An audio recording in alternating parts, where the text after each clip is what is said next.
Ladies and gentlemen, sometimes you just have to act like you are drunk, like you are crazy. Confuse your enemies, confuse them. Oh, that's yeah, we mo. Yeah, we mo. Oh, that's yeah, we mo. No, boss, I ain't got to mo. Yeah, you get me. Oh, quit that, I mean, my amiga, boy, a baby mo.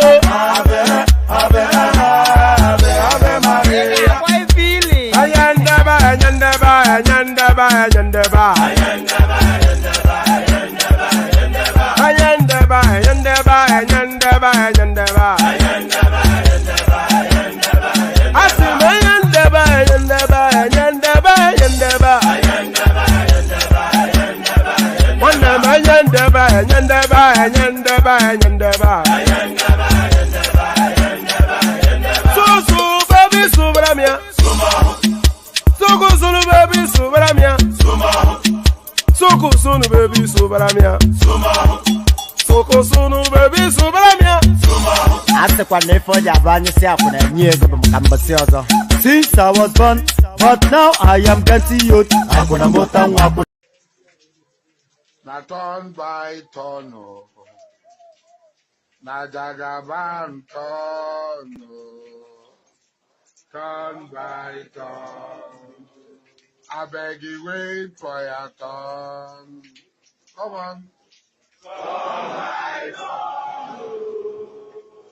Na jagaban turn, oh. Turn by turn, oh. I beg you wait for your turn. We say now turn by turn, oh. Na jagaban turn, oh. Turn by turn, oh. I beg you wait for your turn. I beg you wait for your turn, oh. Turn by turn, oh. Na jagaban turn, oh. Turn by turn, oh. I beg you wait for your turn. If you do anyhow, you say anyhow. You do anyhow, you say anyhow. You do anyhow, you say anyhow. You go collect woto. And there it is right there. Ekwabo, see Orieto, one man went to Mo. Ikwadewa Bionyibi. Ekwabo, Ekabo, see Orieto, one man went to Mo platform. Hope you had a wonderful day. So for the non-Yoruba speakers, welcome to the One Man Went to Mo platform. Hope you had a wonderful day. You know, I've always said the Yoruba language is so nuanced that it doesn't break translation into English because at the moment you translate even the most basic Yoruba phraseology, and I'm sure that applies in several other languages as well, but I can only speak to the Yoruba space because that's the space I come from. But once you translate the Yoruba language into English, it loses its nuance. It loses its resonance because it will translate literally and then it will lose that nuance. And the Yoruba language is always embedded in, it's probably one of the most civilized languages that there are.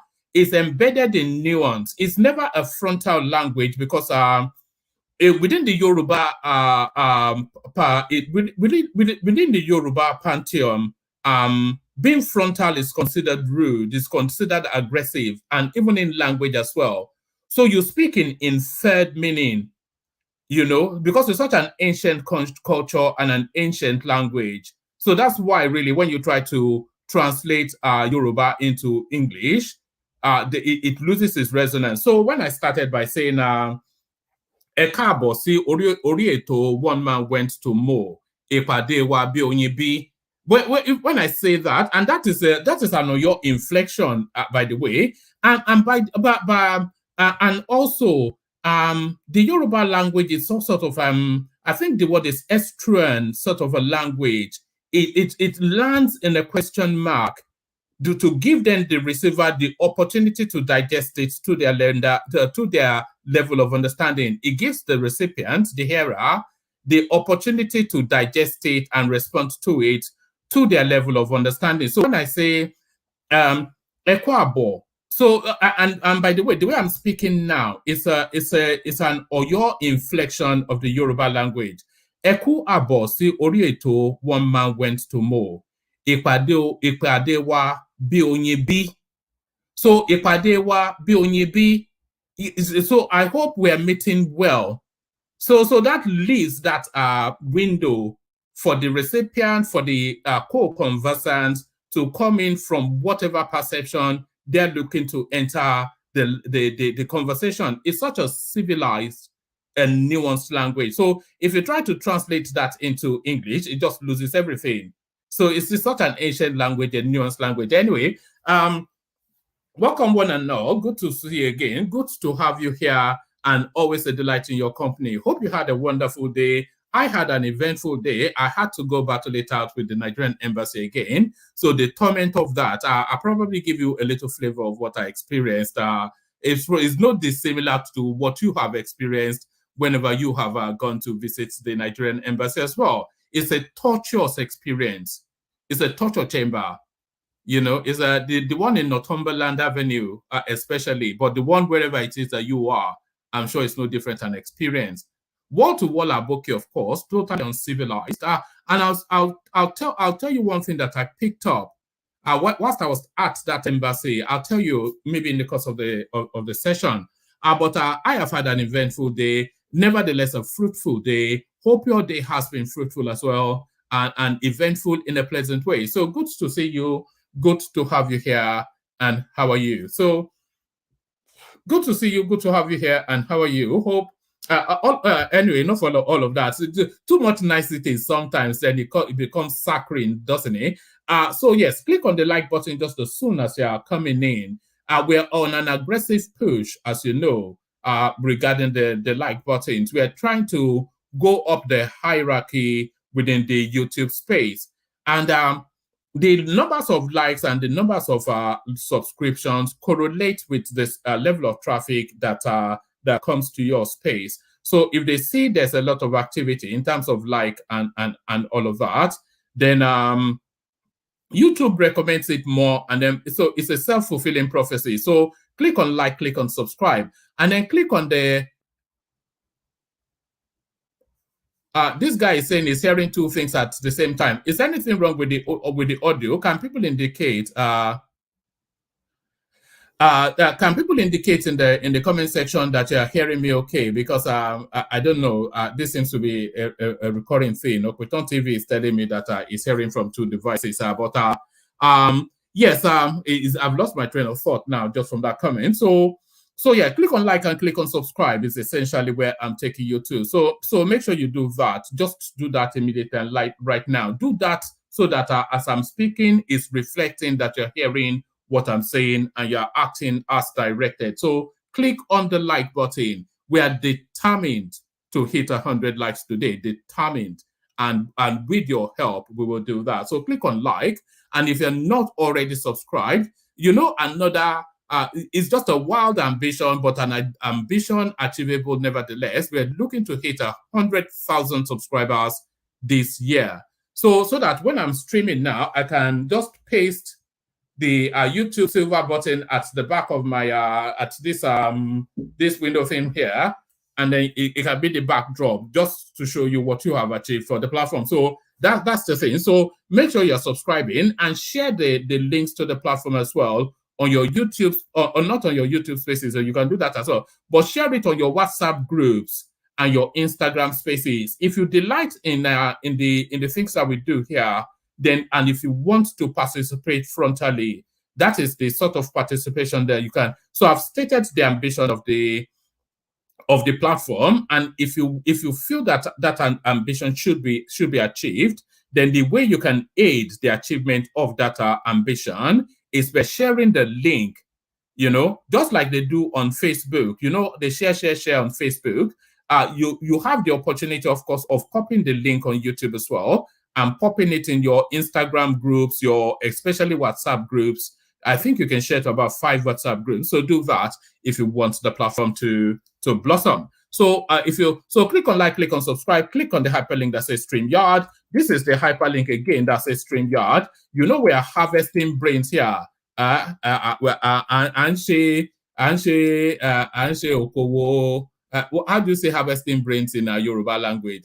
People most steeped and satiated in that language to come and educate me. But we're harvesting brains here. If you have a brain that functions, then this is a place that we would like to have you. So if you have a brain that does function and you have the articulation to express the function of that brain, click on that hyperlink that says StreamYard and come display to our marvel. Come marvel us with your knowledge and mastery of oratory. So come do all that. So click on like, click on subscribe, click on the hyperlink that says StreamYard. So bored of all of that, I'm sure. So to immediately where we're going to. So we're going here. Breaking. Tinubu disburses 800 and not 800 though. Breaking. Tinubu disburses 185 billion as palliatives to all 36 states, including the FCT. So there it is right there. So there it is right there. So the suffering in the land now is now being addressed. And I think also there is a further disbursement of a 5 truck trailer filled with rice. So you are saying with a 12 to 15 million population in Lagos, what does a 5 trailer filled with rice even do? But these are to pad out what the local spaces are already doing. So he's now addressing at the federal level. So now anybody now that has issues now have to localize it to their state. And then if the states have cascaded to the words, they look at. So the help is here, essentially, is what it is. Help is here. Tinubu disburses 185 billion as palliative, as palliatives to all 36 states, including the SAT. So help is here and help is here. So there's actually a song that goes that way. Help is here, help is here. So help is here and help is here, but somebody that is totally beyond help. So we're going outside of the Nigerian space to go and revisit an old wound that still continues to afflict the African space. Killing Libyan leader Gaddafi was a serious mistake, says Italian foreign minister. So the narrative of Gaddafi is one that is still affecting our lives today. Because, of course, the killing of Gaddafi in terms of assault weapons are AK-47s, all the way to somewhat small artillery armored tanks, essentially. So in terms of assault weapons, Gaddafi had the most out of all of the African states. He had probably as much as a lot of Western states. So he was heavily armed, Gaddafi. And then when they went to blow up that country, they did not secure those arms. And those arms now cascades into the Sahel. And of course, we are now feeling the impact in Nigeria. So that killing of Gaddafi, he's saying it's a serious mistake. I'm saying it's a crime against humanity, which humanity is still paying for. Killing Libyan leader Gaddafi was a serious mistake, says Italian foreign minister. So the acknowledgement of then what do you do about it is the next question. So first the acknowledgement, then what do you do about it is the next question. So from that to this, President Tinubu, actually when I saw this headline, I immediately thought of yesterday and conversations with our Uptown that was telling us that they were creating more ministries. And I was telling them that, I was telling him actually, is that they are actually tightening ministries and getting rid of duplicitousness within the system. And this now headline speaks to the conversation we were having with Uptown just as earlier as yesterday. President Tinubu scraps Niger Delta Ministry, overrule duplication with Niger Delta Development Commission. So this is the Onosanye report, of course, the duplicitousness and the over-bloatedness of governance within the Nigerian space, everything repeated. ICPC, which investigates financial crimes, and then EFCC, which also investigates financial crimes, and then the Nigerian police, which is meant to investigate all crimes. And these are all agencies with big fancy buildings and an accoutrement of everything that goes with agencies. So the duplicitousness within governance being addressed by the looter from Lagos. President Tinubu scraps Niger Delta Ministry, overrule duplication with Niger Delta Development Commission. So that I cannot see how anybody would argue with that, because that duplicitousness is certainly one of the Achilles heel to progress within the Nigerian space. So one of the Achilles heel to progress within the Nigerian space, but one of the noose around the neck of progress within the Nigerian space. See how Emefiele appeared in court today as he attempts to hide. So we're still with Emefiele and his travels. So Emefiele and his travels, this one repeats, of course, so we'll pick one and abandon the other. Federal government approves 5 billion subsidy palliative 5 trucks of rice for each state. We probably read it from there and abandon the other. So this one also duplicates. So we'll pick one and abandon the other. I am dying. Emefiele breaks down in court. Well, you are dying. Don't die because people want you to suffer the fullness of your wrongdoing. So now, next human, there is something going on in Lagos State, and especially around Third Mainland Bridge. So when I say that, you already know where I'm going.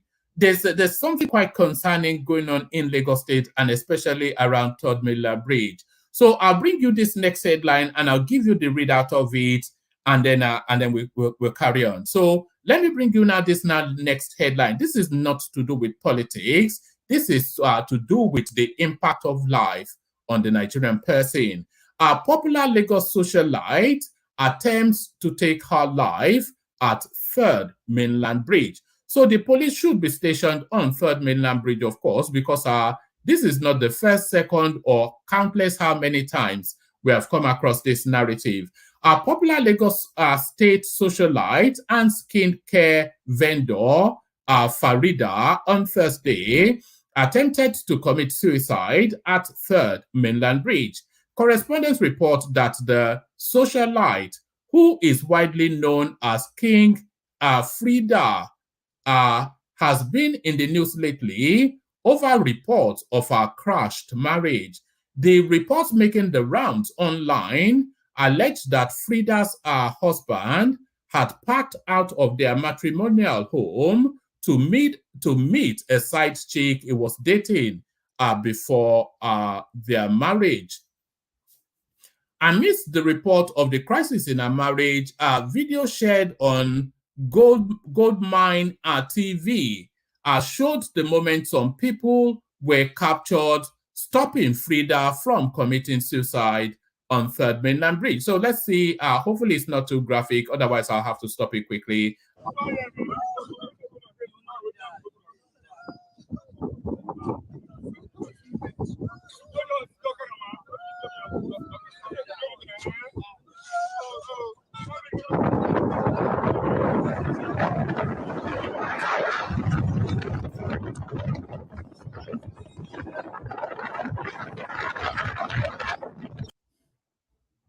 So there it is, and it continues here.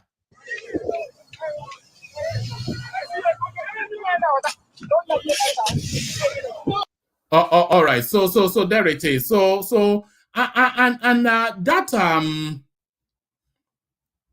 That Third Mainland Bridge, by the way, is a popular jumping spot in Lagos. So why quite the police have not manned it in an aggressive manner to address it as a situation, I'm not quite sure. So quite why the police have not manned that space to address it frontally, I am not quite sure.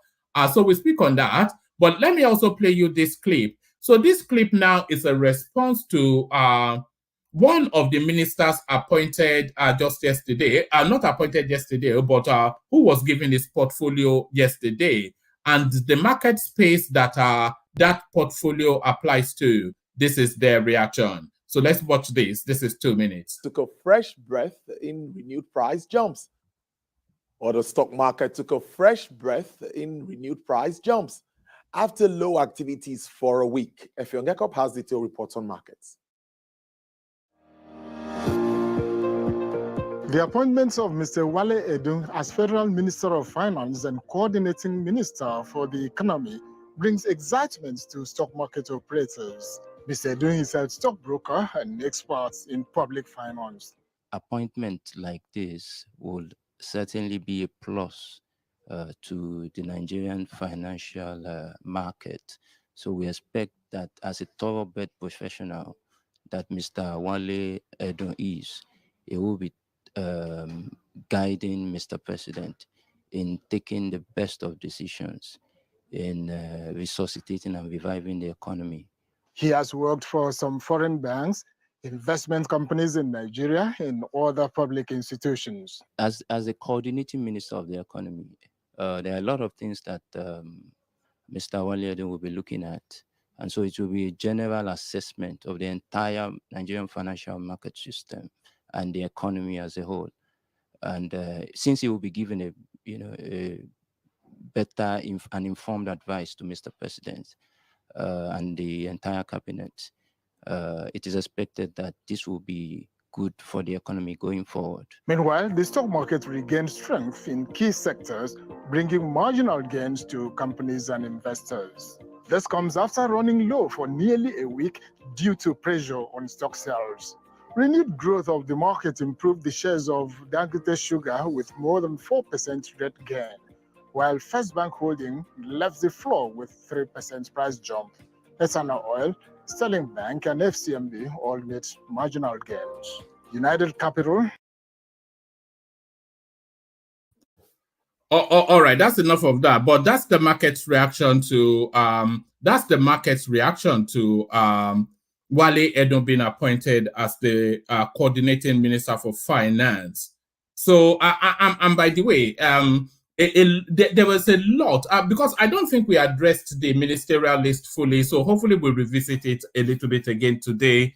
There was a lot of square pegs in square holes in that appointment. I know people were trying to nitpick at the people that they feel don't fit, like the Minister for Defense and Matawale and all of that. But those were political payoffs. But the areas that matter, you couldn't really fault the people that were appointed to those areas. So that's a conversation that hopefully we carry on and continue. So a conversation that we hopefully carry on and continue. So carry on and continue as Ayo continues as he always does. And I will encourage that other people join Ayo in this space as well. So as soon as the session starts, Ayo super chats to encourage the platform.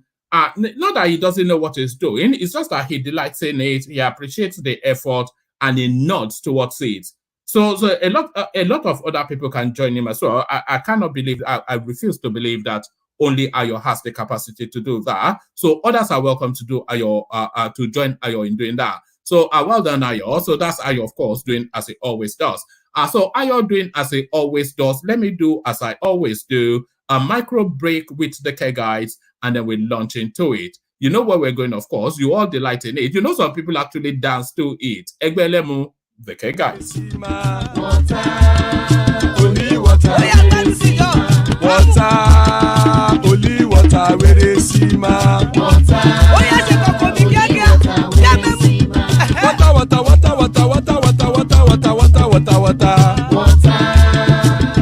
water, where they see ma. Hapa o naido.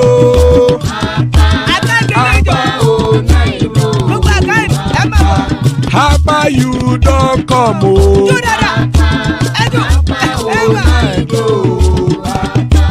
Hapa o naido.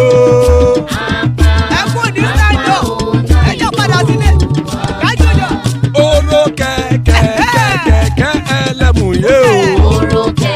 Ibe sodi akẹ̀kẹ́ ẹlẹ́mù re o. Bobby master kẹ̀kẹ́ ẹlẹ́mù re o. Chief Palliative kẹ̀kẹ́ ẹlẹ́mù re o. Eruku lẹ̀lẹ̀ ẹlẹ́mù dé. Eruku lẹ̀lẹ̀ ẹgbẹ́ ẹlẹ́mù dòde ojàre o. Eruku lẹ̀lẹ̀ Ghana ti dé ẹgbẹ́ bọ́dì o.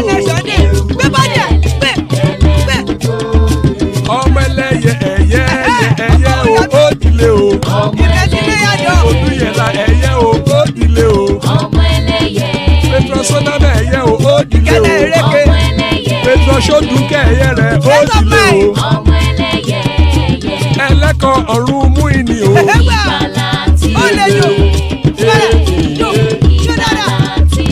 Àkùkọ ọ̀run mẹ́kọ̀.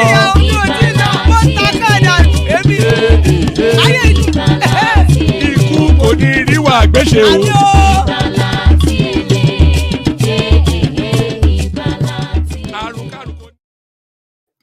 And there it is right there. Àkùkọ ọ̀run mẹ́kọ̀. The cockerels, you already know because I explain to you every day. Àkùkọ ọ̀run mẹ́kọ̀. The cockerels of the heavens don't crow yet. Ikú kò ní rí wa gbéṣe, may death have nothing to do with us. Now, pause for a moment and reflect if there is a prayer more important than that. So, amen to that on behalf of myself and you, my friends. So, amen to that on behalf of myself and you, my friends. So, Iku Koniriwagbeshe, as guys, I bring you this. Federal government approves 5 billion naira subsidy palliative, 5 trucks of rice for each state. So, help is here, help is here. The National Economic Council, NEC, on Thursday said that the federal government has approved 5 billion naira grants to be given to each of the 36 states of the federation for the procurement of grains, as well as 5 trucks of rice to each state as palliatives to cushion the effect of fuel subsidy removal. The NEC also approved the distribution of 40,000 bags of maize to be distributed to states. It also directed the National Emergency Management Agency, NEMA, to distribute food items to states sharing borders with Niger Republic over the recent political instability in the country. These were some of the outcomes of the NEC meeting presided over by Vice President Kashim Shettima at the council chambers, Presidential Villa, Abuja. Briefing State House correspondents at the end of the meeting, Governor Babagana Zulum of Borno State said the approval of 5 billion naira and trucks of rice and grains were part of measures to bring temporary solutions to the high cost of living caused by the subsidy removal as government continues to work with more enduring programs. So let's pause for a moment and just that, because you already know the pushback. How much is 5,000 naira? How much is 5 billion naira? So look at right there, and the governor will steal it, and you know, the jibba jabbers. These are temporary measures for more permanent solutions to come into play. Do you understand? These are temporary measures. These are shock insulations for a more permanent solution to come into play. Because in tandem with this is the release of tons of fertilizers to farmers and tons of grains to farmers as well. The farming cycle is usually 6 to 8 weeks, depending on the product. If you're talking about grains, corn, maize, or those are usually what? 6 to, I'm not a farmer, of course, and I'm sure somebody will be throwing stones at me as I'm speaking. The farming cycle is usually about 6 to 8 weeks. So that brings in another tranche of, so these are just temporary insulation measures to cushion the heavy weight of the situation that the country is under. So these are not really permanent solutions, and these are not the only solutions. You will recall, of course, that all of the states were given an abundance at the federal allocation the last time off the back of the fuel subsidy removal. So there's already a tranche of money already with the states, more than they've ever had, an additional 5 billion plus trucks and trucks of grains and rice. So these are measures to temporarily insulate. So it's very easy to naysay and talk at the heartstrings and whip up sentiments, but the reality of it is that this situation is being addressed. Help is here. Briefing State House correspondents at the end of the meeting, Governor Babagana Zulum of Borno State said the approval of 5 billion naira and trucks of rice and grains are part of measures to bring temporary solutions to the high cost of living caused by the subsidy removal as government continues to work with more enduring programs. He said the states are to purchase 100,000 bags of rice and beans, amongst others. Zulum said the NEC mandated NEMA to distribute food items to states sharing borders with Niger Republic. On his side, Governor of Anambra State, Professor Charles Soludo, said that the review of social register was in progress. So we need to know how many we are in that country. And this really is a job for, you know, a lot of things need to happen all at once. He said Nigeria was already having refugees from Niger Republic, which he said is affecting the distribution of palliatives. However, the governor of Kaduna State, Senator Uba Sani, said only 2 billion has so far been given to states instead of the 5 billion approved. So there it is right there, and the Nigerian factor comes back into play. The Nigerian factor comes back into play. Let me speak through the readouts, and then let's take a break from Nigeria and go to this space. You know, at some point, we'll have to do a standalone session on the Gaddafi narrative because it's big enough of a storyline for it to be addressed frontally. At some point, and you can indicate to me in the comment section if you think it's an idea, but at some point, we'll have to address the Gaddafi situation as a standalone and the impact that it still continues to have nearly 2 decades after this guy has been taken out. Killing Libyan leader Gaddafi was a serious mistake, says Italian Foreign Minister. Italian Minister of Foreign Affairs and International Cooperation, Anthony Tajani. That sounds almost like a Nigerian name, doesn't it? Antonio Tajani has described the killing of former Libyan leader, sip of water.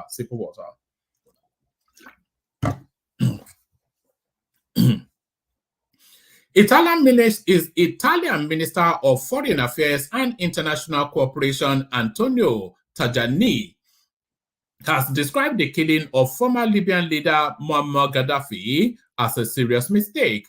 According to him, the Western powers made a blunder by allowing Gaddafi to be killed.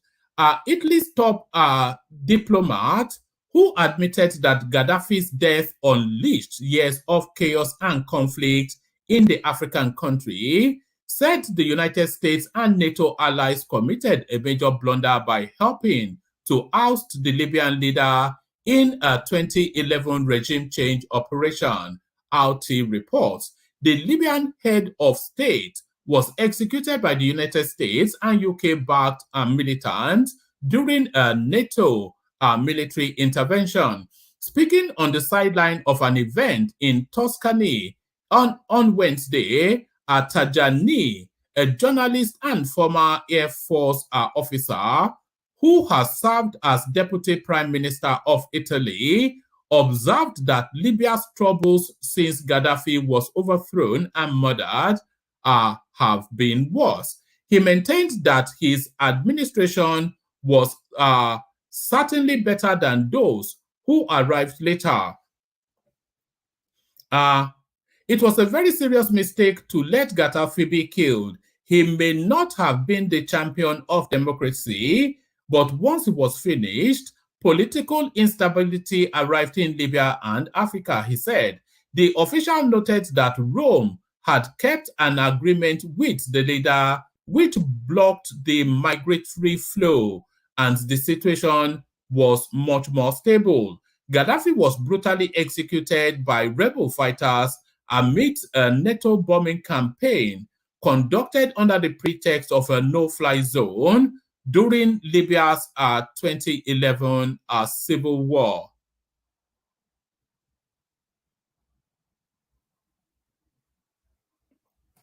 Though Washington and its allies described the mission as a humanitarian effort to end government attacks on civilians, a probe by the United Kingdom House of Commons later found that the threat to civilians was overstated and that Western powers had ignored a significant Islamic element amongst anti-Gaddafi militants. In the aftermath of the regime change operation, Libya was divided between several competing governments, each claiming legitimacy to rule.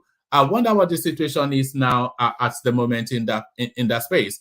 The factions have continued to fight in the years since, eventually consolidating into two camps led by the United Nations-backed Government of National Accord and forces loyal to General Khalifa Haftar.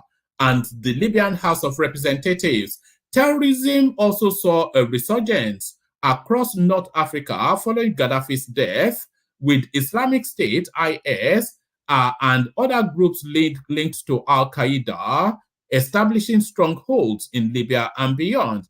By July 2014, an estimated 1,600 militant factions were active in the country, a major increase from the 300 tallied in 2011, according to the United States Institute of Peace. Correspondents observed that various reports have also linked the Libyan crisis to the proliferation of arms in Nigeria, Mali, and some other Sahelian countries. So you don't need any. Even Buhari said so anyway, that the arms that is now holding Nigeria under siege, they are Gaddafi arms. So the arms holding Nigeria under siege now, they are Gaddafi arms. So certainly somebody that was holding Nigeria under siege, but no more. See how Emefiele appeared in court today as he attempts to hide. So I think really I'm only bringing you this just to play you a clip of Emefiele. Is it Emefiele or Emefiele? Somebody will have to tell me how to pronounce that guy's name. The suspended Central Bank of Nigeria CBN Governor Godwin Emefiele on Thursday appeared before a federal high court in Abuja for arraignment. Correspondents report that Emefiele was brought in from the custody of the Department of State Services, DSS, where he has been since he was suspended from office on June the 9th, 2023. He appeared in a blue kaftan. However, the suspended CBN governor did not want his face captured and tried to hide, as journalists also struggled to have him on camera. So let's take a. It's just really to okay, let's do the readers first, and then we just play the clip. Meanwhile, as earlier reported by this platform, Emefiele was arraigned on Thursday before Justice Hamza Muazu of the FCT in Maitama on a 20-count charge of illegal procurement. The arraignment over 6.9 billion alleged procurement fraud was, however, stalled due to the absence of the first and second defendants, who were said to be indisposed. Following an application for adjournment, the presiding judge, Justice Hamza Muazu, adjourned the matter to the 23rd of August 2023. Emefiele is accused of conferring corrupt advantages on Yaro, a director in April, in some company anyway. The offense is contrary. They still don't have anything substantial to hold him on. It's still the thing. We want to know what those 21 charges are. Let's see. It's all right. It's all right.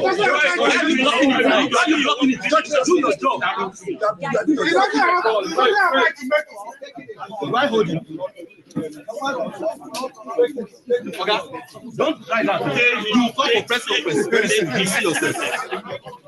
Let's go and go outside.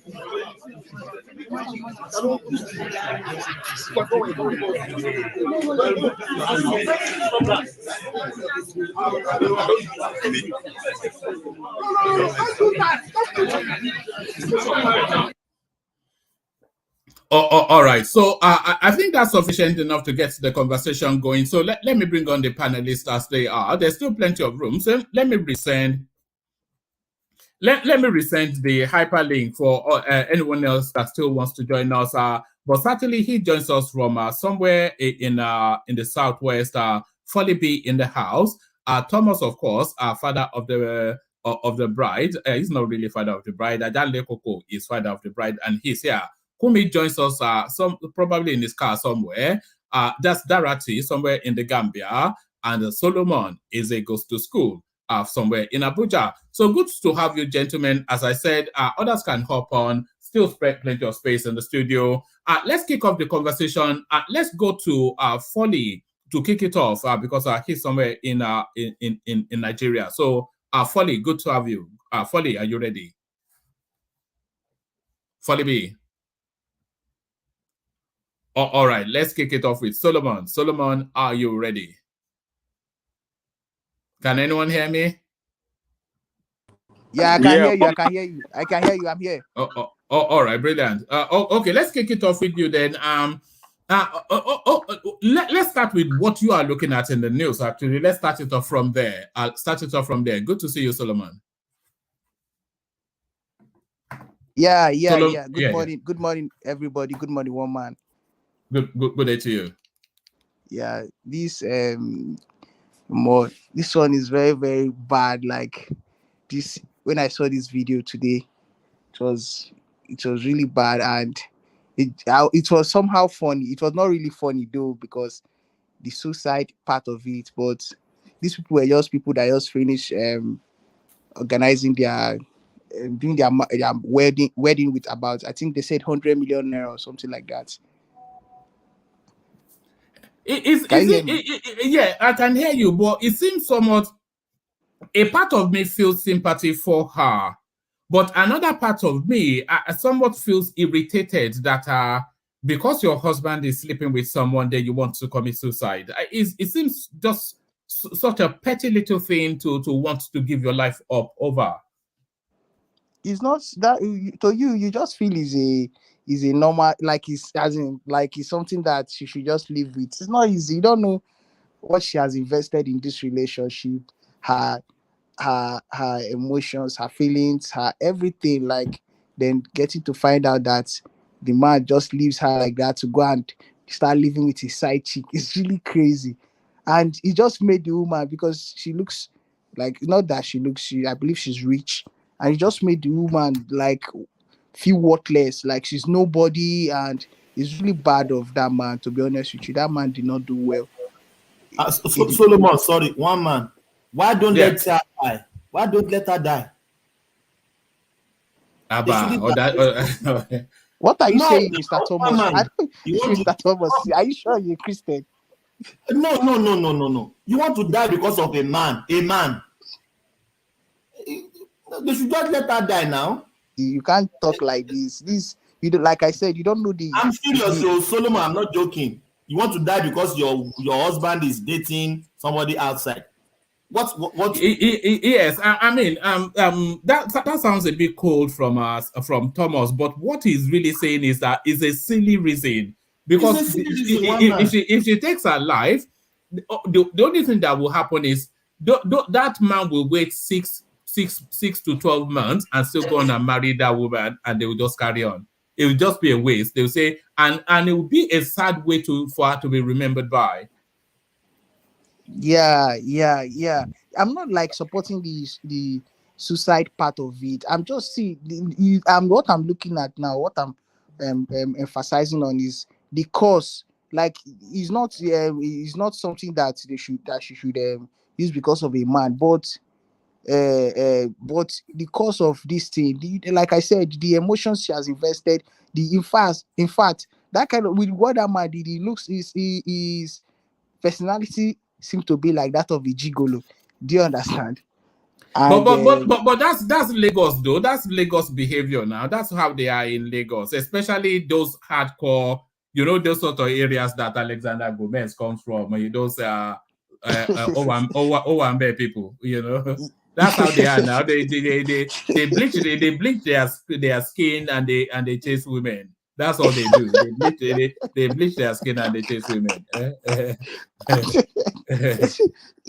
So you see, that guy seems to be a gigolo, and that woman would have done a lot, thinking she has a match. She don't know that it's just a male prostitute that she was getting married, or she got married to, spending. And that 100 million, I'm sure it is the woman that has spent that money, not the man. And this kind of things. Is there 100 million in the narrative? Yeah. In the write-up I saw, they said in the caption of the blogger, they said this was people that spent about 100 million in their marriage, something like that. Yeah, I saw it. So it's really, really crazy with the way the man just did.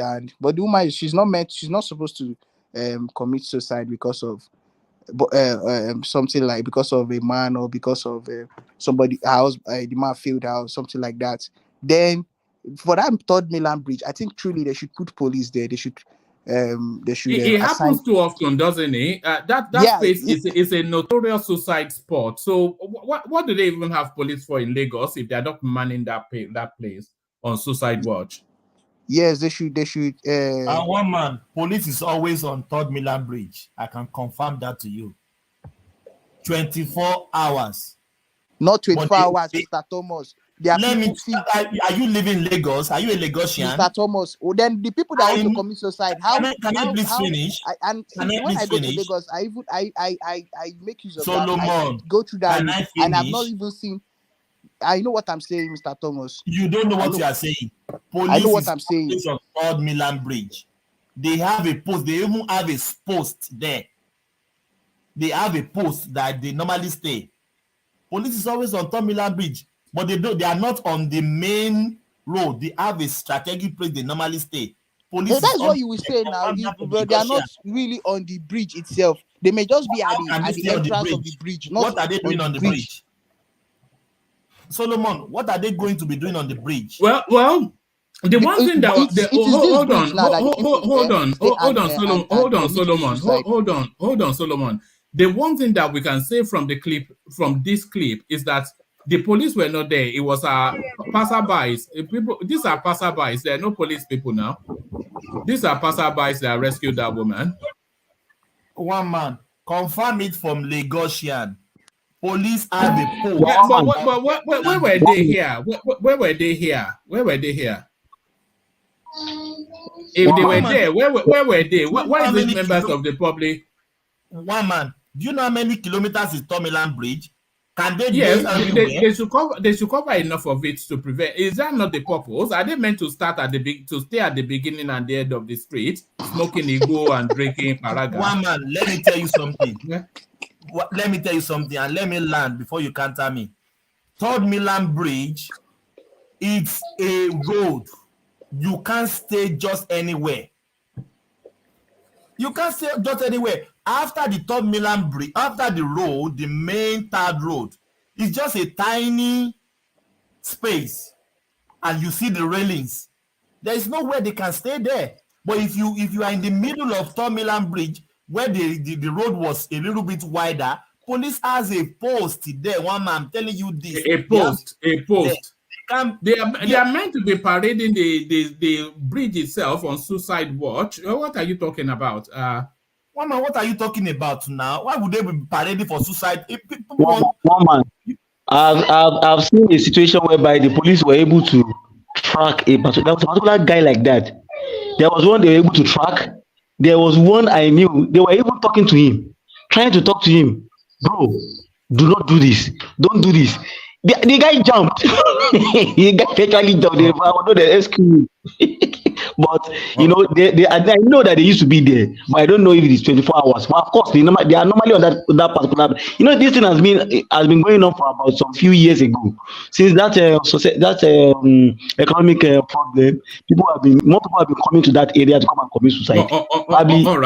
All right. Let's Solomon carry on so that we have some structure. So back to you, Solomon. Yeah, one man. So this, I was trying to tell Mr. Thomas, they are not really like the way. You for instance, now let's assume that they are there. Is it to stay in the entrance or the exit of the? Just smoking the go and and collecting money. You need to stay since you know the thing that is occurring on that bridge. That it is a suicide point. God forbid for some persons that people that are depressed go there or frustrated to commit suicide.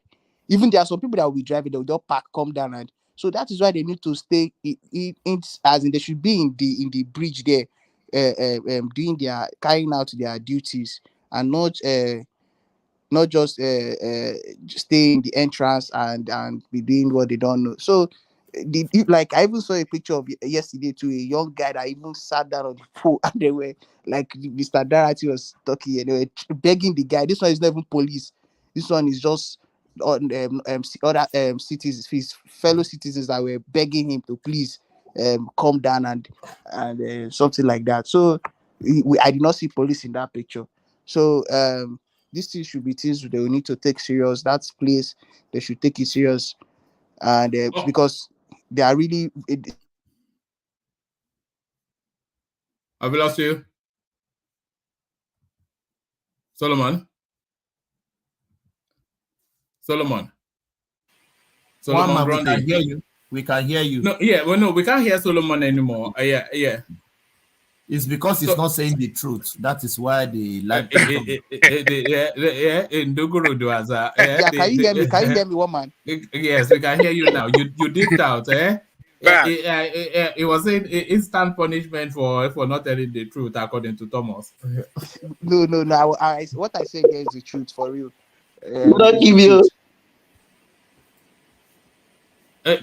Carry on. All right. Let me take you to a different space. Solomon. 185 billion. 5 billion to each state and the FCT. 5 trucks of rice and beans. So help is here. So what are you then making to the states? Yeah, it's a good one, but another question, one thing, because we can't just applaud him like that, because there are some things they are supposed to put into factor, into consideration. Like they're supposed to factor some things into consideration. Like for instance, some states that are less than, let me say for instance, a state that maybe they have like 7 million people, like let me just say 7 million people, and I say they have 2 million people, or I'm just giving you instance here. You give them 5 million, those ones with 7 million people 5 million, and you still give those ones with 2 million people 5 million. These are the things. See, these are the things that cause the corruption and the this thing we're talking about. Do you understand? They are supposed to know how to ration this money. Every state mustn't collect equally. They will not collect equal with other states. The ones with high population should collect higher, as they should ration. Yeah, but if they did that, then that would mean giving Lagos more than everybody else. Can you imagine the headlines if they say 10 billion to Lagos and 2 billion to Yobe? You know, can you imagine the headline? Solomon, have we lost you again? Solomon Grundy, born on Monday, christened on Tuesday. On Thursday. Solomon Grundy. If we come back now, Yes, one man. Yeah. Solo, Can you hear me? Solo, we the way to, you see. If you can't even get network in Abuja, then where can you get network? That's the question, and he has dropped. Let's take the conversation to let's take it to Kumi, who we don't hear often enough. So Kumi, come in if you're ready. Kumi.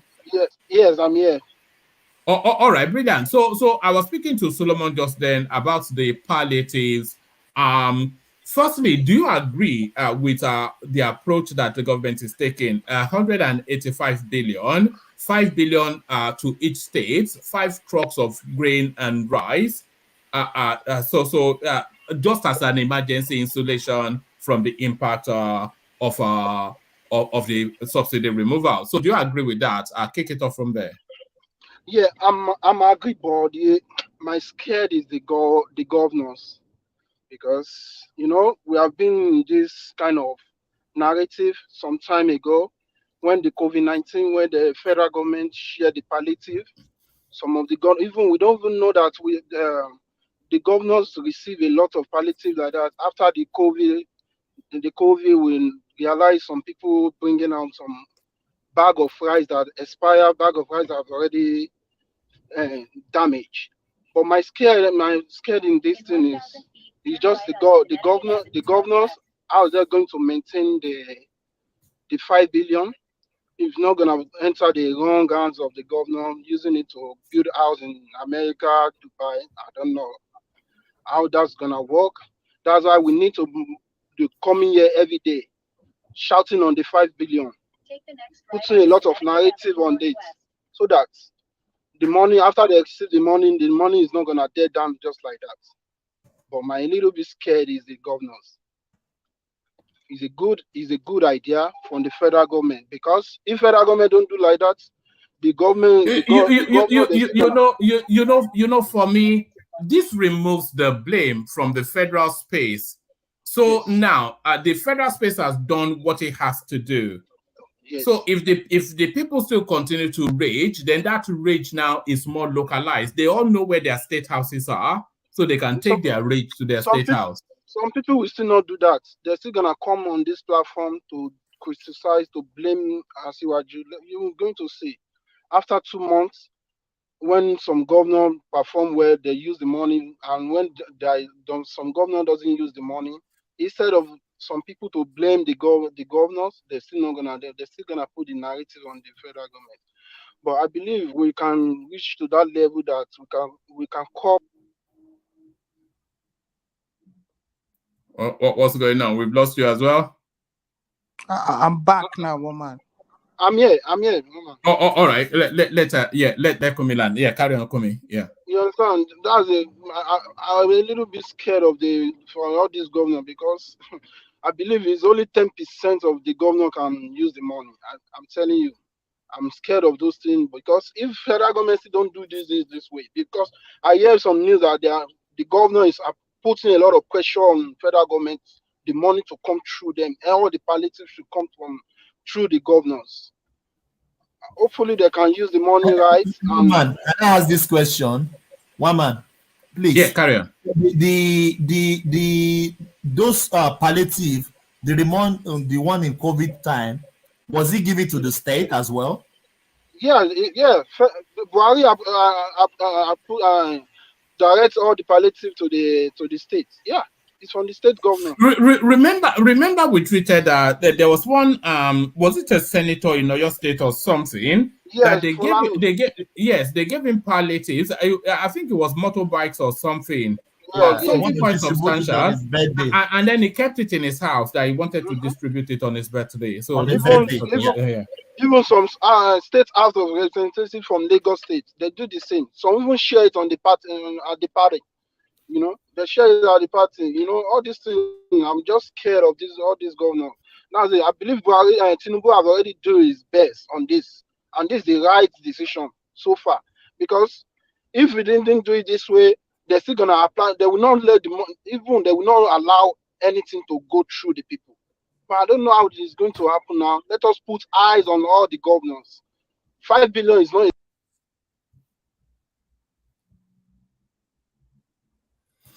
All right. I'm not quite sure with all this stuff. Yeah. Let's get. Yeah.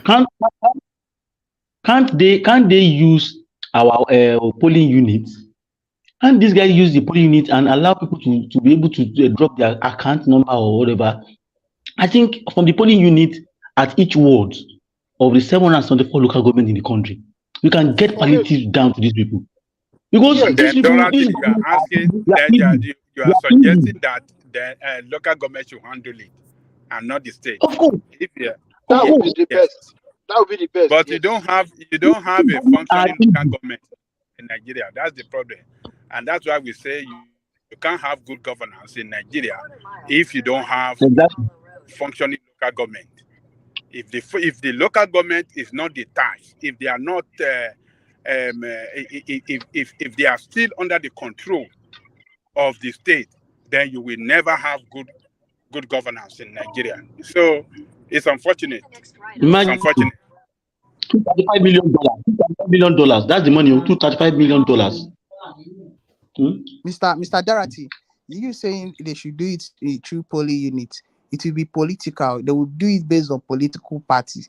They will not even. I don't think they would be rational about it. To be honest with you, if they should do it through that polling unit stuff, it will still be it will still be political anyway. It will still be political anyway because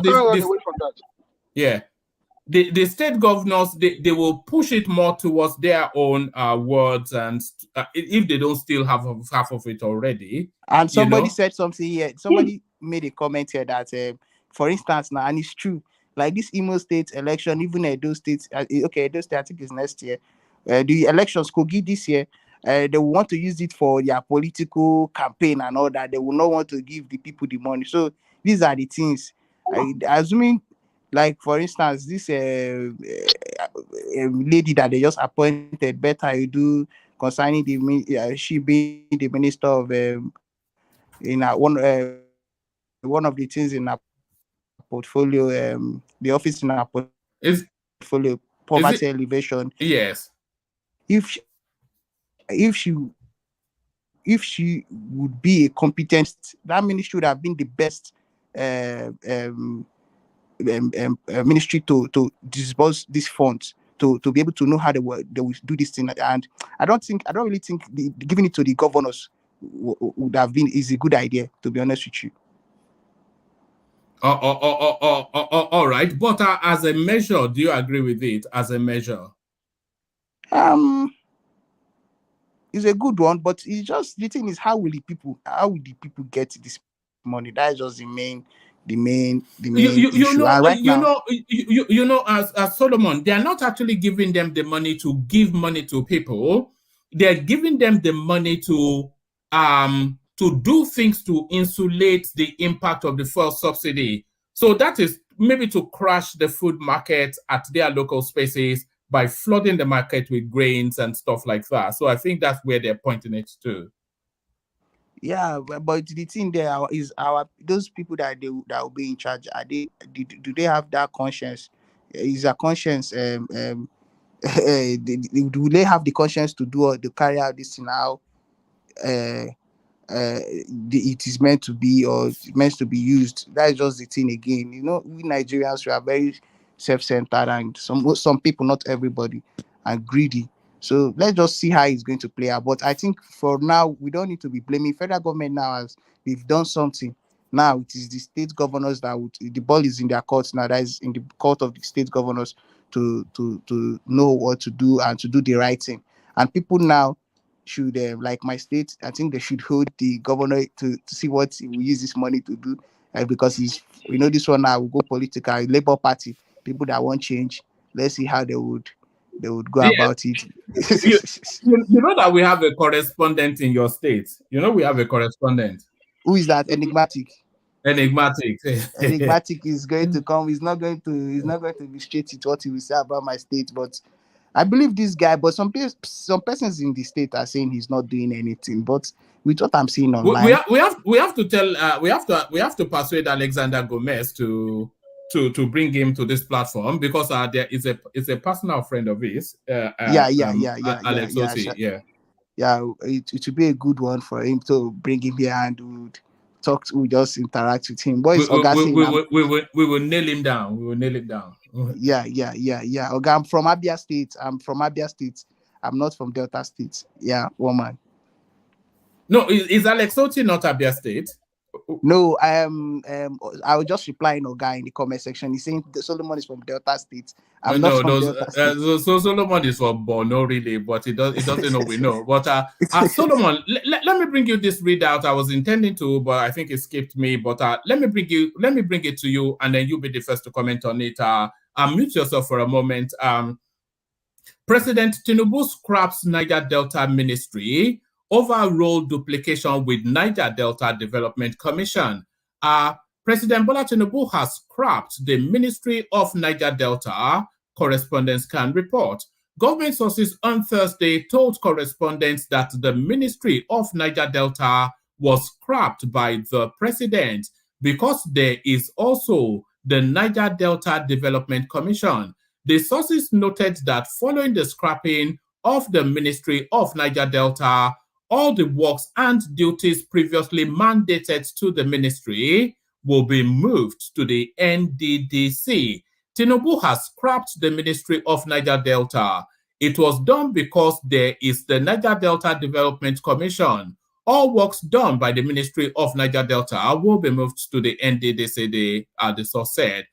President Tinubu on Tuesday released a list of his ministers and their portfolio. The president also created some new ministries, whilst the name of some existing ministries have been modified, including the Ministry of Environment and Ecological Management, Ministry of Marine and Blue Economy, Ministry of Health and Social Welfare, Ministry of Aviation and Aerospace Development, and Ministry of Gas Resources. So that Ministry of Gas Resources is potentially going to be the biggest, most important ministry we yet have ever had.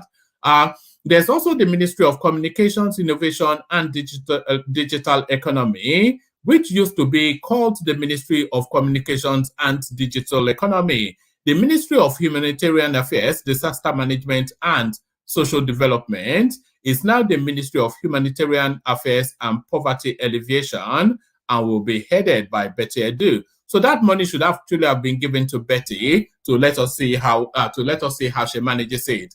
The Ministry of Youth and Sports Development had been split into two: Ministry of Youth and Ministry of Sports Development. So yes, I don't see that there's a synergy between the Ministry of Youth and Sports Development in the first instance, because they're two separate and distinct things.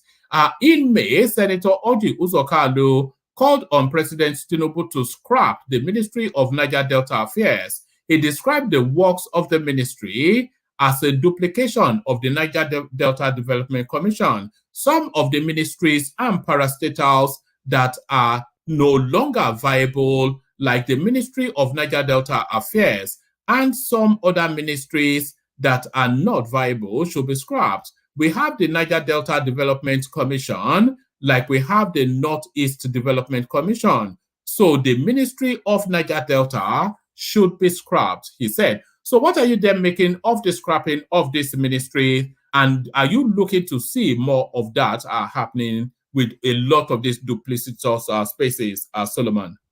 Yeah, it's a good one that because was it not this ministry, under this ministry, that they said Godswill Akpabio did what he did, and one of the things that made EFCC invite him to, why he was invited to the EFCC.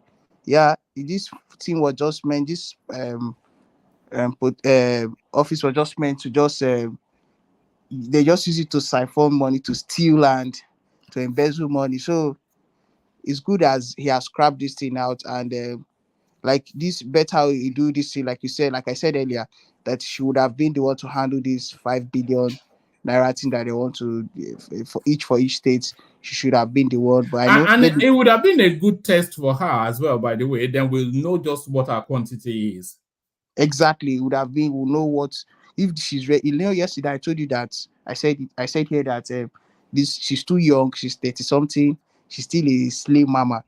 With the way the way that I just knew that this person, she's very young. There are young persons that they are not really materialistic. This is the problem.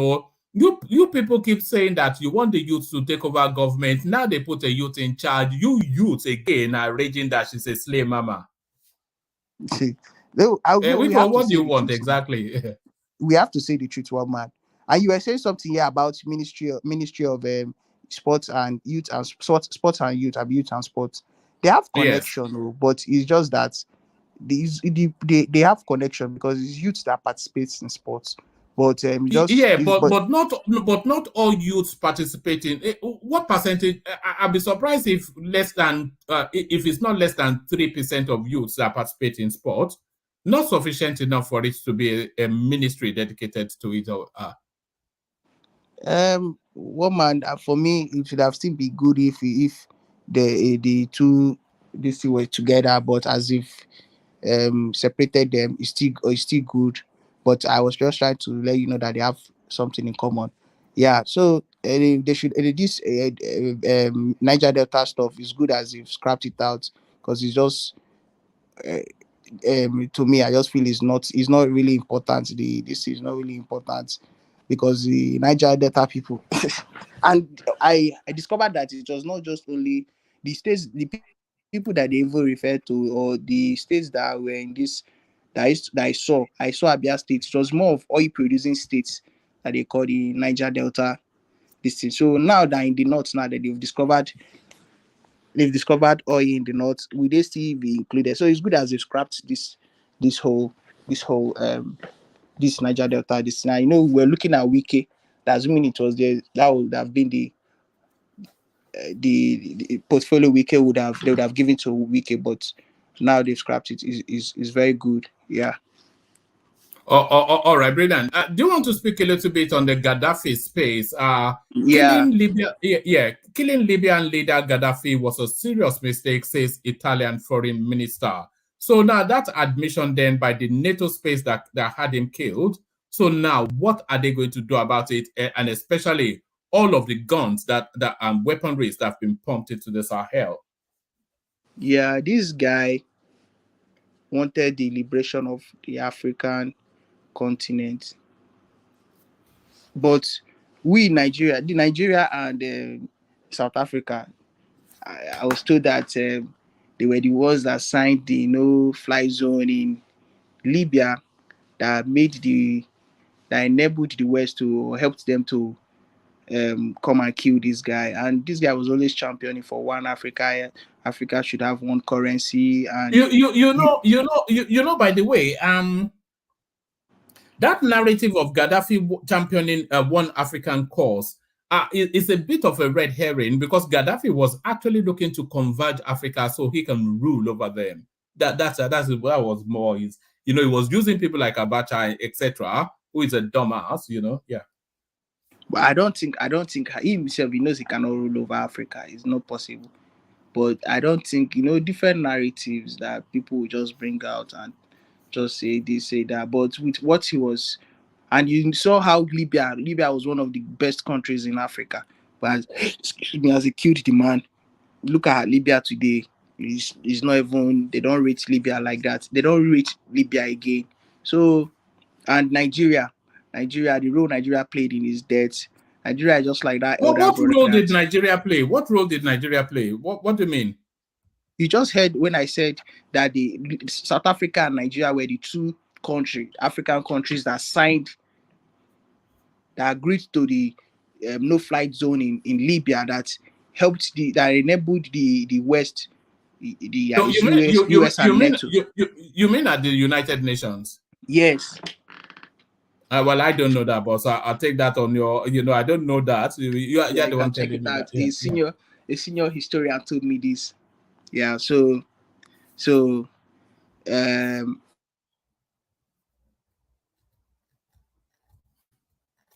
And you see, Nigeria is just that elder brother that wants respect, but he doesn't. This guy wanted one Africa. He wanted Africa to be great, but we contributed in them killing him. And look at today, Africa is still the same way. The same way it has always been. So that is just what I have to say about Gaddafi. Yeah. All right, brilliant. All right, stay with us, Solomon. Let me take the conversation from you, Solomon, and take it in the direction of our Bishop who joins us. Bishop, unmute. If you don't have a strong connection, then I have to take it to Dorothy. Bishop. Hello. Bishop, are you there? Yeah, that seems decent. So do you want to kick it off with the Gaddafi? Good to see you, Bishop. Do you want to kick it off with the Gaddafi space? So now this admission now that the West were wrong to facilitate his death, and the consequences of that death, we're still feeling it now. So the admission that they are wrong, yes, but what are they going to do now to reverse or resolve the situation that they have created by the death of this guy? Okay, good evening, everyone on the platform. Good evening. Sure, you're having a wonderful time. Please click on the like button. The temperature is not reading 110 at where you are. Honestly speaking, a number of persons, what leaders have said is they have expressed this regret. Unfortunately, it's of no effect. It's just a nonsense talk. They are not doing anything to remedy the damage they've done. If they never do, when it has to do with Africa or any of the Arab countries, they destroyed Iraq based on lies. They destroyed Libya. I'm sure post Ukraine, whatever, you will see how much they will pour money into it to rebuild Ukraine. You know how much they poured into Germany. You know how much. So it's going to continue that way. And I don't agree with the last guy that said Africa, Nigeria, South Africa signed something for NATO to invade Libya. Nigeria and South Africa are not members of NATO. NATO was one that spearheaded the invasion of Libya, the attack on Gaddafi. Even though, yes, everybody knew that Gaddafi had some high-handedness in the way he was conducting certain things, but to say Nigeria at the right side. So for me, I think the regret is coming a little bit too little and a little bit too late. What are they doing in concrete terms to rebuild Libya and the life of Libyans? Nothing, absolutely nothing. They destroy the country. I mean, it might not be the kind of Eldorado some people paint it to be. I hear many people paint a kind of, I mean, it's not true. But let's leave that. They were doing fine. I mean, by their own standard or by any standard. And based on lies and fabrications, the global leaders, including America, Great Britain, Italy, France, all of them, it costs so much. So, it's a funny thing actually, because I don't recall that any Western leader has ever been taken in front of Hague. And someone like George W. Bush, Anthony Blair, they certainly should be taken in front of the of Hague, of the ICP. Unfortunately, it will not happen. It is we Africans that will keep hunting our own, threatening our own with ICC. Those that have committed much more atrocities in the West, they see them as heroes. I mean, the list is endless of the atrocities of this Western world. No America will ever be taken before ICC. Forget it. It will not happen. And when some of us that defend them in Africa will be threatening our own with them, but they have destroyed the lives of people in Africa. Look at the ripple effect of what is happening. So I think what this man is saying is just a nonsense. So nothing is going to happen. They have said it before. They will keep saying it. Oh, they regretted. But what are you doing in concrete terms to compensate? They stole gold in Libya. Are you saying, okay, let us repatriate everything we stole. Let us take compensation for the destruction. Let us help them to rebuild their country. None of that is coming. So once somebody will just wake up one day so that people can see him as something, I say, okay, it was a mistake. Or it's, well, all those tokens, I mean, they seized charge of that country's oil to pay for the war that they used to destroy it. That's what the Americans did. They took their oil to pay for destroying their country. It's unbelievable, some of the things that these people do. You're right. I think it's just a waste of time talking about what is. Somebody will just wake up and say, "Oh, it was lie. Oh, they made a mistake. You made a mistake. What are you doing to correct the mistake? To just wake up on the wrong side of the bed just to say, oh, we made a mistake. That's not enough. As far as I'm concerned, that's not enough. If they want to, let us set up a committee at the United Nations level to investigate. We knew what happened in Benghazi. We knew what happened in Tripoli. We know the role America played. We know all the staged attack and all the lies that they told about it. Everything is there. So the facts are available. The question is, say, who would bring this so-called Ibaki to come and answer for the atrocities they committed in the land of Africa. I mean, Rwanda, we all saw what happened. Rwanda evolved in our face, Kuro eye. Their contribution to what happened in Rwanda is there. Will they allow such thing to happen in some other countries, in European countries? Of course not. But if it is Africa, look, you can experiment with them. So as far as I'm concerned, it's annoying to want to begin to talk about these things, especially somebody just waking up and say it was a serious mistake. So what happened to that mistake? So for me, I think I don't want to say it. All right. Let me take you to the Tinubu palliative, and I'm sure you will be applauding this. 185 billion, 5 billion to every state. Trucks of grains and rice help is here. So Tinubu has done his. All right, you're not happy. I'm not happy. I'm not applauding it because that was exactly what the state government wanted to do, to make them discredit the social register and come up with this, so that the money is going to them directly. They will be the one that will disburse it and account for it, and I can assure you what's going to happen to it. That was what they wanted to do. That made them to sponsor all the campaign of Colonial. 8,000 is not this, 8,000 is not all those. I was sure. I'm still really surprised at the caliber of people that latched onto that campaign. And that was one campaign against the real poor people that ordinarily would have benefited from that. There might be some degree, some little hitches here and there, maybe. But majority of the people that got that money were actually the people that needed them. But we were making 8,000 look like shit. Everybody was talking like, and you listen to people, everybody was and I asked, are you giving people that really need 5,000 and see how they react or they respond to it? So this one, it's a victory for the governors. That's what they wanted. And victory for the elite that condemn the whole thing. So let's see how they will not discuss it now. They want to buy bus. Is it the poorest of the poor that will go and ride on those buses? And I don't know what parameter they use. I'm not sure this money is for buses, so I think it's no. food. I'm saying they want to. What do they want to buy food and begin to share for people, or to begin to share money for them? It's replete with confusion, and you see, that's one aspect of it. I don't think the government should have looked for a way of bringing their own palliative. Let federal government do its own. Let them say, okay, we want to see how you administer it. Let's have a representative in that committee to verify. But to just destroy what World Bank aided Nigeria, that social register was not the creation of federal government. That's a separate space we are speaking to now. We are speaking to the palliative.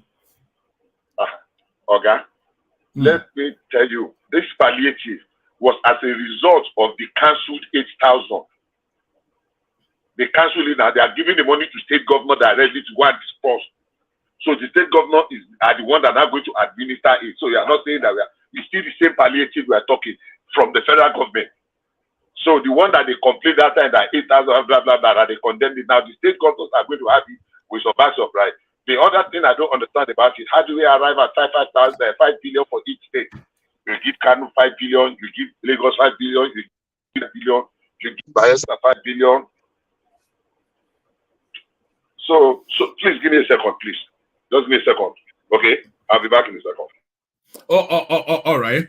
All right. Let's go on from you then. Let's bring Ajanle Koko into the conversation, see if he's ready. Ajanle Koko. Let's bring Ajanle Koko into the conversation, see if he's ready. Who's that? Ajanle Koko. Darati, what are you doing? Who's that?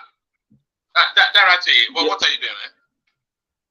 Yes, I sent you. I just sent you a particular link that I found what Solomon was talking about. I saw it, yes. That I can hear myself back. Nigeria and South Africa I can hear myself back. Nigeria voted in favor of that. Darati, I can hear myself back. Yes, I said the Nigeria and South Africa. No, I can hear myself. What's going on? Mute yourself for a moment. And you use a headphone. Use a headphone because we can hear this session via your audio whilst you're layered on top of it. So yeah, it's just a bit messy. Let's bring Ajanle Koko in if it's ready, or Baba if Ajanle Koko is not ready. Yeah, one man. What's up? Oh, brilliant, Ajanle Koko. So yes. Help is here. I'm sure you'll say it's insufficient. Maybe it should have been handled better. But 185 billion to be shared amongst the 36 states and the FCT with rice and beans to go with it. Help is here. Poverty has ended in Nigeria. Ajanle Koko. Subsidy is gone. Poverty is gone, right? One man. Hello. Look like no, we can hear you. We can hear you. No, yes, but no. What are you making of it, though? Do you think at least is doing something, isn't it? Maybe not. Actually, how are you digesting it? Federal government approves 5 billion naira subsidy palliative. Five trucks of rice for each state as insulation from the pains of the fuel subsidy. Ajanle Koko. Greetings to our listeners around the world. Click on the like button, share and subscribe if you haven't done so. Look, one man, the idea is good, but surely the implementation is going to be a failure. Already, if you see the way they're trying to allocate this thing, it's a failure already, because how do you want to give each state the same amount of food, the same amount of money, and we don't have the same population in each state? So it's unfortunate that sometimes our leaders doesn't want to do things right. They don't want to do things right. So, and it's going to be a failure, because where is the database to identify the poorest of the poor that really need this help? They are the ones that need this food assistance. How would he be able to identify them? And and when you don't have a good idea, great ideas, and you don't implement it well, and it ended being a failure, then it will amount to doing nothing. It will amount to doing nothing. So I don't get it sometimes that they can't do something that is very simple. This is a food assistance to citizens that they will really appreciate it if it is well implemented. By giving it to the poorest of the poor, and on the monthly basis. This is what the nation should have as a form of assistance to the poorest in the country. They should be able to have food assistance, and this is what we give them, that sense of patriotism, sense of belonging, that look, yes, they are poor, they are going through pain, but the government never neglect them. This is what they should be doing. But unfortunately, it appears a failure already. Yes, they will do it in a kangaroo way, and money will be disbursed. Some people will lose the money. The food will not go around, and it will be poorly implemented, and the amount of doing nothing. So you're making a lot of leaps in assumptions, Ajanle Koko. Firstly, there's a social register. So we have some sort of register that identifies, maybe not to the person, but to somewhat the locality where poverty is at its most within the Nigerian space. So they have some sort of a register, and then sending these monies and food items to the states. It localizes it. So you could either give it to the humanitarian ministry, which would be a heavyweight lift, taking it around the country, or localize it. So you're always saying that government should be brought closer to the people. So if they parachute this money publicly to those states, then the citizenry of those states, they all know where their state houses are, and they can knock on the door of their governor and say, where is the food, where is the money? One man, you're talking like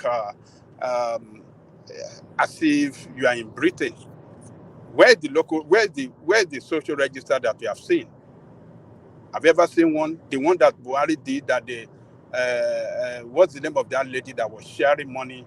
That was Zadia Farouk. Zadia Farouk. How many people in Lagos or State that received those things? Look, let me tell you, one man. The fact that it is going to be the state government handling this thing is a failure. State government doesn't know anything about people in the local government area. They don't know people in the rural area. It is people that handle that closer to the rural area that can handle this thing well.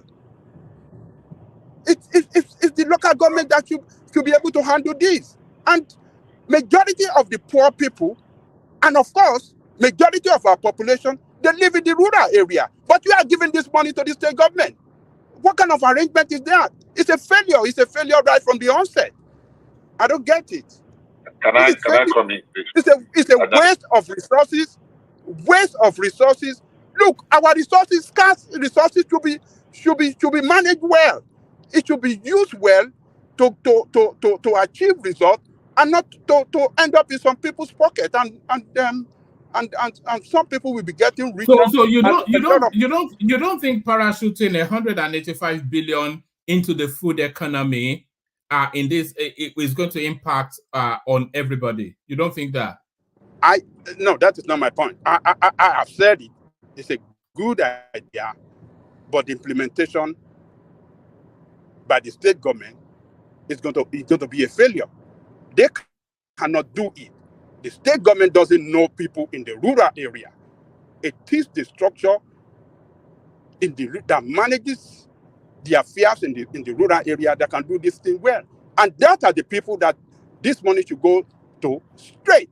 But you don't have a functioning local government area across the country. So, and you don't have governance. And as long as we don't have functioning local government area, the more you will have people going down in poverty. That is why you have seen so much people in Nigeria living in poverty, because there's nothing. Government have neglected the people in the rural area, and that is where we have the larger population in the country. 60% of our population live in rural area, and they are neglected people. So it's a good idea, but it will end up being a failure. That's my take, one man. All right. Bishop, did you want to come in? Bishop, you were wanted to interject. Yeah, I wanted to interject.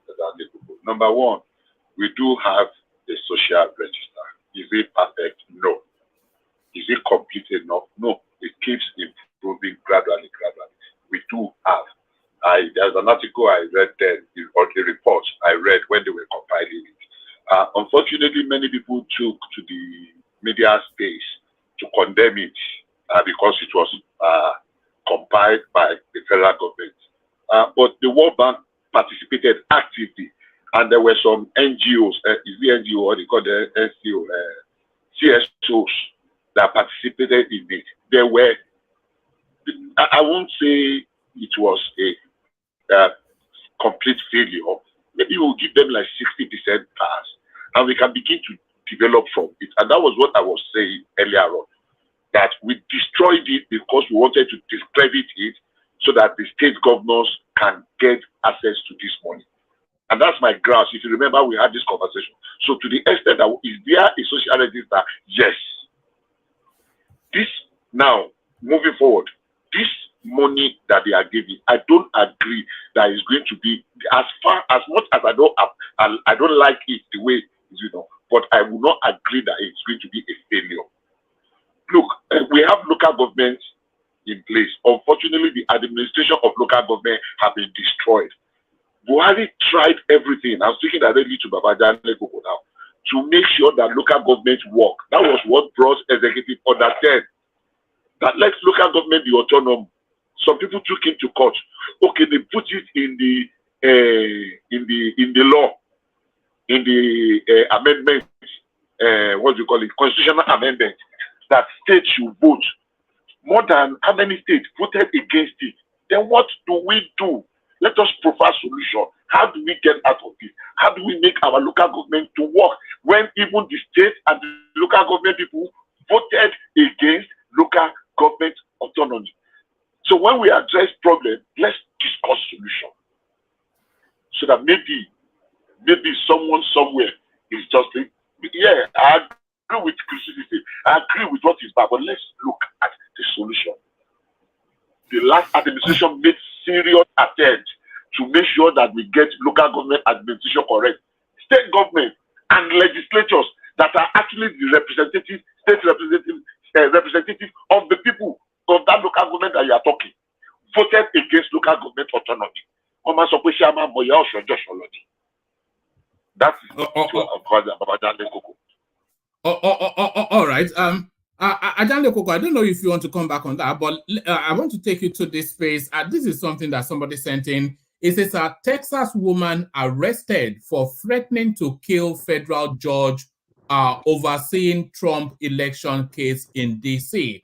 So you will say, what has that got to do with Nigeria? But that speaks to the narrative of all eyes on the judiciary that we're seeing now in Nigeria, that they are trying to quote under the cloud of under the banner of free speech. A Texas woman arrested for threatening to kill federal judge overseeing Trump election case in DC. So now, does that open up that then space that the law should take a firm footing on this judiciary intimidation that we're seeing by the obedient space? Well, America is a country of law. It's a country where the law work at its best, and whoever that contravenes the law in America, the law will surely punish that person. So this woman that has been arrested, I think, before you know it, they will take her to court, prosecute her, and they will. The law will take the course on her. So we have creative people everywhere. So creative people are everywhere. But the good thing of it is that they can quickly, get hold of her before she carry out her dangerous mission, and she's in the net now, and she'll be punished. So, what did you ask about the obedient? What was the the person that sent it in was actually sending it in as an example of similar situations of the intimidation of the judges at the petition tribunal, all the publishing of their names and their photographs and their family, all the threats that is going up, that is going against the judiciary from the obedient space. So the person sending it in was wanting us to mirror that against what is happening in Nigeria, and asking them if punitive measures should not be taken against this obedient space, and maybe round up a couple of hundred of them and throw them in prison. Yes, if some people, in the case of Nigeria, that threaten the judge or justices or judges, I think they deserve punishment too. So because we cannot allow some people, a group of people, to threaten the judiciary, threaten our judges. Because if we don't get it right, if that organ of government fails, then the nation will fail completely. Anarchy will set in, lawlessness will set in, and everything will fail completely. So they deserve, our judges deserve to be protected. But who are the people that doesn't even respect the judiciary? The executive. This criminal all over the countries. Federal government, I think federal government have done well in giving the judiciary their own autonomy to function on their own. But all these governors across the country, they are a bunch of criminal people. They don't want anything to function. They don't want the local government to function. They don't want the legislator in their state to function. They don't want the judiciary to function. They want to control everything. So, but people that threaten the judges in Nigeria, I think they should be identified. And, prosecute them, show them on the TV, and punish them in accordance to the law. And that is how you can show, some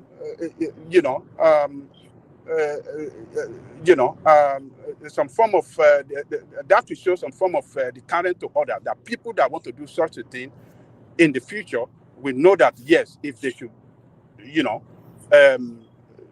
threaten the judges or justices of the Supreme Court, they will be punished. So I support the government, or government agency that is responsible to identify these people. To round up a couple of hundred of obedience and throw them in prison. Oh, no. I didn't know I had my camera on. I'm not saying 100 people. Look, we cannot have a government. We cannot have country that does not work. We cannot have country that allow lawlessness. We cannot have it. Judiciary, those people, they work harder than any other organ of government. These judges, they go to court every day. They be writing. At night, they will not sleep at home. They be writing, documenting their, doing their research to make sure that by the time they want to deliver judgment, they deliver a fair judgment, a fair ruling. These people don't sleep. They read all the time.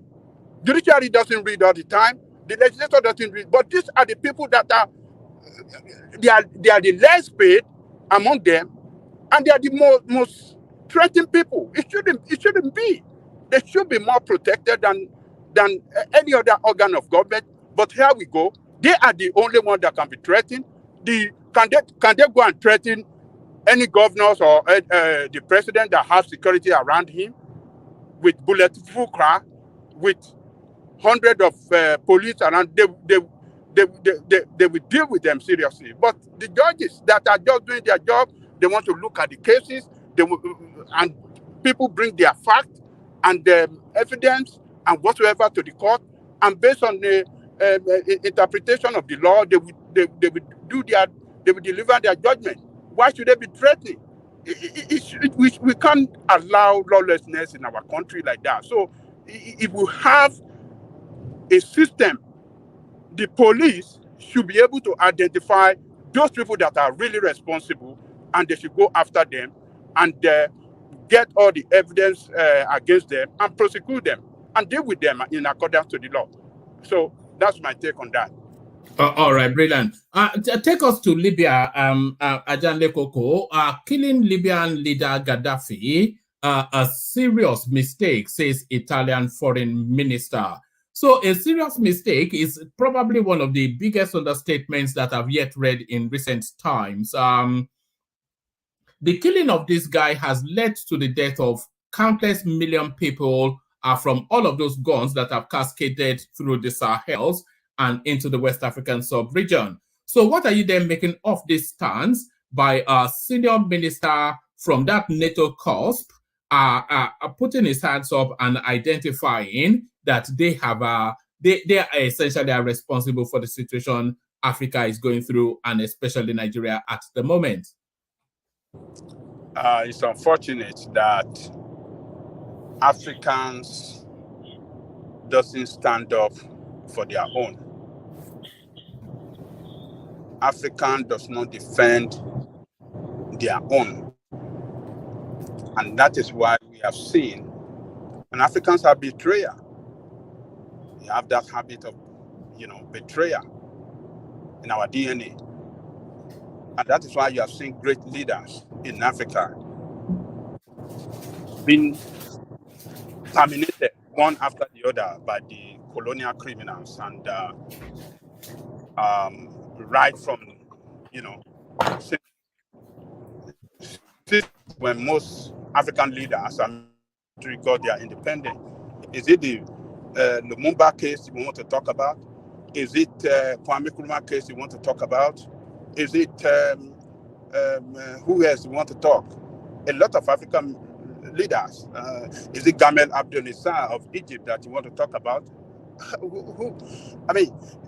Is it Thomas Sankara we want to talk about? Is it Murtala Mohammed that we want to talk about? So we have lost great leaders. Is it if Awolowo were not? They were not able to kill Chief Awolowo, but they stopped him.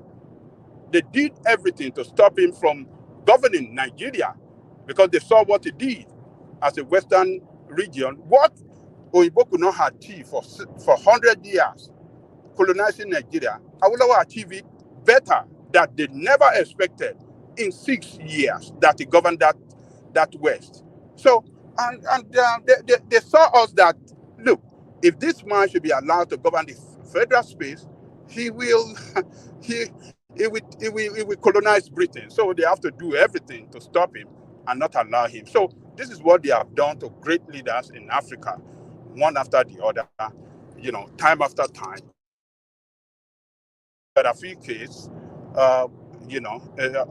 unfortunately, when before he was killed, African leaders did not stand up for him.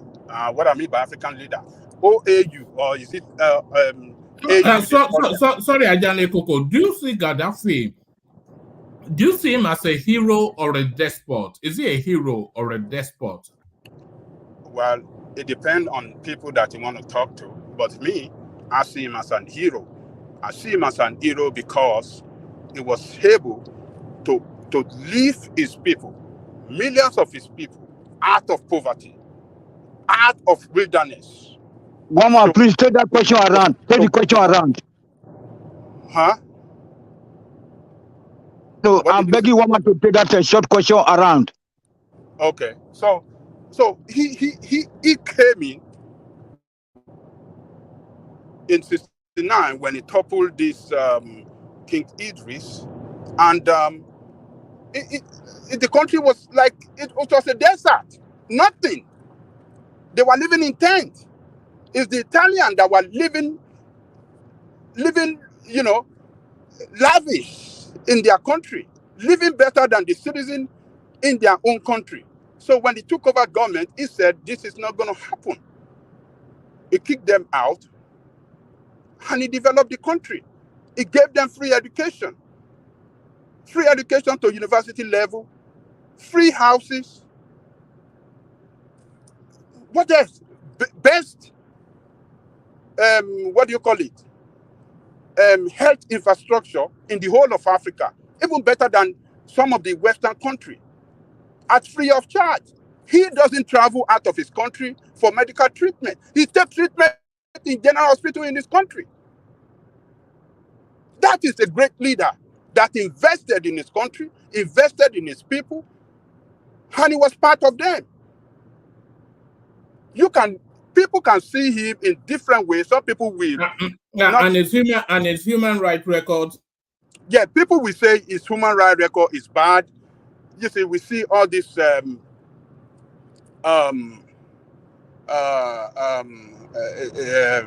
comment on his human rights, most especially from the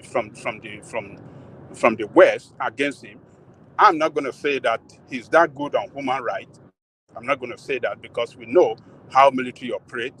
When you are too critical of them, they go after you. That's the way they operate.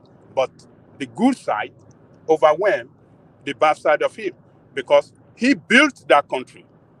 He built Libya. Libya were living in poverty in spite of the vast resources in terms of oil that God gave them. The Italians were taking this oil like as if it was there until when it came in, kicked Italian out. And you know the good thing that he did? He took reparation from Italy. It's the only country, only leader that demanded for reparation from Italian. And they paid him because he said he's not going to do any business with them anymore. Never in life. And they knew that, look, they have a lot to lose if they don't pay that money to him. They pay them billions of dollars in reparation to Libya. That is what African countries should have demanded, but we are not people that come together to fight for a common cause, and it's so unfortunate. So during his time, Abiola was pushing that narrative, that reparation narrative. Yeah. Yes, some people are saying that was one of the reasons why they killed him. Yeah, they poisoned him. That look, this man, Abiola, with his so much wealth, maybe the richest man in Africa back then, and if you cap it with political power, and Nigeria being the biggest black race, and with his influence around the world, this man will push for reparation. So let us do something about it, and they succeeded in doing that. So, but you know, in the case of Gaddafi, so he was able to take his people out of poverty, completely out of poverty.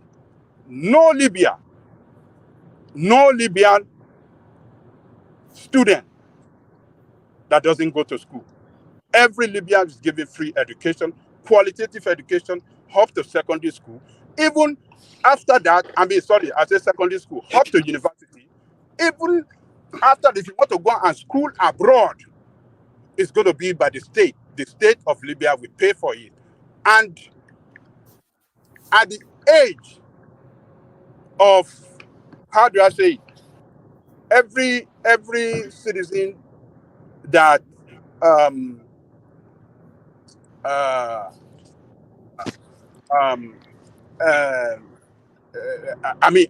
immediately after maybe graduation or something like that, maybe high school or no, after 18 years, government will give you $2,000 as a gift that you hit 18 years old. And that $2,000, if you want to travel to Malta, you know, Malta is like a vacation place. They will sponsor you, go to Malta, go and enjoy yourself and come back. So it did a lot of things, even water. So he was giving them Olosho money. Is that what they're saying? He was giving them Olosho money. Yeah. No, that is look, one man. Even what do you call this thing? Like our own NNPC. Every citizen is a stakeholder. They are all shareholder in their oil corporate. What do they call them? They're like our own NNPC. They are state oil company. State-owned oil company. State oil-owned company. So he distributed the wealth of the nation to everybody to enjoy their wealth. So even water, there is no water in desert. He built the fifth wonder in the world. Yes, that was called the Green Book. The Green Book it was called. No, Great Man-Made River. He went and created a river, man-made river in the desert, from where they lifted water, pipe-borne water, to the whole of the country. They don't have water in the desert. He made man-made river. They call it Great Man-Made River. Yes, that thing. I think it was actually called the Green Book. He came up with a concept of revegetating the desert. I'll see if I can find it, but I think it's something called the Green Book. But carry on. I'll see if I can find it. So he built river, man-made river, for the people to enjoy water, and they still have it in that country. That is where they source their pipe-borne water. They call it fifth wonder in the world. You see, when you see great leaders, let us just say it, whether it is military or civilian, let us just say it. Yes, he has a shortcoming on human rights, but when it comes to fighting for his country, patriotism to the core, and taking his country with a small population, to the international stage, I think he's a great leader. And it's unfortunate that he was disappointed. African leaders disappointed him. That time, AU should have been able to stand up against that invasion against him, that, look, this is African country.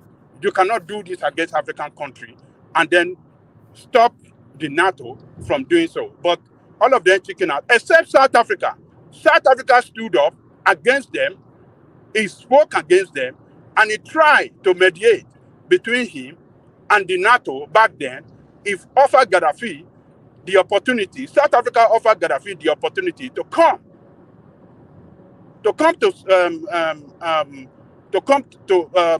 to leave with his family and come to South Africa, that they will give him that they've given that asylum to stay in South Africa so that they can escape the plan by the West, you know, so to kill him. But he refused. He said he's not going anywhere. He said if we want to die, if he's got to die, he got to die in his country. And that is what happened to him. Did he not die in a gutter somewhere? Did he not die in a gutter? It doesn't matter where somebody's died, but he died in his country. He said he's not running away from his country. He stood there. He stood, and he died there. They killed him. He said he won't. But like a rabid dog, though. He was killed like a rabid dog. It is so depressing to see Babangida eulogizing Muammar Gaddafi as if he's the God sent Saint Joseph replica angel to the people of Libya. It's so depressing. I have my reservation to everything Babangida said. Give me a break. That guy was a killer. Give me a break. This is a non-terrorist. I reserve my comment. Let Babangida finish. Yes, I'm waiting for my turn too. Okay, let me. Yeah, Woman, can I just say something? Please? Sorry. Yeah. Oh, hold on. Let Ajande Koko land. Can everybody hold? Let Ajande Koko land, and then I'll take it round like as a round robin, as Tony suggested. Yeah. Yeah. So. But sorry, Ajande Koko. If you have a question, Solomon, you can ask. Yeah. What I was trying to ask is about the MKO space that we just talked about here. That I was trying to push that these funds that they were paying back, the West felt like this guy is going to push that narrative for Nigeria to start demanding for that money. So I was like, oh, will you say it's only the West? Because I heard that after the death of MKO, that Yorubas were leaving the Aso Rock with Ghana must go. Sorry, so I was trying to ask him, are you sure it's just only the West that planned against this guy, or maybe his fellow? No. That was the Yorubas living. I think that was a narrative from Colonel Hamza, wasn't it? Abacha said this. No, hold on with the laughter first. Hold on. That was a narrative from Colonel Hamza that after Abiola's death, they thought they were coming to raid and burn the country down, but they were living with briefcases filled with dollars. But that was after the event. But leading up to the event, the Yorubas wanted him, of course, to be president. They would want that rather than anything else. But then after he was killed, what happens next? So a lot of them went and just took the bag, you know. But I don't think they facilitated his death, no. But back to you, Ajande Koko. No, I've got what I want. At least you confirmed that they took the bag. No, they did take the bag now. Of course they took the bag. I mean, would you not take the bag? Everybody takes the bag now. So Gaddafi tried his best to bring Africa together and stand up against colonial and imperialist influence that has caused a very serious setback for us. But African leaders, majority of them,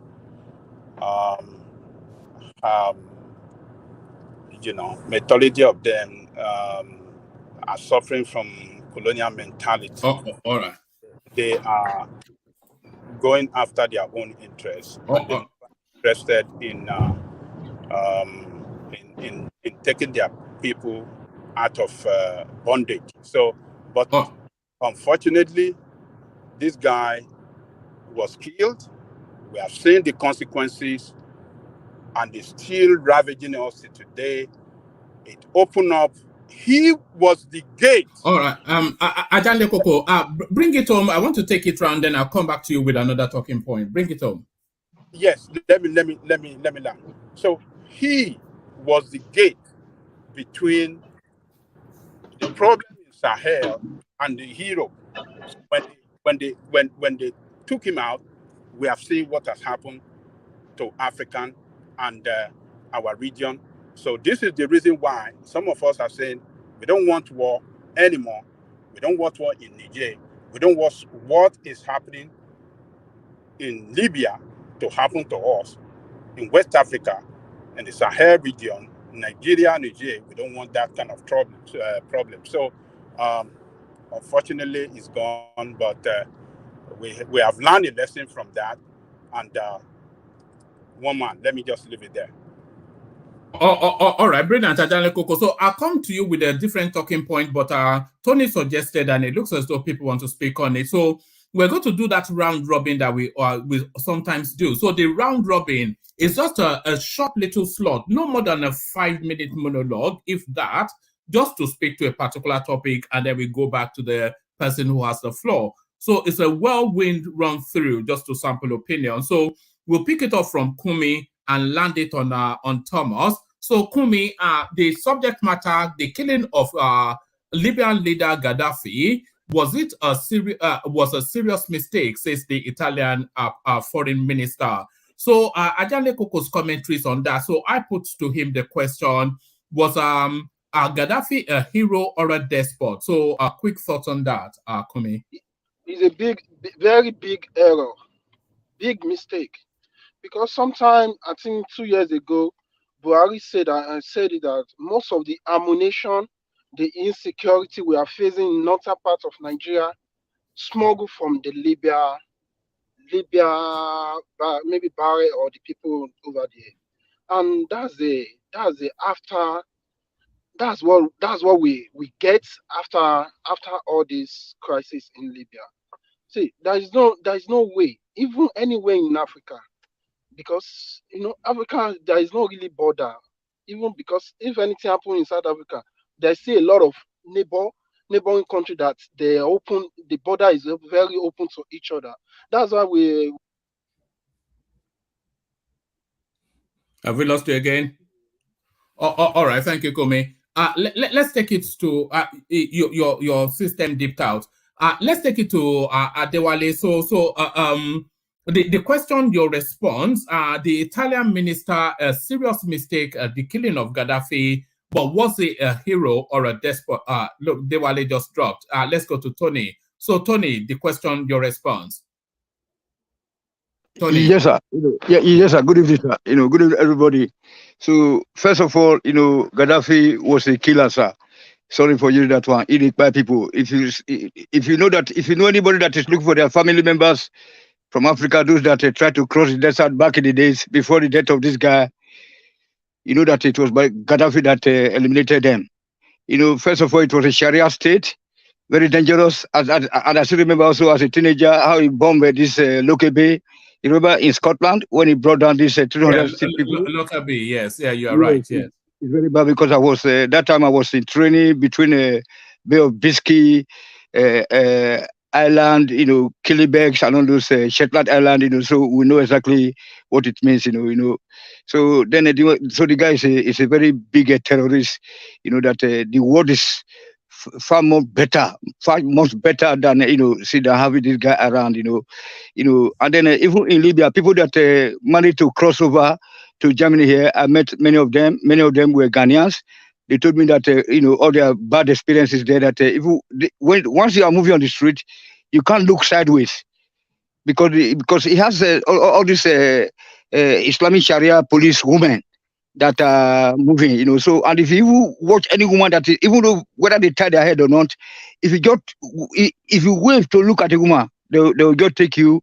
They will just call the Uri off, So many things that this guy committed, but he was good to his people, now. So snakes, they live together now. Snakes. So the Arabs, I don't know why look, something is wrong with us as black people. Why we keep we keep, saying that these people, they are our brothers, they are African brother, African this, African that. Remember that Obasanjo tried to kick him out of AU, because of all this his Islamic, ideology.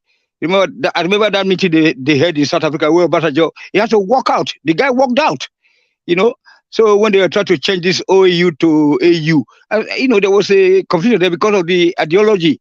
So that was why even when Obasanjo set up this African Development Bank, then he even tell Tunisia that, okay, we know that your zone there, this North Africa, you don't respect your women. So we want to have a lady director general of this bank. That was what prompted Obasanjo to take such a decision. And then so when we're talking about, look, and then so the most important thing that the information I want to give you guys tonight is this. What actually caused the war was not because of this and that, because they took off, they bribed his son or whatever. Even Gaddafi forbids people from having discotheques in Libya, no beer parlors, but in his basement, what we call Keller here, cellar in Germany, there are a lot of, under the basement now, it was having discotheques. It was just like a Taliban people, all those Mullah Omar, who were telling people television was anti-Islam, but then they said they are having rollicky sessions all the time underground. So this man is not good. So what actually happened was that Gaddafi was taking $4 billion to stop the black people from crossing over to Europe.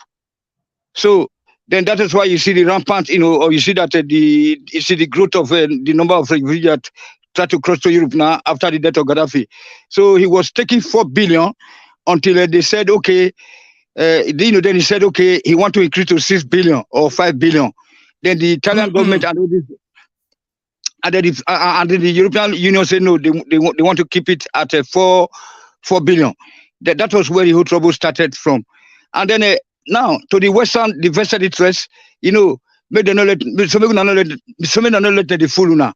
They will keep us first, like they kill Lumumba, as our Oga Jani Koko said, or they prevented my mentor, my Oga, my Papa, Awolowo from being our president, and then but after killing them, then after so many years, they'll come say, okay, we are sorry what we did, so that's why we said that we blacks, we should try to, embrace a man like me, so that we can know how to, so that we can be able to. All right. Idi Amin was a great man. At my 5 minutes. No, we're not talking about Idi Amin, but thank you. Okay, so you're up next, Dewale. Hero, pardon me, hero or villain, Gaddafi, Dewale.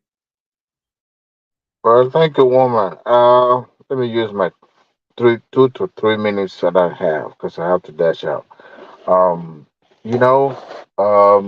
Depends on the side that you belong.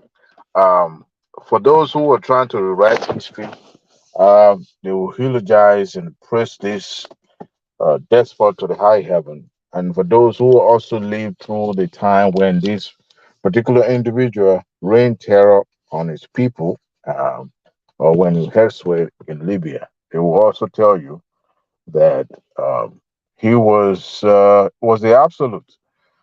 This man was a known terrorist. Even though he was termed terrorist by the West, he actually lived it. He never denied some of the atrocity that he committed. He had the worst human rights history in the history of that country called Libya. He imposed himself, at the beginning of that country.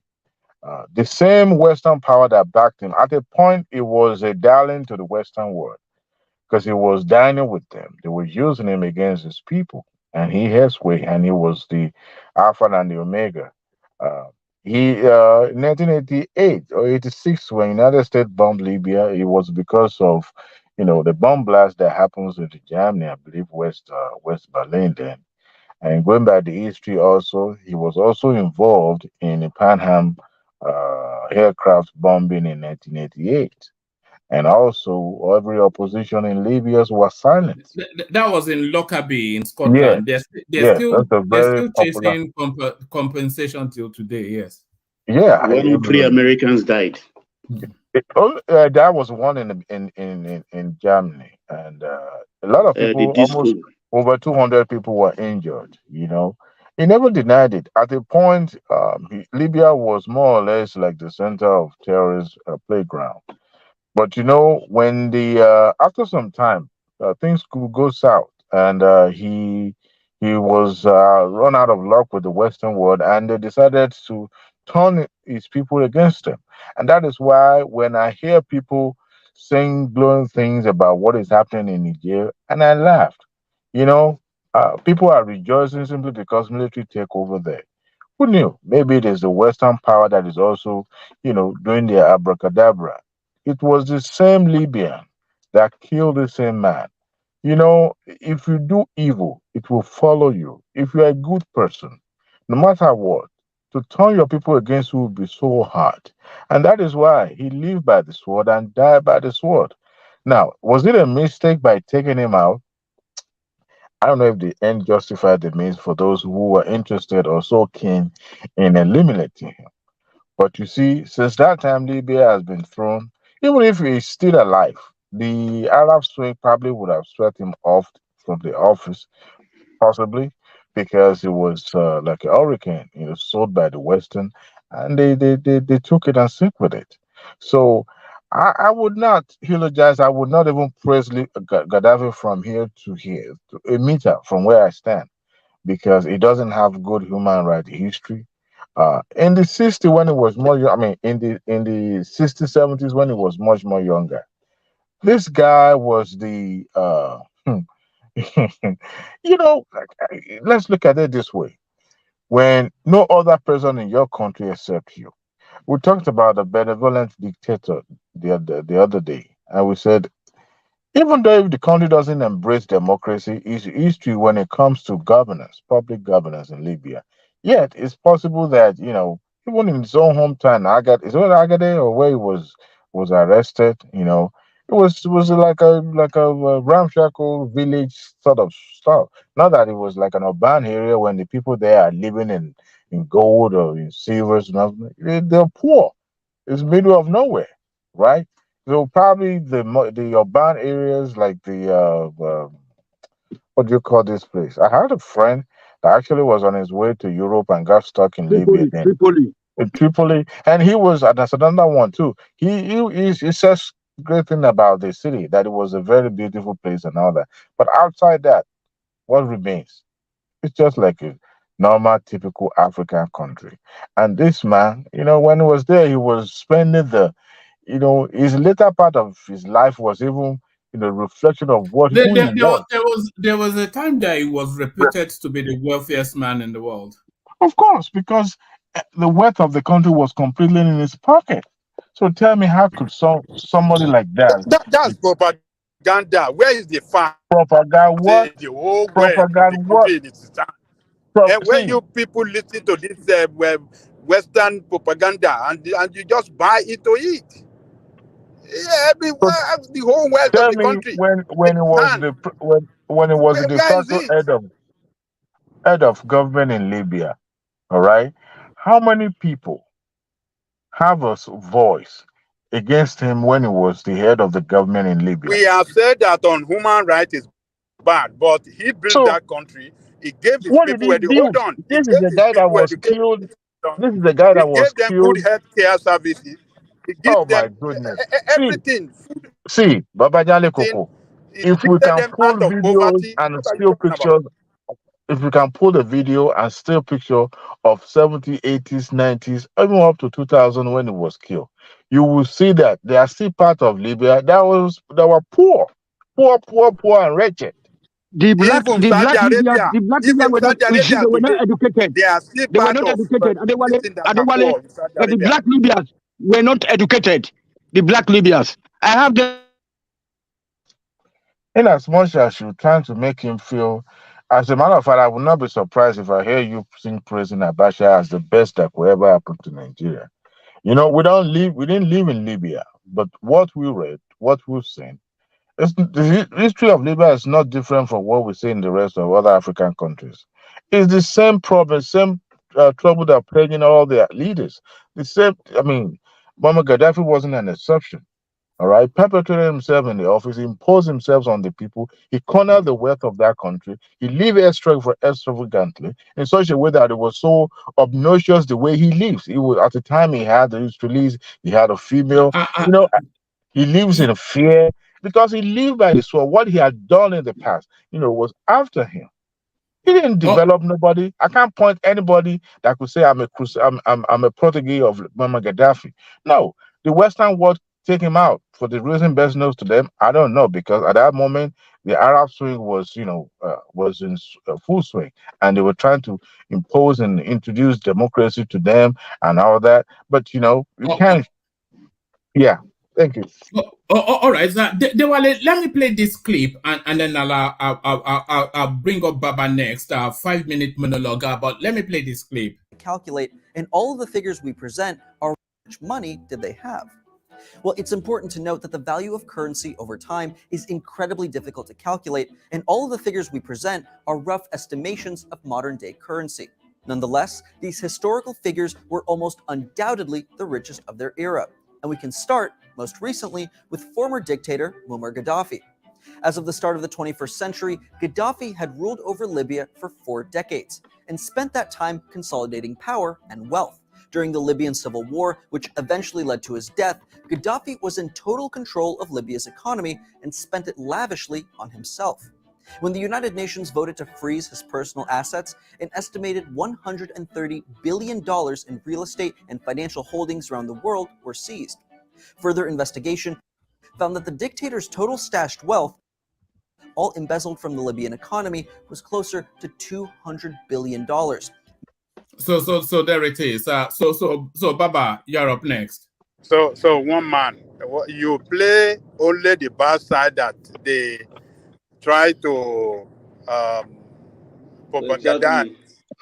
So the good side of it that he did to his people, you didn't see that. You didn't see that at all.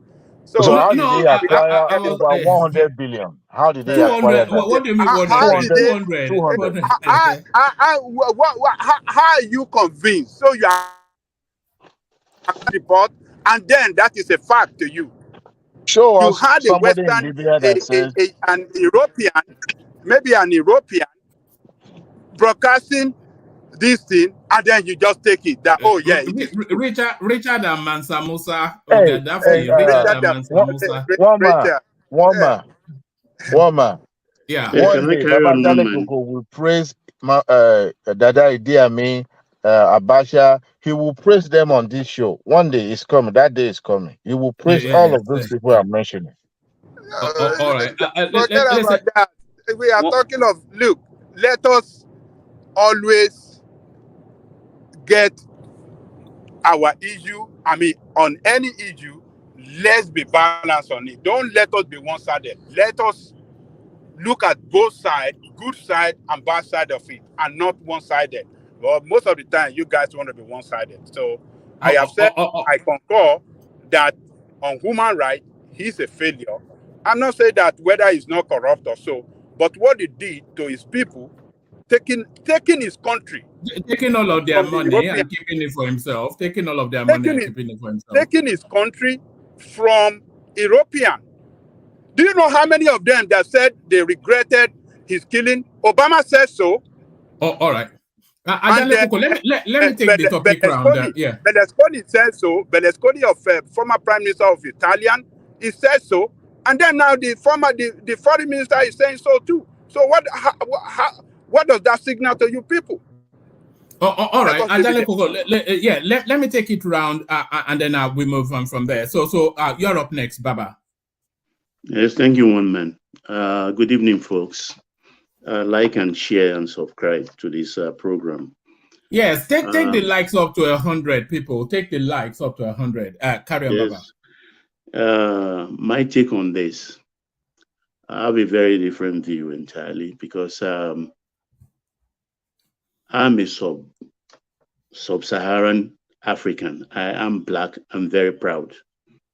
Anything above the sub-Saharan South Africa, which is the Arabs, I don't count with them. I'm not Gaddafi's brother. I'm not the brother of an Egyptian or anybody. I'm an African. Do you see them as Africans? Do you see an I don't Egyptian see as them an as African. That Yeah, map yes. has to be redrawn.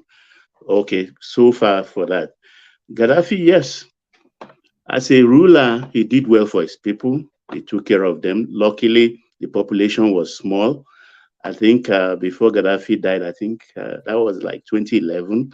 I think there were just about 5 million people, and the country is awash with crude oil.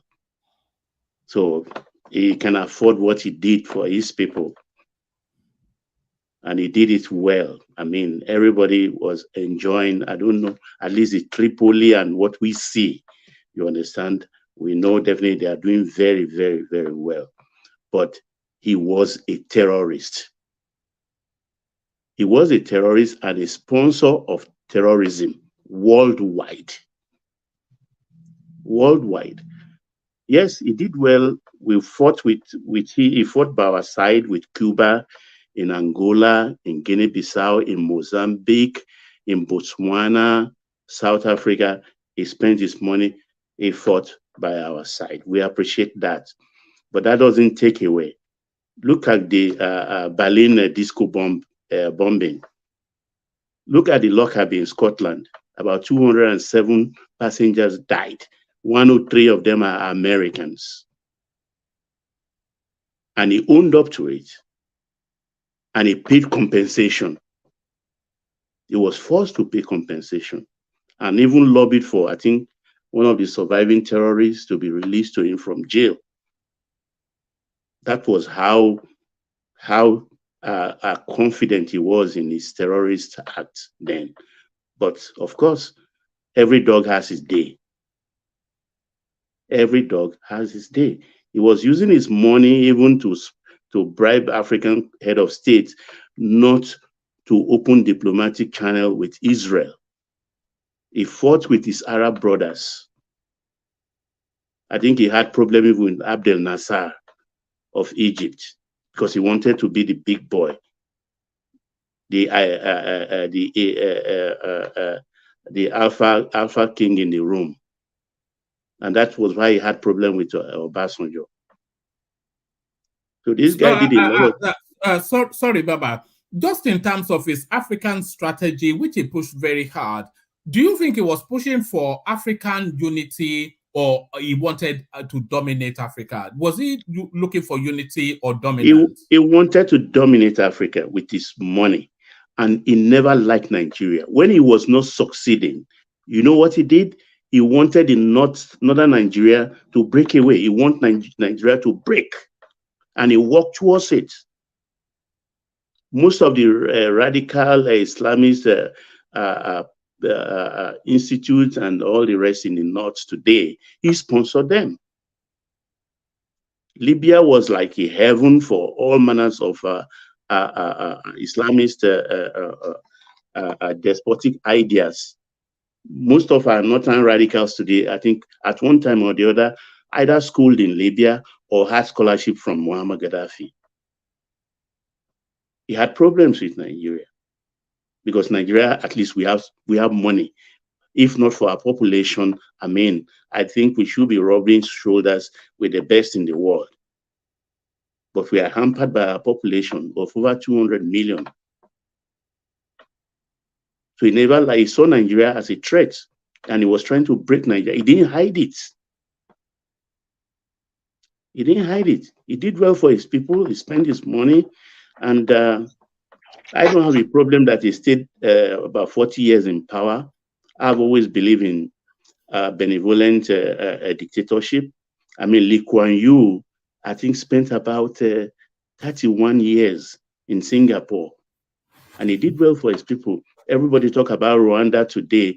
We are forgetting that he has extended his tenure. I think he's on the 4th term now, or the 3rd term. I can't remember. Yeah, he's looking to secure a 4th, yeah. Yeah, so nobody's talking about Rwanda because he's doing very, very well. I mean, time was, who knew that President Roosevelt, Delano Roosevelt, was on his 3rd term when he died and gave the mantle of leadership to his vice president. America started two-term governance, I think, in 1951, if my memory serves me correctly. 1951, I think that was the 22nd Amendment. So there's nothing bad about dictatorship if it's benevolent, but not the type of Gaddafi. At home, he was a good guy, but outside, he was a terrorist. And he is not my brother, he's not my favorite person. No Arab is my favorite person. They took Black Africans, 6 million slaves. The West took, I think, about 2.8 million slaves. In the West, we can see today. Do you know that there's still remnants of that slavery in Mauritania? No, look at the ratio. Look at the ratio, woman. You are not following my drift. Yeah. They took 6 million. How many remaining in all Arab land today? I don't think the blacks are up to 1 million all over the Arab world today. But the West took 2.8 million.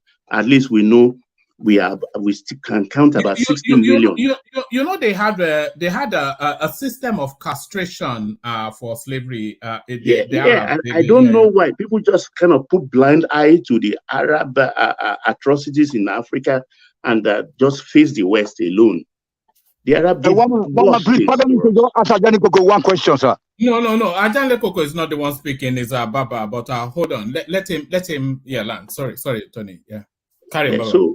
So I never when they come to African Union, I don't look at them. I don't count anything above sub-Saharan Africa.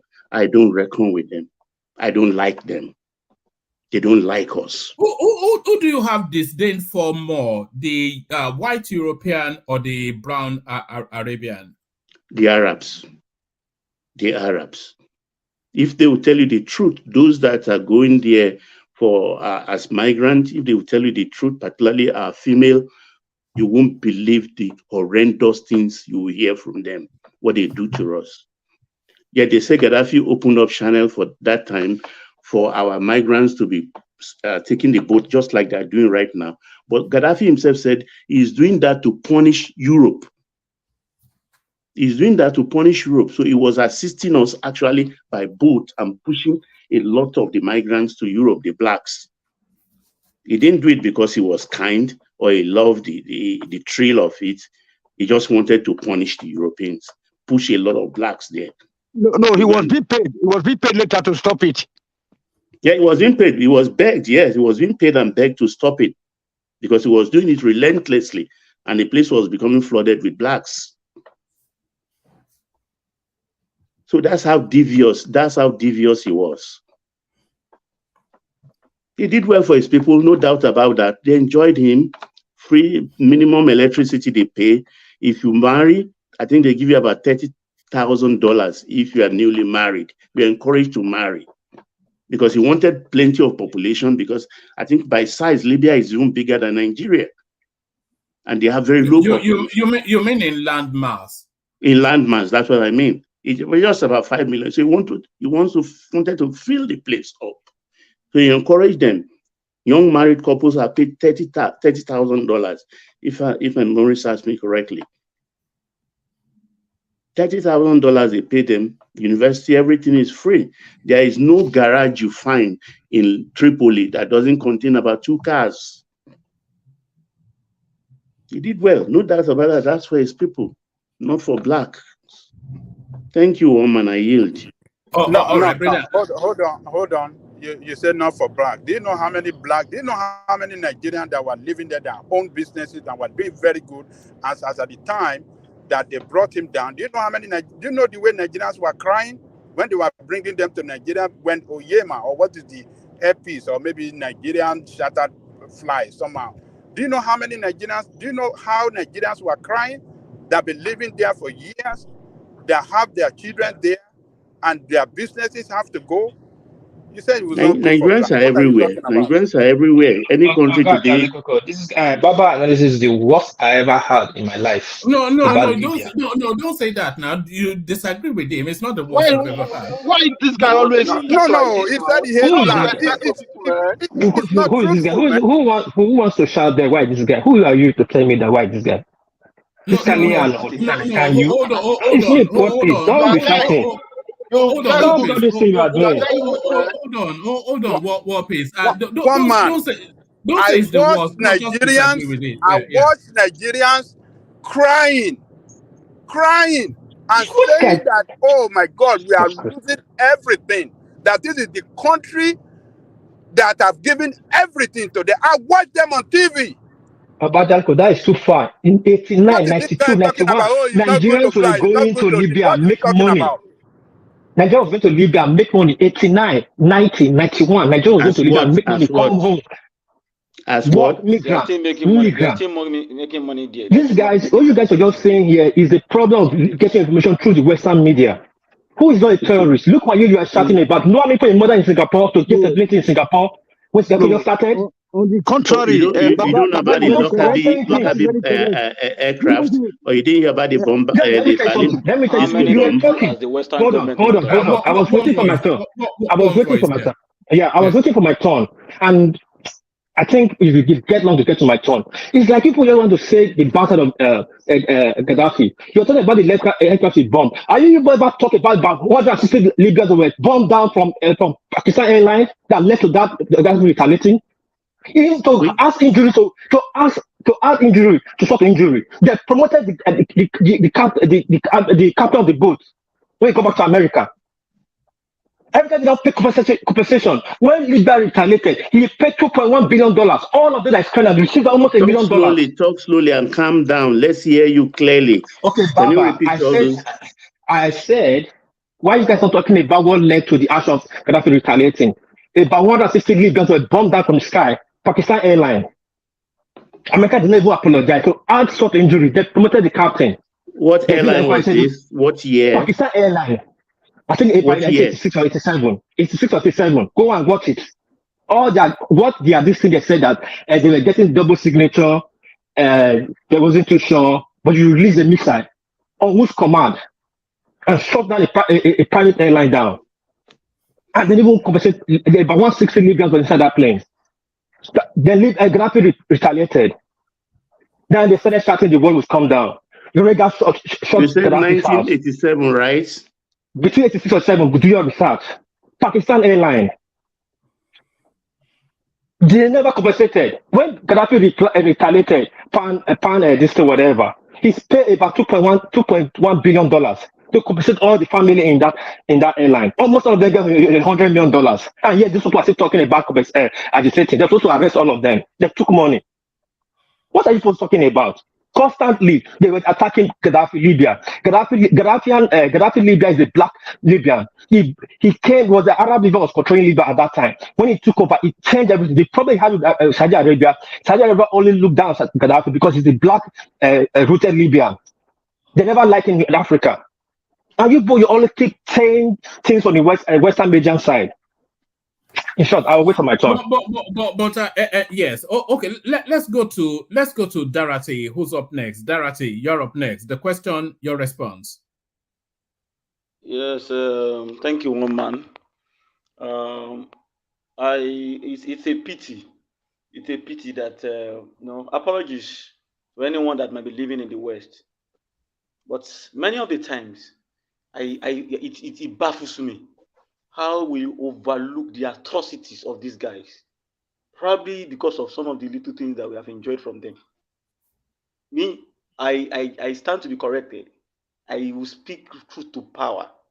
We pander to their narratives too much, forgetting that this particular platform that we are even enjoying today was as a result of the resolve of Gaddafi. This guy single-handedly placed down $300 million that built 550 million the African satellite. Hold on, War Peace. Yeah, carry on. The African satellite that you and I are using today. The Europeans were collecting $500 million, siphoning it, squeezing our blood, the blood of our fathers and our mothers, to get that money every year. We know how much we normally stay at the phone booth. And it was this guy that actually said, come, enough is enough. Let Africa come together. He was the only one that I can say likes the Africans, of the sub-Saharan Africans. to some extent. He is the only one that still to. You might have issues with Nigeria one way or some Nigerian one way or the other, but when it comes to liberation of Africa, this guy fought for Africa.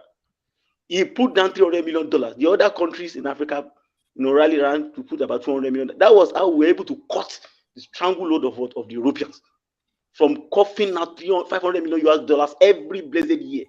That was what led to the growth of GSM and all these things that we are using today in Africa. We are able to launch our own satellite. So if we are talking about Gaddafi has a very, very bad human rights record. And I want to believe one of the reasons is this, because of the way we were as Africans. But Bajale could say something like that.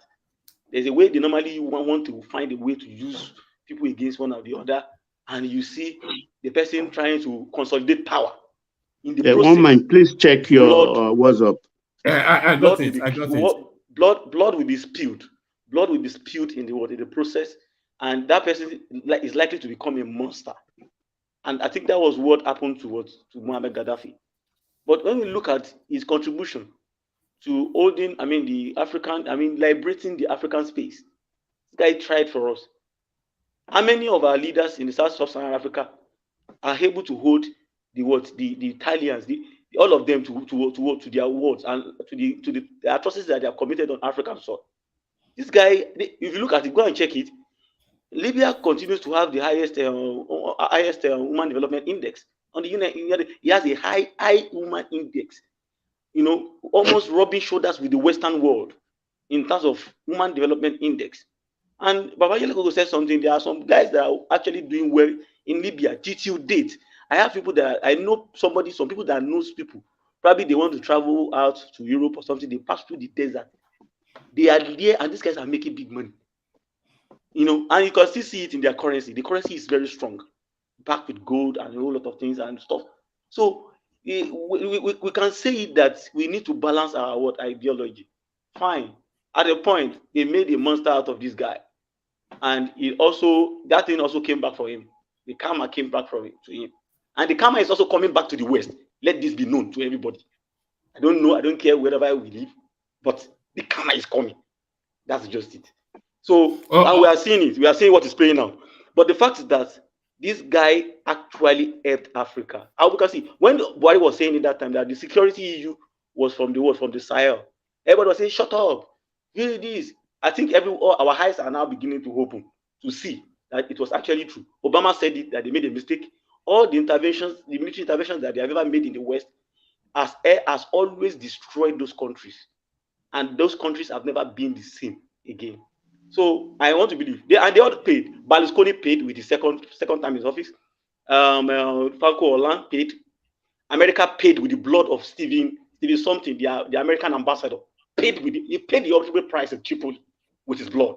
So they don't care actually to sacrifice people actually in the West. So it's one of those things. It's one of their game. So, but the fact is that the good side of this guy will always be told, whether we like it or not. We might hold on to some of the bad guys. Human rights record, I agree. I totally agree with that. It was not a clean one. It was not a clean one. But the fact is that this guy did well for his people. If every of our leaders that we're talking about, that we all are deliberating about today, has even done half of what he had done, I believe we will be rubbing shoulder with the West. And we all will not want to be like, until we go there, out there, that's the only time we can make it. As Mandela cooperated it, and that was the truth. We all saw it. Go and check the Human Development Index. It speaks volume. How many countries in Africa can actually match that Human Development Index to date? Very few, very, very few of them. So, and that's what they hate him for, and some other things they hate him for. Challenging. Do you know what it means to take the spoon away from the Europeans? $500 billion that they collect free of charge every year. So they will not like him. Actually, you expect them to give him a gold medal or to give him World Cup? No, they won't.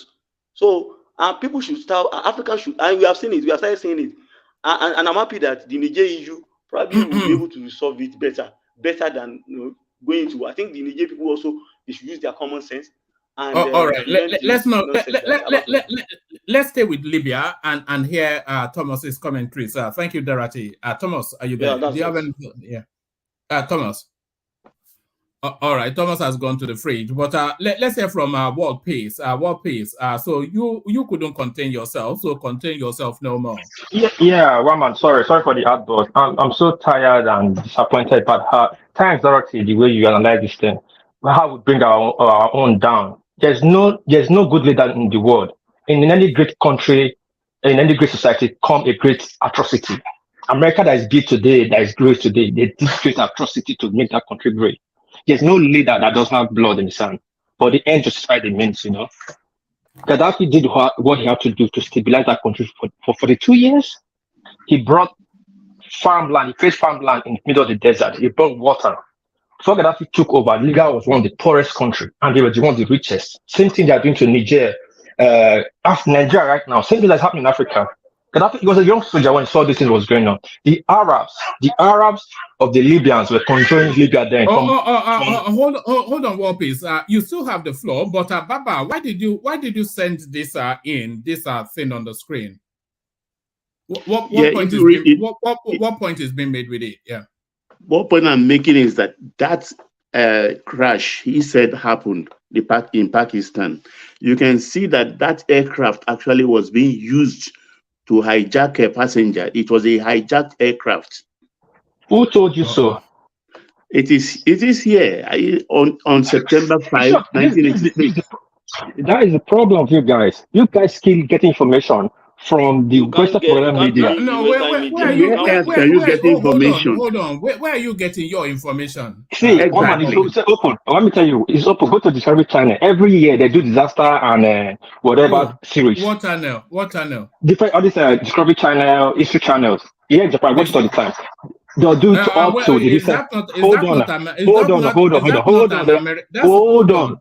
That's an American platform. Let me land now. They're analyzing the disaster that happened between military, human costs, and all that. And Libya on that Pakistan airline, the general that shot it, the captain that shot it, the ship that shot it, they talk about it. What happened? How they promote them? They showed everything. We all watching it in Japan every year up to this World Trade Center. They analyze what happened. Yeah, I didn't just read. I didn't just read. Hold on. That's an American. Okay, just wait. Hold on. I didn't just. You are not contradicting anything. Hold on. You said the problem is people are getting their information from Western spaces. And I'm asking where you are getting yours from. You are saying Discovery Channel, which is as American can get. Hold on, Mama. Listen to what I said. Maybe you listen to me. I said there are so many. What we are getting information on the ground here. Hold on. I said there are so many. There's so many media there that is showing it, even from Discovery Channel. I'm just making channels or history channels. We have our own Japanese Discovery Channel. It's not controlled by America, controlled by Japanese government. They say their own facts. So qualified here doesn't mean America controls. Japan is a Western narrative. Japan is a Western. You've not lived here, so you don't know. If you live there, you know what's happening in Japan.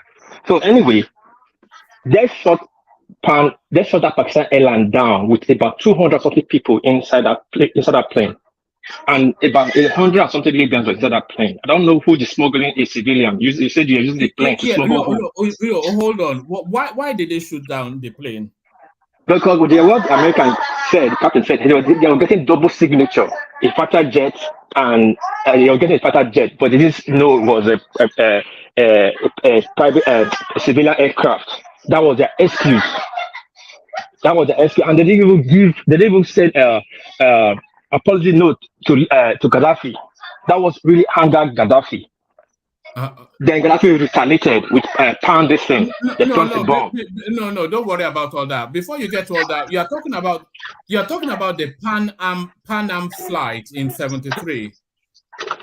I'm not talking about 73. I'm talking about one that shot down one Gaddafi bombed 86 or 87 when he retaliated. No, not in '73. Pan Am flight 73. That was in 1986. Yes. Yes. After that Pakistan airline happened,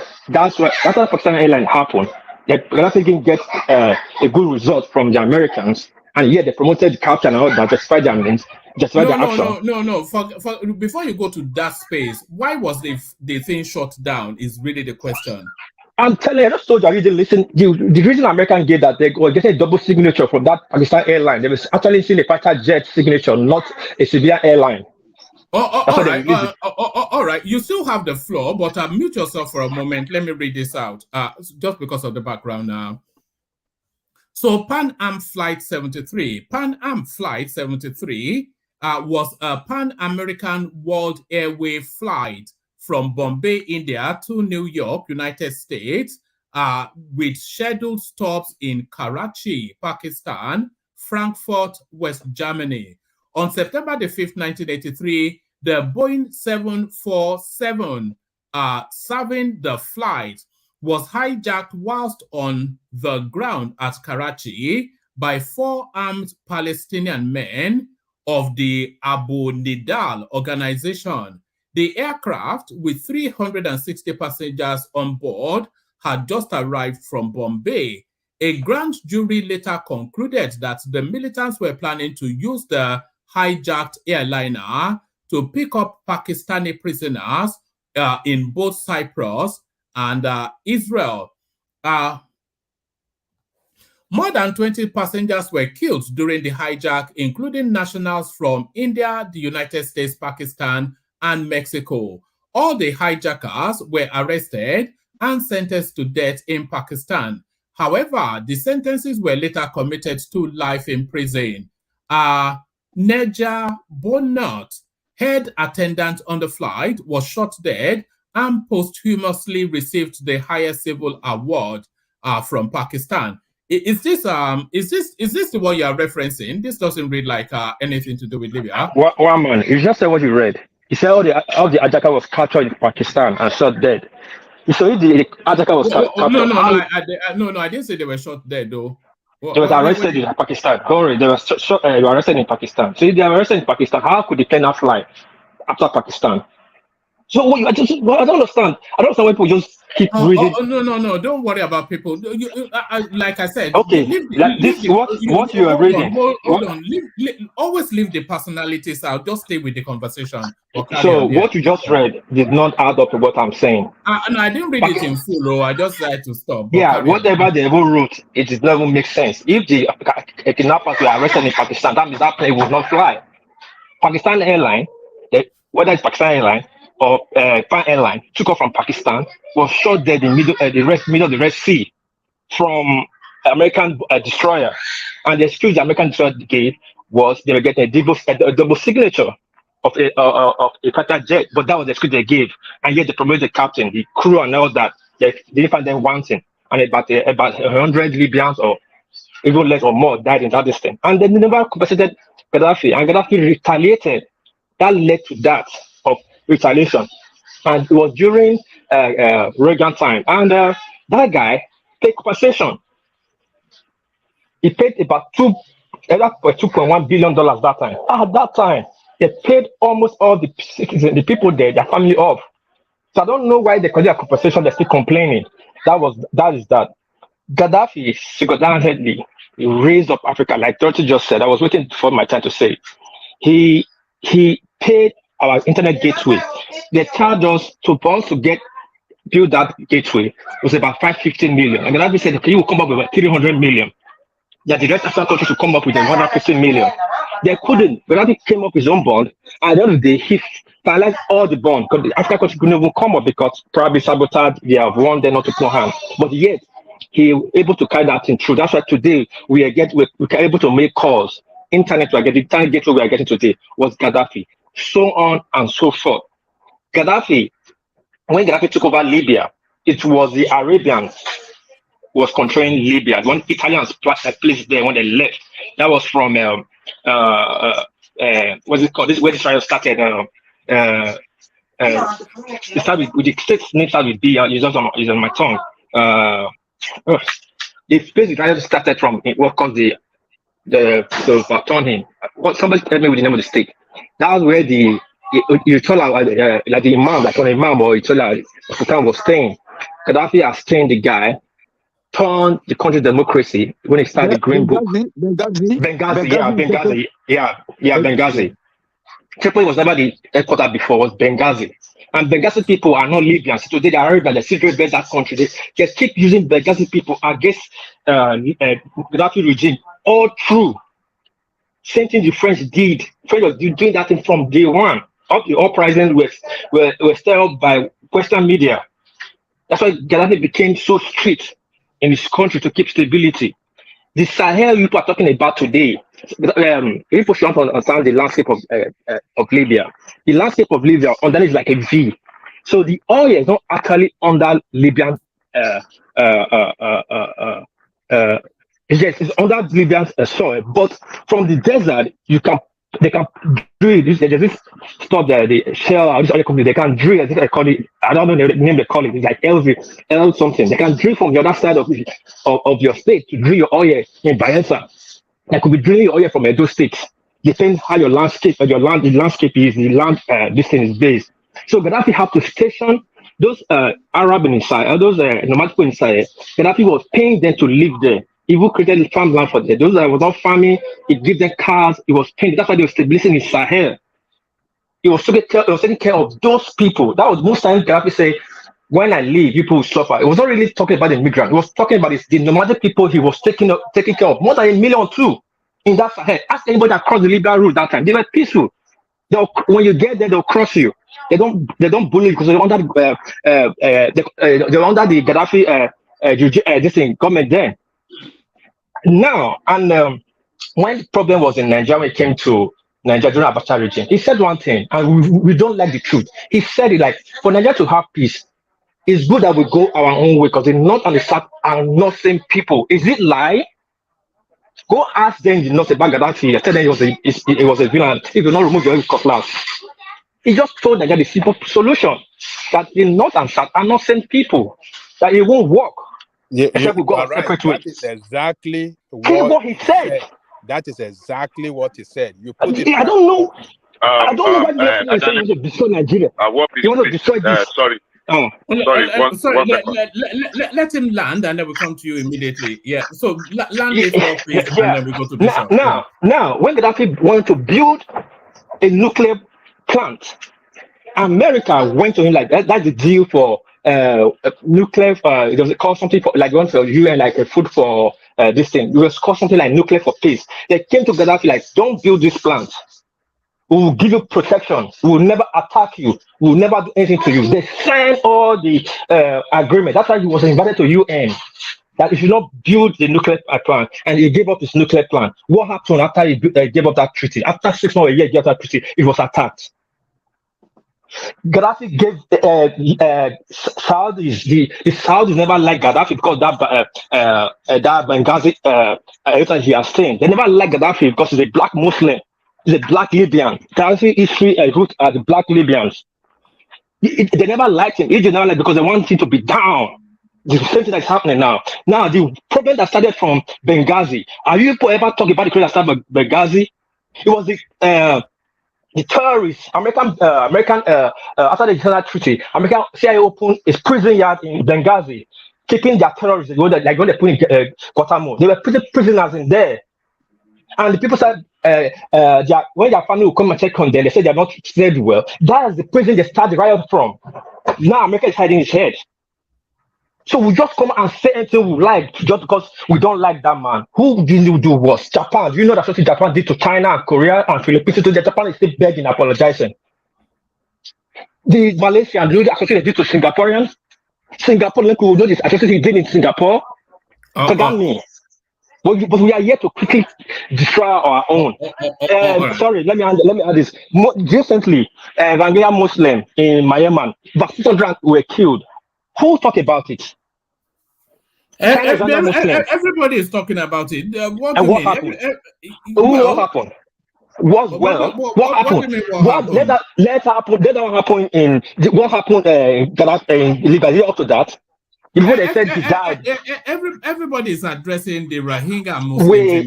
Why didn't they address Libya like that? Why didn't they address Libya like that? Not to people die in jail. They took over the country. What did Ansi Shu? Did Ansi Shu talk anything about the Rohingya people? He and where is the Ansi Shu today? He supported the government, and the government. They say the government when you go against the military junta, they're overthrowing. I watched it. I was following her up. China is arresting Muslims. Let me read this law. Gaddafi is not a black man, by the way. Like It's you not said, a black man. It's straight. I say it's straight. Listen, Very much, thank you. I say it's straight. It's straight is the black Muslim in leader, the black leader. That is straight. All right. Let's hear from Bishop. Bishop, come in. Okay. Very quickly. Good evening once again. I think everybody we see Gaddafi in different ways, but quite a few things actually stand out. It's interesting that the truth depends on how we see them now. So that's fair enough. Number one, I mean, on the lighter note, back in the days when Gaddafi and Reagan were having their what do you call it now? Their spat. My nickname actually is Reagan. Some people still call me Reagan today. There's a guy we used to call Stone K there. They named him Gaddafi because I was always arguing for, and he was against Gaddafi. He was always arguing for. Now, Gaddafi did quite a number of. Some people are saying he's the one that brought telephony or whatever to Africa. Maybe he did some good things, but honestly speaking, he did some terrible things in Africa. Gaddafi wanted to be about the strong, not only the strong man of Libya, he wanted to be the strong man of Africa.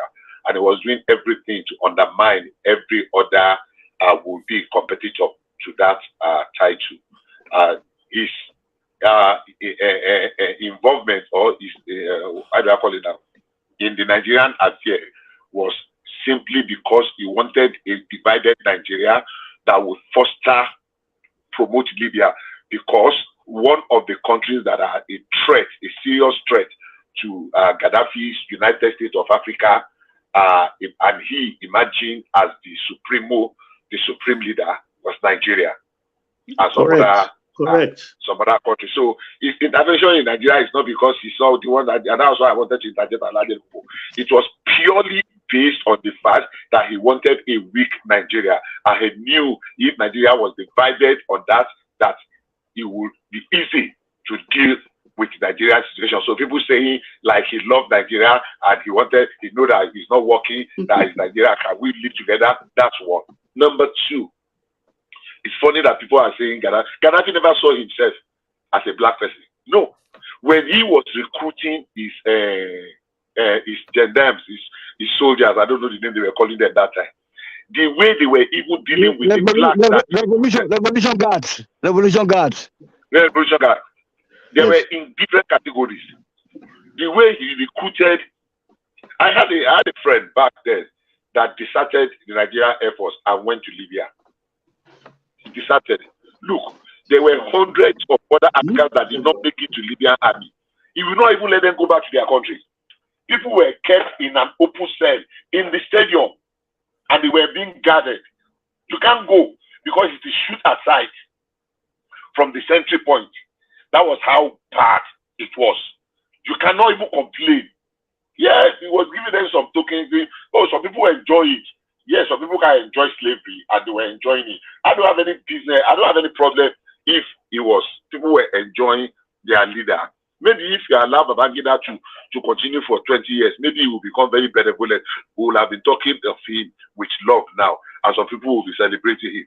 Maybe if you allow some of our dictators to, Abacha too, maybe we have not resisted Abacha that much. Maybe after about 20 or 30 years, Abacha would have become, something we'll be celebrating like. But the fact that Gaddafi wanted the United States of Africa is not because he necessarily wants Africa to progress, or he wants to be strong, he wants to dominate Africa. He wants to be like the number one, the supreme. And he was sponsoring money. I mean, he was spending money to sponsor destabilization of other African countries. Talk about the good in his country. Talk about the Great Lake. Talk about the agricultural revolution. Talk about that he was standing up to the Western world. Okay, I don't have anything against that. But his hatred for the other black Africans stand out like a sore thumb. And his efforts and attempt to destabilize and cause some, look at what he did when he came to Nigeria. There was a time he was supposed to come to Nigeria that it was cancelled because he wanted us to suspend all our security, whatever. The other time they came, they wanted to come into Nigeria with arms in Abuja. Under, I think it was under Obasanjo, if I'm not mistaken, that they had a stand-up. It was in Obasanjo's wisdom that avoided to pick his call. He brought his own female, what they call it, their female Amazon soldiers. And they wanted to take over the entire airport, Nigerian airport. And they wanted to disarm our own soldiers. And they said, no, you cannot come into our country like that. You have to disarm your own soldiers. Our soldiers will provide you with the security. They were in that airport for hours, going forth and back, because he did not believe that we are capable of giving him the kind of security he deserves as the #1 supreme leader of Africa. So, like I say, I agree with people that are say in his favor, and I still agree with people that have different opinion about it. Gaddafi was different things to different people. Human rights mean nothing to him, and he will do anything to take people out of the way, so people were not even able to look at him in the face. And he amassed so much wealth, eliminated opponents and opposition figures at will, and nobody will ask questions. So, but to his people, he is good. All of the evil he did is not as bad as some of the evil that some of the rulers did. So they have no right to come and tell us in Africa how we live. So I am against the fact that they attacked him. Unfortunately, the attack on Libya was popular then. It was popular. Even in Africa, most Africans, rejoiced about it. They supported it somehow. Maybe later they are now realizing... Which Africa supported it? Which Africa? Okay, a lot of African. I supported him because many are guys... you talking of African leaders? Are you talking about... No. In Germany, we have more than...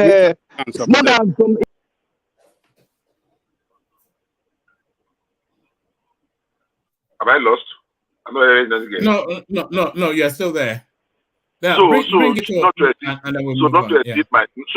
my family, I will not condemn people that don't agree with him. I will not condemn people, but let us state the truth.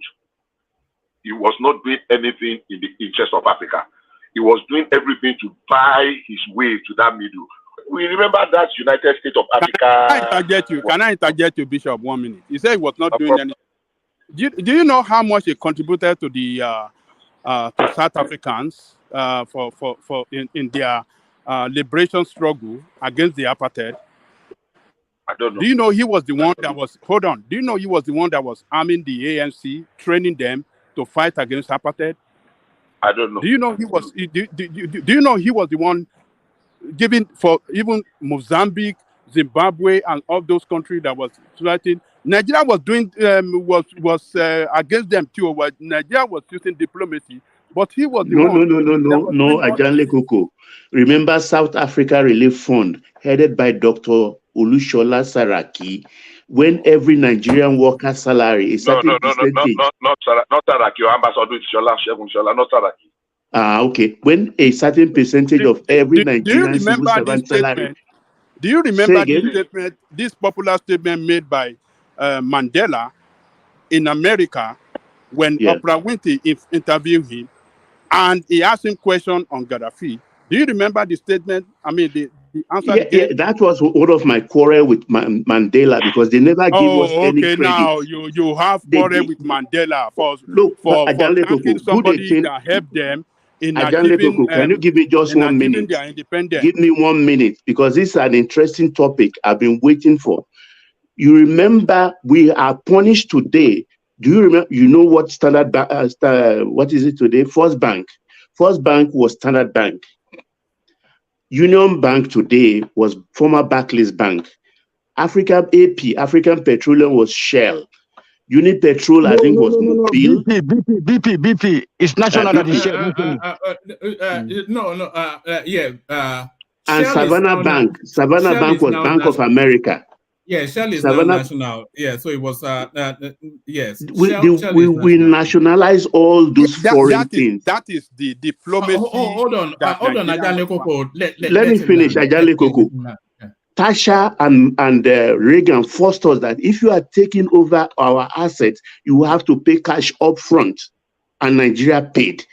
That moment, the West swore that Nigeria will never rise, because if Nigeria rises, we will confront them. And that is one of the problems we are facing till today. Our workers sacrifice. Mbeki, we paid Mbeki, Ramaphosa, we gave them scholarship to go and read. Zimbabwe man was staying in Ghana and even married in Ghana. A lot of them stayed on our soil. You understand? We did a lot of things. We were on the side of Agostinho Neto. You remember even Che Guevara came from Cuba and fought in Angola. We did. I can't measure side by side whether Gaddafi did more or not, but South Africans, Mandela never gave us credit. Hold on. Mandela never gave us credit for all we did. And that is what we are suffering in South Africa today. Who are the first people that invested, sent teachers, lawyers, when South Africa was eventually liberated? Nigerians. Okay. Nigerians were first there. Carry on, Bishop. Thank you. I was going to ask Kanya, you have actually dealt with the thing even more more in depth than I would have. I was telling Ajani Koko, I don't know, because I wanted him to land it. Are you saying that Gaddafi did all this, that Nigeria did not do anything? Let's get the facts straight. Gaddafi did not do a tenth of what Nigeria did for South Africa. Let me land. Let me land. Gaddafi did not do a tenth of what Nigeria did. Unfortunately, even South Africa did not give us a single credit till tomorrow. I remember not too long ago, a couple of years ago, the blood that we split, the blood of our compatriots, and how much we spent to stabilize Liberia. Something came up, and they were talking about it, and they were thanking United Nations, and African Union. They did not even mention Nigeria. That was appalling. We sacrificed the blood of young people. You remember in 1970, Obasanjo was even saying we should go and fight South Africa with Juju. We remember that time. The Sonny Okofus of this world, all our musicians, the way we put South African matter on our head after the Soweto massacre. So we did so much that if you are listening what Nigeria did, you will not even mention Libya. I'm not saying he did not do anything, but compared to Nigeria, no. And he was doing it for a purpose. Because at that time, Gaddafi was trying to outdo every other person that could stand in his way of emerging as the leader of Africa. He was lobbying, spending money everywhere, because he so wanted that United States of Africa to have one army, to have one currency, and he was positioning himself as the supreme leader. I don't have any beef with people that like him. For me, they are quite. And when my friend came back, he managed to come back alive. When they were encouraging people to cross, he was using them as tormenting the European states there, and he was camping there. If you see how they were torturing our people, if you are black, your problem is already half full in the cup. Then if you don't now do their biddings the way they were killing, when my friend managed to escape back, he had to first stay somewhere. We had to keep him somewhere for months to rehabilitate him, so that he will look like a real human being, because he was like half dead. Where in the Gulag, where they kept Bishop. I'm ending in a second. Okay, go ahead if you the question. Yes, sorry, I want to quickly say something. I understand that. Hold on, Akim. Are you asking a question, or you want to make a statement on that space? Just a quick statement on that space. All right, let Bishop land it quickly, and then you have the final word on the space. So bring it home, and then let Akim round it up. Yeah. So, like I said, I don't have any problem with anybody seeing him. Gaddafi is probably the most controversial individual. It means different things to different people, and everybody's right in their rights. All right, brilliant. Akim. Yeah, thank you very much, one man. I think, look, people need to understand that what Gaddafi ideas were very good ideas for Africa as a continent, but those ideas were born out of personal agenda. So Gaddafi had his own personal agenda, He wanted a bigger force, a bigger continent with one power umbrella, with the sole aim of him leading that powerhouse, that power block, I mean. So he knows that time that if we have one Africa as a country with one big army, we can afford to, face this Western power. That was all he wanted at the time. It's not. Yes, it's a good idea for us to have close ties as Africa, but if you think Gaddafi was actually doing it for the economic benefit or whatever, you're just joking. He was doing it for the military might. That was all he wanted to do. He just look. I'm not going to knock him for the way he ran his country. He looked after his people, but the idea that because Gaddafi was taken out, that was why Libya turned what is done. If that is an excuse, it also means that Gaddafi as a leader failed, because one quality of a good leader is the ability for you to be able to nurture somebody who will succeed you and carry on with your ideas.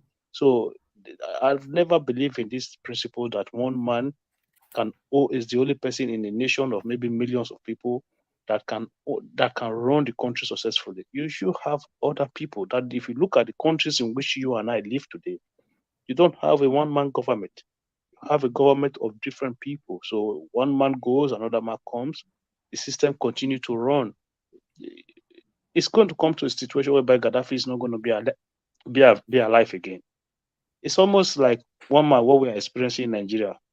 Obi is our last chance. Without Obi, Nigeria is dead. It's nonsense. Gaddafi did not do what he's supposed to do, which is the more accurate parallel, Akim, will be Rwanda, who have now built their whole country under the image of one man. So not under a system, but under one man. Yeah, that's the thing.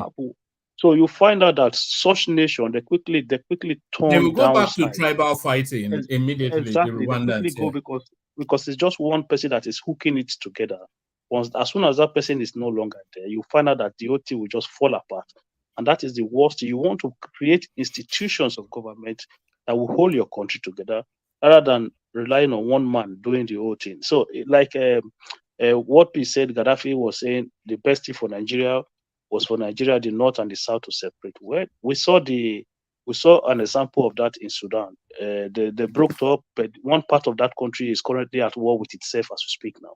So a lot of these things, even this Western world whereby we look at them today, a lot of them went through the same wars, fought themselves and all of it.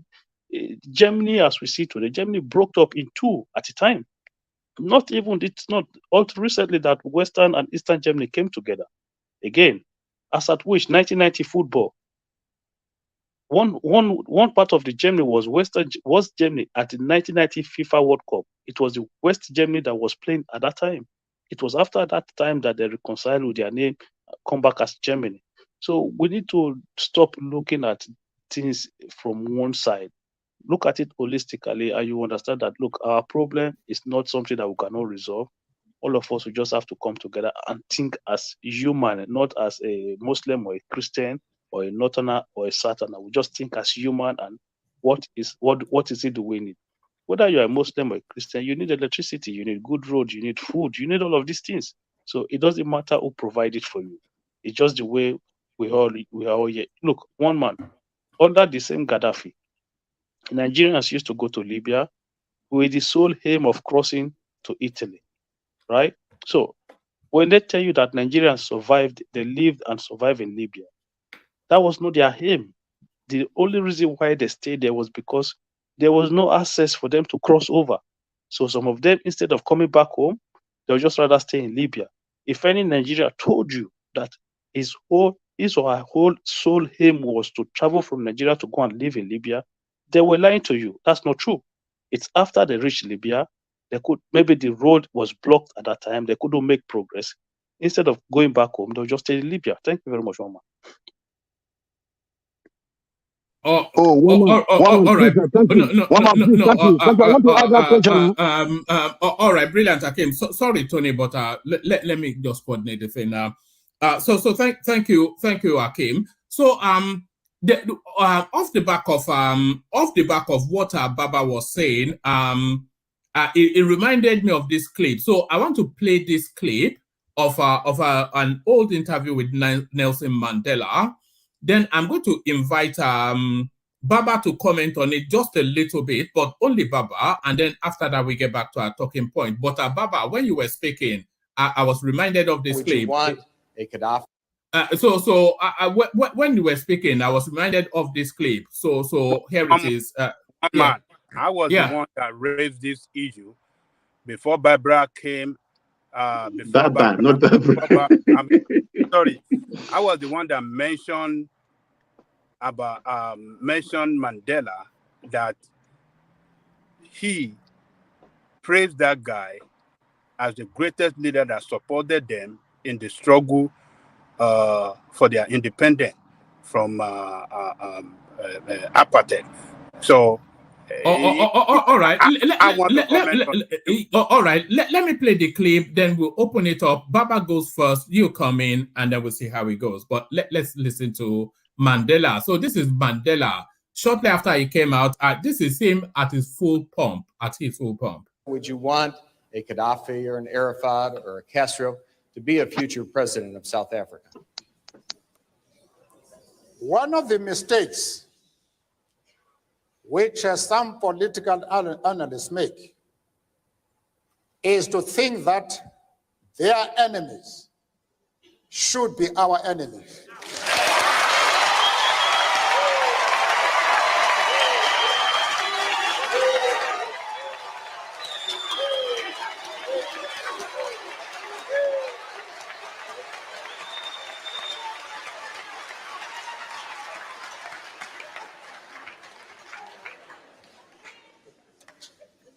That we can and we will never do.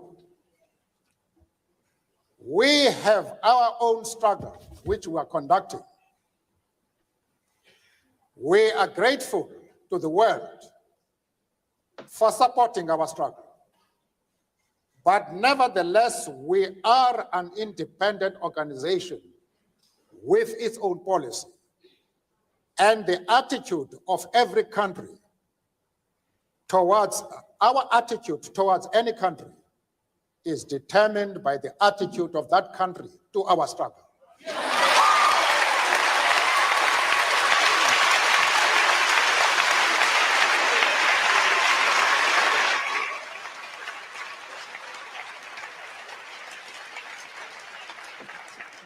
Yasser Arafat, Colonel Gaddafi,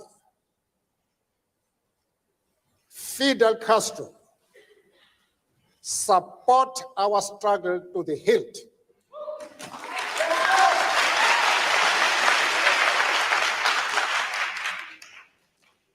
There is no reason whatsoever why we should have any hesitation about hailing their commitment to human rights as they are being demanded in South Africa. Our attitude is based solely on the fact that they fully support the anti-apartheid struggle. They do not support it only in rhetoric. They are placing resources at our disposal for us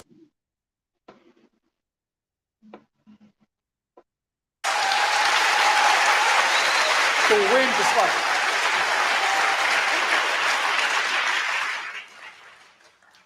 That is the position. Having said that, I think I would be dishonest if I did not express profound disappointment with the answer that Mr. Mandela gave to the previous question, because it suggests a certain degree of amorality. It suggests that what these people do in their own countries, what a Gaddafi does in Libya, what a Castro does in Cuba, is totally irrelevant, even in terms of the issue of human rights. as long as they support the cause of the ANC. I hope that is not what Mr. Mandela meant, and I would hope that he would clarify that issue further. Mr. Mandela. And at the same time, want me to be involved in the internal affairs of Libya and Cuba. I refuse to do that. As far as Yasser Arafat is concerned, I explained to Mr. Sigmund that we identify with the PLO because just like ourselves, they are fighting for the right of self-determination.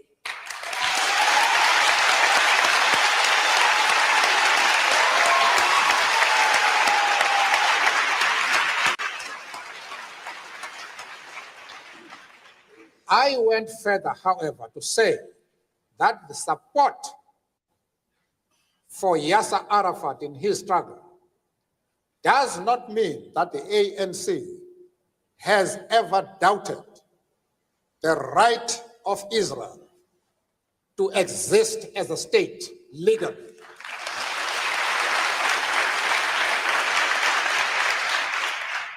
We have stood quite openly and firmly for the right of that state to exist within secured borders.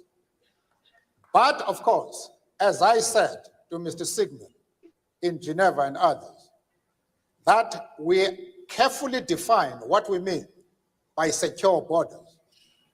We do not mean that Israel has the right to retain the territories they conquered from the Arab world, like the Gaza Strip, the Golan Heights, and the West Bank. We don't agree with that. Those territories should be returned to the Arab people.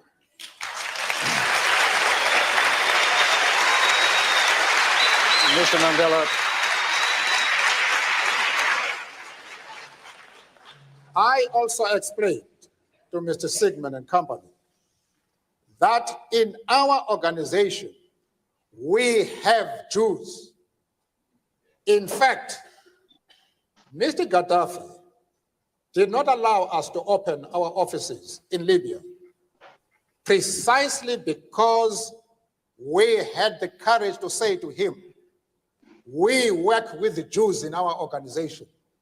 And he didn't allow us to open an office until February this year, when he had to accept us as we are.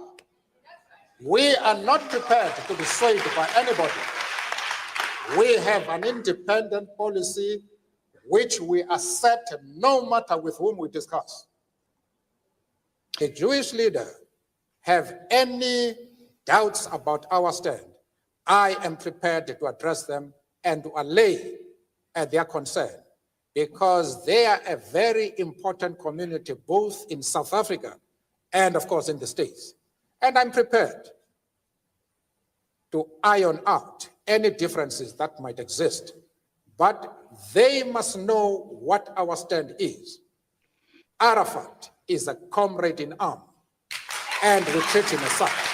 And as I have said, we have many Jews, members of the Jewish community in our struggle, and they have occupied very top positions. But that does not mean to say that the enemies of Israel are our enemies. We refuse to take that position. You can call it being political or a moral question, but for anybody who changes his principles depending on whom he is dealing, that is not a man who can lead a nation.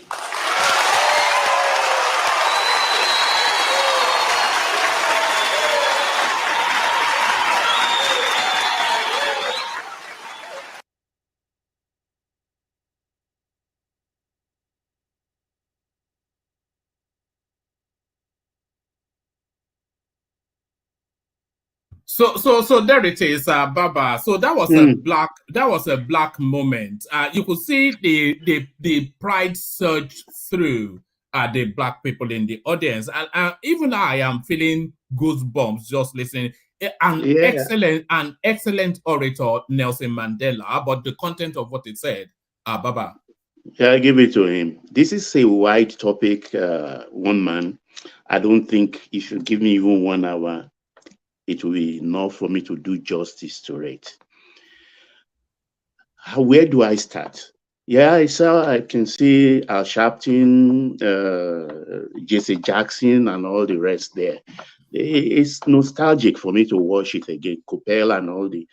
Did I even see Belafonte there? Did I see Belafonte? Yeah, Harry Belafonte was there. Late Harry Belafonte and Coppel, those great anchors of yesteryears.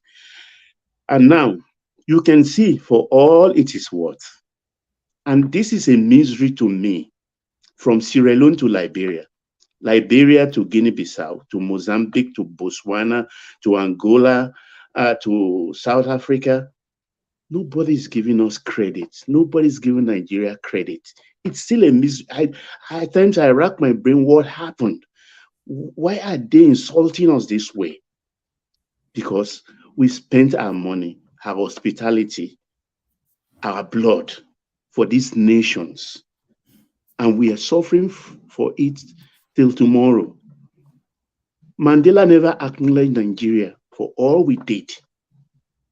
You can see how he talked eloquently of even Yasser Arafat.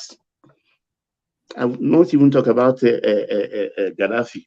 Even Yasser Arafat, he acknowledged. One man, I can tell you, our civil servants and those Baba, sorry, 1 second. Baba, sorry, 1 second. You need to understand that what Nigeria did was a position of a nation, but all through that process, we never had one person in charge of affairs of government. So it was just a position as a nation that we've taken. So you had at that period, Obasanjo did his own, the other one came and did his own, the other one. So we never had a prolonged period of no, you are mistaken, my brother. You are mistaken. You understand? Even ANC embassy, I will call it then, was at Falomo. I can't remember the address now, of Falomo, somewhere after that church in Falomo. We had a student, I was in secondary school. We were going there to register for African High Command. We want to go to South Africa and fight. We were going there to African High Command. Nigeria gave them platform. You remember a few minutes ago, I talked about we in the fighting, particularly in Angola first. We started with MPLA, with all the people who won and gained the independence up to South Africa. We back all of them. We back the right horses. MPLA in Angola, Dr. Agostinho Neto. We fought against Savimbi. Cuba came with their soldiers led by Che Guevara, the great Che. And Fidel Castro sent Che down, not because he loved Angola. He wanted to Che out of Cuba, because she was a competitor. That is Dr. Che Guevara. You know, he was a Bolivian doctor. He was a competitor because he was beloved than Fidel Castro in Cuba. So he was sent to Angola. So it's not for altruistic reasons. You understand? But we were there side by side. Yeah, Gaddafi was pumping money. You understand? Ghana was used for arms supply. Ghana ports were used because Rawlings was using, there's what we call a certificate of purchase or something like that. Ghana was providing. Gaddafi will send the armaments to Ghana. You understand? We will provide a vessel. Ghana will certificate it. That's how we found a way to send all these arms to all these countries. You understand? And our workers were contributing forcefully, not voluntarily. It was a decree. I can't remember the percentage now. We are contributing money for these liberation struggles. We confronted the West. We didn't hide. That was why I mentioned those companies the other time. They were all thriving. If those companies were in Nigeria, up to now, Bank of America, Standard Bank, British Petroleum, Mobil, and all the rest, maybe our fortune will have been different. But we even, in our anger, we nationalized those companies and we paid cash upfront. We paid cash. We were forced to pay cash upfront. You follow my point? We were made to pay. We gave scholarship. Even Ramaphosa went to school on Nigeria scholarship. Mbeki went to school on Nigeria scholarship. And a host of them, the Indian guy who was in prison with Mandela.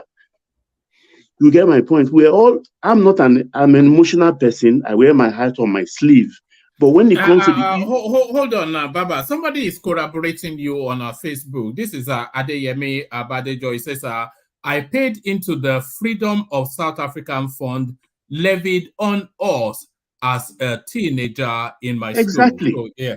This is the mystery to me why they are treating us like this. When we eventually liberated the South Africa, we were hosting them in our country.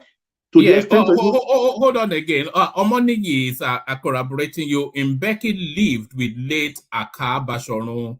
Yes, the lawyer, the great lawyer, Aka Bashorun, whose chamber is at the I remember this era very well. So not only Mbeki, as Mandela was living in the East. We had this woman, one of these former top PDP guy. He's dead now. Mandela was in the East, living in the East, and I don't know what thank you. I don't know what we did to our African brothers. A lot of South Africans, sorry, a lot of South Africans was in Uniben. People don't even know the Black Association of Fraternity was actually formed by South Africans, struggled to the freedom to the people. So there are a lot that Nigeria did for South Africans, but only God knows. Not only South Africa, Mozambique, all right. Bring it on, Baba, and then we hear from this is what I'm trying to say. One more, it was a direct question they asked Mandela there. They specifically asked him questions about Gaddafi, Yasser Arafat, and Castro, and he directed his question as his answer as he was questioned. It doesn't mean that he's not appreciating or he didn't appreciate what Nigeria did. No, I'm looking at. Sorry, who's the music coming from? Who's the music coming from? Not from me. Hold on.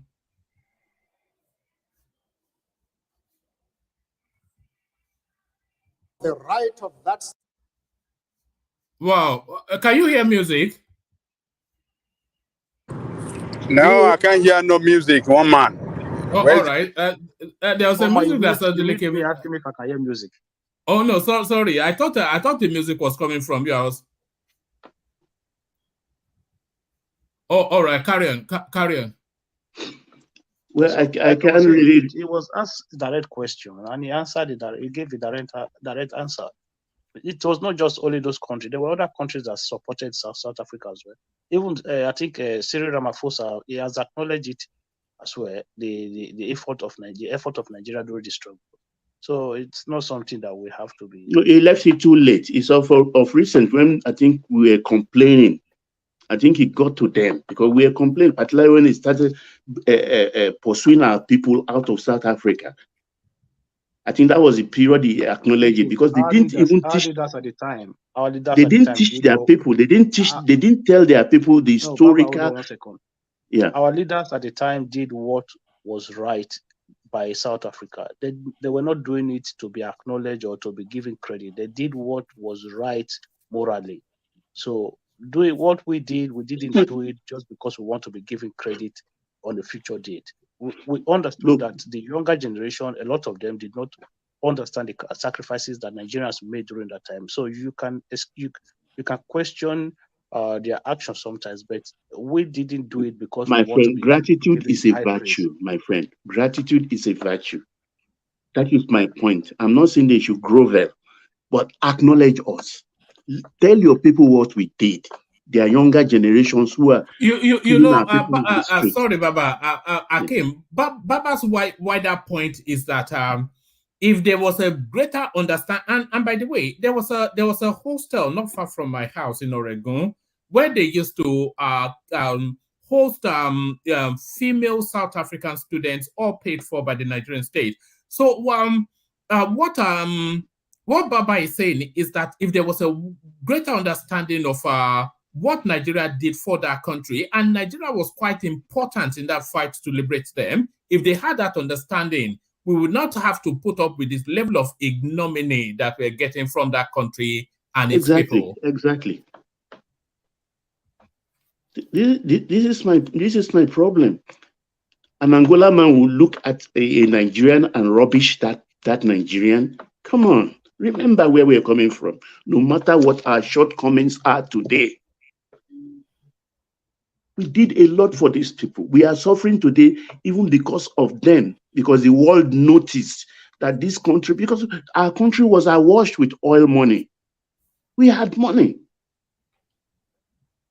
If Angola man is rubbish in Nigeria, that is because a lot of Nigeria have rubbished their country in presence of these people. Look, I've never in my 20 years out of Nigeria, one day no fight for my own nation.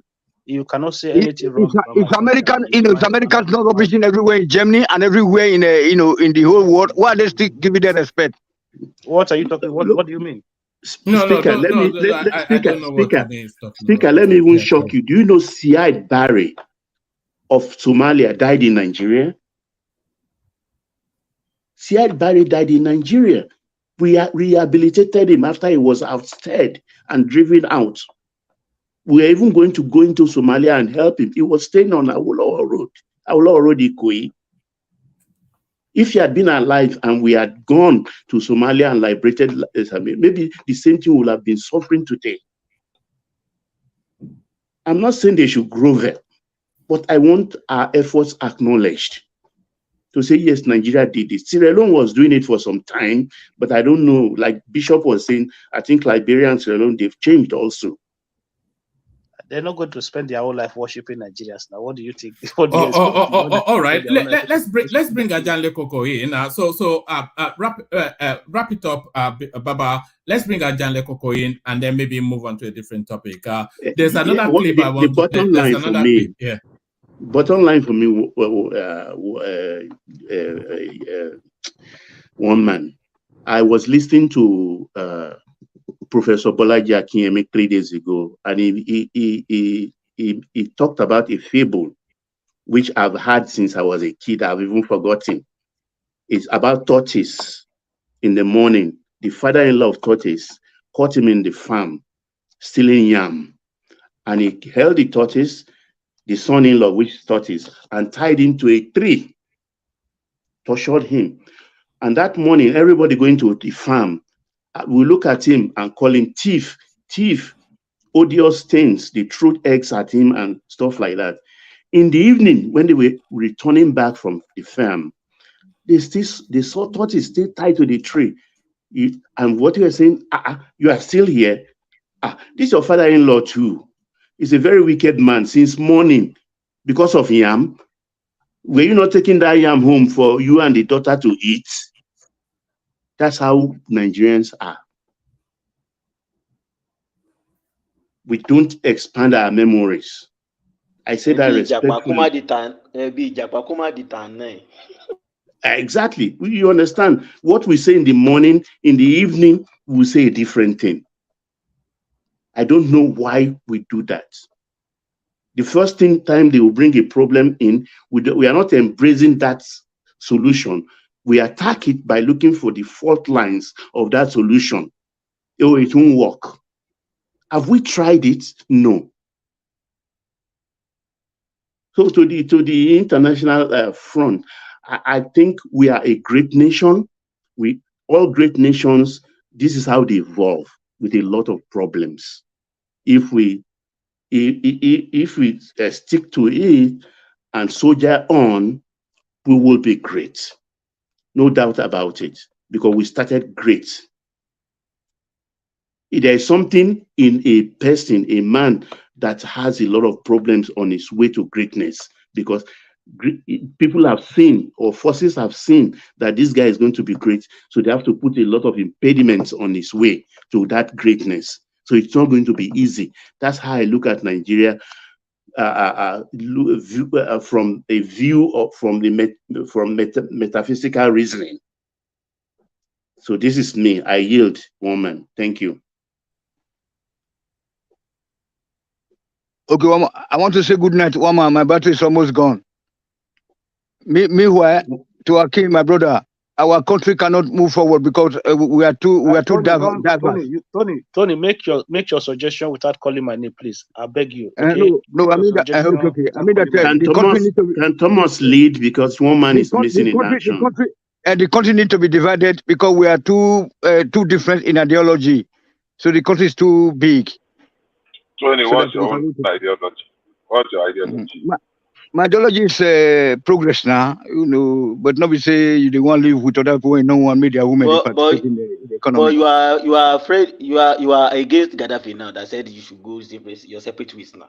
I thought you were against him. No. That's the only good thing. That's the only good thing that I can take out from him. You know that because we are too diverse. You don't see Germans and and the Austria. They're the same people with half of Poland. They don't live together. Separation of that country peacefully, we can live together as neighboring countries. That's all. So good that our population is our strength. Half of the population are not useful. There is strength in diversity. We may disagree today. Not this kind one. Maybe disagreeable today, but tomorrow. Wait. Now you wait. You they chop the same food. You they chop the same for the jam. They chop at the day for not. They chop a goosey for not. Not be too old that they chop with kuli. I beg. I don't waste time. I don't let go. I don't want it. Now you want to turn on me.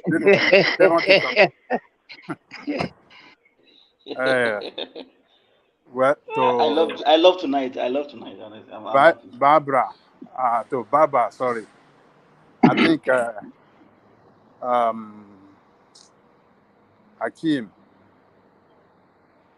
Hakim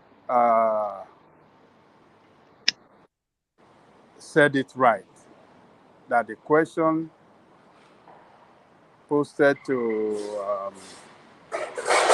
Baba Mandela was not the question posted to Baba Mandela was not was directed on Gaddafi.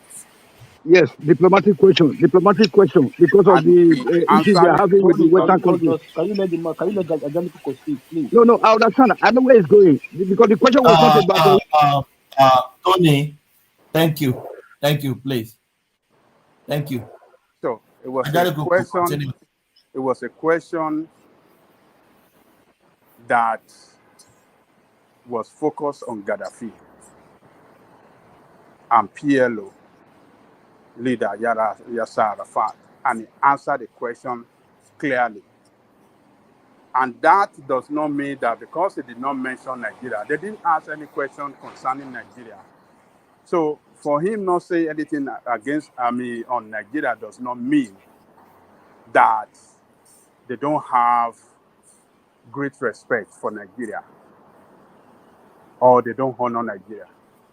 So I don't know why you try to paint a very wrong picture of this great and illustrious African Papa, Papa Mandela. So we have no question is related to Nigeria at all. So, and one thing that we have to recognize here is that, one thing that we have to acknowledge is that even though that those journalists were trying to put him in the box, he was able to show that he is an African leader and he will respect people that respect them. He mentioned it to their face that country that respect us, we will respect them. And country that disrespect us, we will disrespect them. It doesn't matter how big that country is. He refused to be cowed in front of the world media. Yeah, can I interject? Can I push back? Let me land now. Okay. So he was able to demonstrate that, look, as an African leader, whatever you believe in, you must stand by it, and you should not be afraid to demonstrate and stand by whatever you believe in at anywhere, at any time, whatsoever. So, look, if you go to South Africa today, you will see a lot of Nigerians, doctors, lecturers, professors, a lot of Nigerians that are in high places in that world, professionals, top high-level professionals working in South Africa. The South African people at that high level respect them. Those that are educated, they know what Nigeria did for them. But the young people that are not educated, that didn't know, people that were born yesterday, that did not even witness the struggle for the independence of their country, that, for one reason or the other, vested their anger and disappointment of their country at the foreigner, that been taking their opportunity and stuff like that. You can't use that against Mandela. So, Baba, you are wrong. What you are trying to picture right there, it was totally wrong, and you shouldn't be doing that. Baba Mandela have never at any time disrespected Nigeria. And Oliver Tambo always give that high regard to Obasanjo all the time. Even he called Obasanjo Papa. All of them in South African country. Shall I come in? Have you finished? Let me land. Is it the SWAPO leader, or what do you call them? That country? Noyoma, Sam Noyoma. All of them give respect to Obasanjo, because Nigeria, like you mentioned earlier, gave them education, supported them in every way for them to succeed, to be leader of their country, leaders of their country. So Nigeria did a lot for them. The same way as Nigeria did, so Gaddafi did on his own side. So we have to, we don't have to, cause confusion by saying, oh, they disrespect, they don't respect. It is the leader of Nigeria today that never at any time show leadership in any respect for that country. They disappointed Nigeria. It is not Nigeria that disappointed, but the current leadership that you have that never stand up. Somebody should check their phone. All right. Or somebody should mute themselves. I always say that if only the speaker should be unmuted. I want to push back. Actually, sorry. I have the right to push. Hold on. Give Baba the opportunity to push back. But before you push back, Baba, can I ask everybody watching to make sure they've clicked on the like button? If everybody watching now, listening now, if you all click on like, then we will get past that 100 that we set ourselves easily. So if you've not yet clicked on like, click on like.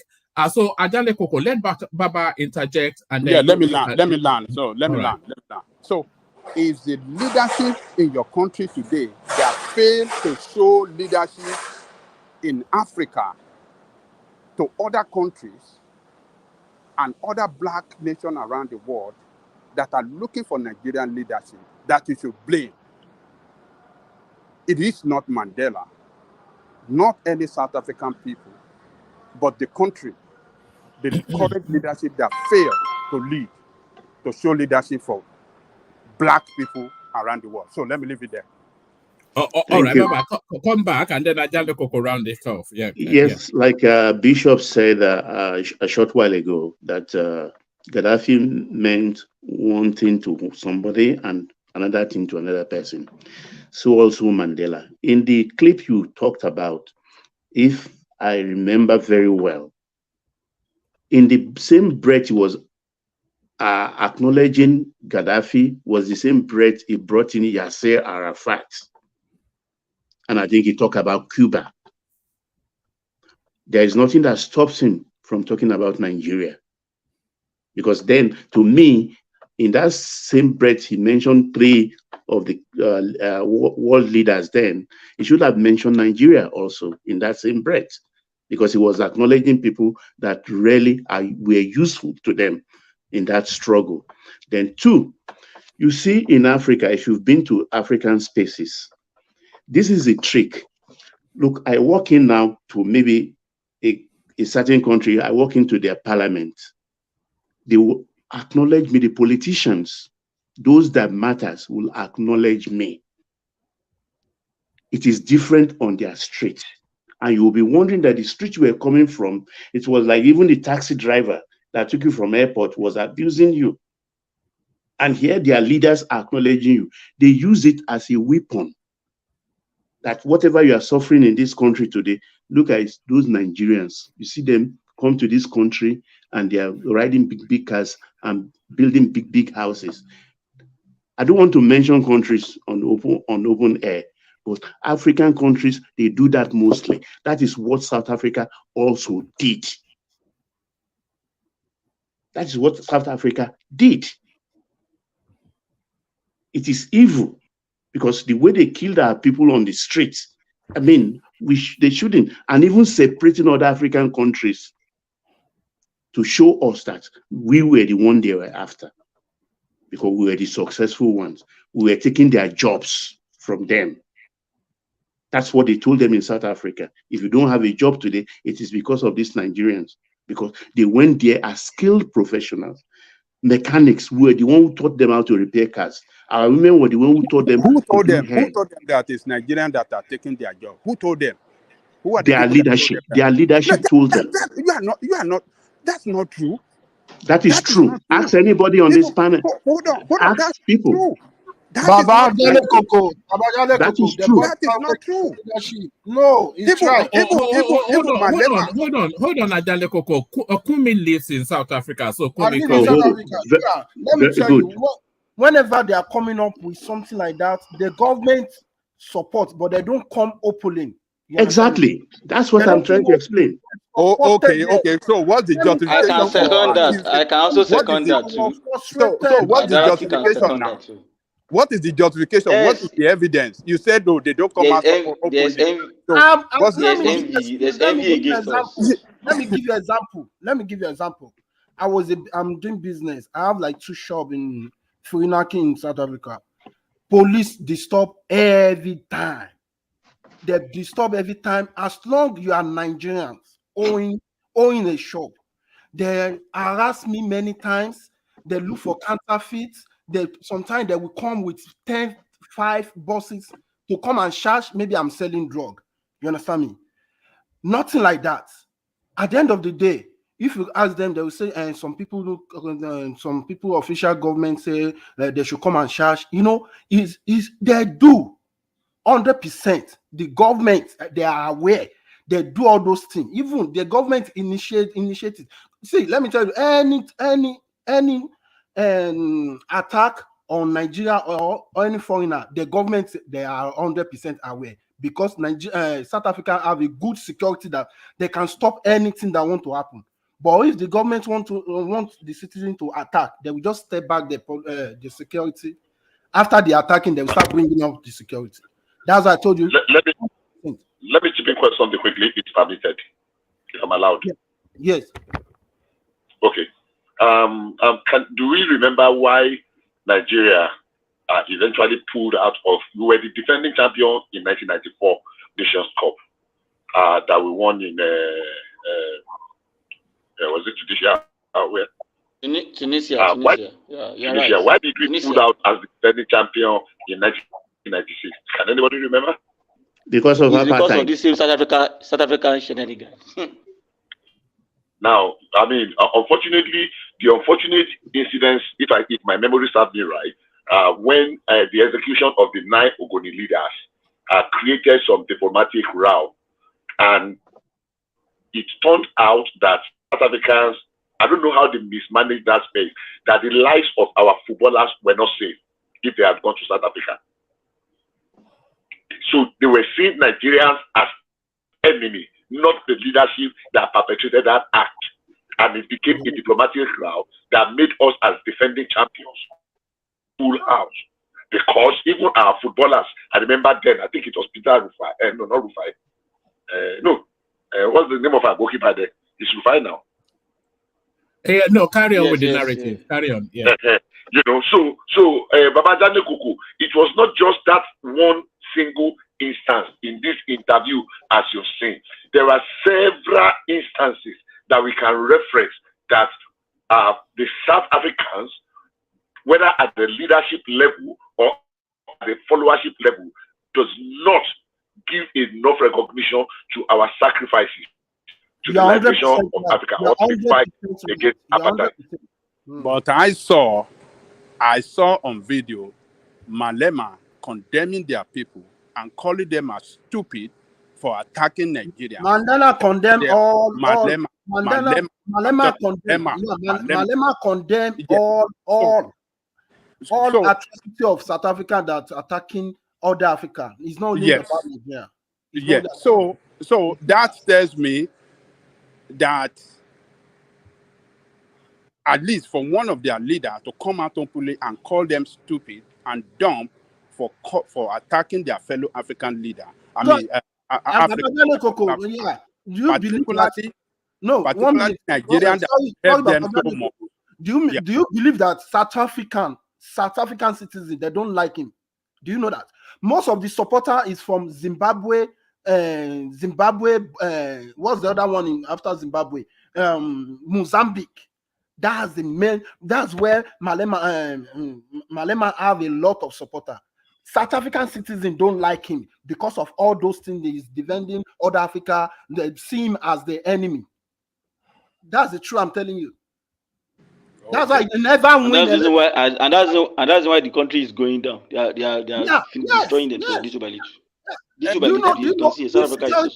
Insecurity in South Africa is more than Nigeria. It's more than Nigeria. They kidnap, they hijack truck. All those white truck now, they hijack. All those India, Pakistan now, they are kidnapping them now. As I'm telling you, Google, one man can check it. Last year, kidnapper in South Africa. Well, any country that don't honor a leader like Malema and the Showores, you see they be having problem. As you mentioned that it's ravaging South Africa, and as we are seeing in Nigeria as well. So people that says the truth, that stand with their fellow Africans, yes, we don't honor them in our land. As you don't honor Showore in your land in Nigeria, so Malema is not honored in South Africa. And such society will continue to go down. Let me leave it there. All right. Let Adale Koko leave it there, and let's leave that topic to move back to another one. So let's leave that topic to move to another one. And let's bring Akim in with the new topic. So Akim, are you ready? Yes, I'm here, woman.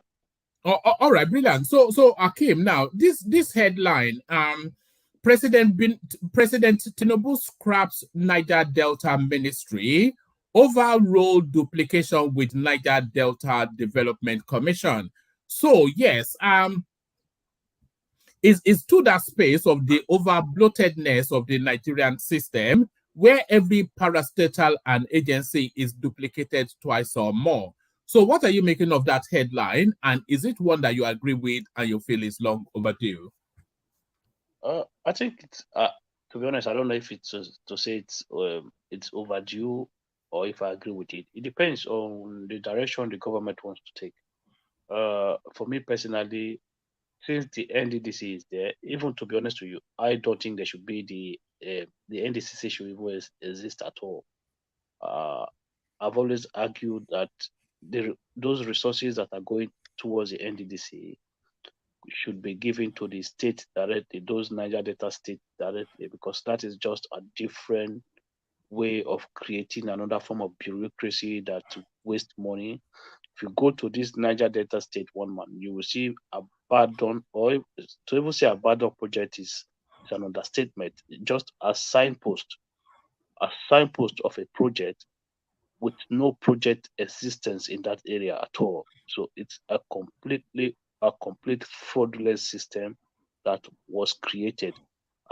Since NDDC has been created, if you was to kind of look at the fund that had gone into NDDC, compare it with the project on ground, I don't think you will find 5% of that money being spent on ground. It's a completely waste of resources. So for me, altogether, both NDDC and the ministry, both of them had to go anyway. So it's just take the money and hand it to the state. Those Niger Delta state, give the money to them directly, let them go and do what they should be doing with it. You understand? That is my own position on that area.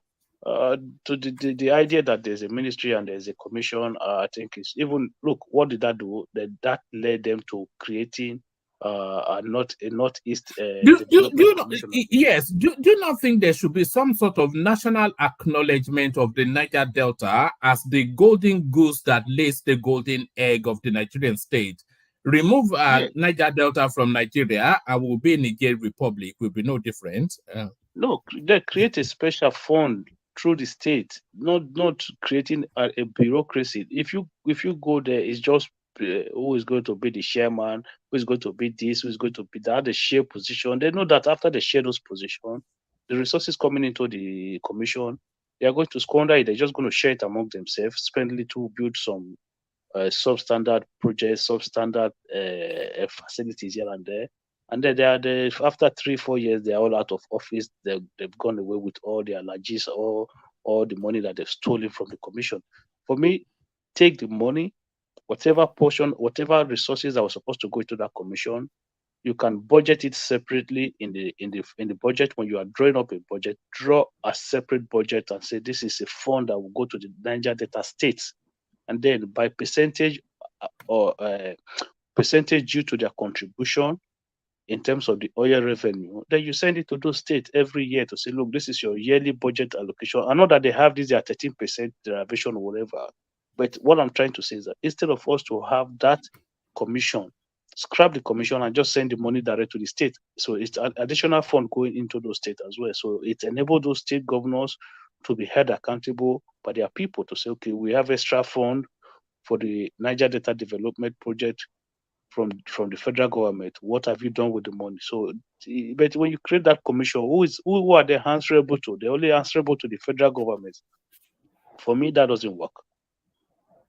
All right. Akim, should I take you to this headline?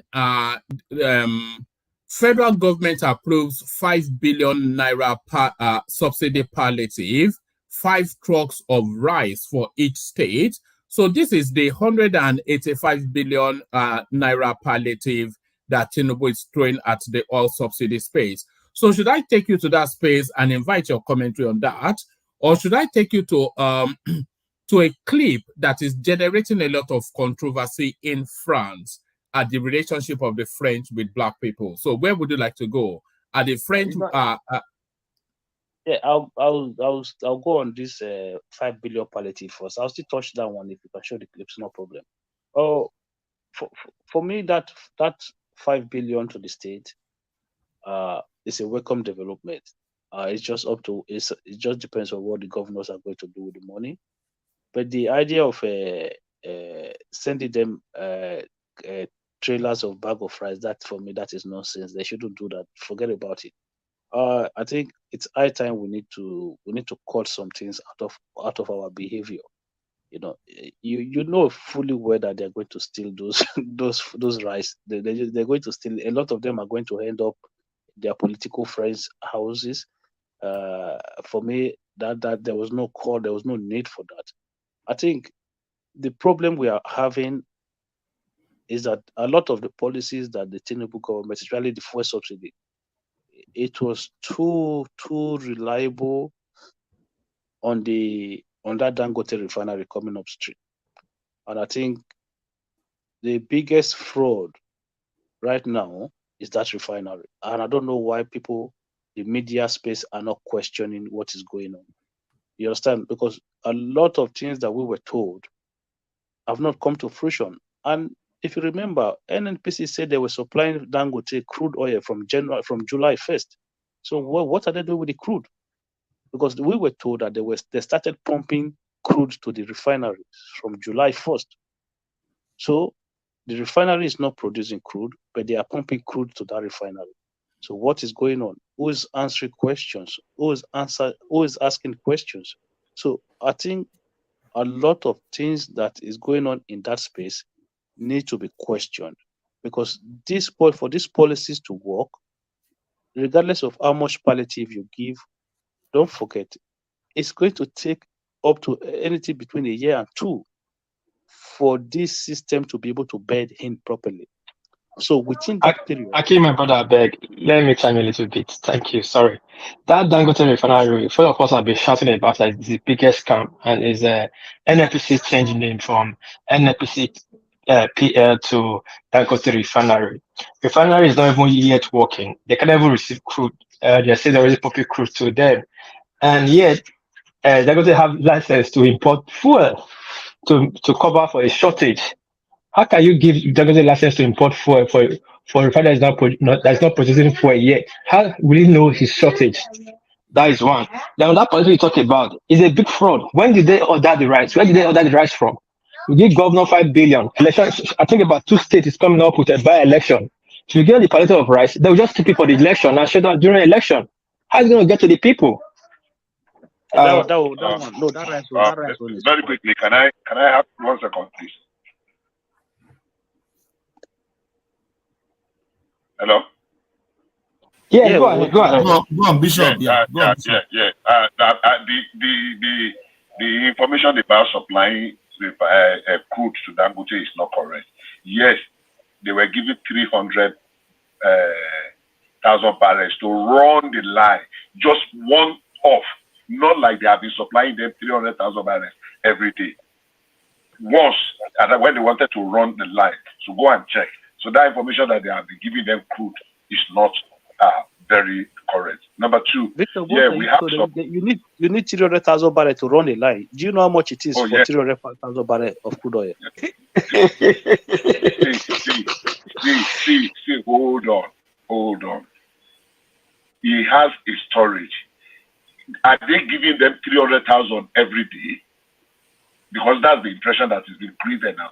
They gave them. Did they use all of them to run the line, or they use part of them in their whatever? At least they have not started producing.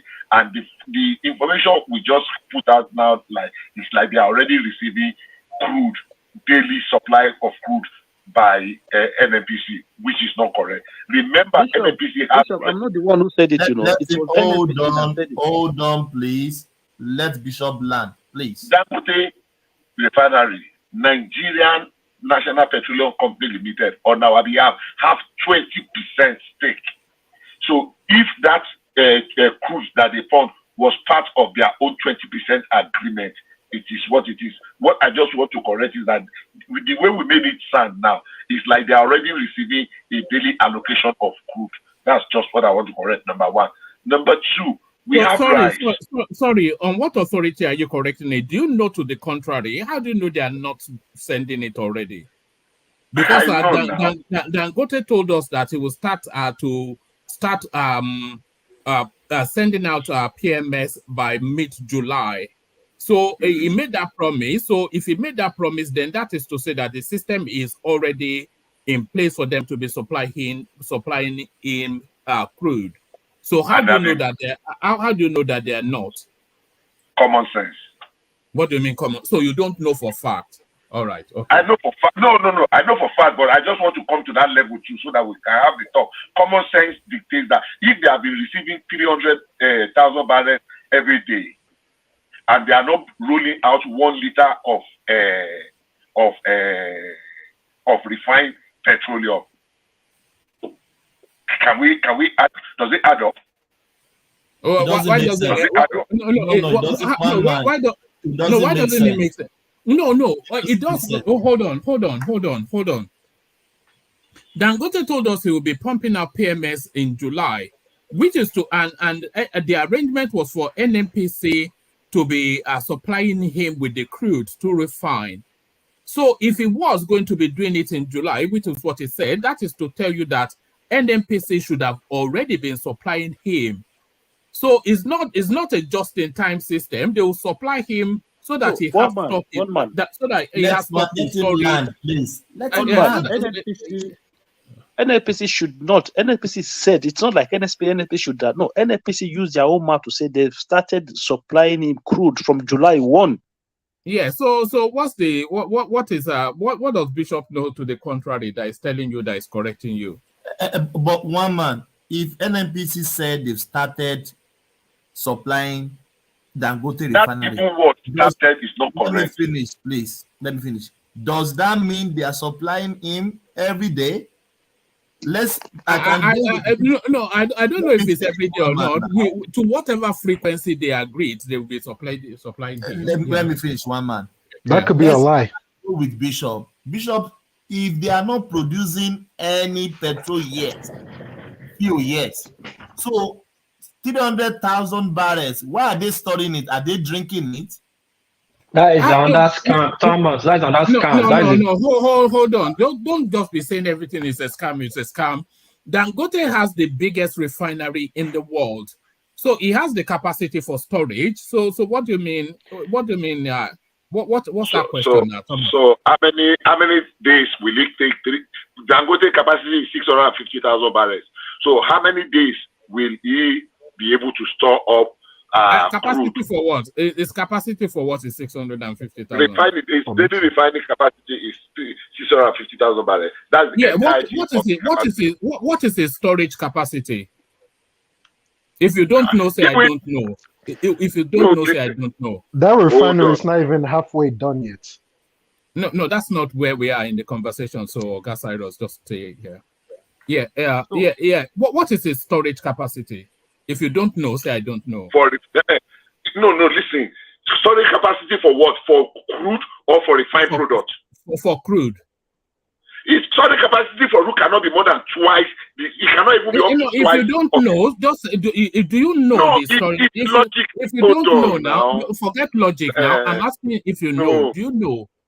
If you don't know, you can say I don't know now. You're allowed not to know something. If you don't know, just say I don't know. It's not casting. It's not casting anything. I don't know how to what is that Dangote's refinery's capacity for storage of crude? If you don't know, say I don't know. Can you just give me a minute to answer you? Their storage for crude, like Port Harcourt refinery storage for crude does not exceed their 1 day production. All right. Thank you. If you don't know, I don't know now. I don't know. Please, I want to know. I don't know. No, that's the point I'm making. You're allowed not to know something, Bishop. It's not, you are making it complex. I'm answering you. I'm not nobody thought crude. Nobody thought crude. Can you hold on? Of course, people store crude. No. All right. Let's just move. So, like, how many days crude will they store? Bishop, this opportunity to learn now, please. One man, what is the storage capacity? I want to know, please. All right. I'll answer, but you have to give me the space to answer. I don't know the storage capacity of Dangote for storing crude, but the point I am making is Dangote runs a refinery complex. So for him to be able to refine to that capacity, he will have a huge storage farm to store the crude, which is then processed through whatever piping system for refining. So it will have a vast storage capacity. That just has to be the logic. You have to. It's called stock, isn't it? You have to have stock, and it will have a huge, vast storage capacity. So if NNPC are already supplying him with crude, then he will have those crude in storage. So that's the point. Has he started to refine Okay, thank you. Bishop. One man. So Okay. this is what happened. At least if you have at least a 1 week stock, right? So stock keeps coming in every day because you keep processing crude every day. But what you do is that you give yourself a space of 1 week, so that just in case there's an issue or anything, so you know that at least you have 1 week to rectify them. So to say that you cannot have okay, I think Kulata has actually got us a figure of 4.7 billion liters, so that's his storage capacity. Wow, that's big. From 300,000 to 4 point something. That means they're supplying almost every 1 week or every two days. No, that's storage capacity. Liters, not barrels. Oh, liters. Oh, okay, liters. Sorry. Oh wow, it still is big. It got a big size. Yeah, but that's still the region of that 1 week. Can I interject a bit because my battery got up against a little bit, please, sir. Battery. You are not get that. Let me talk to Ogana, I beg. Ogawaman, please, sir, just for 30 seconds. Carry on, but as always, just stay with the conversation. Don't take us to adjacent or anything like that. No. Okay, sir. So the TV say, all this grammar, what would they make here, all those tabulation and everything, it's not necessary because there's nothing like Dangote refinery. The majority is still our oil. All right, thank you. No. I'm saying we are stupid. We are stupid. All right. So back to you, Akeem. Thank you very much, man. So as I was saying, I said a lot for these policies. Actually, they kind of rely on us producing a lot of our things locally, and one of them is that refining our own crude. At least it doesn't mean that we'll get very, very cheap petrol, but it just means that the pressure on the dollar will reduce. And I've heard people say that is not the case, but I don't understand what logic they put together to come up with that, because at the end of the day, people who are importing crude, they still need to source for dollars to go and import crude. So I don't understand how that would not relieve pressure on the dollar. So for me, that one of sending rice, that one is fraud. They should never. We've come to that point now where government needs to stop all those food sharing. It doesn't work. Politicians will steal it. So that one is normal. But the 5 billion to the state, that is fine. It's now up to the governors to decide how they will use that money effectively in their state. So I hope they deploy that money in a very resourceful way to make life easy for the people. They will never do that though. Yeah, they don't use it for campaign.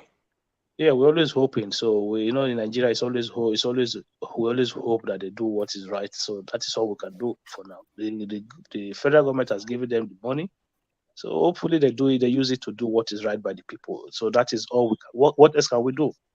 There's nothing else we can do. We just have to hope that they do the right thing. That's all. That 8,000, did they cancel that 8,000, or is this still going on? That 8,000 per month. No, the federal government is no longer doing 8,000. How much? They've rolled out different forms of palliatives through different forms of interventions. I mean, so I think this money given to people is not going to be run by state governors. So they will decide how much. Each state will decide how much they will be given. I have a question for you. Do you agree federal government sharing food? Does that make any sense to you? I'm getting hungry here. Why would they be sharing food? Sharing food for what? Sharing food for what? Yeah, but are you saying I support federal government sharing food? No, rather I'm just saying, do you think it makes sense? Sharing no, but rice. I just said it just now that it doesn't make sense for them to be sharing food. Thomas. No. That is demeaning. Very demeaning. Thomas, no, I don't agree with you. Everywhere in the world, in time of crisis, whether it is food crisis or what have you, there are people that need it. I don't know what name they call it. There are people that need it. That you don't need it does not mean there are people that will not be happy to go and struggle for that rice. It's not that people don't need it. You're getting it wrong. It's not that people don't need it. Hold on. It's not that people don't need it. It's that it will not get to the people. That is what we're trying to explain to you. Baba, I don't want to murder his name, said something earlier on. Every time we provide solution, we just condemn it, even without trying it. If there are small people with small integrity that will want things to work, let's assume that he did not succeed 100% at the first time. If he succeeds 50%, next time they will look at why did 50% fail. Let's increase it to 60%. Or say, we say don't give them. So what happens? Bishop, sorry. So let me chime in. He ended up in warehouses. Yeah, thank you. Akim, they did it in COVID. It ended up in people's pocket. They did it recently. It ended up in people's pocket. So why must we be trying? Wait, Bishop. Why must we be doing try and error on human expenses in the dying situation? If they share this right, you and I know it's not going to get to anybody. Even the fertilizer they were sharing to farmers, the governors were giving it away as allocation to their own friends and well-wishers. We all know these things. Just saying, we know these things. K1 is becoming education minister. His slot he had in that what's it called? That money district was 5,000 naira. How many people got it?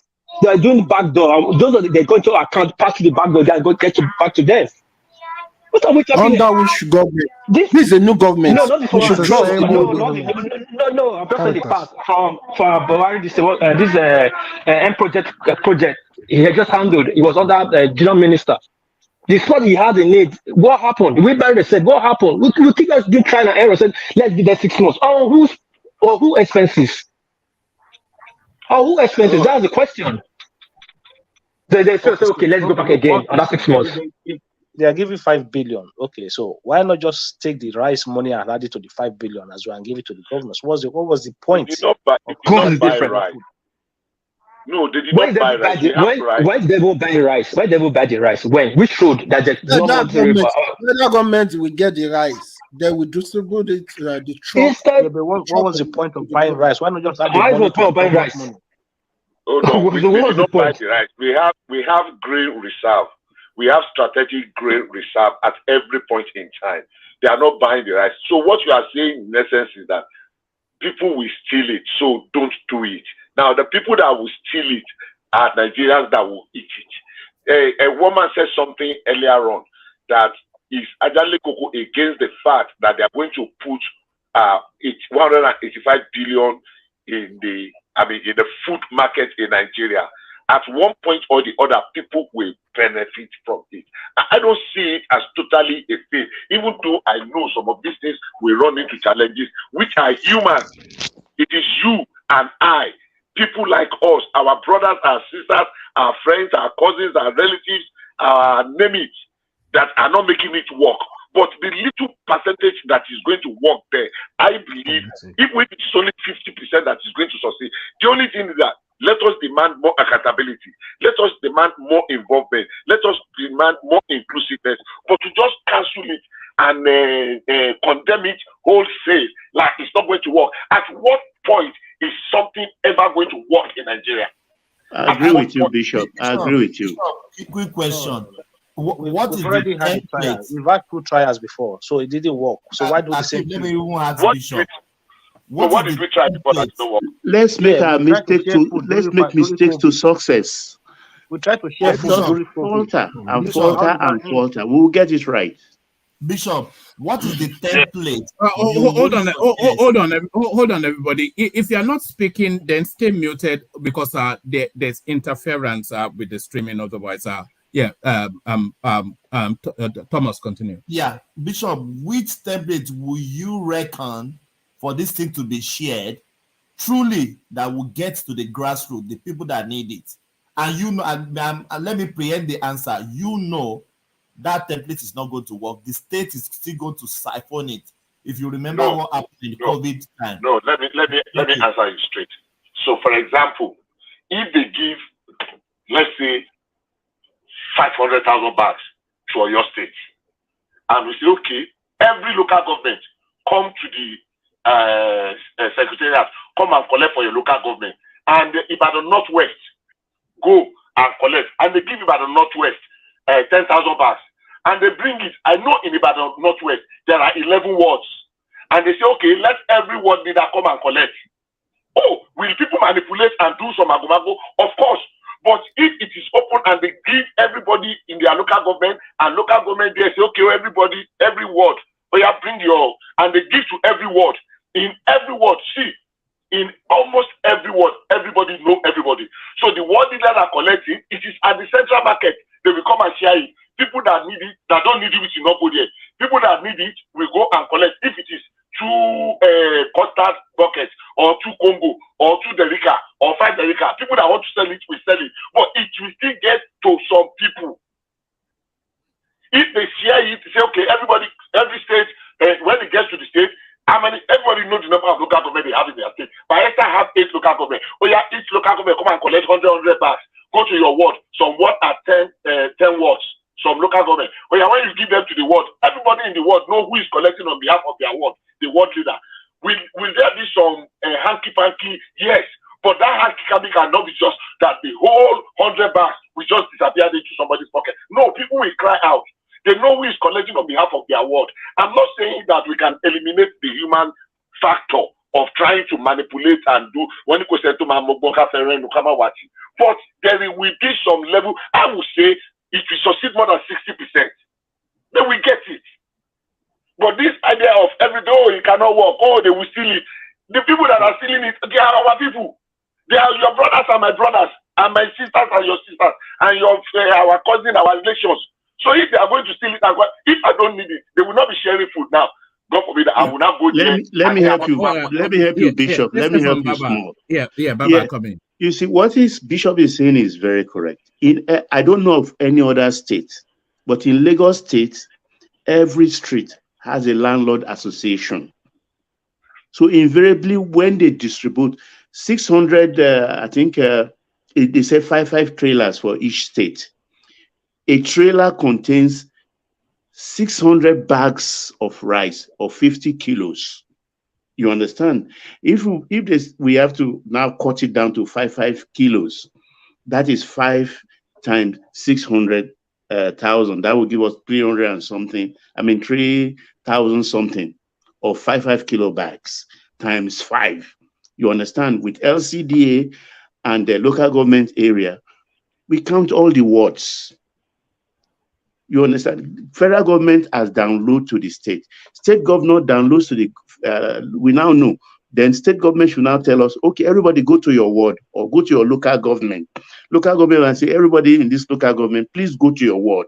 So every landlord association will now say, okay, we receive in this ward maybe 50 bags. Let them know how to distribute it. You see, when we start telling, like Yoruba has a saying that this firewood is not good, you remove it from the fire. That firewood is not good, you remove it. When will the soup get done? We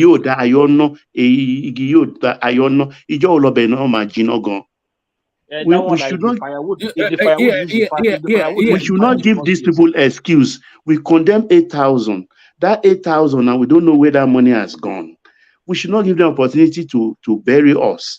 Because if we give them this opportunity, they will still chop the money and nothing will happen. So whatever they bring, let's take it. My mother tells me this story when I was growing up, you understand? He said, look, if somebody even owe you 1 million and he gives you 1,000, don't reject it. Take it. Your money is remaining 999,000. Go for it. But don't reject that 1,000 because that is minus of the 1 million. So this is in the same vein. When they bring it, we take it. We go for more. We ask them for more. That's the only way we can survive in that country. If we continue to reject everything and waiting for them to do the right thing as per our own view, then we will wait. We have forever to wait. Thank you. No, all right. Can I ask a question, please? Yeah, let's bring Enigmatic in. Yeah, come in, Enigmatic. Yeah. Yes. I just. We were looking for you yesterday when they were allocating ministerial some things, but carry on. Yeah, I was really busy, so I even had to put some things aside now.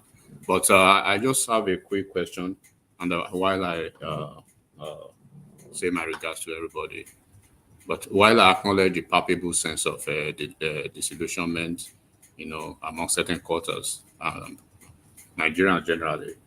There's this question that I've been trying to ask for a long time, but I think it's about time to ask. And whoever can give me a proper answer, anyone, I will appreciate it.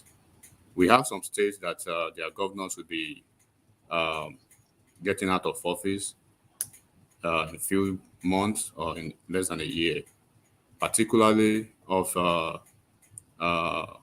one that is actually close to my mind and dear to me very well because of certain reason, is Edo State. What is happening in Edo State? What is Obaseki just going to come and go in 8 years with absolutely no progress in Edo State? No, nothing at all. I mean, what did he do with all the funds that Buhari paid? And we saw what Wike did. And then he's almost gone out of office. No significant progress since Oshomole left. It's more like he's probably a dead wood in office and nobody's speaking. What is happening in Edo State? So do you want an answer? World peace, over to you. No, let Akim go. Let Akim first. Let Akim go first. I'll follow. Let Akim go first. Oh, thank you very much, one man. I thank you very much, Enigmatic, for your question. I think Enigmatic, I think you have a personal vendetta against Obaseki. I've noticed that for a while. I don't have anything against you having that. No, I've not said anything about Obaseki, and I stand to be corrected. Probably this is the first time I'll be having even to speak anything at all. No, you made some passive comments as well. But when you're making comments about governors, you've always kind of rubbed Obaseki into it. Sometimes. No, I say it again, Akim. I stand to be corrected. All right, go to what is posited. I don't think you have as well. I think you usually flog Alex Otti and people like that. Yeah, my state of concern, which I have, is Abia State, Alex Otti, because it's the only Labour Party governor. That's why. Labour Party, I mean PDP and APC, no. But Obaseki, I've never said anything. I'm just concerned what is happening in Edo State, because Edo people seem to be quiet about Edo State, and they don't talk about Edo State too. And Enigmatic, Akim is Obaseki guy. So for you to even ask that question, it sounds annoying to him. So don't worry, Enigmatic. Let us hear from him. He's Obaseki. He will defend him to high heaven. Yes, and I always do that everywhere. So don't worry about that. So first of all, to start with, right? So among the South governors, the only state that, not even South, in the whole of the country, the only state that goes above the federal government minimum wage of 30,000 is Edo State, which is 40,000 to this the state minimum wage in Edo State is 40,000 naira, not 30,000 like any other state pay. You never start paying. You never pay. You never start paying. Who says who? Who says who? Do you know since when they start paying it? Who says that? He has been paying since a year plus. Yes. Do you know since when they start paying it? What is that saying? You just have to talk. He has been paying since a year plus. A year plus. You like attacking people. I would say. I would of give course, you because you just make statement. You just make blacker statement. You're talking to people in the two states. You just talk like Bush guy. What's wrong with you now? Guy, if I can't tell you, I will beat you. Not be saying joke. Not be saying Bush.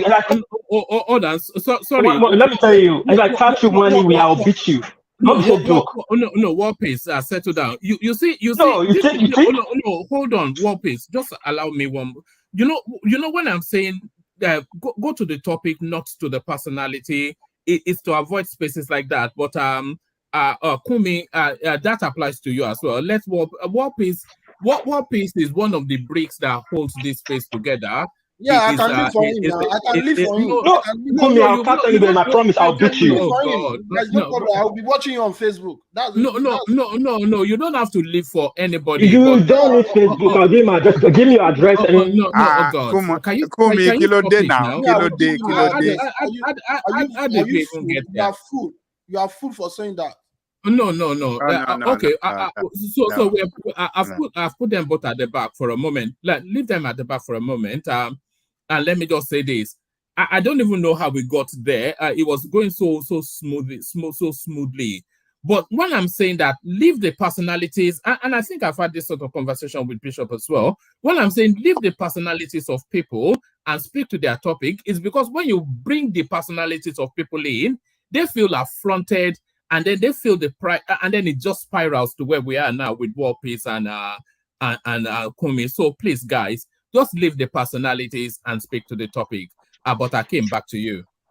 Yeah, thank you very much, Roman. So, as I was saying, that of the minimum wage, that one is out of the way. So, Edo State paid the highest minimum wage across the whole of South Nigeria. So, that one is one. Then, two, go and look at the restructuring that the man has carried out within the civil service system. Governors from other states are sending their people down in Edo State now to come and learn, just the way Edo State learned from Lagos during the Oshomole time. The reform that have taken place in the civil service today in Edo State is non-measure to any other state in the South. That's two. Then you talk about power, right? When they were talking about states that have state laws to do with power, they mentioned only 3 states in Nigeria. And Edo State was among those 3 states.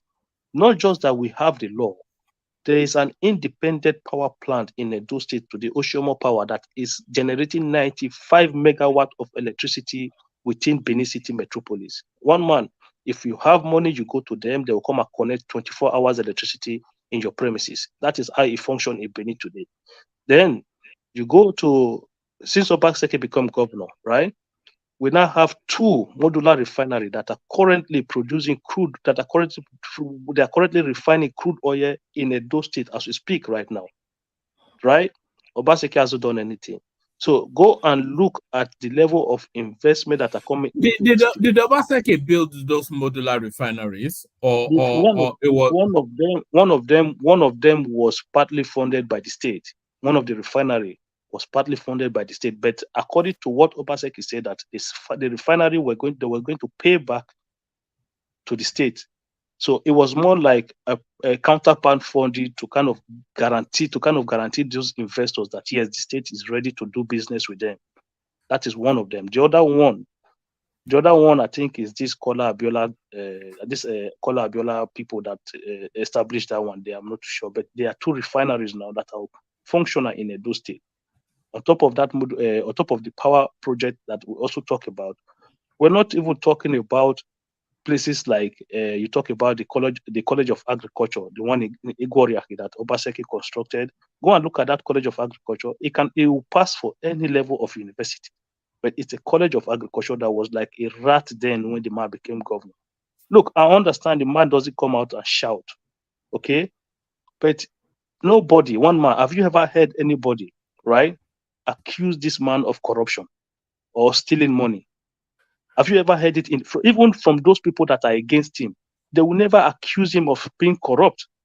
They'll just, oh no, he said this, oh no, he said that. So the question you then ask yourself is, what is the issue? Because if a governor is not performing, it means that he's stealing the money. But these people would never come out and accuse Obaseki of stealing money. So it means that his own system of governance, they just didn't agree with it. It doesn't like to share. But Philip Shiabu accused him now. Philip Shiabu. No. Philip Shiabu, the problem he has with Philip Shiabu is that Philip Shiabu thinks Obaseki does not want to support him becoming the next governor. But according to Obaseki, there was no conversation about his successor yet. So his own plan was that, look, let's run the governor, and when election time comes, we decide. But I think, according to him, because I'm not there, Philip Shiabu have it in mind that Obaseki and his people were going to impeach him. So that was why he went to court. Apart from that, I don't see any issue. Philip Shiabu did not accuse Obaseki of corruption or anything. So it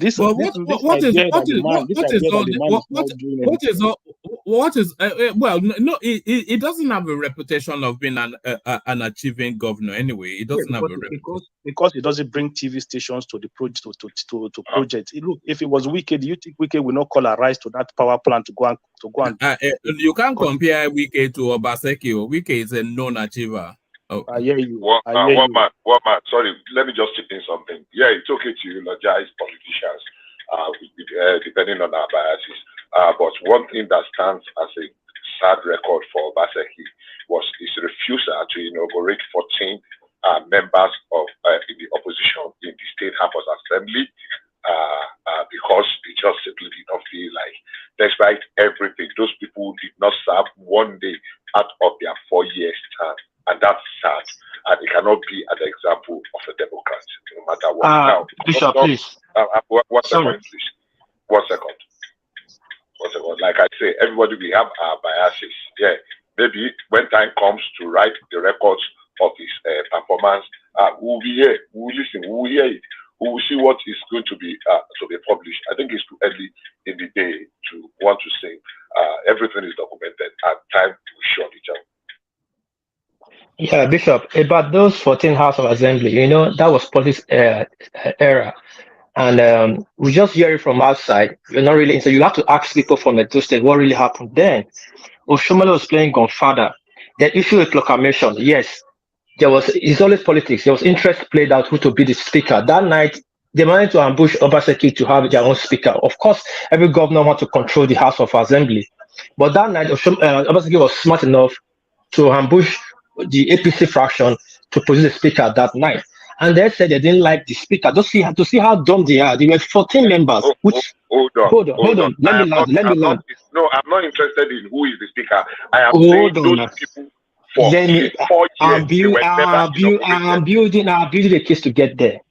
If you issue a proclamation, you can only issue one proclamation in any assembly. Then they got a speaker. The remaining 14, I said, because they did not come for their own side, they did not go and take an oath of office. Rather, they went to Abuja and sit to Oshomole. That Oshomole was the national APC national chairman, ordering Obaseki to issue a different proclamation. Where does that happen? Why did he go and take off the? Why did he go and remove the roof of the national? Listen. Okay, I'll get there. Okay, I'll get there. Jacob, hold on now. I'll get there. Hold on, Jacob. Wait now, Jacob. Please hold on. They went to sit in Abuja for more than 8 months or 6 months about. And in the Nigerian constitution, if you don't take an oath of office after 3 months, you are swear forget that position.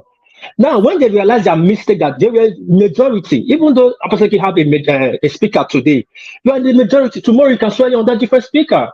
When they realize their mistake, then they start coming back. After 6 months, they want to go into the house. Now you want to come and swear in. Of course, you cannot swear yourself in. You are not above the law. They already issue one proclamation. They can't issue second one. And if the Obaseki swear them in that heat of election, they will support his government. Who will do that? Yes, one piece. Yes. Please, I beg you, hold on. There is no justification under the sun that people were elected for a 4-year term and they did not serve one day. If they made a mistake and they come back, inaugurating them is not supposed to be at your pleasure, at your beck and call, as if you as a good will. No, it's a statutory role that the Constitution has given you. Yes. So you ran a state assembly for 4 years with only 10 out of 20. Can I respond? No, there's no need. If you are going to still defend the fact that he ran... No. You will not... Sorry. Let me land, please. Let me land. If your response is going to be in the defense of the fact that a governor refused to inaugurate 14 members in the 24 member House of Assembly, and he ran this affair of the state with 10 out of 24. So 24 constituencies, 14 constituencies were not represented at all. If your response is going to be to defend and justify that, I think you have said it. Let's move on other things. No. I have to respond. See, this kind of narrative, I don't like it. Same thing happened to Saraki during Abuhari's first regime. And Saraki took power. Why did Buhari struck it off? He can't. We have constitution. Nigeria is not banana republic. They issued a proclamation. People saw an oath, and 10 people went to the office. 14 felt disgruntled and went to Abuja and sit in Abuja and ordering the government to order a different proclamation. He told them, "I cannot order a new proclamation. It's in our constitution. Come to the office and swear an oath and come to the chamber." They did not show up more than 4 or 5 months. And the Nigerian constitution said, if you do not take an oath of office under 3 months, you as well kiss that office goodbye. They went to court and they lost in court. Does Nigeria operate a different constitution now when it comes to Obaseki? That's the question I want to ask you now, because you always talk about constitution here, and I believe you have everything you said in the body of the constitution, Bishop. So now, what are you now saying? Is it on your personal opinion or Nigerian constitution?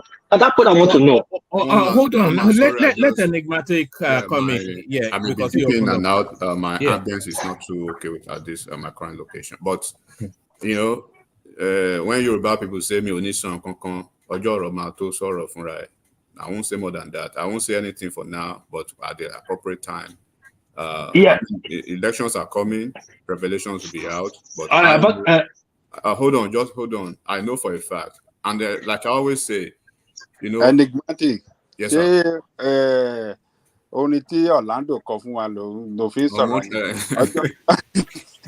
Ọjọ́ tíyàwó bá bú bá ọkọ ẹ̀ ọ̀rọ̀ sọ̀rọ̀ ẹ̀. So when at the appropriate time, when things will come up. But we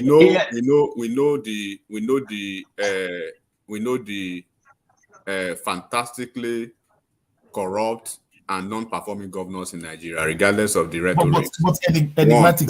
Do you imagine somebody did not inaugurate a... and people are justifying this thing. Oh my God. Nigeria, we cannot go anywhere. Okay, hold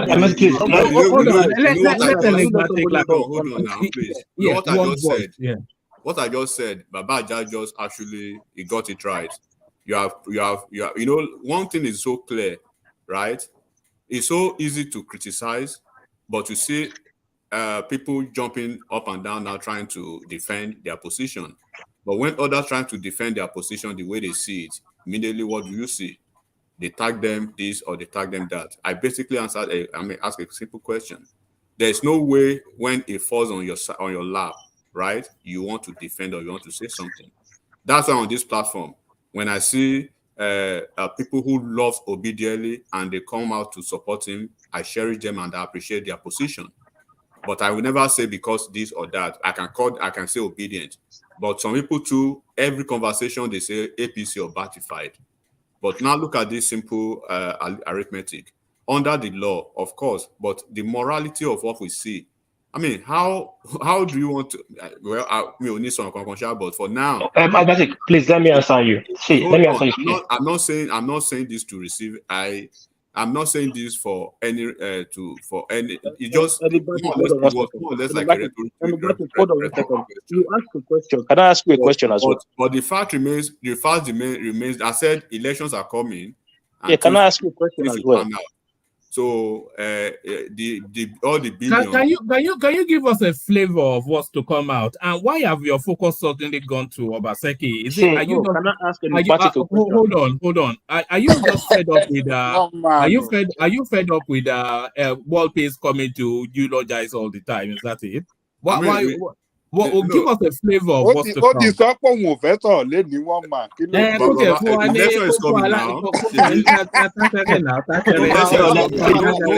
Don't forget there are opposition there are even opposition within PDP in Edo State. So elections will come out, and then a lot of things will be out. So people want to defend him, then they will have all day and night to put their position. Please let me respond. Mama, please protect me, please. Let me speak. All right, hold on. Yeah. Let Enigmatic land, but Enigmatic, let Akim put a position to you, and then I never even knew that Akim is an Obaseki person. But Akim, this is not I'm not trying to. I never even knew. I've never heard it in my life. And let me tell you something. That you're an Obaseki person. It's quite funny. But let me just put this. Matthew, you are getting it wrong. Nobody's supposed to pick person. I muted you now. Hold on. Let me say this, one man. One man, and I need everybody to listen to this. Enigmatic, forget. Wait, Akim. Let Enigmatic land, and then Enigmatic, when you land, take that position from Akim. Yeah, whatever they want to say, I just want to say this. Just a snippet, and just for the optics, right? I don't want to care the definition or the kind of defensive, pugilism they are going to accord it. But what I will say is, imagine what is happening in the legislative chamber in Edo State, right? It's happening through Akpabio or somewhere in the federal government. And people are trying to, maybe Bishop or somebody or Ben even coming to put the position of law, or even myself trying to put the position of law, or anyone trying to put the position of law into it. What do you think the reaction would have been? So I just say that so people can put it at the backbone of their conversation and then think about it for a second. Right? That would be it, one man. So now, like I said, hold on. What please? Let Akim put a position first, because he's been trying to, but I held him back. So Akim, put a position. Okay, thank you very much, Roman. And first of all, I want you to know one thing about Edo politics the way it is today. Forget whatever they tell you in APC or PDP or anywhere. You see me and World Peace, we that are talking to you now, and many more. We are the one that will determine who the next governor is going to be. So forget all those things that any politician tells you. Anyway, forget it. It doesn't work like that in Edo State anymore. We've changed that narrative now. So put that aside. Then two, are you against Obaseki because of what happened in that past government House of Assembly, or you are talking about performance? Because when you came in, you talk about performance in general. So if you're talking about performance in general, you must give us idea. Is it doing poorly in education? Is it doing poorly on road construction? Is it doing poorly, or what area of governance are you concerned about? Do you have concerns about that makes you come and say question? I'll answer in a second, and then you can continue. And so I'll put it out too. Yeah. So what I basically asked was. No, hold on, Akim. I said, what is happening in Edo State? What's Obaseki doing? Because the only flagship thing that I saw recently from Edo State was when he was commissioning his street light. And then with the billions that he said he got. I was just asking question, at least but like I said, right? Okay. Don't street light in 8 years. What's going on? It's not yet time. It's not yet time. The supply to that street light. Akim, please let me respond. It's not yet time to be defensive. Wait, Akim, let me respond to Enigmatic. Things will come out Enigmatic, I'm sorry, please let me respond to you. See, when they say Edo not be Lagos, Edo politics is highly different from any other politics in Nigeria. And that's a mistake you are making. You are using I'm other. talking about Lagos. I don't know be Lagos. I'll be obedient. They flog now. No, hold on. No. Obedient. No, hold on. Wait. Hold on. Hold on, let me tell you. Hold on, let me. No, obedient. When you were speaking, Enigmatic, when you talk just now, we wait for you to talk now, so that we can understand where you are going to land the point. So please listen to me. Let me make a simple clarification to you. Right now, the quick one, not like me and Akim love Obaseki. No. But what happened that last time between Obaseki and Oshome repeats itself again? We vote Obaseki, not because Obaseki is a good governor, because the Benin people decide who will rule there. Hold on, now you let me land. Before you continue, just put this as a cursor, right? You see how you are defending, and people are not calling you out to say people are not tagging you something or something. I just wanted to put it to. I'll put it. Just hold on. Just listen to the conversation.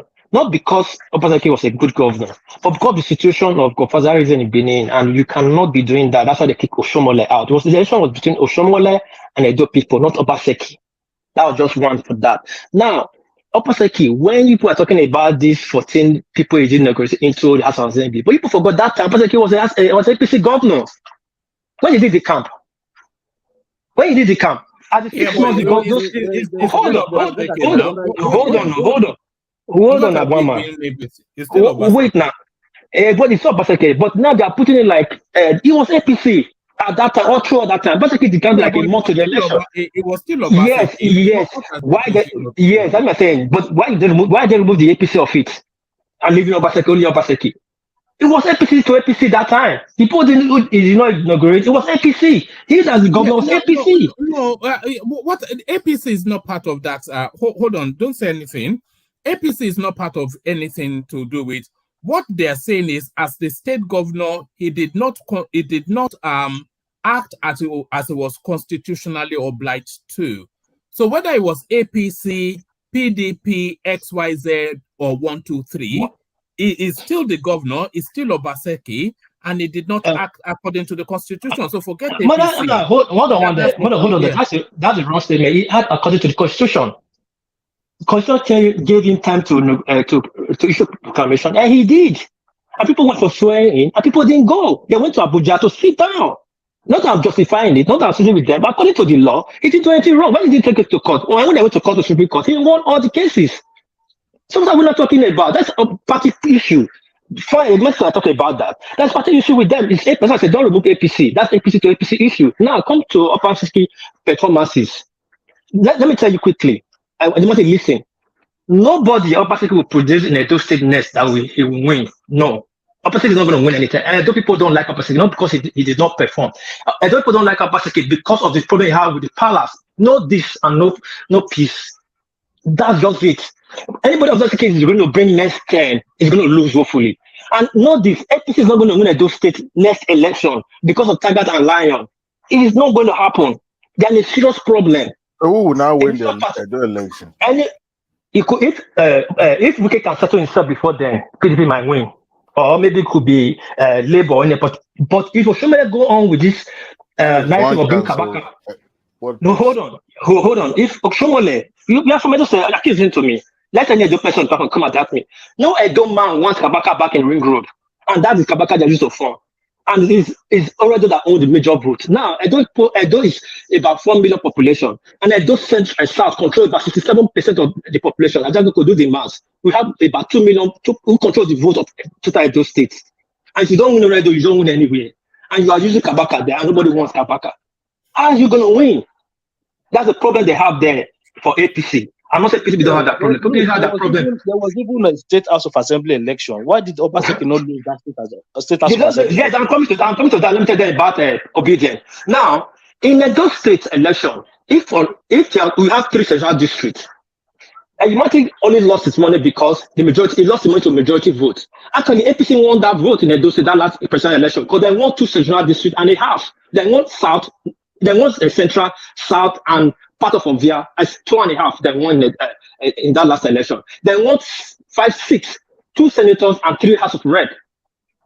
The only one, Labour only won already 1 Senate seat, and that's the only vote that beats all the votes, popular votes. Now, when it came to the state election, PDP won 14 seats, APC won 8 seats, Labour won 2 seats. Why did Labour not win all the seats in that Oredo? They won from Asket skirmish. You think the Igbos in Benin are up to 100,000? We control the majority vote in South. More than 2.something million people, voters. Edo, since the past 2 elections, go and check it. Edo have produced more than 500,000 votes. That's about 700,000 votes. Back to back. We are the first to reckon with. What do you think?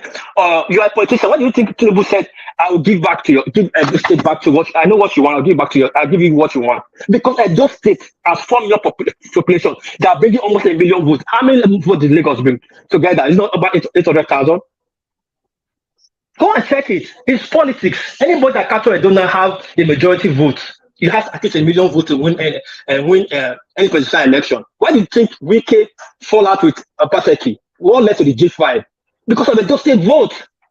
Because whoever have a Edo State vote, have at least 500,000 votes there. It's a pure organic vote, no tribal vote, no party vote, no sentiment vote. If people choose who they want, it's only Edo State you carry money to campaign ground. You bring your money back. Who will take your money from you? Please understand the Edo State election politics. It's not about Obaseki is not performing. Obaseki is performing to his own capacity. Obaseki has done a lot of things. I don't like Obaseki. Let me ask you this question. What is an Akim? Let me ask you guys. Why do they not have a complete House of Assembly now? Is there no a complete one now? Why did he go and take up the roof that time when you were about to... Not a complete answer the question? Is there not a complete one now? All right. So let me ask this question. Why is Obaseki having problem with everybody? He had problem with his mentor. He's a betrayer. He's on his blood. He had problem with Wike that brought him to PDP. And he now is deputy governor. When the deputy governor is now attempting to succeed him, that is when he had problem with him. Started having problem. But some few years back, we saw them together. They were dancing, going everywhere. They were doing everything. Now, he does not have problem with his deputy governor. He have problem with it. He had problem when this guy. He has problem. Even Oshiomhole is running commentaries on their. Yeah, he has problem with everybody. Obaseki has problem with his own family. He's a betrayer. He's on his blood. That I don't defend that. Obaseki, they have history in Edo State now. I mean, a lot of us know. Yeah. You know. I know you went to you grew up in this. Are you now part of us now? Obaseki, that's the family. I'll be correct. I know. Hold on for him, War Peace. Yeah. You know now. I don't know. For real, I don't even know. Say Akim na great Obaseki person. Akim. Not saying Obaseki person. No. Akim's stand is my stand. But the truth of the matter is this: the problem we are seeing the both problem. Obaseki himself is a problem. But when it comes to performance, Iga has done a lot. It's not like Akim said, Iga on the carry camera, they go everywhere. See, do you know it did street lights? It did street lights. Wait, yes, I did street lights. Look, there were roads. There were roads that, when I was born, when I grew up, those roads, they would never one day put quota on them. One man, there's a road they call Yoba Street. And my primary school was just next to the former Oba's mom's palace. How many kilometers? Hold on, that road got so bad that the former Oba's mom had to be relocated away from that palace then because of erosion. Go to that place today. One man, election is coming. These two people will talk tired. See, Edo State have a lot of bad road. That Obaseki didn't do nothing. I say the time never thought. War Peace. Just hold on. Let Kumi come in. Hey, they will defend this guy a lot because I have many, like 3 friends in Edo.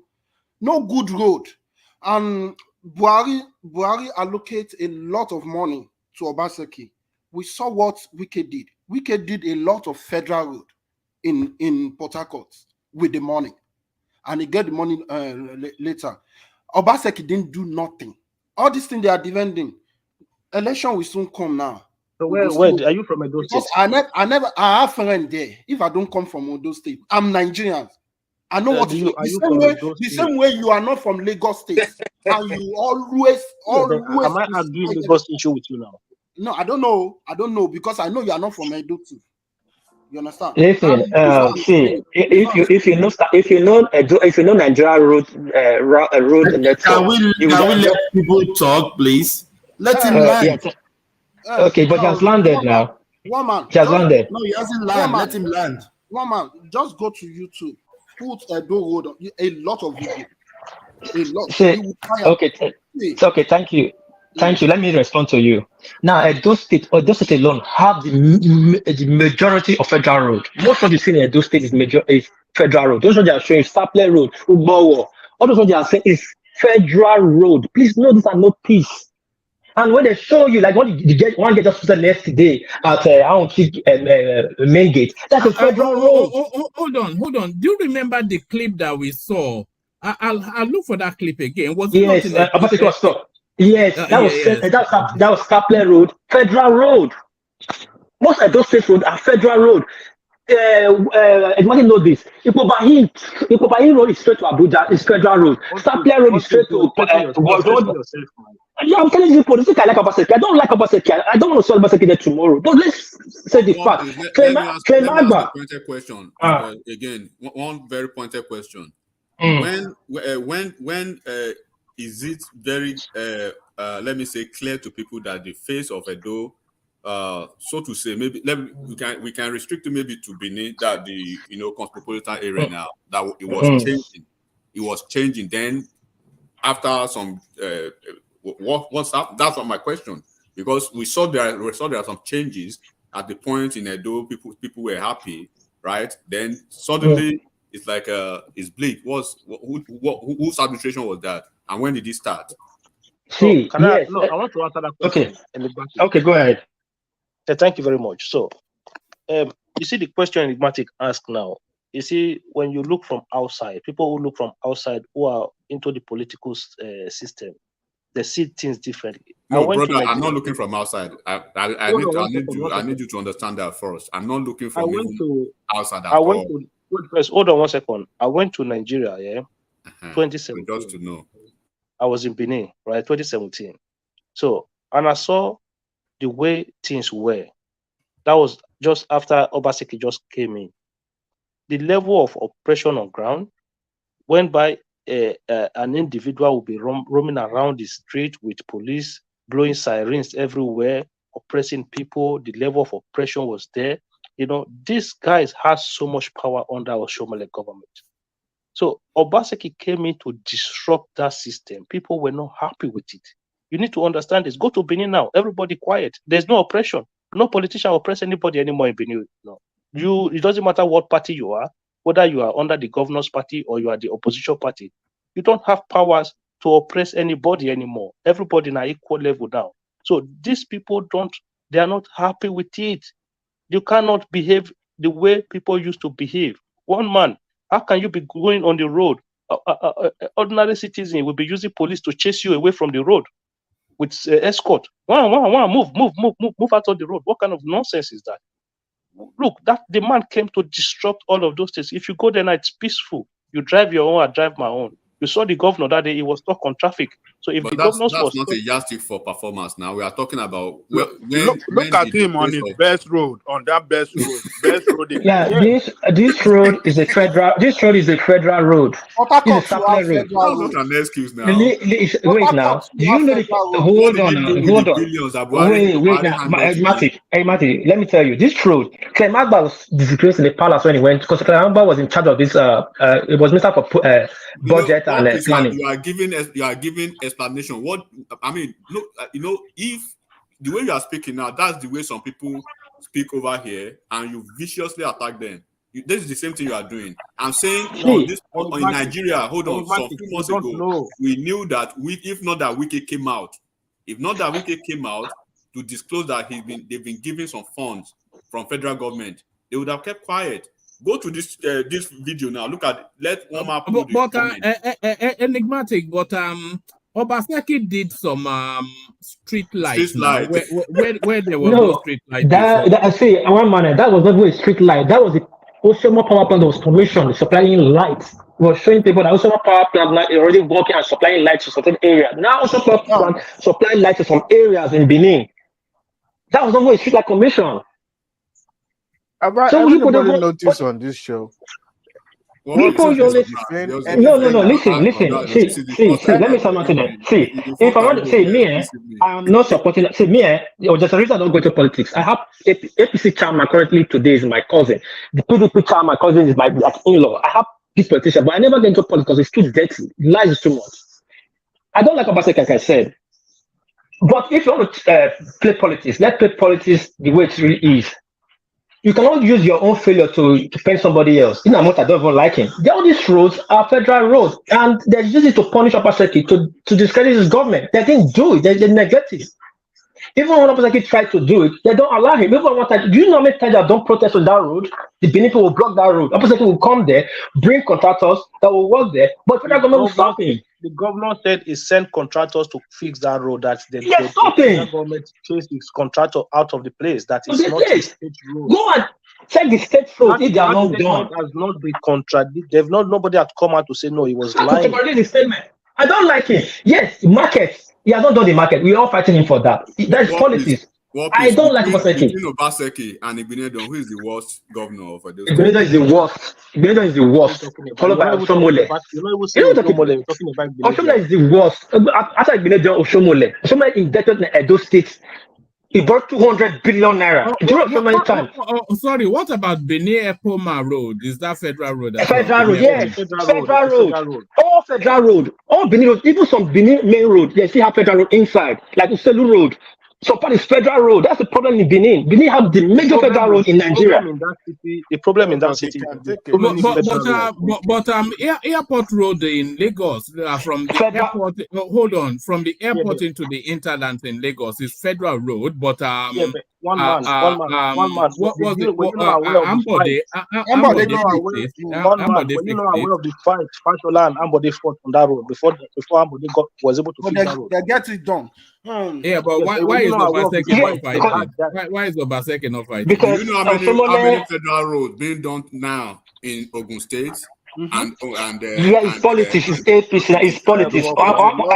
I'm not arguing with you. So it means Obaseki lacks this. Why is Wike? Why is it easy and possible for Wike, an opposition governor, a PDP governor, right, to have a good relationship with the top, and Obaseki couldn't do that, and he was an APC man before he moved to APC. Obaseki has cut off the bridge. That's why Wike was building bridge and decided to. So can you speak to his leadership? Thank you, Agadewale. Thank you, Adewale, for the good. That's a good question. See, this at the same time, for the love of his people, Obaseki should have done something about that. Thank you. Yes. See, we don't like Obaseki. Nobody like Obaseki in Benin. All those money from federal. He did not collect all this money. He did not collect. He did not collect all those money. He did not collect. He did not collect. Just listen now. I don't like to just shout because you want to make a statement. Make it fact. You just admit it. Talk. We talk. That money they be shouting is they give Obaseki. How much have you? Hold on now. See, let me talk. We can started and talk. And then the day when Obaseki put the fire, only money Obaseki have got is 3.8 billion naira. Why is nobody arguing that? You say what? That's 3.8 billion. No, that's not true. Hold on. One piece. Let other voices come in. One piece, please. Let other voices come in. Yeah. Come on, bro. It was Wike. Nobody, everybody on this platform, nobody would have known that Buhari had paid them. It was Wike who came out to say, look, ask your governor, what are they doing with the funds that President Buhari, right, released? It's been almost 17 years back. Even PDP government did not pay the money to all of Ondo State got theirs. The moment Ondo State and Ekiti got their money, the Ekiti State governor, when he came to office, Oyebanji, he addressed the public and he was telling them what he was going to do with the money. Lagos and all those other roads, Ondo State and Ekiti, they had to collaborate. They had several meetings with the federal government because they were federal road. They had several interface with the federal government to help them out, and they were able to, to see the help. Wike, like I said, Wike had issues at a point with Buhari, right? But he found a way to walk himself back, right? For at least for his people. Then the money that we know that. Sorry for cutting you off. JB, there is a law. Even if it is a federal road in your state, you can walk up to the federal government. Can we do this road? Then you pay us later. Am I right? No, you're wrong. You must have an agreement. You're wrong. That's what I'm saying. Agreement. Like an agreement. If you look at the governors that are doing that, right, regardless of your position with the federal government, it means you have a good negotiating skill and you've not burnt your bridges. What is happening to this guy now? Right? While he was in APC, he burned bridges. He came to PDP, he burned bridges. All the people that brought him to PDP, he burned the bridge almost immediately. He got there. You are right. All of them. You are right. He has no leg to stand on. One piece, enigmatic. Listen, all these things you guys are saying are untrue. These are not correct. Let me explain. I'm going to say something right here now. Look, I was born and raised in Benin. I'm not in GRA. I'm telling you, Uselu, right? And at a point, my mom used to operate a restaurant in Saple Road, precisely by NEPA office, the NEPA power station. So, what piece? You know all this area I'm talking that about. one connect with Obaseki's story. Hold on, one second. Anybody born in Selu, now be Benin. It's not set of Benin. Selu, they come Selu. Come on, Benin. Hold on, 1 second. Let me finish. You know, from that federal road. Hold on 1 second now. From that Uselu Lagos Road, right? All the way to that Saple Road. That's Benin Aoshi Road. In my lifetime, those roads were only constructed once, and that was under Goodluck Jonathan. No president in Nigeria. Edo State Federal Road have always been neglected, regardless of whoever is the governor there. It has always been neglected right from time. So it was only Goodluck Jonathan time that they constructed all Edo State Federal Road, that Benin Aoshi Road, and that Saple Road, and that Uselu Lagos Road. That was the only time they've constructed those roads, regardless of who was the governor. If you remember at that time, Adam Soshomole, when they were constructing that Uselu Lagos Road, Adam Soshomole started creating one lane on the side of the road. What place? I don't know if you remember. Yeah, Federal Road and State Road. He started creating one lane. He started creating another lane on the side of the road to make it look as if he was the one constructing that Uselu Lagos Road. PDP had to come out at that time to put a signboard to say this road is being done by the federal government. It was a serious issue then. So please, let's get something straight. Edo State is a state whereby its federal road had always been neglected. Even during the military time, I remember then when they would just come at Pukota, you know, Domes Junction is Saple Road. They would just come, they will Pukota in those areas like that.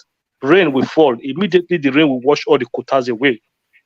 It has always been like that in Edo State. So what is happening? If it has always been hold on, Thomas. Let me use that pause to get out of your way, and you can carry on.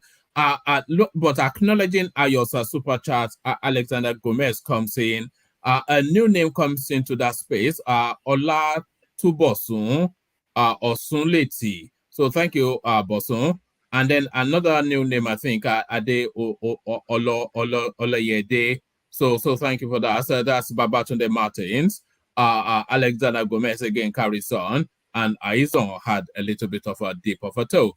So there it is. Keep them coming. So Thomas, I've pushed the likes to 74. See if you can get us to the 100. We have to get it. If we are not getting it, I'm shutting down. We have to get it. If you shut that, then we won't get it. So you have to encourage them.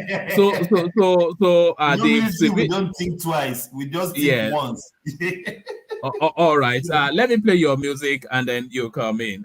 See you guys tomorrow. Over to you, Thomas.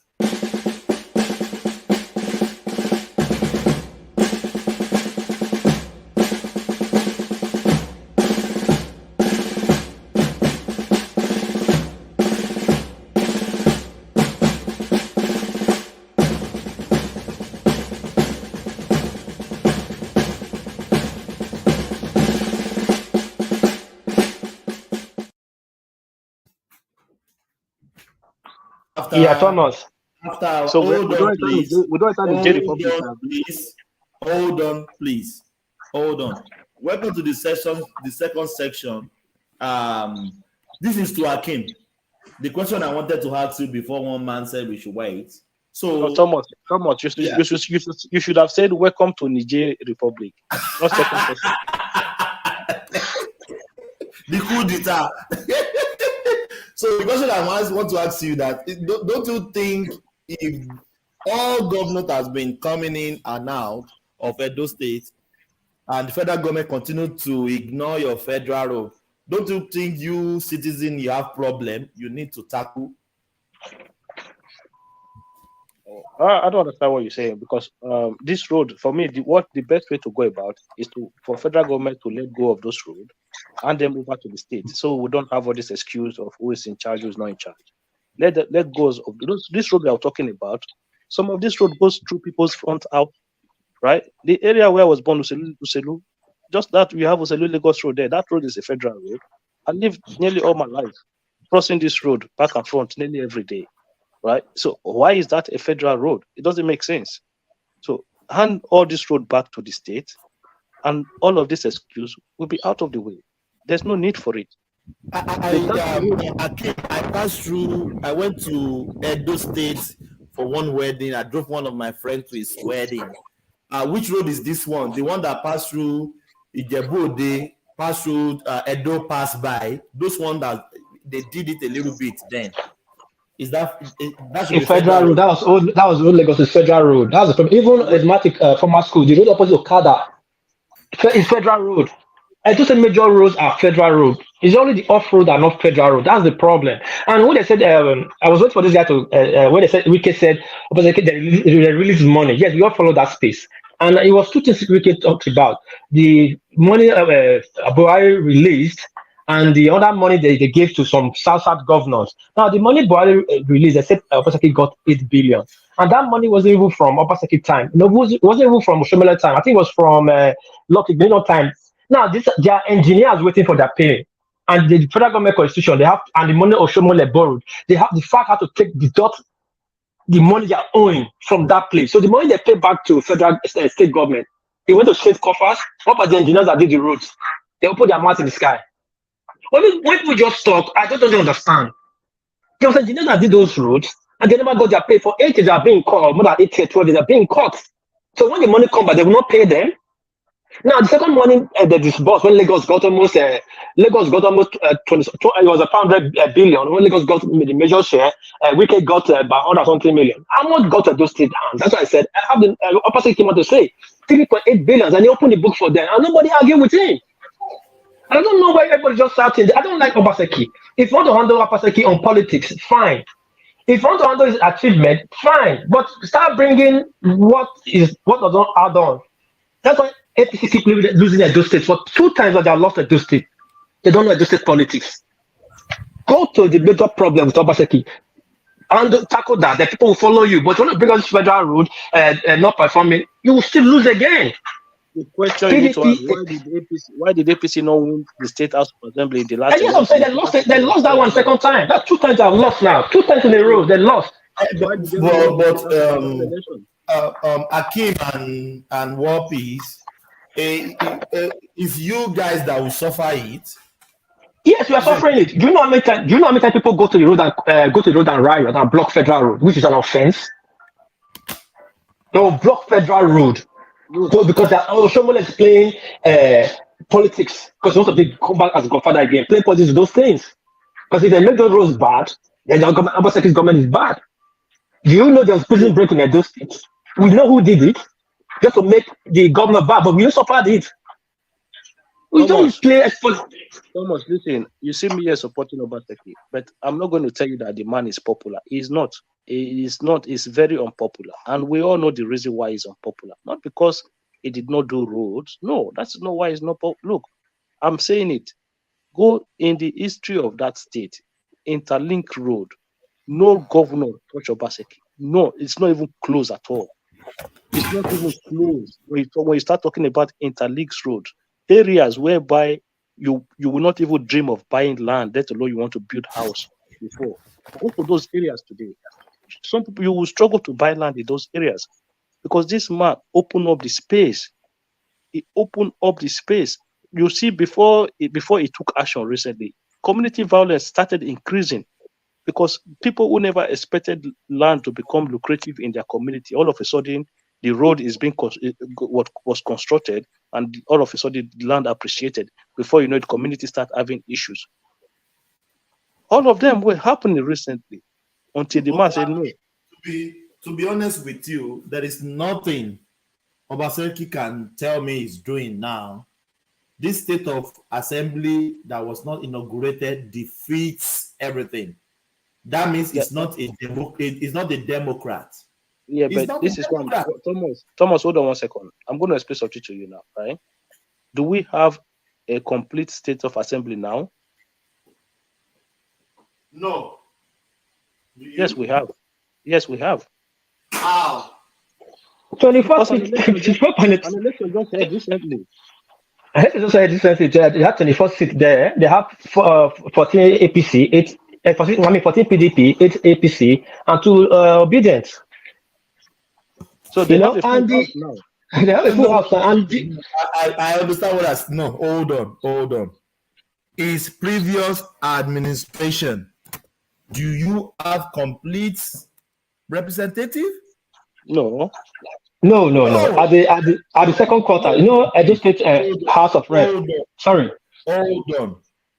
You can never justify this with anything on this planet Earth. That people went to a vote, they went to an election, they voted for their representative, and the government did not deem it fit for 4 years to swear in their representative. Is that democrat? Okay, Thomas. Thomas, if you go and contest election, right? At the time for you to come and represent your people, come, and then you did not turn up. So is that whose fault is that? I think you are not ready to. I know you will not shift your sword, so that is your own opinion. We have to put it. Thomas, we have to put it in context. Obaseki is a failure. Thomas, give me 2 minutes. Let me explain something to you now. So they had an election, right? So I'm going to tell you something here. Even though I'm supporting Obaseki's position, but I'm still going to tell you that yes, he did something wrong that period. One, if I was in his position, I understand that as a governor, you are worried that they might impeach you and stuff. Look, if I was him, I would open the house. If you want to impeach. It doesn't matter. If you impeach me, I'll be gone. Let other person come and do the job. That is my own mindset. I'm not a politician, right? But he didn't do that. So that is where I think he had a fault, because at that time, when they conducted primaries, Oshomole was the national chairman. I want you to listen to something now. Because people, when they are talking, they just talk from one side. So the people who won the primaries, they sent the names of those people to Abuja, to Oshomole. What did Oshomole do? Oshomole substituted those names and put the name of his own people in those seats. I want you to listen now. So they've conducted primaries. They've sent the name of primaries to Abuja. Oshomole was in APC. Yes, in APC, Oshomole was in. Don't forget, at that time, Obaseki was still in APC. Oshomole was the national chairman in Abuja. He looked at the list of the names that was sent to him. He substituted those names and put his own people there. But Akim, how do you think you? Hold on, don't let me move on from there. How do you think you, as a chairman of the party, coming from Edo, and I know Obaseki is not carrying Oshiomhole along with the candidates he sent the this is politics. You know that you're supposed to carry your representative and Oshiomhole as the chairman of the party. You're supposed to carry them along. Am I right? As politics. Hold on 1 second. Let me explain something to you now. I understand what you're trying to widen the line for Obaseki. I understand that, but it's fine. So, okay, Oshomole changed the list. It's not a problem. Obaseki, they went on with the election. APC won every single seat in the assembly. So the governor felt like, okay, the Oshomole fashion were too much. They're going to control him. That was why I say, for me, if I was him, I would have just inaugurated the house like that. So it was the deputy governor and the governor came together. They were able to get people together, and then they played their own politics. Politics played himself at that time. Okay. So what happened after the proclamation? The governor was able to get the speaker that he wanted. But listen to this now, Thomas. They have 14. There were 14 APC members out of 24. 14. How many? Look, you could change the speaker at any time. You still have 14. That to show how dumb they were. How dumb they are. They were 14 that could change the speaker in a second. But they went to sit down. Come and be proclaiming to the no. You must change that speaker right there. You must send a new letter. You must do this. Come on, common sense. Just go in the house, change the speaker. These people went to go and sit down with Oshomole in Abuja. They said until Obaseki send a new letter of proclamation, they're not coming back to the house. They will not come and be confirmed as people that were elected So when after 3 months they did not turn up, the governors and his people went to court to declare their seat vacant because they did not turn up for work. Were they granted? Sorry? Were they granted? What do you mean? No, the case, that was where the problem came in. Then they came to not challenge that suit that the governor put in. I asked you first, were their requests granted declaring their seats vacant? No, that's what I'm saying. The case was in court. So it became a legal tussle between them and the governor, whether they should have their seat vacated or not. The case dragged on and dragged on and dragged on. So when they saw that the case was not coming to an end, that was what they now came back and say, no, the governor must, they should now let them come into the house. They say, no, there's a case in court. Until this case finishes, you guys are not coming back. That was what happened. So if at the time, look, 14 of you guys, why? It's not like you came in and they said, no, you can't come in. No, they told them, look, you can come now. We already have our speaker, you can come. Okay, fine, we will come. All we'll do, we'll come in, we'll change the speaker. Why didn't they do that? They cannot do that because Obaseki don't allow them. That is not true. You remove the roof. Oh. That is the letter end. Why you put on listen? That is the election, a motto election. That's a motto election. This people stayed in Abuja for almost a year. That time, the time they remove roof. Akim, what please? I'm sorry. You can't defend this. You can't. It's not justified in any. No. Wait. Thomas, listen. If the PDP, APC want to play politics with it, fine. It's at your own detriment. This is Edo State. We are not cowards in Edo State. You can say all this you say. You only give more vote to the opposition. We all know what happened. These people like Okai Ben and they went to Abuja to sit down.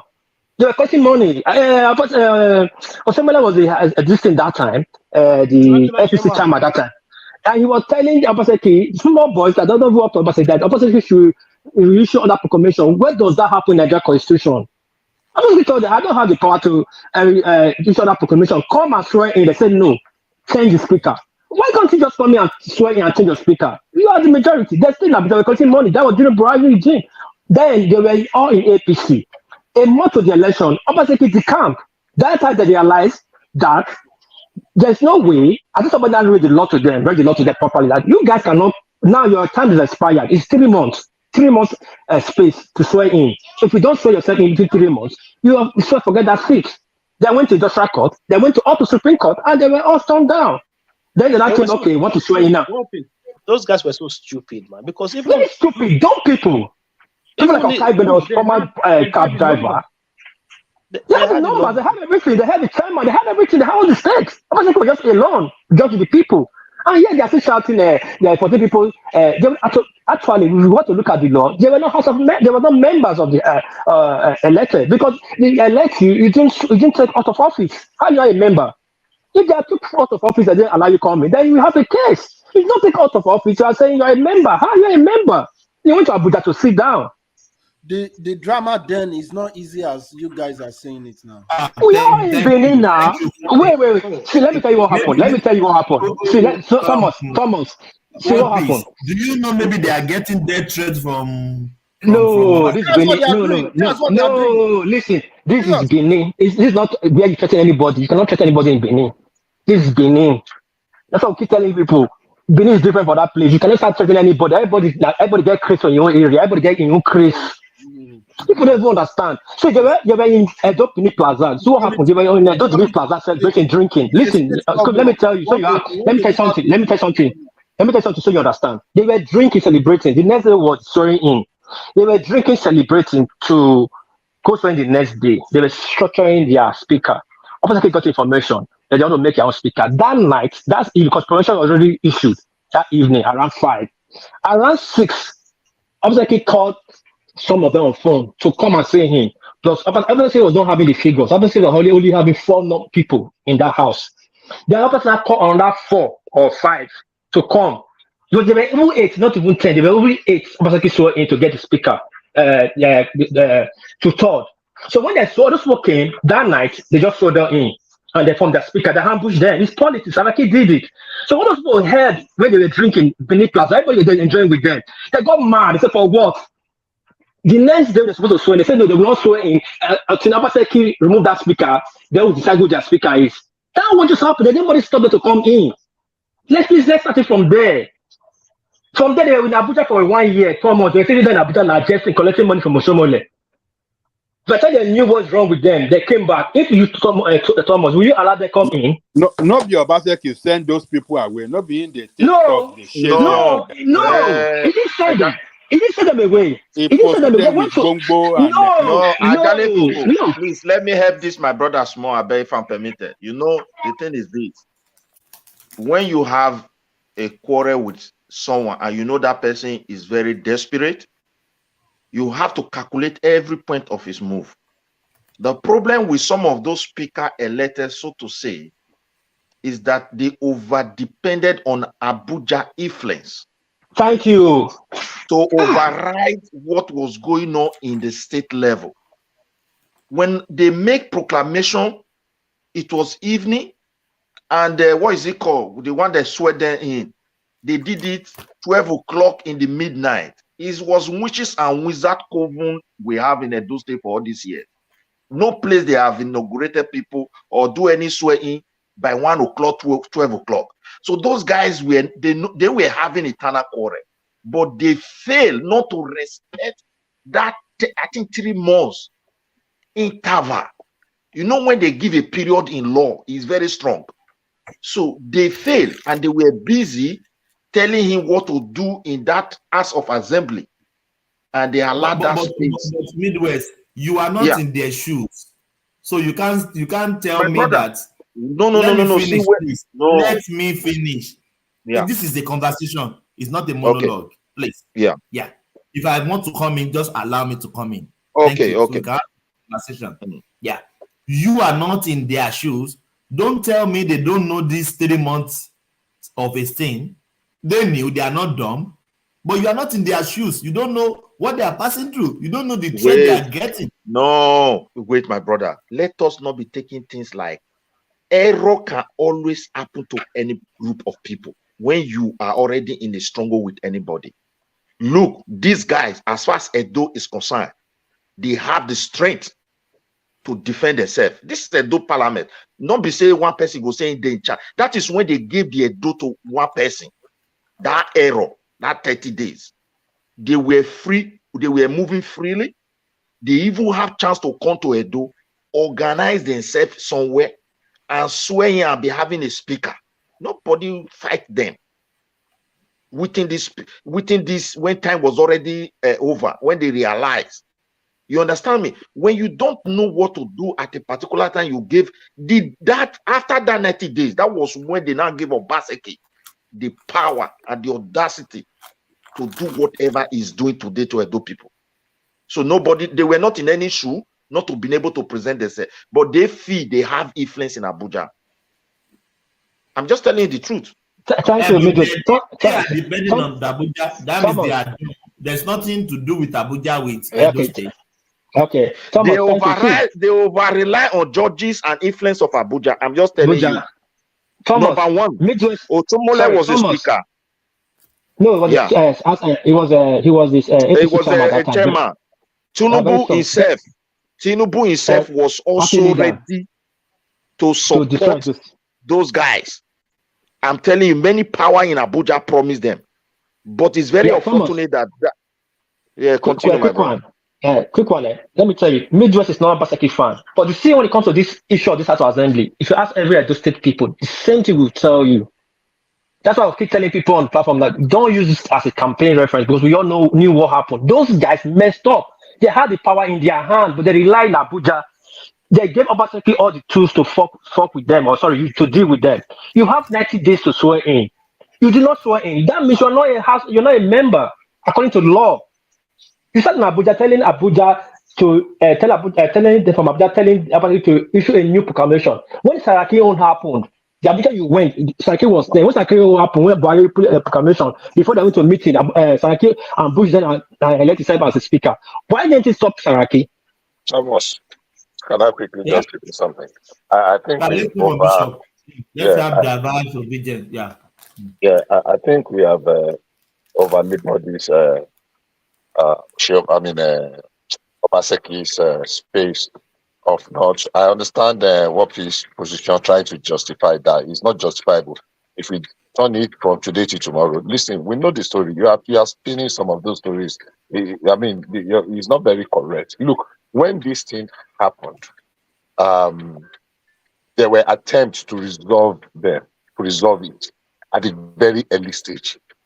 Obaseki rebuffed every attempt. Some other people, senior citizens, tried to what do you call it now? Tried to mediate. Thank you. Tried to mediate. So what were they trying to mediate?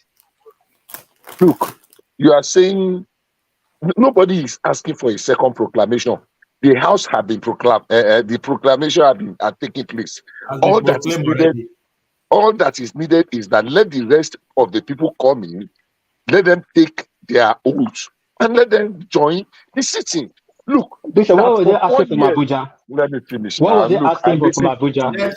Let Bishop from finish. Abuja, I listen to you now. Let's move on Let's from stop this this argument.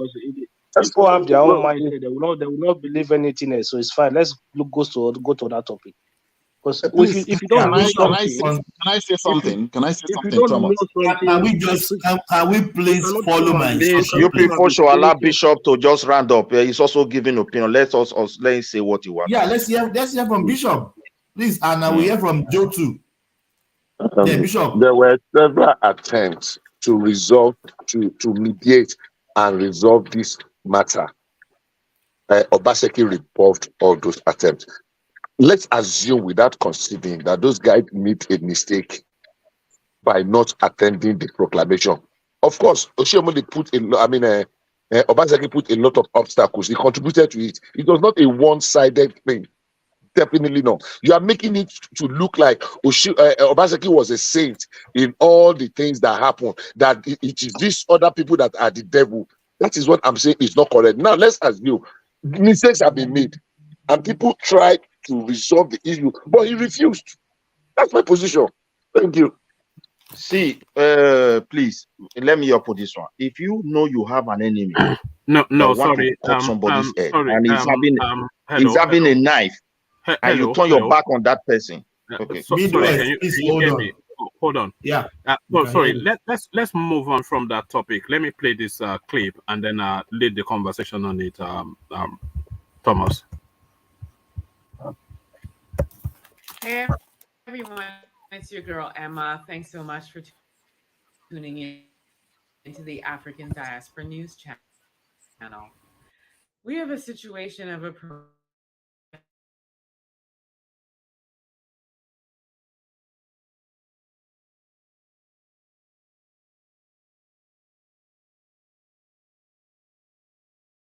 Hello? The video is not, One man, the video is not playing. One man, if you are hearing me, the video is hanging. Yeah, if anyone can hear me. I'm hearing you now. Yeah, we are hearing you. I thought it was network. I'm hearing you. No. It's one man. The video is not playing. Can you not see it? Do you want me to try it again? Try it again. Try it again. Yeah.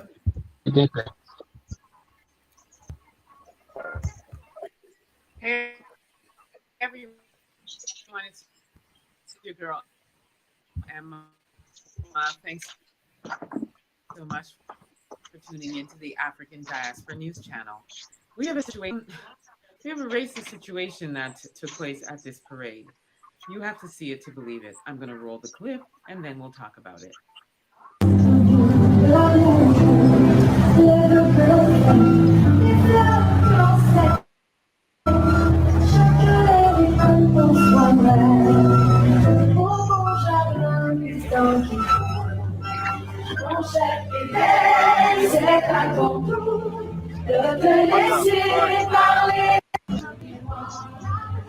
So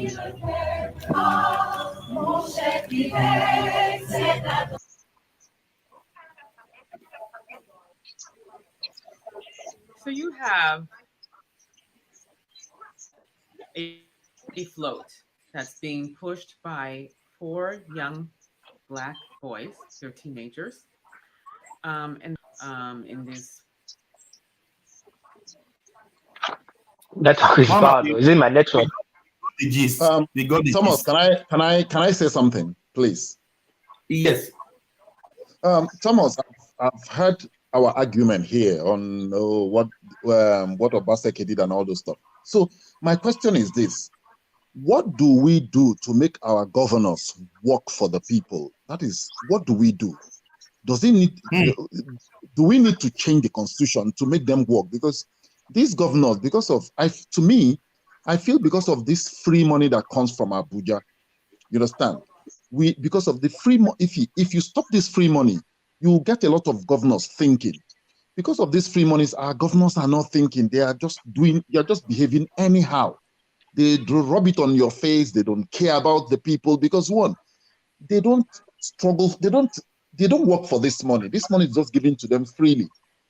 But assuming the resources, I still believe that if we give back the resources to the states, I'm telling you, we will kill corruption 60% in that country. We'll just destroy corruption 60%. Because if even this vote buying, coming into office through a very shady electoral process and all those stuff, it is the cause of, because it is the problem is this, because they get free money, because all of them are working towards this free money. That is why we have leaders, especially governors, that don't have brain. They can't think. They can't think. But assuming Zamfara State now, for example, I heard that Zamfara State gold is being even mined by bandits. Bandits are in that space, mining. Everybody's there. It's just like they are scrambling for everything they can get. Imagine Zamfara lives on that gold. Do you think that state governor will just leave everybody to be coming there and be parting away with it? No, you will shut them. It will shoot them. It will not be possible. It will not be possible. The governor cannot allow that to happen. Even all these bandits roaming about the north, where we have lands that people could farm. You think if the governors were living on that land, they will say, okay, you can. They will wipe all those people out. So the problem we have in that country, even if Tinubu today releases 300 billion for the palliative or whatever, these people will squander it. They will eat the money. The problem we have is that our leaders, our state governors, the federal government has made our state governors so lazy to think, so lazy to do anything. I see, for me, for example, I can be a governor and go to Abuja and sit down. At the end of the month, I get my allocation, I pay salaries. When I pay salaries, even the people, if you pay them salaries on time, they'll be praising you that this governor is doing something. Meanwhile, he's doing nothing. Joe, can I bust your bubbles? Benga Dane, all through his tenure, Benga Dane was living in Lagos, clubbing. Wait, how many of these governors? One day. Thomas, how many of these governors really actually stay in their states from the north to the south? Most of them are in Lagos or Abuja. They always come back. Can you imagine the fuel that will be taking a governor from Lagos Island to Abeokuta every day? We're in trouble in that country, seriously. But Joe, you said something. He doesn't sleep one Joe, day. you said something. In the governor's house. Hello? Yeah. See, in the north, I think it's only few governors in the north that actually stay in their state. Like states like Kano, Kaduna, Sokoto. The rest is difficult. Most of them are in Abuja. In the southeast, I think only Ibadan. Ekiti governor, Osun governor, Ogun State governor, they are in Lagos or Abuja. In the south, okay, those states, Okowa and Wike, the rest of them, they are in Abuja. So, Obaseki is in Lagos. Obaseki spend most of the time in Lagos. In Lagos, yes, it's in Lagos. I heard. Then Oposazima is always in Abuja. Oposazima, you see, he only comes back when he wants to come and make statements. 24/7. Is in Abuja. Maybe only Soludo now the one staying in Anambra. Oh, the rest of them, they are in Abuja or Lagos. How many of the governors actually stay in their states? But I think we are coming there because you see, for me, what I believe, you know, I'm not a supporter of Tinubu, but I don't expect an angel. I'm not the type who believe angel will come even when Tinubu is not there. By the time Tinubu put up his effort and it's clear, because none of them is going to work. I'm just telling you the truth. These are the reason why most of these things will not work. There's no policy that Tinubu can be able to deliver to common Nigerians. That is a giving. We get direct to the people. He must go through governor. So it's still going to be the same thing.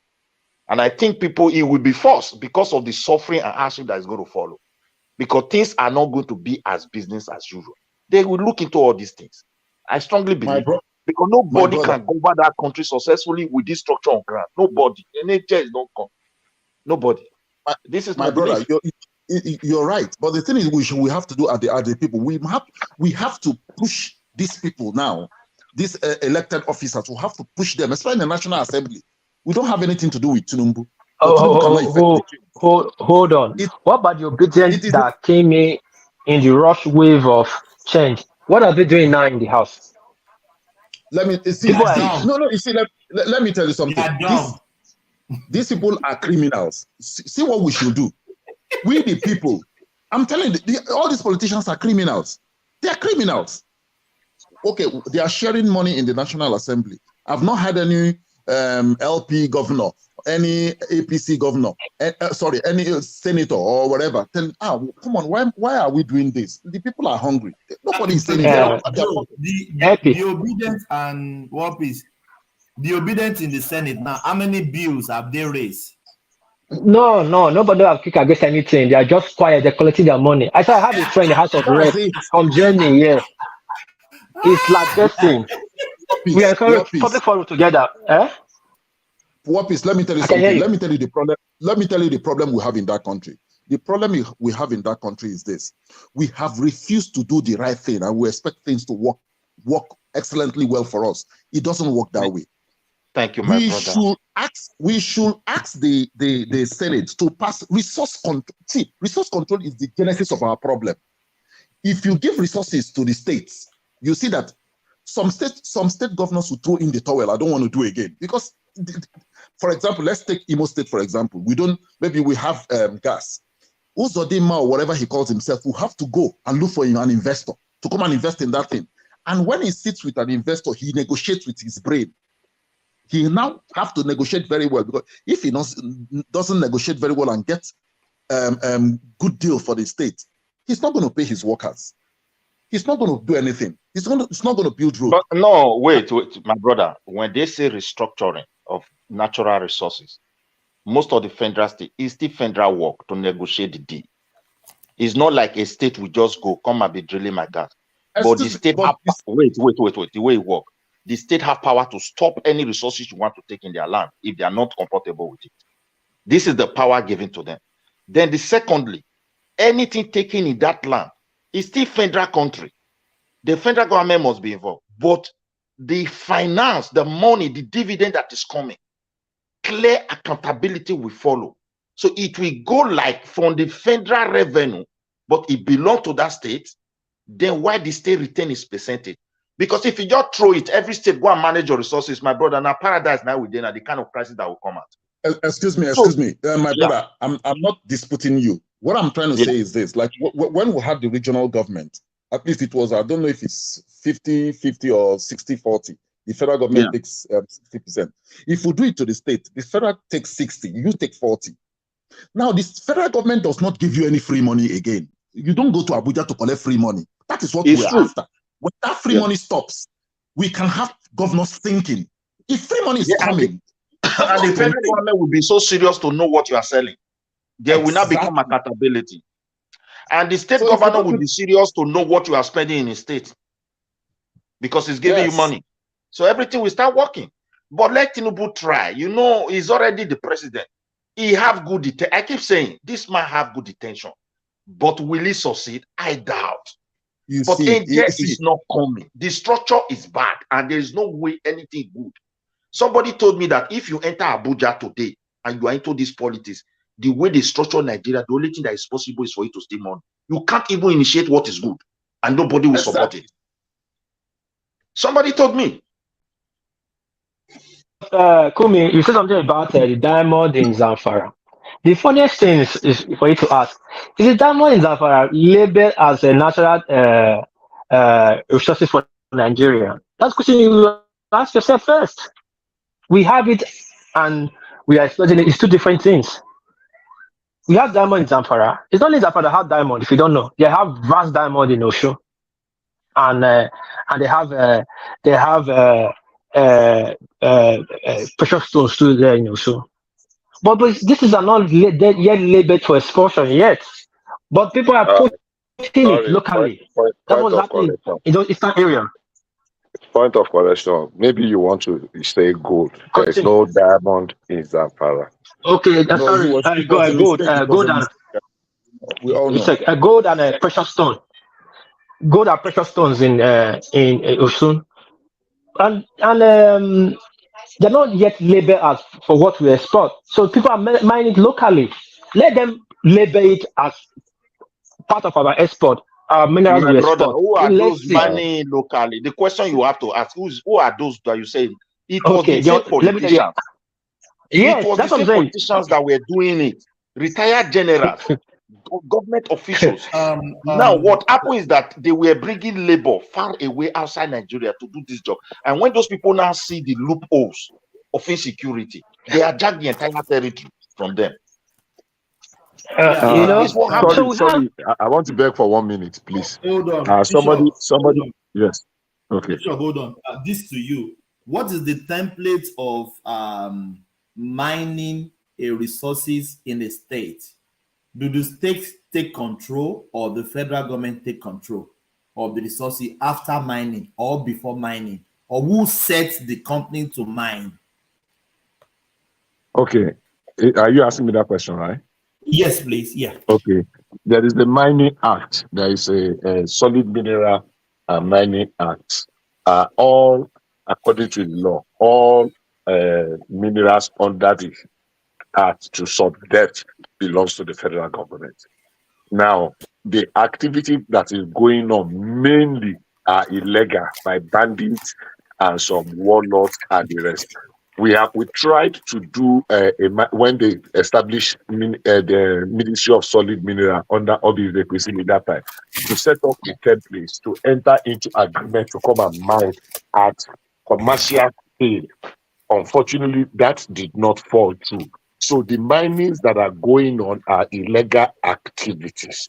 Unfortunately, we call it illegal because it is not recognized, but some powerful people are actually behind it because they are making money from it.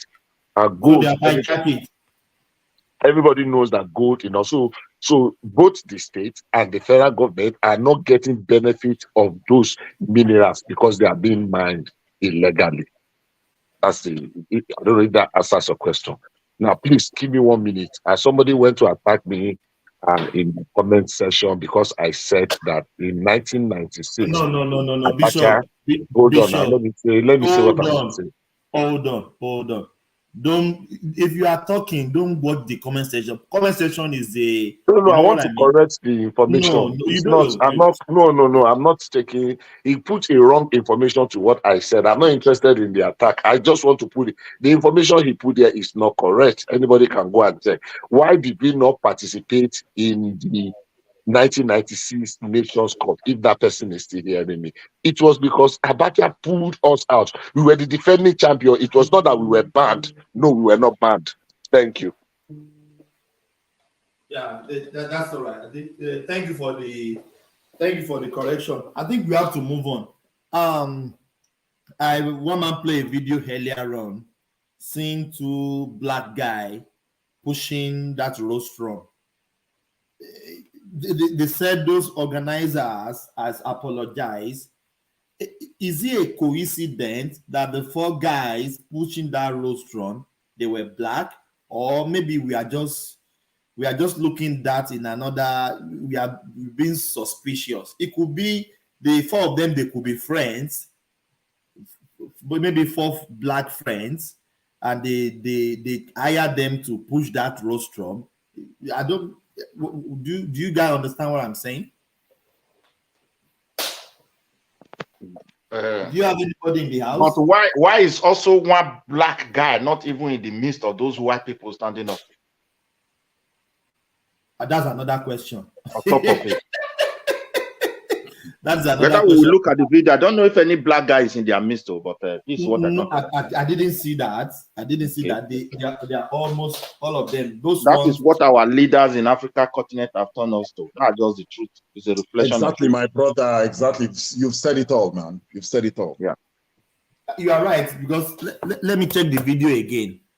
I didn't see, even the guy on the rostrum is a white guy. The guy they were pushing. The guy is a white. But why are we drawing any? To me, I said earlier on that the four of them could be friends, and they are the one wants to push the rostrum. Maybe they were contract, they were paid to push that rostrum. So to me, I didn't see any. That is to me. I saw it in that perspective. I'm trying to check the video. If you can watch it again. Where's the video? Yeah, but people can draw conclusion that maybe something happened there. They are trying to use them, blah blah blah. But to me, I think it could be coincidental. It could be accidental that the four of them they were black. I'm not drawing anything racist to that. I couldn't find the video. Yes. So if they were paid to do that, it's okay. They are earning their money. You understand? But if it's in the other way around, you see, in every aspect of our lives, there's always we cannot just avoid it. Also, we don't talk about it. There's always racism in everything we do.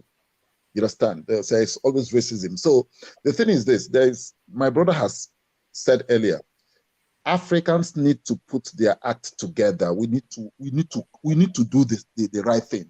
Even all these even for example, most of us here are living abroad. We're living outside the country. You understand? Most of us are not even happy we're living outside the country because we're not contributing to our own country. So the thing our leaders should do is that our leaders should try and make Africa livable. They should make Africa better so that people can come home and stay put at home. And you see, I don't know if the problem with African leaders is that most African leaders, I would say, when Oshiomhole is removing the roof of the House of Assembly, so you want us to go to Nigeria? most African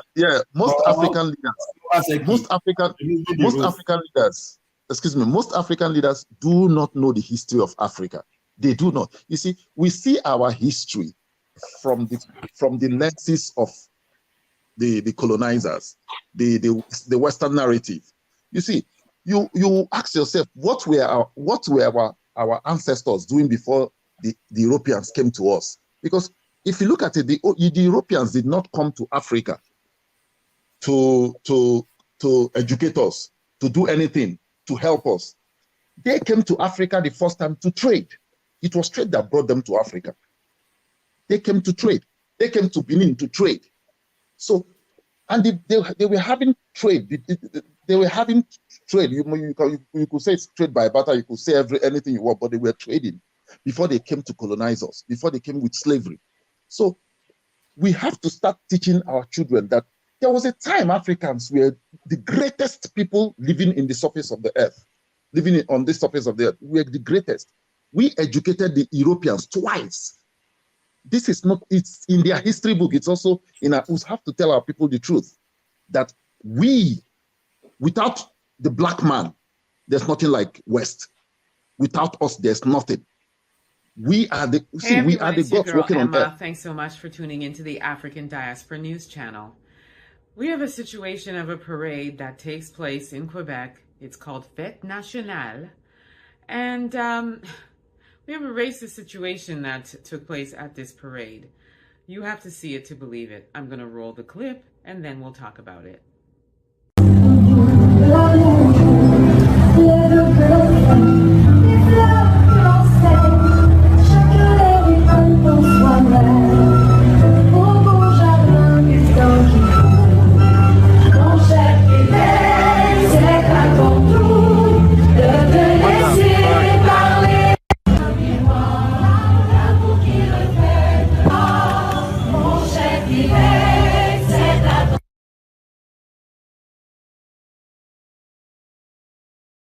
So you have a float that's being pushed by 4 young Black boys. They're teenagers. And they're wearing what seems to be, well, it looks like prison gear in this beige color. And then you have a bunch of French white people walking behind the floats dressed in white. And then you have the talent on the float with the singer and the pianist dressed in white. Why are these young men pushing a float? We live in a time now where we are very advanced electronically, so that float would move on its own. So why do we have these young Black men pushing this float? Secondly, why would these young Black men even agree to do that? Thirdly, where are these young Black men's parents to even authorize such a thing? So now this organization has received a lot of backlash for this act of racism that's blatant. And their response was, well, that wasn't our intention. And the reason why these young men are wearing this awful beige color is because they wanted it to match the gigantic book that's on the float. And the name of that book is Once Upon a Time. So the 4 Black teenagers had to match the book. Why? In any event, they're apologizing for their actions, and it wasn't their intention to send a message of racism when in fact it absolutely was. Why weren't there 4 white boys pushing it? Why do you have 4 Black boys pushing it? That's racism. And they need to be come down on super hard for this act. This is disgusting. Disgusting behavior. Let me know what you all think about this. Drop some comments in the chat, and don't forget to like and subscribe. Thomas, are you there? Yes, please. This is Once Upon a Time. You should know what it means. Once upon a time, when they held us, when you see, this is all about superiority. You know, they are telling you that they are better off than you. I like when the company was narrating why they didn't even give a reason why they did what they did. If they had said, "Oh, we contracted a company, and the company is helping us do this stuff," so we now know that, oh, they paid the company to do this stuff. These guys were working to earn money. So, but now they didn't tell us that. They just told us, oh, they started apologizing. Can be on a truck, a moving truck engine that will be, you know what I mean? They don't need to push it physically. Do you know? You understand what I mean? They can use us or whatever. Horse, yes. That's not acceptable. Or even put it on the truck, on a moving truck that can move. We saw many events. They put all those, they mount it on a truck. Yeah, you're right. But for me, let us also look at it from this angle. It said once upon a time. And I thank the organizers for doing that. If you look at the title, and they're using Black people, it's just for the Black of this generation to wake up that indeed our ancestors were once upon subjected to this kind of treatment. Exactly, my brother. Exactly. You just have to serve them and serve them only. So the question is, let us also ask another question. Take our country, for example, that in Canada, they now said they need 4 people just to come and push this today. Do you think millions will not queue for the visa? So leaders of Africa, they should ask themselves a question now and said, what exactly do we want? No, don't take it in that direction. Stay with the theme of the racial undertone that the woman well, the racism, I don't think the white people have racism. Let Foley come in. Let Foley come in. Foley. Okay. Good. Yeah. Good morning, my brothers. This is Sleep. Good morning. Yeah. Good morning. How are you?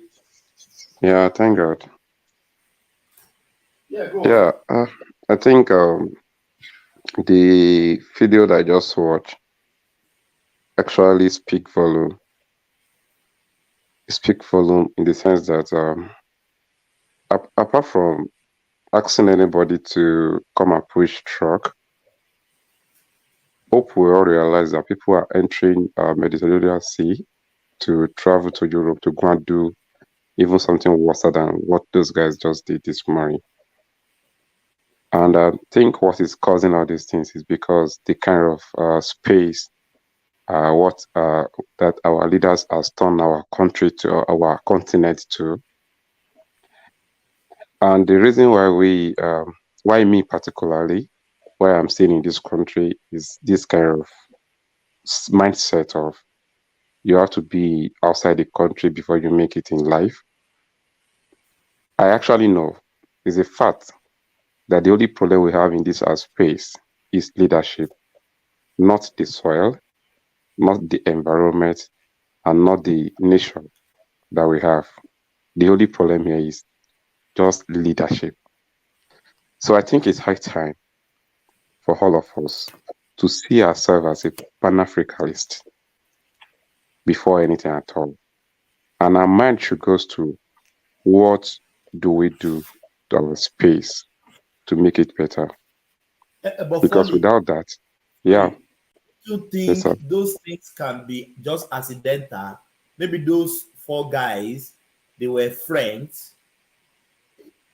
Can we remove racism in this thing? I'm just trying to play the devil's advocate just to balance the conversation. No, as in the program actually has a message to drop. Either the organizer wants the whole whites to know that these people are once a slave, that you should not see them as if they are part of you, or the organizer are actually trying to let the black there see what their forefathers done to their to their ancestors before now. So it's two sides. So, but to me, if they really want to pass a message to us, African, that we have been cheating for so long, this is how they have been treating us, and I'm sure white will not put that kind of program in place. But if I want to speak for that program, I would say these people actually did it because to remind themselves of what black used to be to them. So they should not lose their guide. That's exactly what I can read to that what the program is. Foley, can we erase racism at all? Let's be honest with ourselves. Is there anyhow we can erase racism in that program? Is there anyhow? I'm not saying is there anyhow. Can we erase racism? No, my mind can never erase racism. There's no way I can. There's no way anybody can tell me to erase racism from that program. From that what I saw. No, you are not getting me. Forget about this video. I said, can we erase racism from the whites to the black, from the black to the racism will still continue. Definitely that it can happen, but that can only happen when everybody now see themselves as one, as when nobody sees anybody as if is inferior or is superior from each other. It can only happen when people see themselves as if they are home here, and they are here to do whatever God wants them to do here and leave this space. That nobody has this space for heaven.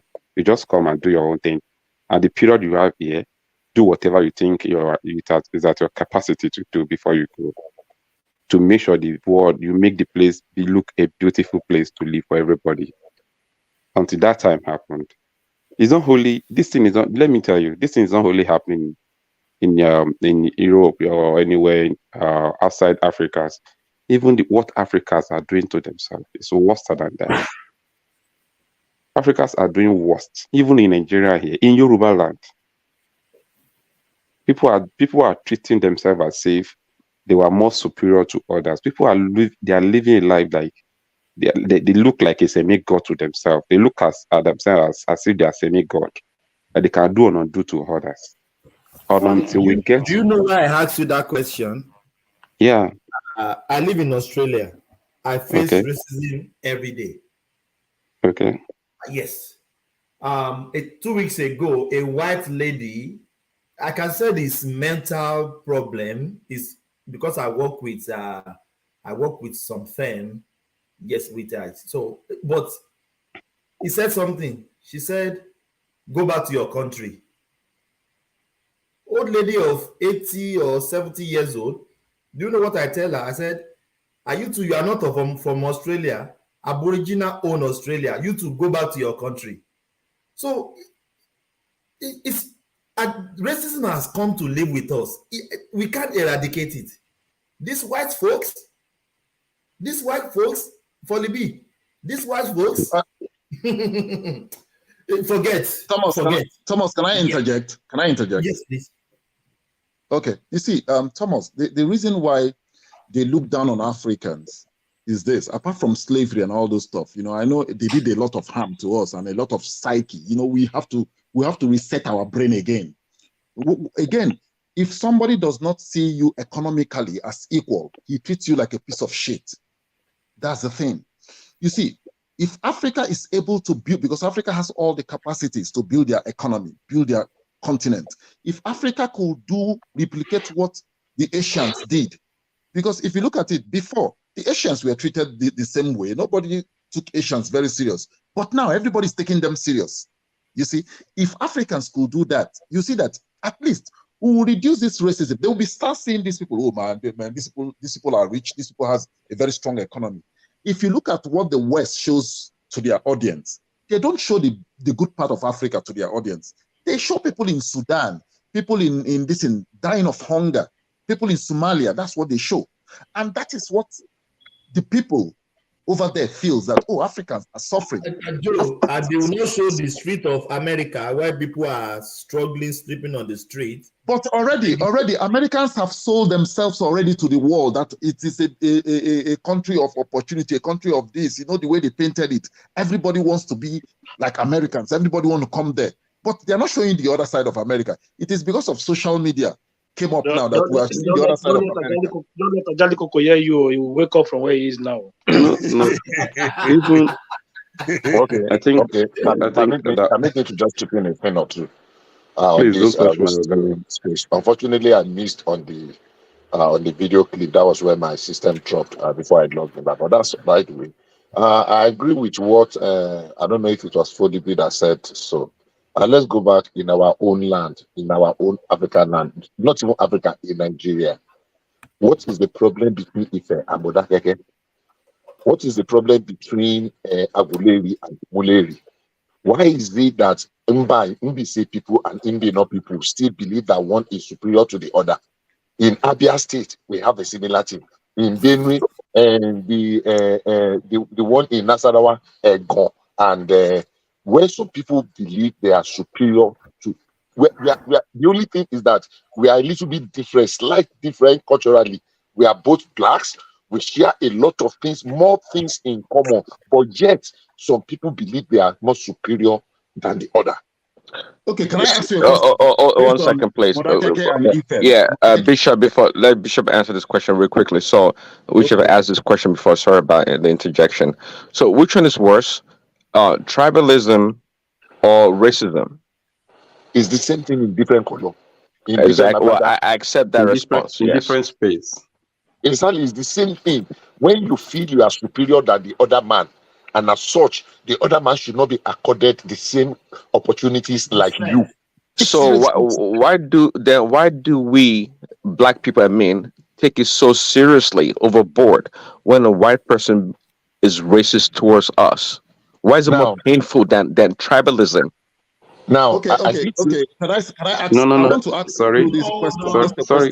Let me answer that question. Hold on, please. Everybody, hold on, please. I want the conversation to be between Prince Daddy and Bishop. Let them have that conversation. They will move on. Yeah, go on. Okay, let me try and answer that question. We can have interjection and contributions because nobody knows it. Now, I did say something here a couple of weeks ago that I personally experienced by one Dr. Adeshino. I did say that. I remember I said that. How many people know that if you put leaf in your mouth, you provoke the deaf to fight in those days when we were growing up? If you want to really a deaf person to fight you, just put leaves in your mouth, he will fight you. But this Dr. Adeshino then in a school for the deaf that I know, he told them, he said, look, when they put leaves in their mouth, it means they are hungry. Go and uproot a whole shrub and give them to eat. That is goat that eats. You understand? So they don't respond to it anymore with that pain and anger. Now, if we learn how to respond, there's this thing we read in those, I think it was in Chino Achebe's book, since the hunter has learned to shoot without missing, the naked bird has learned to fly without perching. Now, we respond because it's just like when I say, Uriokwe, it's a word that has not taken anything from you, but it can provoke you to anger. And you can pull shirts and we'll begin to fight.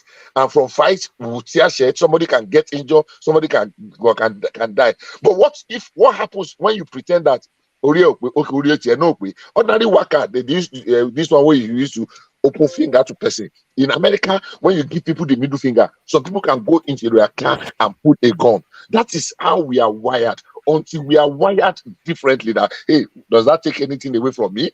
I better go. You give me one finger, me too, I give you two fingers. Everybody go his own way. So until we begin to respond that way, and we don't really see it as taking anything before, I think it has to do with our ego, our pride. That oh, sorry, that mean taking that kind of eye look. Oh, that mean say that too. Oh, I will not take it. I will begin to tell so many things that will cause, even things that cause war in present day, whether now or in the past, are things that could have been resolved if we approach them differently. I'm not saying people are going to begin to approach them differently tomorrow. It's going to be a long journey. So in the white man's land, where somebody has more opportunity and he can do certain things to you without you necessarily being able to fight back, you realize that you are helpless. So you now want to either accept pity party or to let other people know what has been done to you. If the racism does not deny you of your own right, it does not say, look, you cannot drive on this way, or you cannot enter this supermarket, or you cannot go to this school. If it does not deny you of any right, that some people just look down on you. Ask them that they look down on you because they are jealous of what you have attained, that they cannot do it, but you are doing what they cannot do. So they are jealous of you. But all this inferiority and envy, it started from the days of Cain and Abel. So it is still with us, and it will continue with us for a long time to come. Yes, please. Bishop, you can't rule that we will think about. We can't just say, we know it's there. We can't just say, let it go.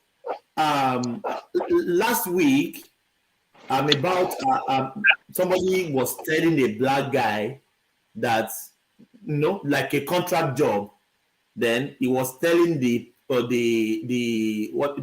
agency that he wants somebody with Australian accent. So what is the white guy trying to say? That he doesn't want a black person, because I know for a black guy to get Australian accent, that means maybe he was born here, raised here, he has been living in Australia for, you know what I mean. So that's still racism, isn't it? He doesn't want somebody without Australian accent. Oh, sorry. No, Thomas. I don't think, sorry, please, 1 second. I don't think that as racism, please. And I will tell you why. Even in America. Come on Say now. again. Hold on now. Hold on. Let me answer so that you can now, you can either see it my way or not. There are so many jobs in America because of the kind of people you are going to be dealing with. You understand? Front desk or receptionist or customer service. They won't give you if you have heavy accent. So that 70% of your customer will not be saying, excuse me, pardon. I don't know if you understand me. If the people you are going to be interfacing with are the people, hold on now, let me finish now. You are the one that say, let us have conversation. So when I finish, you will not take it up. I disagree with you. These people, they But let me understand land. what you are saying. They just want to bring you down, to let them know that you don't have accent. They hear you loud and clear. They do. Okay. So I mean, you have concluded that they hear you. I'm saying that sometimes, even if you pick phone and you want to talk to some people here, especially we that we have become all our teeth is already complete before we come to America, and we have been growing gray hairs. Now there are some times you are if you are seeing them one on one and they are talking, maybe you read their lips and you can get some of the things they are saying. But when it's on phone, it can be very tiring.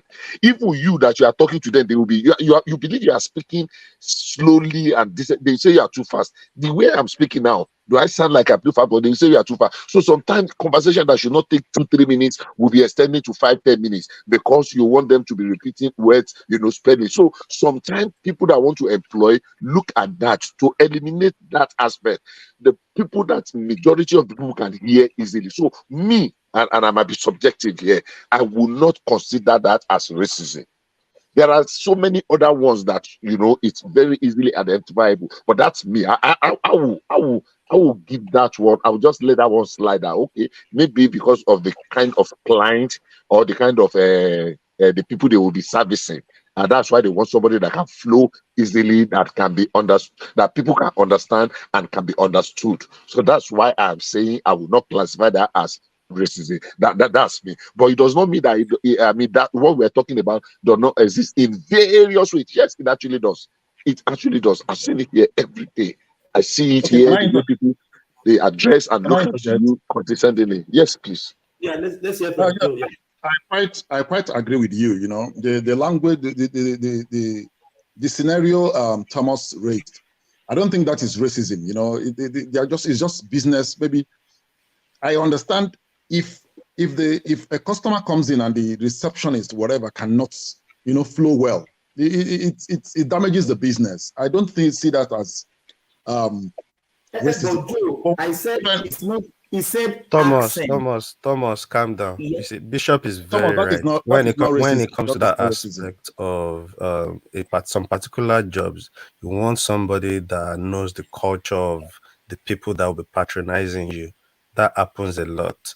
You will see a job where they would have taken the person, but just for that aspect, they will pick other people that can do it. If there is I bet you, if there is a black person in that place that can flow and have that same asset as the other customers, they would have accepted the person and picked the person for the job. So Bishop is quite right with what he was saying. Let me, if you don't mind, let me take that real quickly. So, you can hold on, please. DOG, does accent stop you not to hear the other person?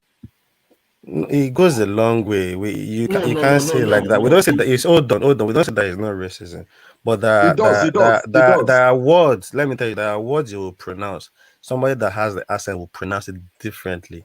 Sometimes you feel okay. Some people do it intentionally. They want to.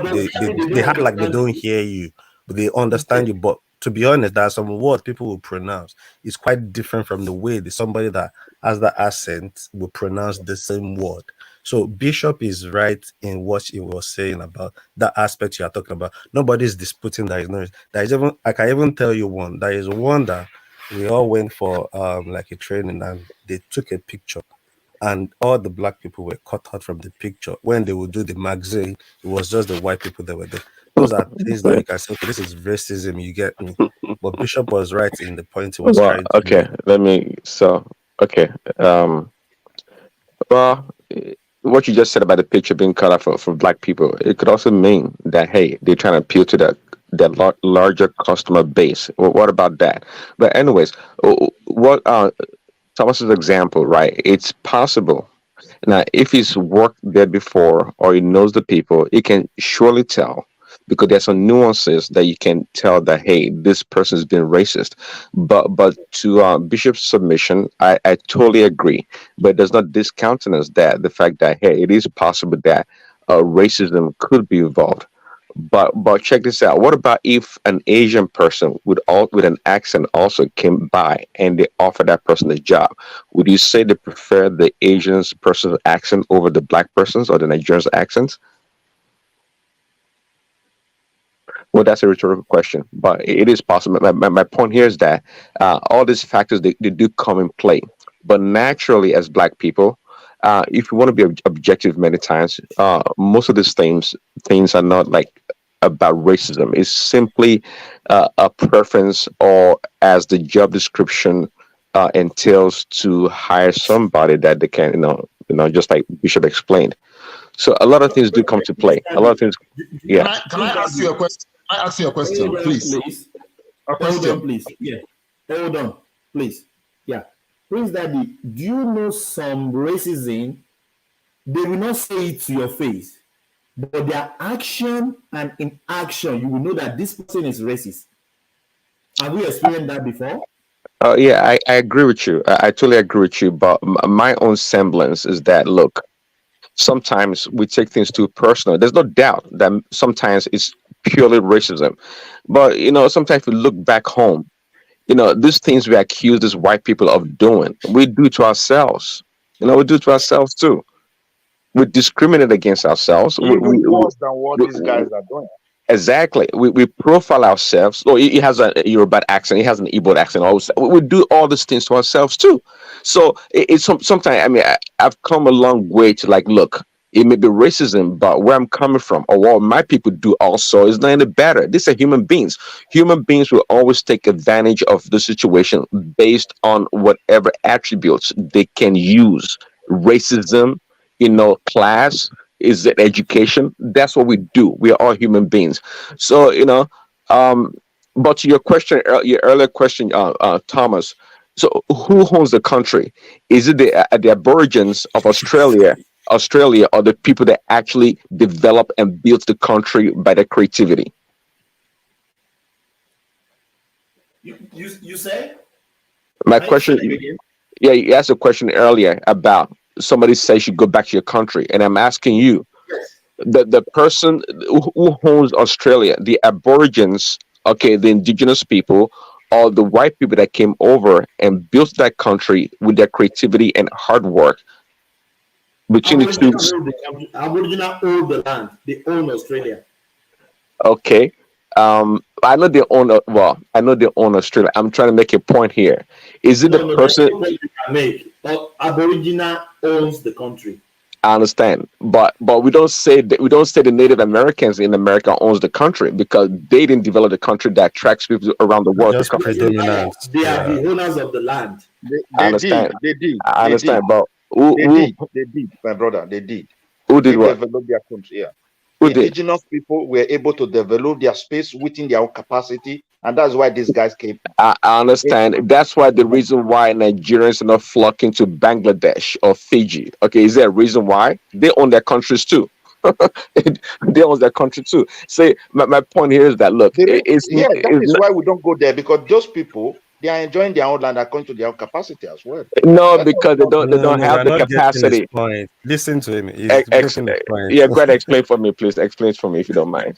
The point is, these people are predominant, so obviously they didn't bring out the development. But these other guys you are calling that they don't own the place, they came, they saw the resources, they bring up innovative ideas, develop the land, and it's now attractive. When the Aborigines were there, how many people will relocate and go to Australia to go and live there if those developments didn't come up? That's my brother. Steve.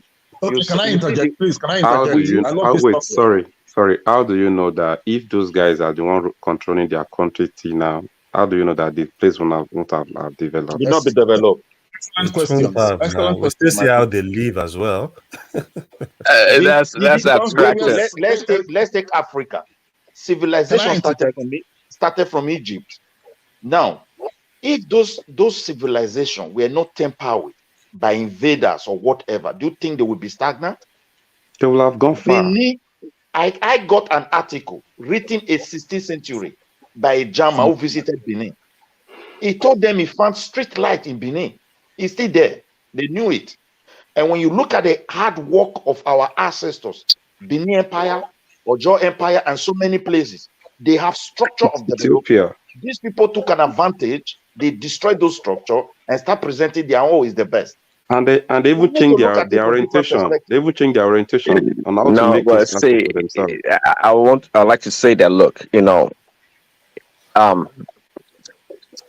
one point in time, every culture, African white people, we can say we all started at the same point. But over time, we have to admit this, right? Some cultures have evolved and they become better by innovation and creativity than others. Let's not pretend about that. I'm not going to dispute that the Benin, hold on. I'm not going to dispute that the Benin Empire or the Ashanti Empire or the Yoruba, the Dami Empire, at one point in time, were great empires that developed a lot of things. I'm not going to debate that, or maybe the Egyptian too. But the point here is that if you look around our society, it's no strange that there are certain cultures or countries that have developed more than others. Now, based on the development sorry, the question should say the question should be their culture is the best then. What are they doing? Why them to be the best now? That means somebody actually interject with their own way of life. And what do you mean? If those guys, okay, what I mean is you are talking about Benin Empire being a great empire before now. Now, how are they doing it? What is pushing them to be great then? And why did they stop being great now? Oh, the same reason. See, I can explain to you. I'm not going to say I can answer that question, but allow me. Say, if you look in history, there've been what they call empires. Is it the Persian Empire? Is it the Roman Empire? Is it the British Empire? For one reason or another, empires or a group of people come about that they dominate the rest of other people because of that innovation, creativity, or whatever advantage that they may have. The same thing today. Praise Daddy, do you need that job I'm talking about in Australia? I think you have accent of Australia. Maybe they're already doing better where it is now. Please, this my brother asked a question. I wanted to speak. Can I? If I'm permitted, I wanted to speak to that question that he just asked. He said, "Hold on, please. Praise Daddy is in the middle of saying something. I just put that in as a joke. So let him conclude. Then the other person can come in. Yeah, please, Daddy. Yeah. Actually, someone was responding. I was going to respond to that person. I didn't see the name. Is it Folly or who's responding? Folly B. Yeah, go ahead. But Folly B. Yeah. No, okay. It's someone else. It's me that wanted to respond to something. Okay, go ahead. Go ahead, please. Yeah. You see, why are we not developing the question you asked? When they met us, they designed our ancestors were able to design a system that worked for them and their environment. Today, we are now in a system that I feel we don't even understand.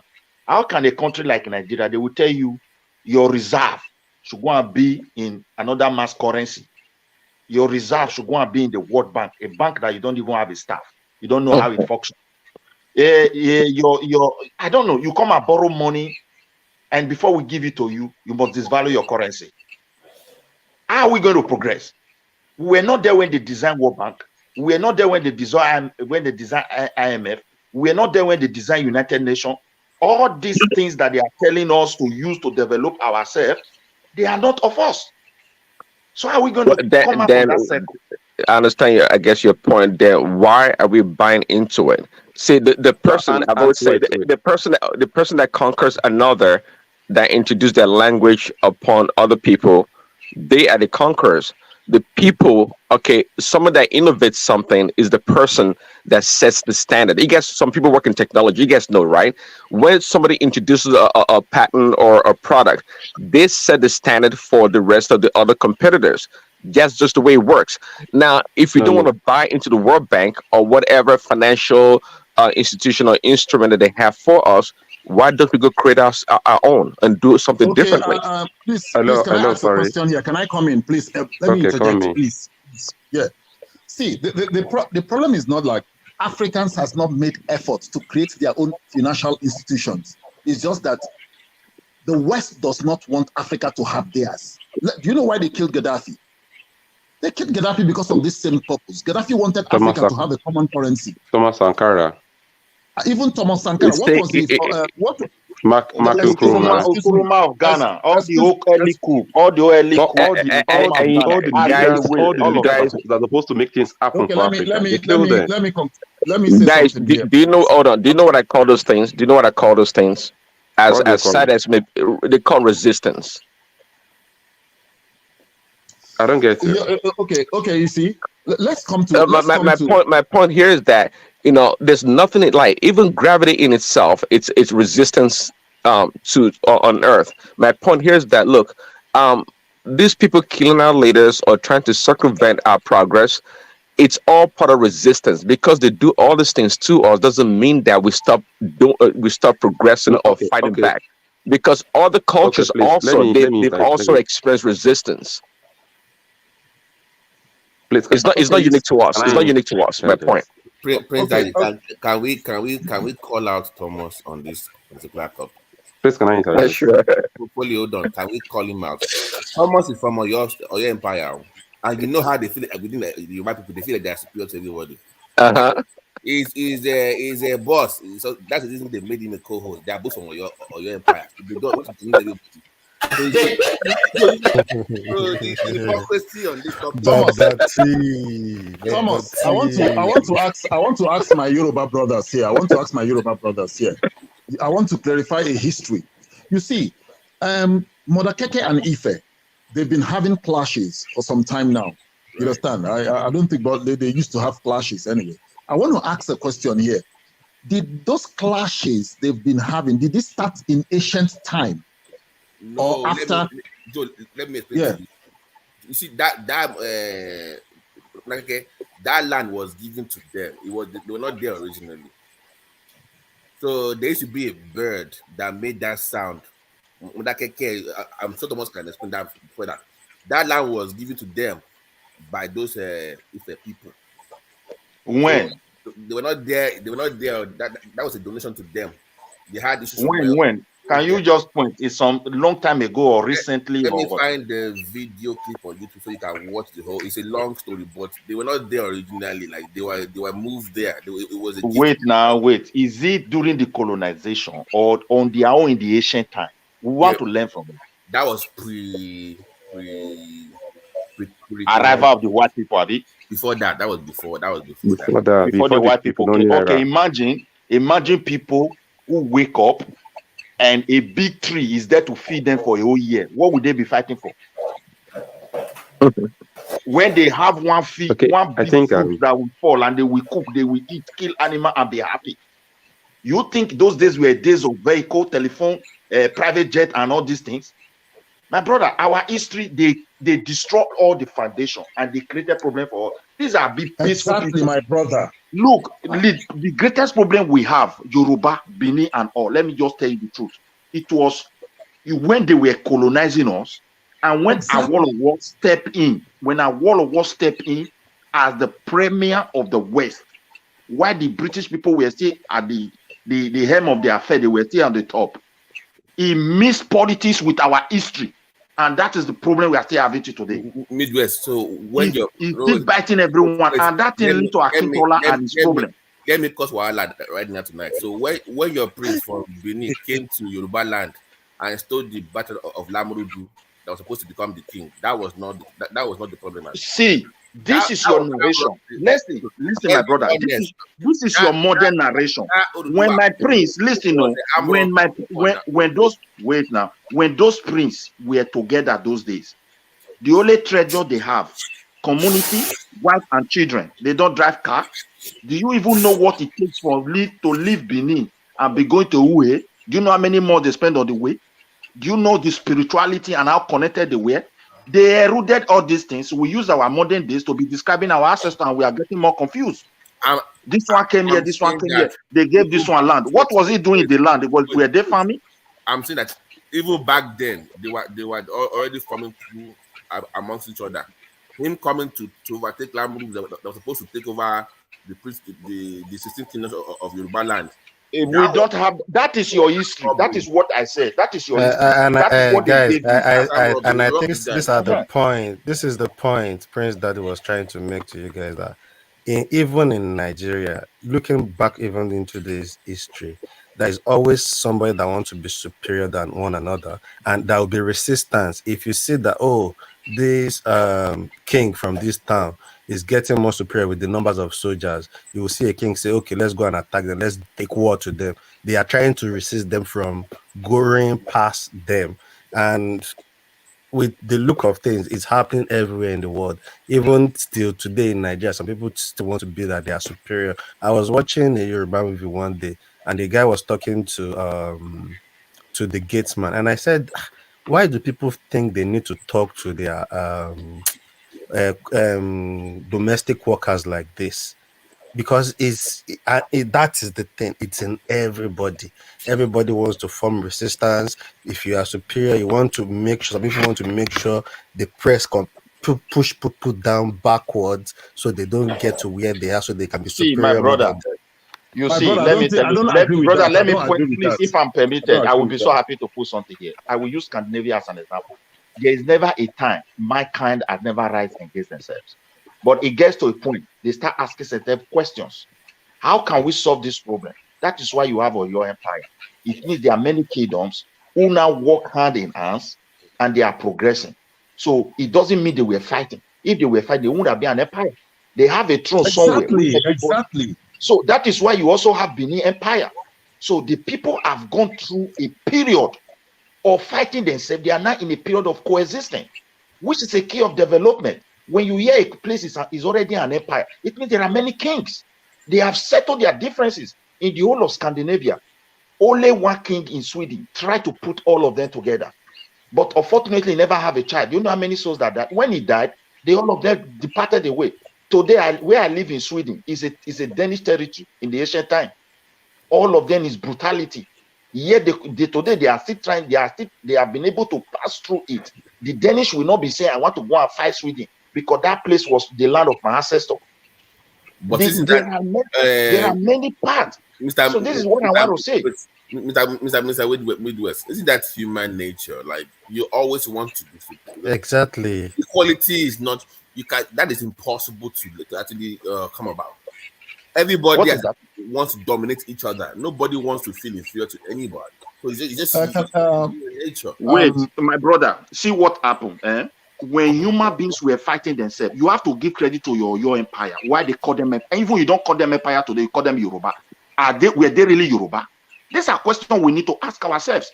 Now, what make them empire? It means these people have gone through that period of keep fighting who is the strongest. They have been able to respect one another and been able to settle themselves in the center. And the British came to us in Benin Empire and Oyo Empire, steal it and go and use it to be solving their problem with Irish, and yet why you now have United Kingdom.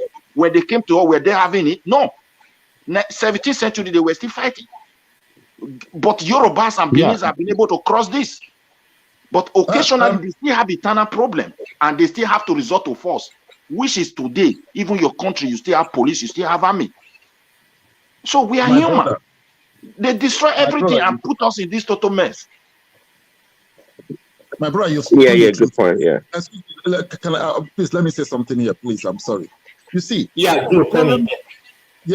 what we fail to understand is that, you see, I always say that we shouldn't be looking at African narrative from the lenses of the West, because they tell us we're barbarians killing each other. But how can a people killing each other, fighting with each other, could build an Oyo empire? Could build Benin Empire. And if you look, excuse me, let me conclude. If you look at the structure of the Pentagon today, Pentagon, it is that structure, that framework of Benin they used in building it. And they said our ancestors did not do anything. We built Songhai Empire. We built Ghana, Ashanti, Dahomey, all those places. And you see these people were killing and fighting each other. We should stop it. Yes, human beings can have, but we weren't dominating ourselves. We weren't feeling like all this superiority. We weren't doing it in Africa. Yes, we were fighting. And the fight could be from a piece of land, from some little things. And we settle our cases. When they met us, we weren't fighting. When they met us, we weren't fighting. So we should stop believing this story that when the Europeans met us, we were killing each other. We were living in harmony in Africa then. And we're building civilization. We were building great civilization. Do you know the people use Africa to settle their cause? Exactly. There's something we should understand again in Africa. Not killing themselves. The minute they discover Africa, used to design United Kingdom was taken from Benin. See, exactly. I don't believe that. To say that allow me to say that Africans did not fight amongst themselves it shows that perhaps we're less. I don't know how to put. We're less creative, so to speak. We're not ambitious enough. I don't believe that because what No, you wait, just wait. explain. Hold on. Okay, What you let just me explained there. Hold on. What you just sorry. explained. Must you It's fight not. It's not unique. Hold on. you're It's not unique ambitious? to Africans because, in fact, if we were to go back in history, actually, I think was what Peace was saying it earlier. The Europeans were like barbarians and animals. They kill each other too. They fought wars for many years, and Okay. they destroyed themselves, and somehow, some way, they came back together. They built, So it's part of human development, in order to exert your power. Sorry. I've came across this what's it called, particular history that actually said that Africa spent 700 years in Spain teaching them Exactly, how my to live their brother. life. Are you talking about the Moors or what? I mean, You must not be a wicked soul before you expand your space. You must not see, be a wicked soul. listen. You say, This is just wicked. I'm not gonna dispute that because guess what? You know the Mongolians. The Mongolians are part of the, well, I guess they're separate right now, but the northern part of the right on top of China, the Chinese people. The Mongolians were a powerful people that conquered, I think, pretty much Europe. I'm not sure if the rest of the world, but anyway, they ran through Europe and the Ottoman Empire. But today, the Mongolians, as a group of people, are one of the most backward people in the world. My point here is that the Moors you're talking about, the Africans that went to Spain, all these things, yeah, maybe it happened. But guess what? Time has passed, and a lot of things have evolved. Okay, we have new powers and we had new development. So we're not going to rely on these things of the past. Okay. Let's forget about the past. Let's forget about the past. Let's talk about the future. How are we going to have a future now? Okay. Please hold on. Hello. Please, Daddy, I'm just joking. Please, Daddy, do you know you sound to me like a Westerner now? You are not sounding like Africa. Why do you say that? With all your narrative. When you talk, you sound like Australian accent. Please, Daddy. Jẹ́ ká kó gbogbo àwọn ará ayọ̀ lálẹ́ yìí. Jẹ́ ká kó gbogbo àwọn ará ní alẹ́ yìí. Ká jà àwọn ará yìí. Actually, to be sincere, if we were to go back to our history, we will see that there is an intention somewhere that want to keep Africa poor, because each time we are like seeing, we are trying to see a liberator in Africa. These people still came back for that person to make sure that is Fali, I 100% agree with you, and that is a part of the resistance I'm talking about. Because no, that's stop. That is a very offensive and annoying statement from both of you. Say, the brain thing. Don't you have the mind of your own? That's what I'm acknowledging what he said. I didn't say that. I'm not trying to. Like they are the one holding us back. No. Stop blaming white people. It's your own problem. Let's stop. I agree with you. But that's what I'm saying. To me, it's natural for resistance to exist. Well, see, even what Fali just talked about, it's written in Western books, and it's not hidden. Like Noam Chomsky, they said it. The purpose of the Europeans and the Americans is to make Africa a source of natural raw materials. That's the way to put it. But never a line of finished goods. So you guys can always be consumers. And guess what? Is that not true? Look at Nigeria. Most of the things we purchase, our economy is largely based on importation. We barely have any serious manufacturing going on there. And is that true? No. I'm saying that was by choice. We had a choice to choose to fall for that or not, or to decide to be on our own. But we fell for debate, to debate, right? But we had an option. We had a choice. They lured the African leaders with loans from the World Bank and all these other banks that they can't pay back. The IMF. Africa don't even have leaders. We don't have leaders because yes, they only have puppeteers. They have their puppets. Wait, my brother. Let us look at it from this angle. Hold on. Midwest. Let me finish, please. Yeah. This is our weakness. We are always looking for the next savior instead of building a system. What happens is if you build your system around a savior, then they can focus on that person and break that person or destroy that person to do what they want. So let's move away from this idea of looking for the next savior. That's always been the issue. You must build a system. Wait, I want to put wait on my brother. See, every problem that we are facing today as an African, if we say the greatest challenge that we have as a people, black race, number one is history. Now, like where I live today in Sweden, those who read their history is as valued as nuclear physicians. They don't play with them. Now, because most of the things we are facing today, people were once facing them once upon a time in the past, in the ancient time. And being able to know how they come out from there, compare the circumstance there and the circumstance of today, they always try to come out with something, an idea. One, they erode history from us. And many of us will be telling you, let us not go there again. Let's just bypass it. But we are unable to bypass it.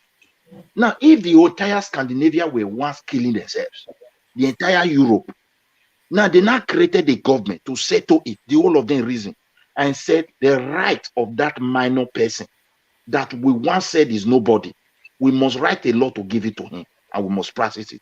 That is the genesis of progress.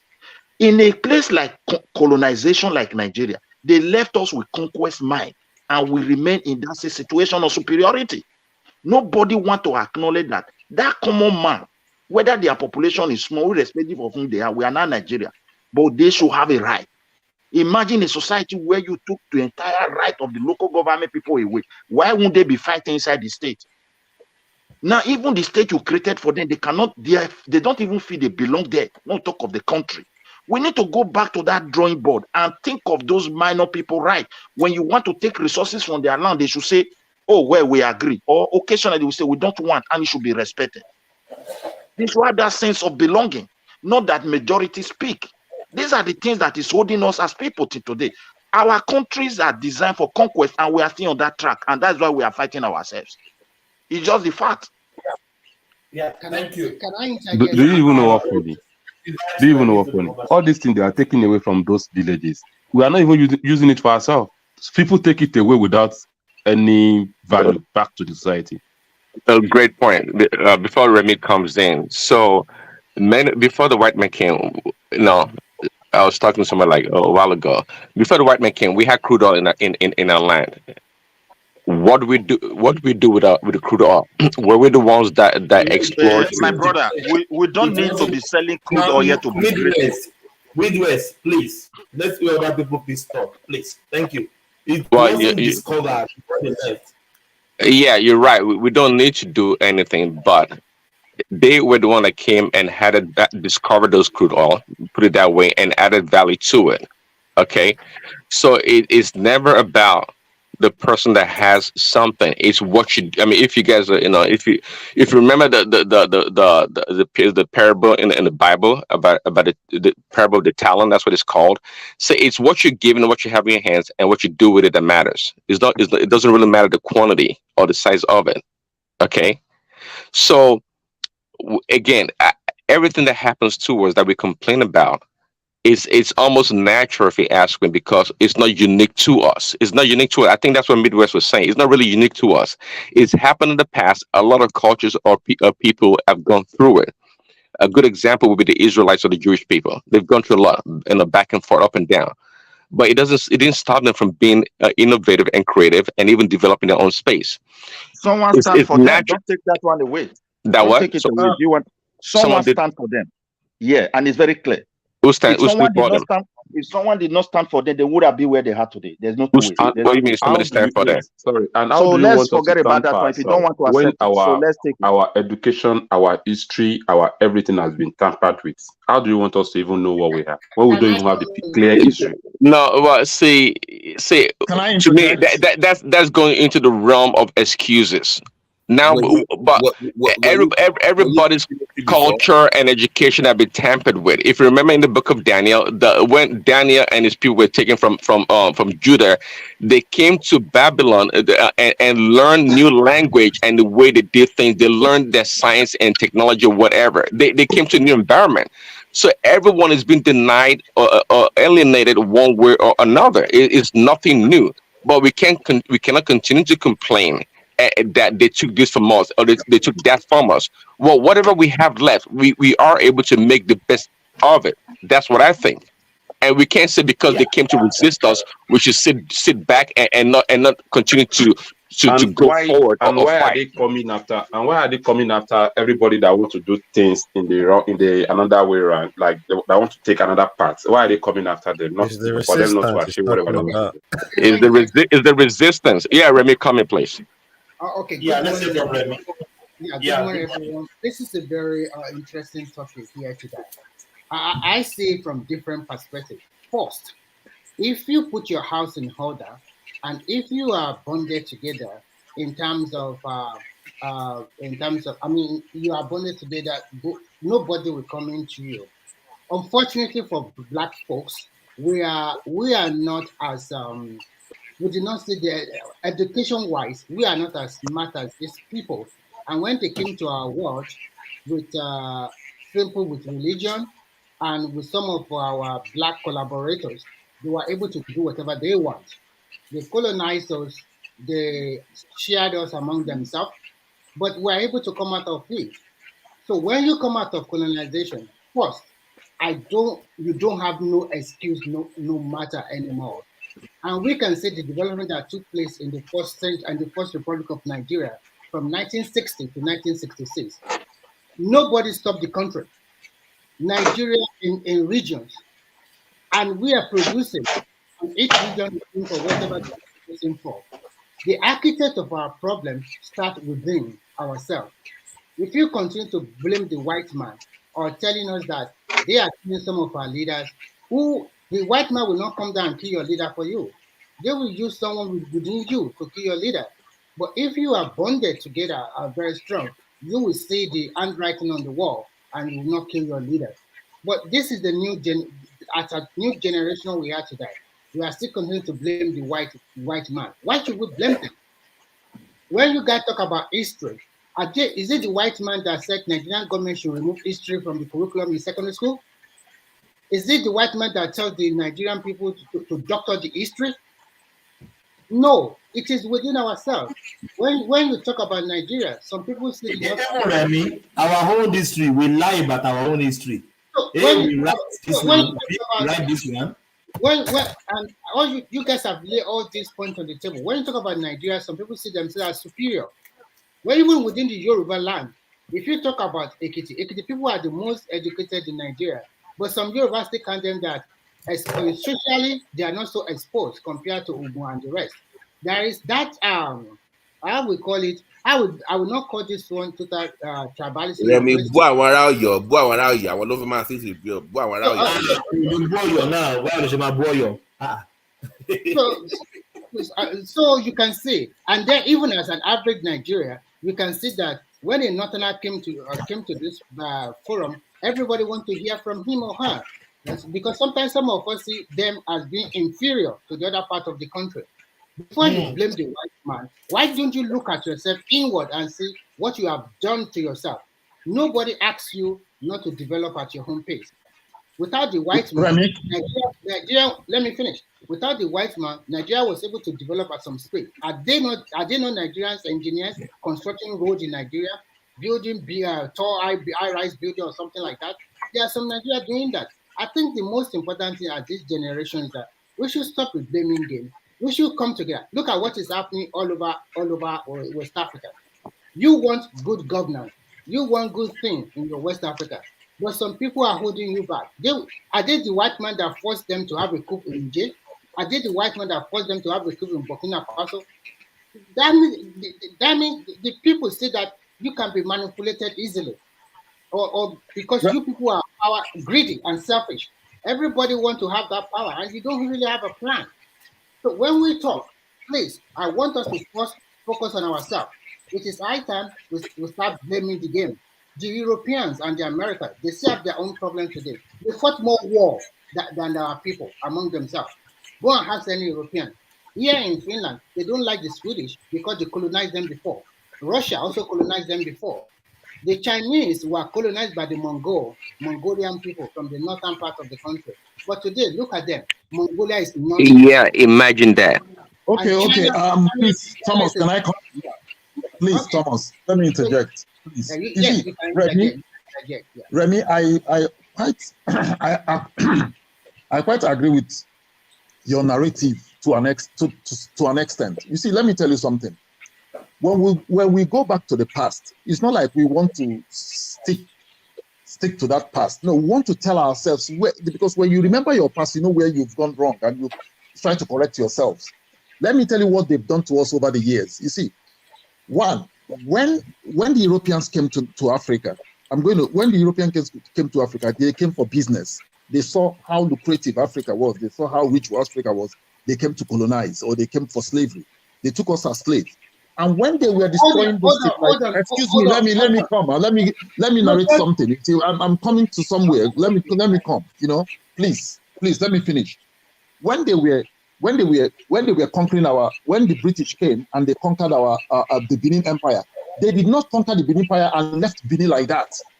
They conquered Benin and destroyed Benin. You know what it means? You conquer somewhere, you destroy the place. And when they destroyed, they left. And that was what they did all over Africa. They didn't even leave. They sit on top of it. From Egypt, Songhai, they destroyed everything. I'm coming. Let me come. You see, after they left, they came as colonies. When they came as colonies, they held us for so many years. And when they came with the missionaries, the Bible, and they start telling us of heaven, telling us of somebody was coming to save us. And you see, they worked on the psyche of our people. Our people now believe that my purpose on earth is to go to heaven. And when a people have this purpose that, oh, I'm here to make heaven, you cannot build anything for yourself again. Because the worst thing they did to Africans were giving Africans religion.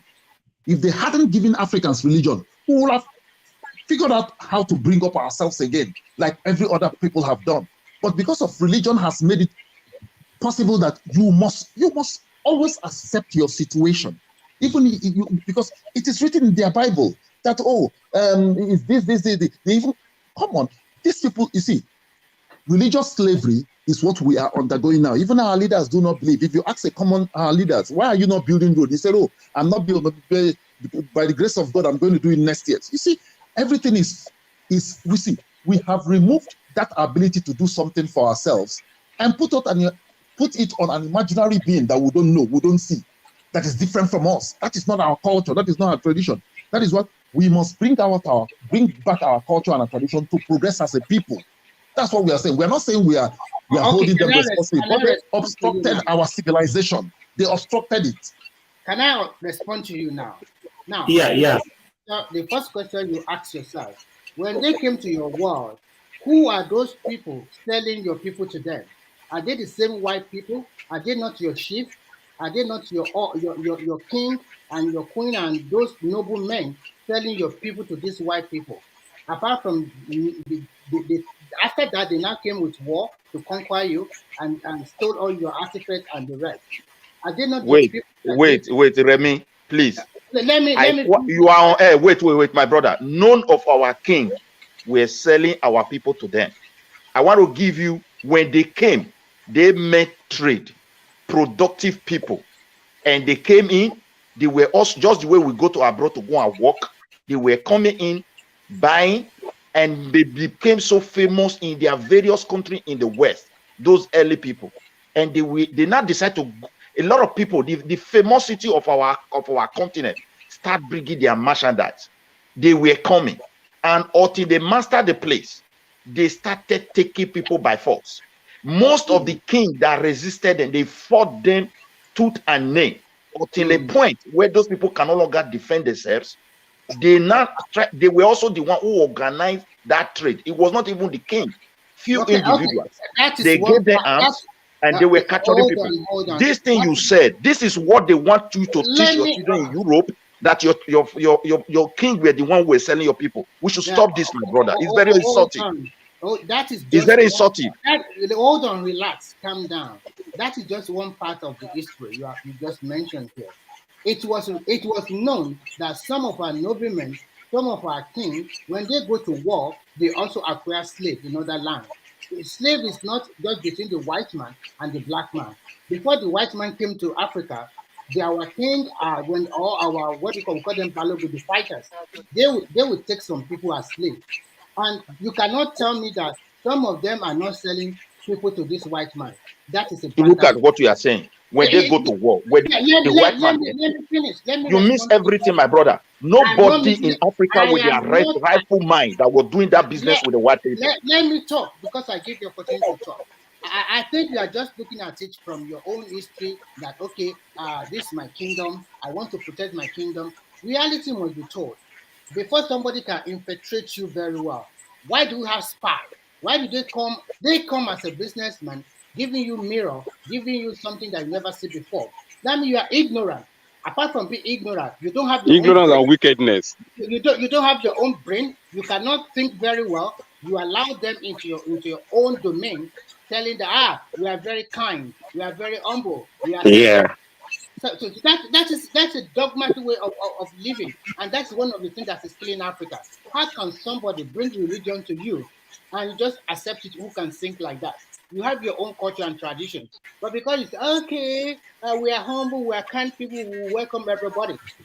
Remy, please. The way you put these things, religion came during colonization. Even with my age, anybody who convert to Christianity when I was growing up, there was a serious repercussion for that family. Not to talk of ancient time. I don't know where you are even speaking to. Are you talking of the slavery? Look, you see the way we African reason. They are successful to brainwash us, to teach our children that it is our king that was selling our people. And that is not the narration we are selling. And that's why we remain where we are, because we cannot think beyond the balls that they get to us. It's very painful. What are you saying? But do you know this thing is still going on in Africa? Yes. Even Africa themselves, they are still doing themselves some evil. What I'm trying to say here is you are looking at it from your freedom era or whatever. We are talking reality here. Now, look at the present day we have today. Even in the so-called West Africa, why is West Africa not really among themselves? Everybody will blame the French, but what is the willingness and the strength behind all these West African leaders to say, okay, French are, but we still want to trade with our brothers? They should have maintained that, but they did not. Because sorry. Because they steal the money, they will take it to this Western power and put it there. So when you continue to blame them, you have to really sit down and look at yourself. For your leader, or for you, for most of our people, when they have money, traveling to America, traveling to Canada, that is the leading thing. They never think about what can I do to develop the tourism industry in my home country. I have a lot of money in my hands. What can I do to create employment for my people? That is not what we always do. What we do is to do big burial parties, big wedding parties, everything big. People will know I am there. People are not really happy when you talk about, because I don't believe too much about going to the back, going to the past and thinking about what I'm going to do in the future. I know that have some precedences to follow, but you must sit down and plan for your future, for future generation. For the generation that I am now, I've already concluded that Nigeria will be better, but my generation will not be part of it. We just Nigeria will be better. We just have Remy, Nigeria with this mindset. You see, what is actually causing the problem in why Africa cannot or has been unable to develop themselves and develop their country. I keep on saying it. It is religion. It's one of our biggest problems is religion. Yeah, I totally agree with you. If religion has not come into Africa, we will have gone past where we are. You say something like this. So many on this platform, I already said the biggest problem of Africa is religion. Because let me chime in real quick on religion. See, how come we don't blame the Western world for the religion that it brought to Africa, that we Africans are carrying the religion on our heads and making it a problem. But I don't blame the white man totally for that one. The second colonization of Africa is also from Africa themselves.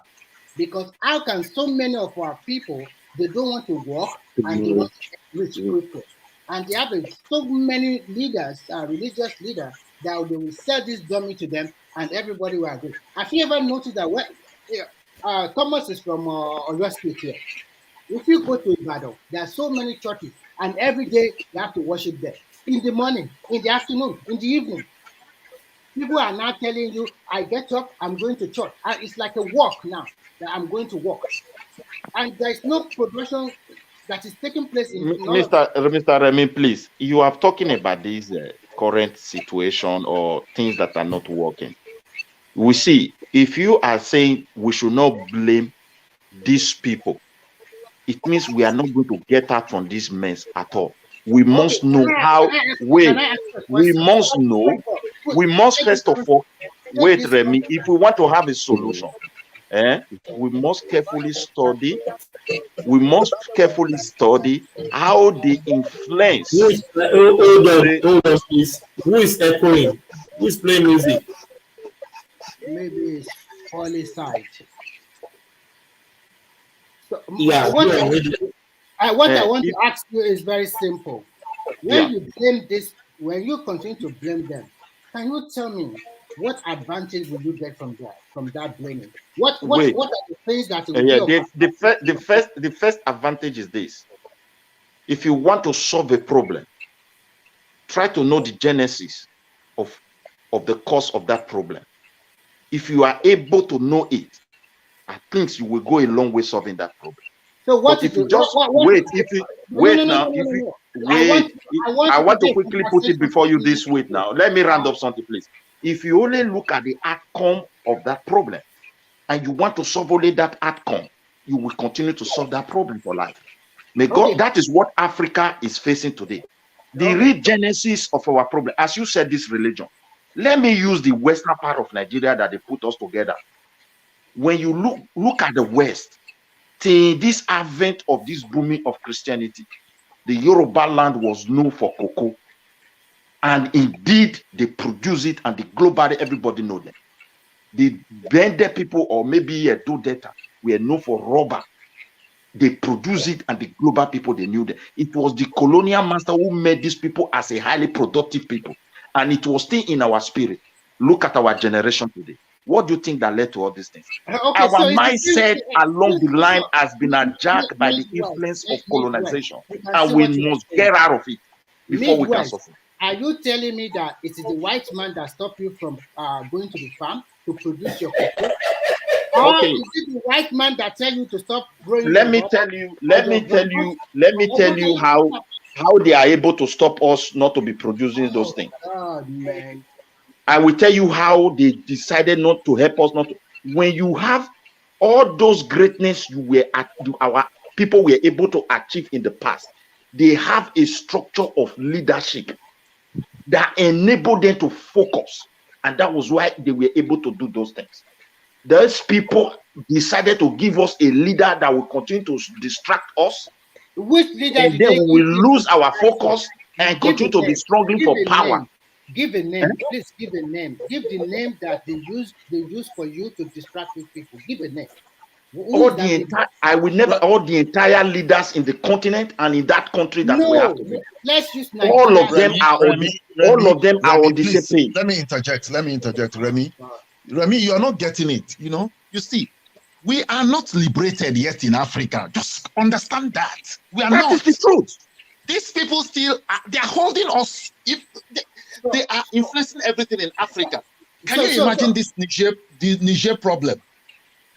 You see, they are still influencing everything there. You understand? Tinubu have decided the other time, let me go and flush them out. You think Africans, you think it is Tinubu telling ECOWAS that they want to do that? It is the French. The French wants it. Let me tell you something. Let me say something. You see, I know part of the problem is our problem. We caused it ourselves too. You understand? But we shouldn't forget the foreign influence in Africa. And let me tell you, why even till date, any African that has stood up against them, against their policies, will go. Definitely you will go. There's no two ways about it. It's modern day time. You must go. Okay. Now let me. You must go. Will go. It will surely go. If you want to leave, you serve them. You must go. So how come we don't realign with other powers if possible? Thank you. Now you guys. How do you want to realize when your leaders are not actually helping it? Well, there you go. Blame your leaders then. There you go. You don't have the leader yet. My brother, if you want to kill an animal, go for the head. Anything you want to do, you want to destroy people, go for the head. Once you have the head, it's over. Midwest and Joe, can I respond to you? You guys have been saying that you have not been there. We live in a global world. We need each other to prosper. If you think you as a country or Africa as a continent with all the resources you have, then you think you can develop on your own, then you better go and ask the Chinese how did they do it. Because China was closed, and it is when they have an open door policy and that the boom came in. If you think, okay, the white man are your problem, so then go and eat your cocoa, go and be drinking your oil. My brother, look at it. Wait, you always refer to Chinese. No, let me finish, please. Okay, I want to make two comparisons. Wait. You refer to Chinese. I wanted to quickly make comparison. Let me finish. Okay. What I'm just trying to say is hold on, Remy. Midwest, please. Let people talk. Please. So what I'm just trying to tell you is this. If you think they have been the ones that have captured you, conquering you, telling you what to do for so many years, then we still have a lot of other countries that are developing today. You have to trade with people. For you to become a better economy or for you to develop, you cannot be in isolation. We live in a global world where people use power. If you cannot get it easily, then they use power. So if you want to be a major player, you must think fast and act fast. All these things you are complaining today, they are still controlling you. To me, it's dead on arrival. Like what I see in China. They use a lot of money from the World Bank. They borrow money to develop their space. And they continue to... Mr. Remy, am I permitted? Let me put something for you. Can I just finish 1 minute and then you can put, and then I will give the floor. Okay. So I don't subscribe to the idea to continue to have the blaming game every now and then. Is it them that ask you or your leader to steal all your money and go and put it into a different bank in the Western world? So what we are trying to say is that if you want to become a better country, you have to come together as one. Support who is there and put in the best brain, give the necessary advice, enforce it by holding your leaders accountable. You cannot just hold your hand. And then you can have a big stake at the table, and this you can use for your bargaining power. But if you are still thinking, oh, before I do something, they will control me, you are already coming in a position of weakness. Yeah. To wrap it up, to add to what you said real quickly before you answer the question. Anytime you blame somebody for your woes, you are simply disarming yourself. You cannot be powerful to overcome your problems. So no matter what anybody does to you, it's you that has to deliver yourself from it. You can't wait for the white man or the Europeans to come save you. That's the reality. I've seen a lot of Nigerians. That is if you have the power to do that by yourself. We're not talking about individual here. We're talking about team. Let me put this one before you. Talking about system. I agree with you to some extent. You see, the Chinese you refer to, that they just progress overnight. They have been with their Chinese structure intact for centuries. Just after one. They were once let me land now, please. Let me just quickly land this point. They were once a communist country, and being a communist country, they were Chinese, just Chinese, and there were structures for them to that structure of development still remain intact with them. It was not destroyed. So Now, I in would our tell own, let me also come to you to this point. In our own case, it's of two face.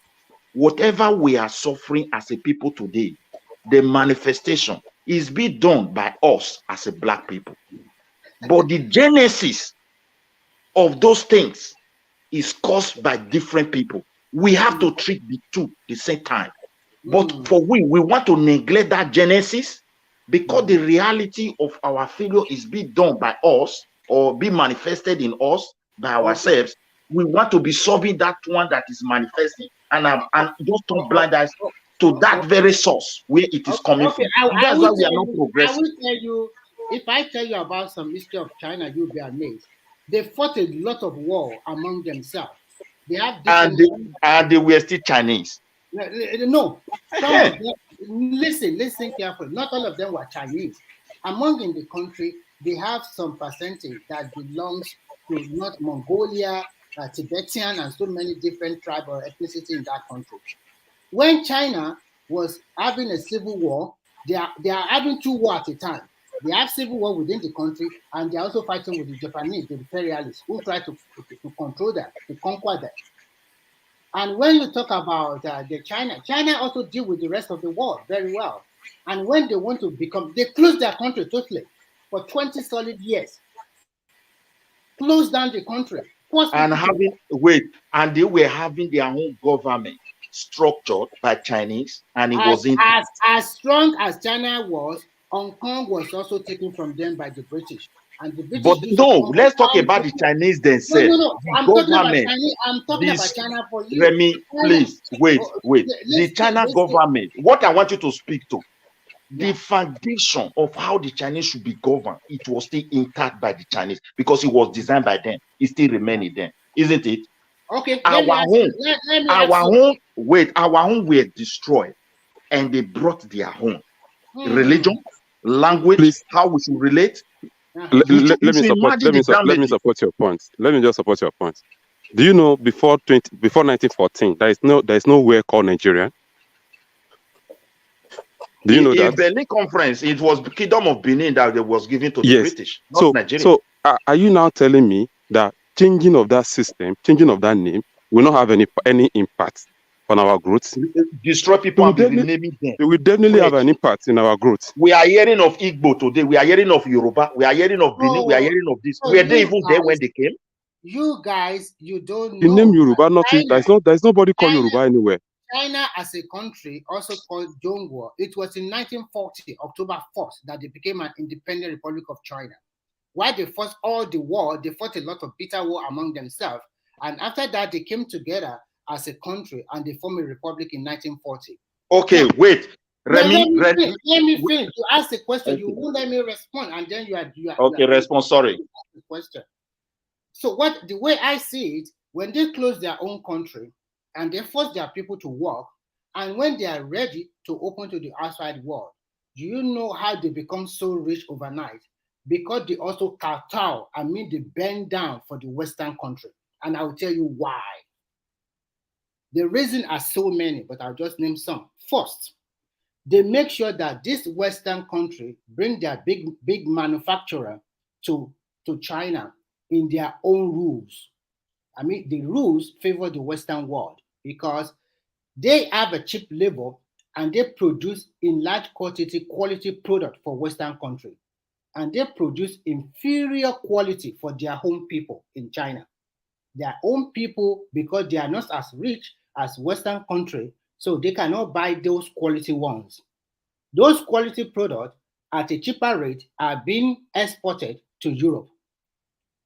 Second, they also agree that China also agreed that the way they will govern their space, there will be a form of transparency. And that was a form of transparency because they have their own lawmakers who are just a part-time lawmakers. They will come to their capital city in February every year to deliberate on the national policy for the government. And then there was Western influence in their way of life. You can see Chinese people sent a lot of their citizens to America, to UK, to every part of the world to learn how to do business. How do they plan their city?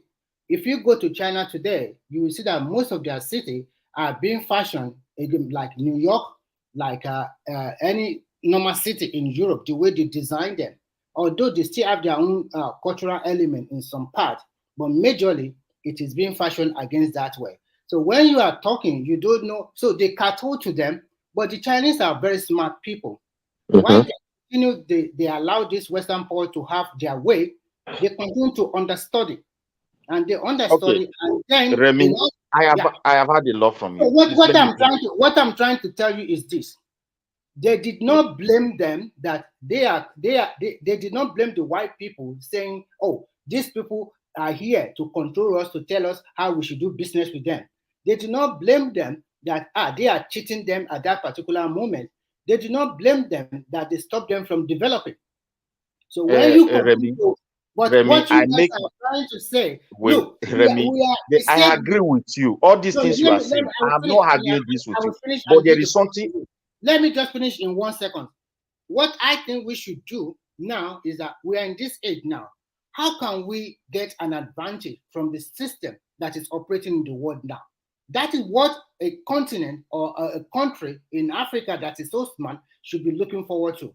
You don't go to war with all your hands like that. You can fall through like a dummy to learn. And when you learn, and then you can prosper within a short possible time with your own people, the citizens of that country, supporting their leader and putting them in check, not criticizing negatively, not wishing them bad luck every time, not selling your country outside to the outside world, that our leader are stupid, a lot of bad narrative outside there.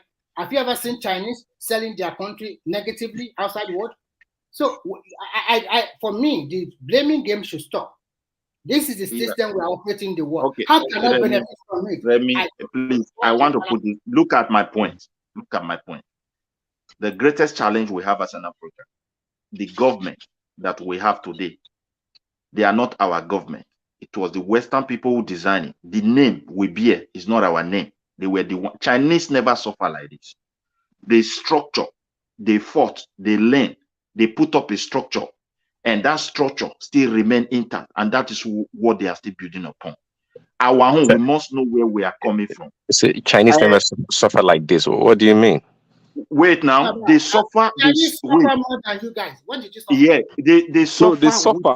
But their system is in place. They suffer with it themselves. At a point, the Western were not able to they were not able to treat them the way they treat us. They collapse our entire structure. Let me give you an example where I want to drive out. I still repeat again. When they came, the same Europeans who are trying to describe us as a barbaric, they wrote our forefather as an empire. It means in the empire, people were already aligning. They do things in common. Not for you to describe the challenges they were having. Are these countries, are they not still having challenges today? They still have. That's why they are civilization. And occasionally they have to use force. Now, these people, it means they are already living in peace, and that is why they were able to develop their own space. But our own case is like they took everything from us, even when we said we want that independent. Let's look at the British. The British have a policy they design on their own. Everything is indirect. We will not be there, but we are there. They will be in charge for us, but we are really the one in charge. The French, they think at a time, okay, let's just take these people and make them like a France.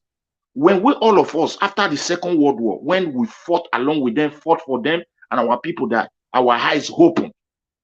That is when we started asking for the independent. Black man would have think of independent. Now, when we ask, they have to think of what can we do, because these people are the meek that we depend upon to survive. Most of our leaders who were on the front still need them. They started giving them policies, signing documents that they don't really understand what it means. You talk of French, you are not talking of coup. You as a Nigerian, imagine a country where you say people have independence. The head of army must be a French citizen. The same people will gather money, they are poor, they will pay for France colonizing them. The same people you are saying that they have independence, or their reserve is in France. Is that what you call independent? The Chinese suffer this? Africa have a lot of problems, my brother. We should not just be talking about the outcome of our problem, and we want to solve only that outcome without looking at the genesis and where the source is coming from. There's no way we will succeed. Chinese were intact with their civilization. When they met Benin Empire, they met Oyo Empire. Even the Benis were already praying, because even until now, we will say Edionue, it means the elders of Ue, which is already in Ife. It means these people were relating. But they are trying to tell you whenever they met a problem, perhaps the king used force, or those kings or those kingdoms, they will label, they were killing themselves. Is their own place full of peace? They destroy all this structure, they bring politics, they make sure they root everything about us, how connected, how great and loving and peaceful people we are. They are not telling us this one was a bad king, he was killing the other one. Where did they got the empire from? The British 17th centuries, the Irish, the Scotland, all of them. Go and read their history, what they were doing. Yoruba, where they call Yoruba today, never have that kind of history. Where they call Benin were not like that. They were not barbaric like that. They were peaceful and loving and highly civilized people. So we need to know where we are coming from. Until we treat that source, we are going nowhere. Most of the, look at Tinubu today, we elected the president. Okay, good or bad. Whether, I keep on saying, I did not support him, but I'm not expecting an agent that, because as some people want to campaign, when Peter Obi come in, what are they fighting for? Only power. The entire affair of 200 and something million people is just in the hands of one man, almost 100%. If you tell the army, go and arrest this, they say, yes, sir. Is that how to build a society in a modern world?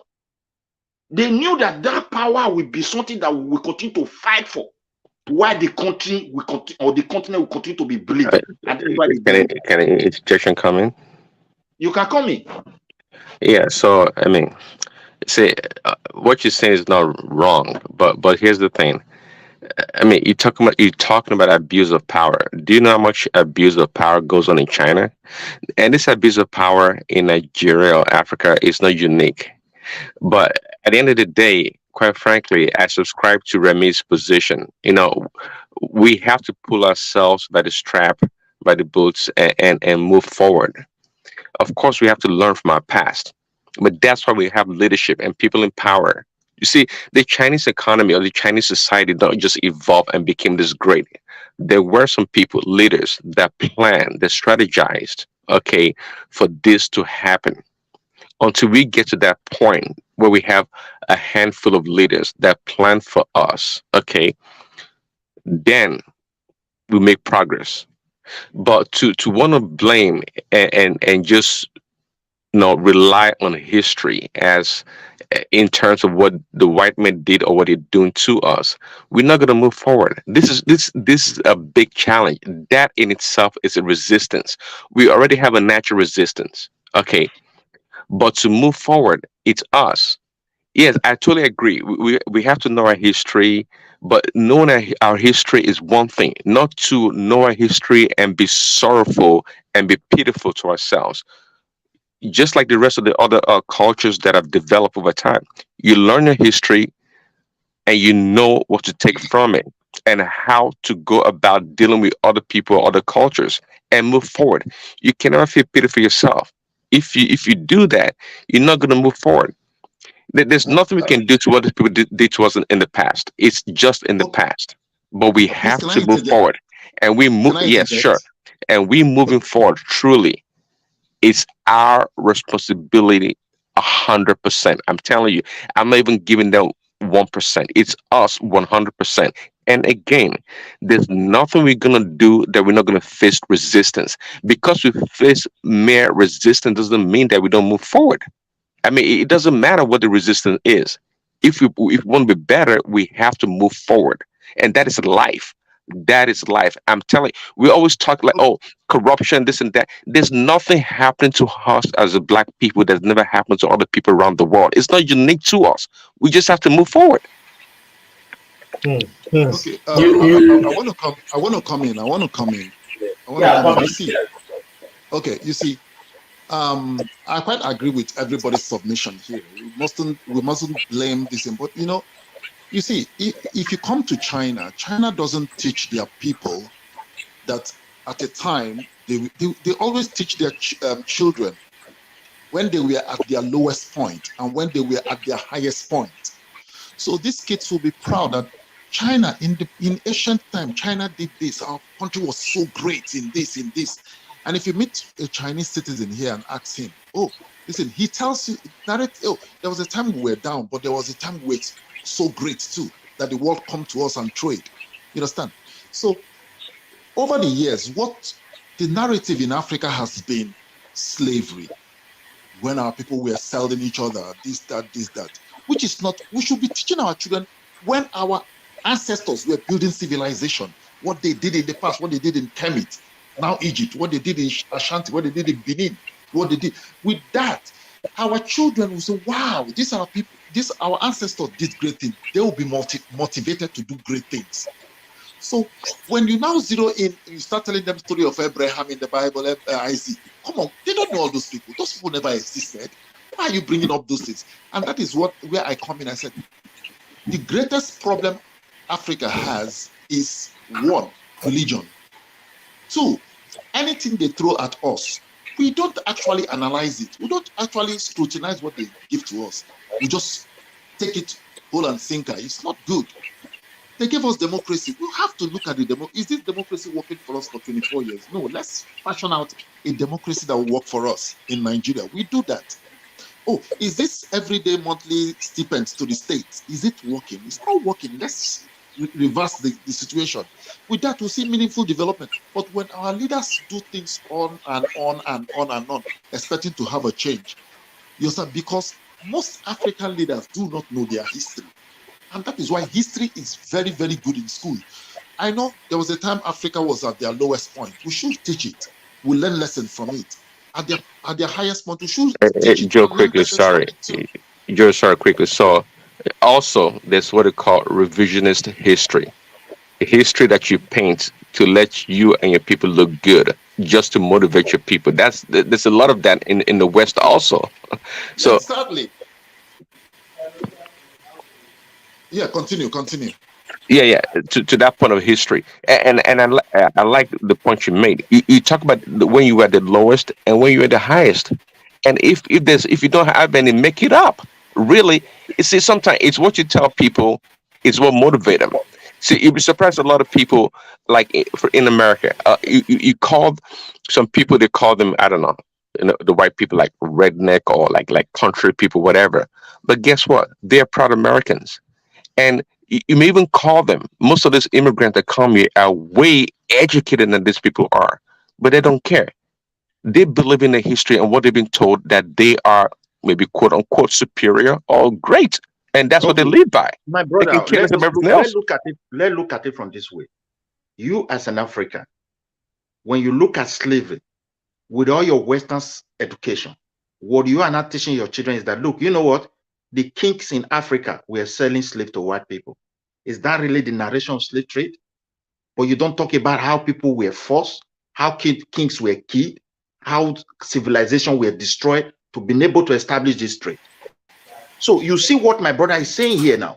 The way we narrate our history is that we are inferior, we are animals, we have never been productive.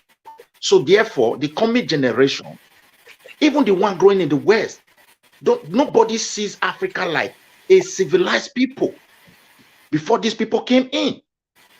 The damages they did, they want to silence everything, and we are not consuming whatever they gave to us. The history of slavery, they are not the one to teach us. They were not guilty.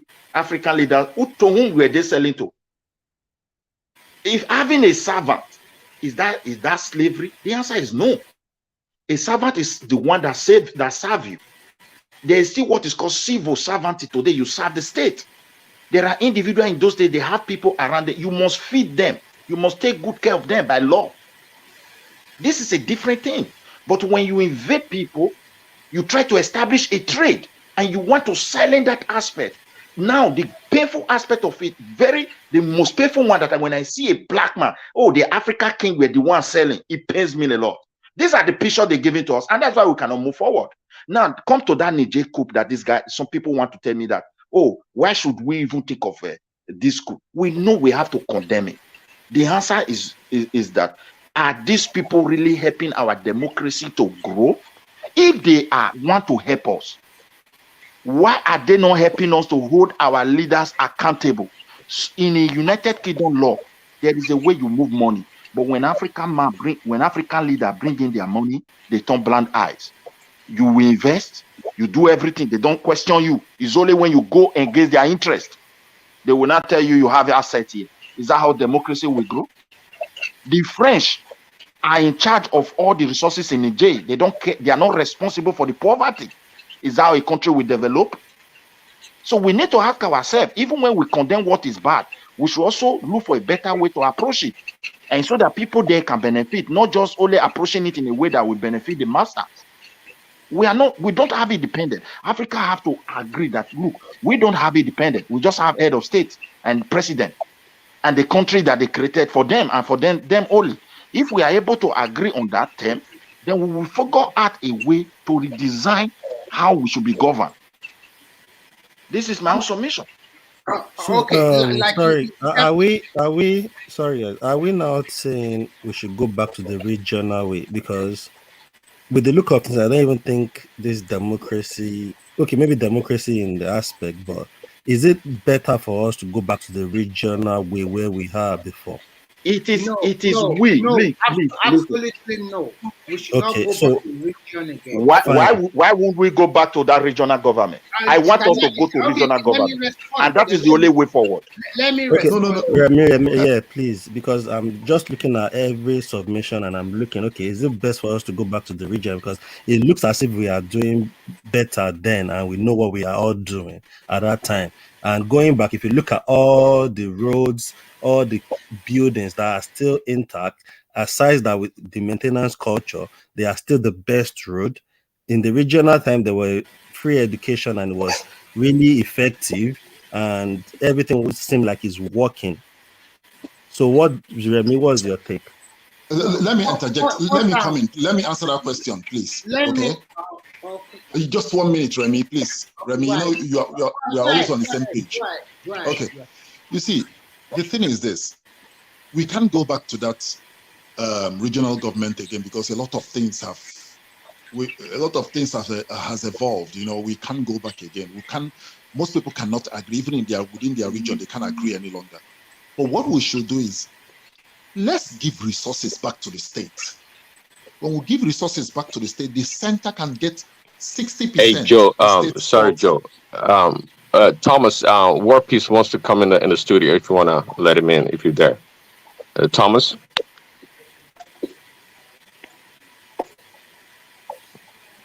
Yeah, go ahead. I don't know if Thomas is away for some time. Yeah. Okay. Okay. So if we go back to resource control, states can control their resources. The states that don't have enough resources can go and look for investors. They can cooperate with other states. You understand? With that, we can eliminate 60% of corruption in governance. Yeah. And all these clueless leaders will be thrown out.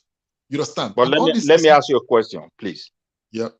If a state want to look for investor on the national level, your country, one way for one reason or the other, either those investors from those countries, they sense them as a threat. How would they be able to stop that state? Yeah, you see, if they want to go and look for investors. It's not like the state is doing it alone. The state has to contact the federal. Oh, we want to develop this resources here. We want to drill. We want to do this. We want to do that. The federal government can come. The federal government can give a go ahead. Already there's an agreement. There must be a national template that everybody follows. Exactly. There's an agreement that is 60-40, and you stick to that agreement. My brother, see, okay, let me also put my own point. We have to go back to that regional government. If we don't go, Nigeria will never progress. Even Nigeria will be a keg of gunpowder, and I will tell you the reason. I will not even use your country. Even regions that speaks one language, because of this state that was forced upon them on their behalf. As the population is growing now, there is always a kind of strife within territorial strives, or what I call expansionist strife among these people. Now, if you look at within a single tribe, you will see one village fighting the other, community telling you those people are the bad people. During the region, it was not like that. They know where they were coming from. If you say we cannot go back, it means we will remain hostage, because it favor people who now claim to be say they are majority and they neglect what is called the minority right in the country. And that is why we are not moving forward. And the hatred is growing almost every day. We cannot come together as a people again and cross that bridge. Anybody that said the state should remain, do you know the reason? Because they feed their own people and not the majority in the parliament. Whatever their people say there, they just vote it. It's my brother. And Nigeria is not moving forward. That's just the truth. If the regions were, yeah, that is my own submission. It's because it favor people in the name of conquest. That's why they are saying states should remain. How can you divide people and impose something on them and there's no progress? You say it should not be dissolved. There is no big deal about states should remain, because I don't want Nigeria to be using various experiments. When things so far we have from 12 states to 19 states and we have 36 states. There has been a pocket of development. It might be slow, but there has been a pocket of development in states.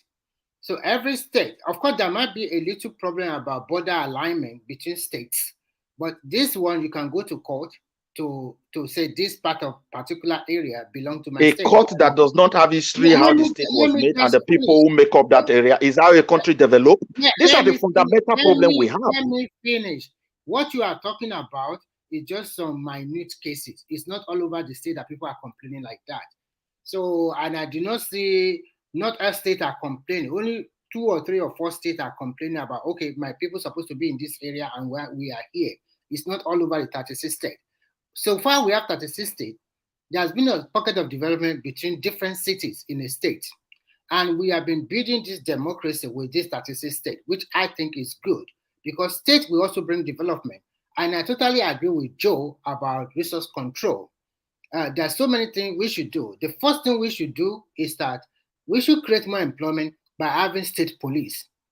And the federal government should try to defeat little by little by giving more money or maybe giving more room opportunity. Even if we are still using federal allocation, states should get more than the federal, because at least majority of people live in states.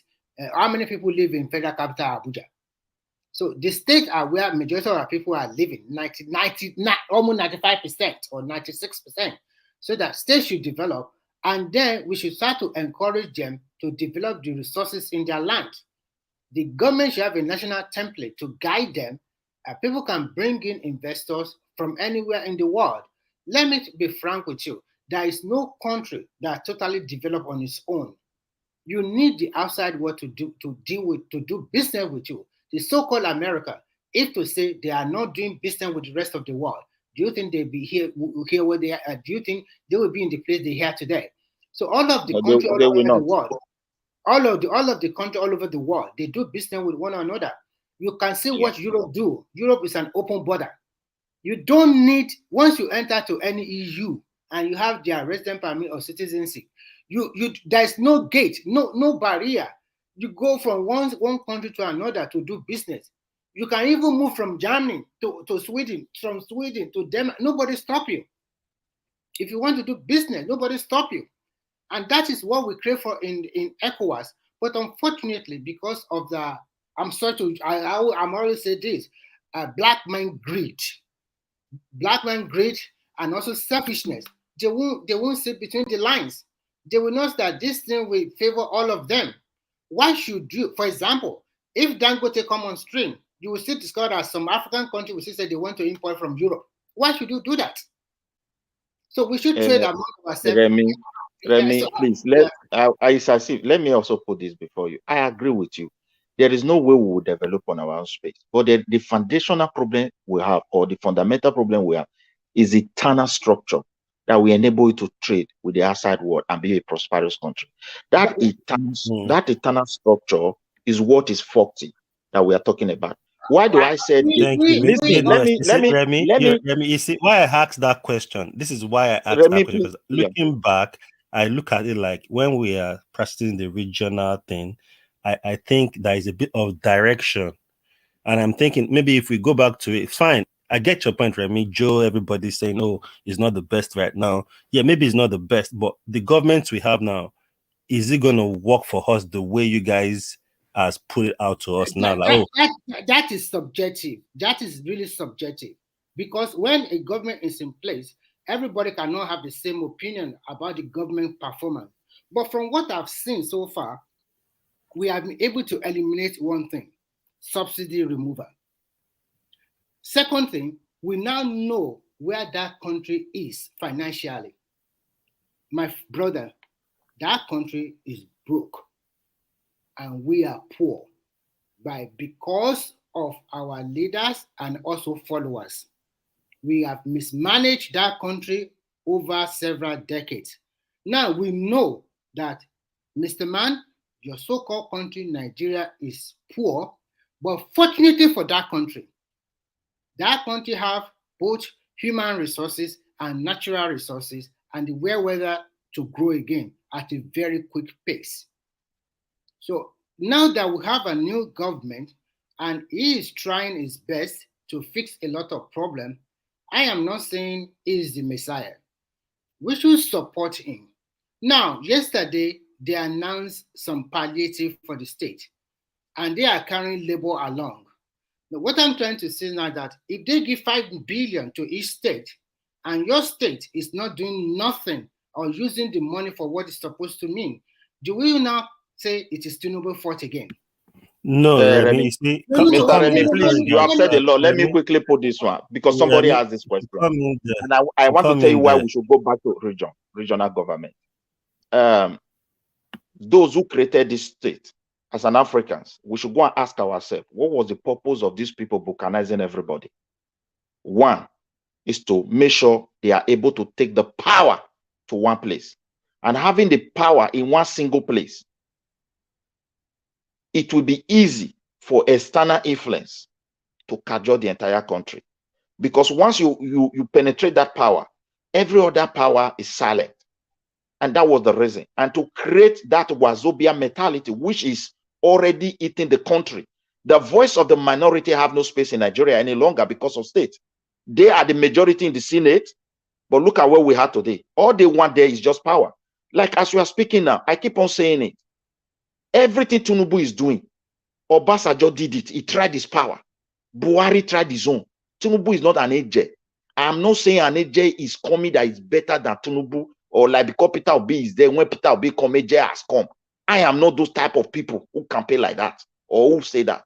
Tinubu, I have never seen him as a bad person. But for his policies to work with the structure on ground, I still speak to it. It's not going to work. Nigerians will never benefit. And that's just the fact. And it is because of this state. It was balkanizing. The British people who came, when they want to destroy all these structures we have, is to keep on dividing us. Those who want to render us to be powerless, they have to think of what can they do. They divided us more. So this state must be put aside so that we can tell ourselves the truth. And we will be able to put our heads together and move forward. If we create a regional government, debate the issue of secessionists, look for a clause and law to prevent it so that people cannot wake up and say, I'm going out. We will prosper than this state that was forced upon us. Because if we don't go back to that region and it's just state, my brother, if someone from West is a Yoruba than Nigeria, someone from Bende will be a Bini or Robo or Ijo or Shekiri first than Nigeria. A Kanuri man is a Kanuri people before this country. And it is like that. But when they have their region to be Kanuri and have their own Kanuri way of doing things, and now understand that there are some aspect of their life that have to be given to Fendra, they will respect that one that they gave to the Fendra. Not for you trying to take that Kanuri completely from them or try to take that completely Yoruba from people. It will not work. We are in peace today because a Yoruba man won this election. If, for example, one way or the other, a place we don't want this power to go, maybe it went to the north. Even kings were already speaking, my people cannot be second-class citizens in this country. Something is wrong. We don't want to tell ourselves the truth. You see, we've been saying all these things, and that is why I brought up that question. Because if you look at it, I think it will even be difficult for an external force to come in when you have to confab with like 3 regional governments. To say, okay, this is what they are bringing to us. Do you guys agree? You know, a lot of ideas will come up, then there will be a bit of interjection. Not that, like what you said, like if it's one head, it's easy to break in, because once you just take over that head, that is it. But if there is 3 other bodies you have to confer with to say, okay, this is what we are looking to do. If this one said no, this is where it will affect us, I think a bit of sense will come. And I think still that regional government will give everybody a bit of sense of direction, and people will want their region, because it's more like a competition now, like, oh, in Nigeria, this region are looking to do this. The other region will, what can we do best? So it will be a bit more competitive, and it will bring about more development. Fine, a lot of people will disagree that we should go back to it because, oh, it's in the past and we shouldn't go back to that. And with everything, which is understandable, but I still think with the state we have now, I think it will be better. And some people won't come out to say, oh, in the East, we are being secluded away from the government. We are not being supported. The North can't complain about one thing. The West too won't complain. So everybody will be on their own, but we are still together. But in a way, I think that it gives us a bit of sense of direction, because I don't think we have sense of direction in Nigeria with the way things are. And that's why I asked that question. Do you think we should go back to the regional governance and see how things work? I don't know. Yeah, can I contribute? Yeah, what is coming? Yeah.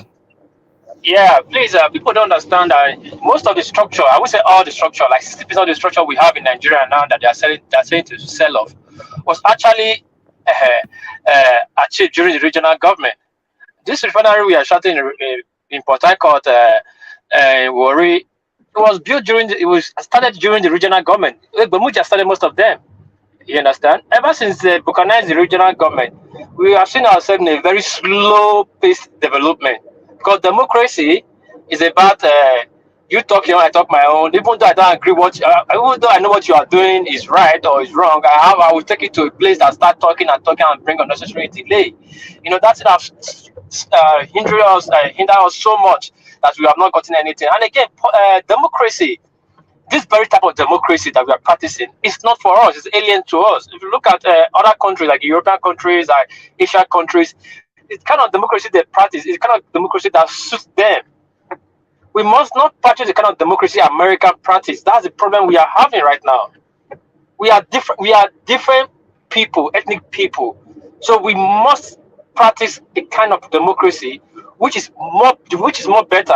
I mean, more close or more better for us is that regional type of government that everybody stay in their own region. I don't have to come and listen to my one. brother, look at another thing. When we were in region, independent, okay, like even the Yoruba, there is a structure that the region will always keep. Look, when you look at the tribes and ethnic nationality that make up Bende, every one of them have one king or the other. During that region, those kings have a say. They have a role by constitution to play for the development of their people. Now, the people who make that very particular place have that right of being owner of that settlement. That is the land of their access to that very particular space. That is how it is in Europe here.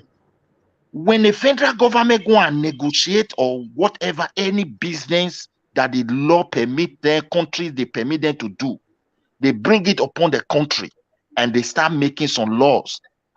A particular small place where I live in Sweden is one of the most smallest places, have the power to say, yes, you can bring this to us, or this one you say you want to bring to our space. We don't need it. It can never work here, and it will become law. But in our case, military took this right and forced it upon us. Today, the state governors are not the one making kings and chiefs, which our governor in Edo State is about to try now. And in the nearest future, this king has no history. This is another keg of gunpowder for the next coming generation. Now, when you look at what is going on, the state were never created for development. It was created for power.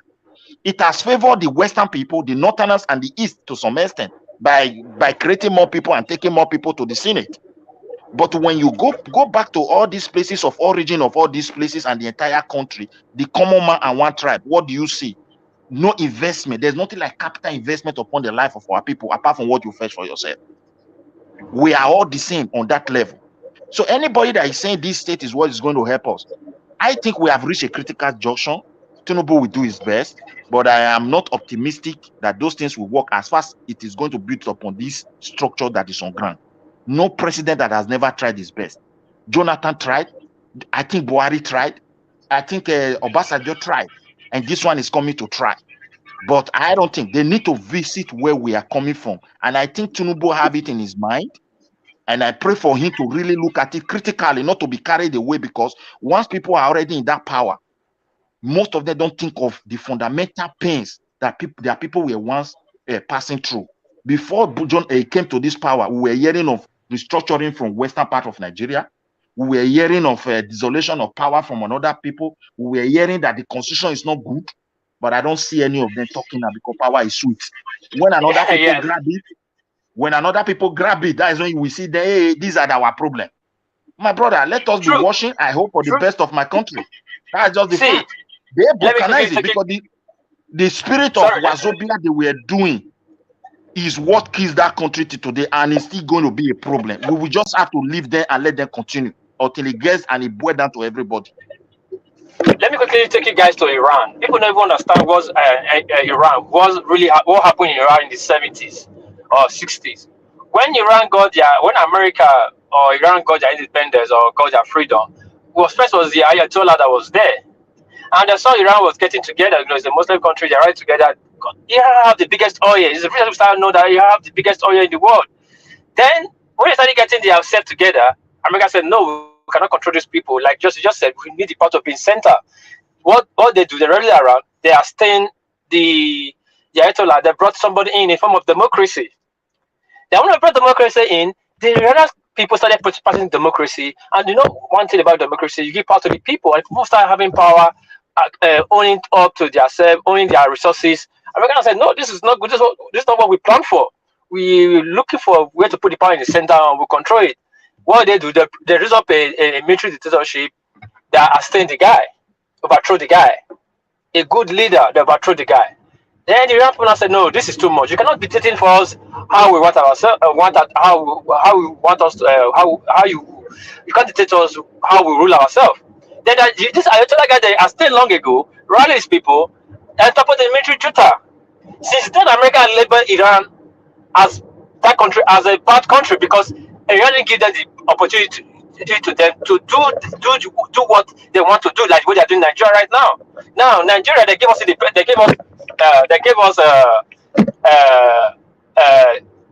in a parliament kind of government, a regional kind of government, and they came again in disguise of civil war through Iran-Sea, took it away from us just under 3 years. Under 3 years, we were passing a regional government. We were progressing. Every region, well, 4 regions, from 3 regions became 4. Every region started developing, and they took it off just from with a military style of government. Now, tell me why the military didn't return that regional government back. My brother, see, you see the problem. Our people know how to narrate the surface. When Agui was making that statement, you think the British were not with him? Yeah, they were with him now. They gave us the good aspects, and they took it back. When Ojukwu himself was trying to do it, you think they were not with him?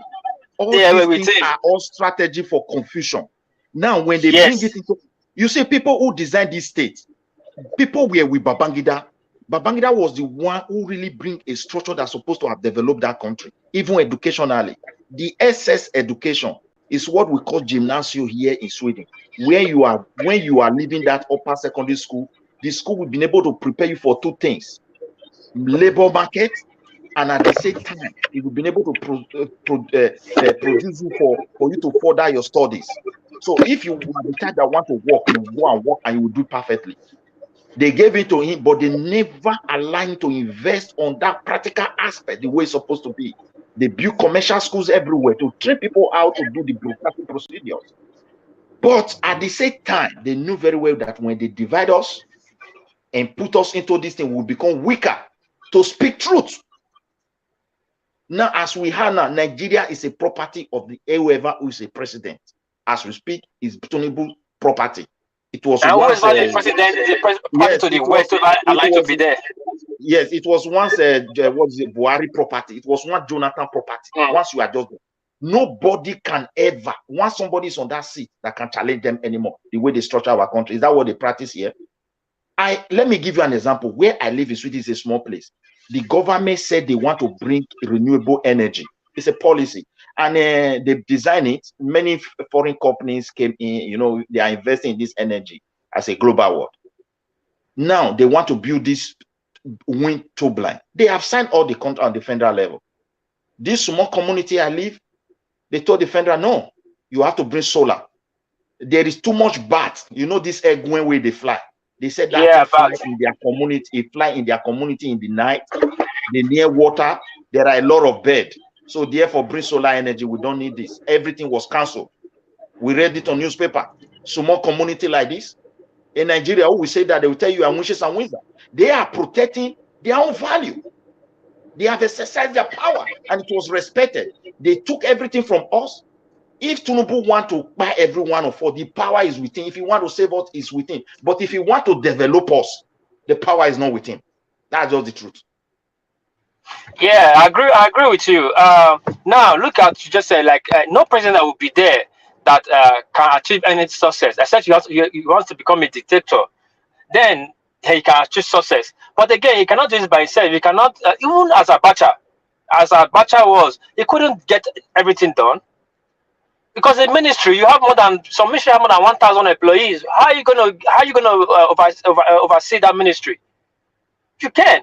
You can have the best brain as a minister. How about the best brain as whatever, the chief or the private secretary? But they are not the one in the feed.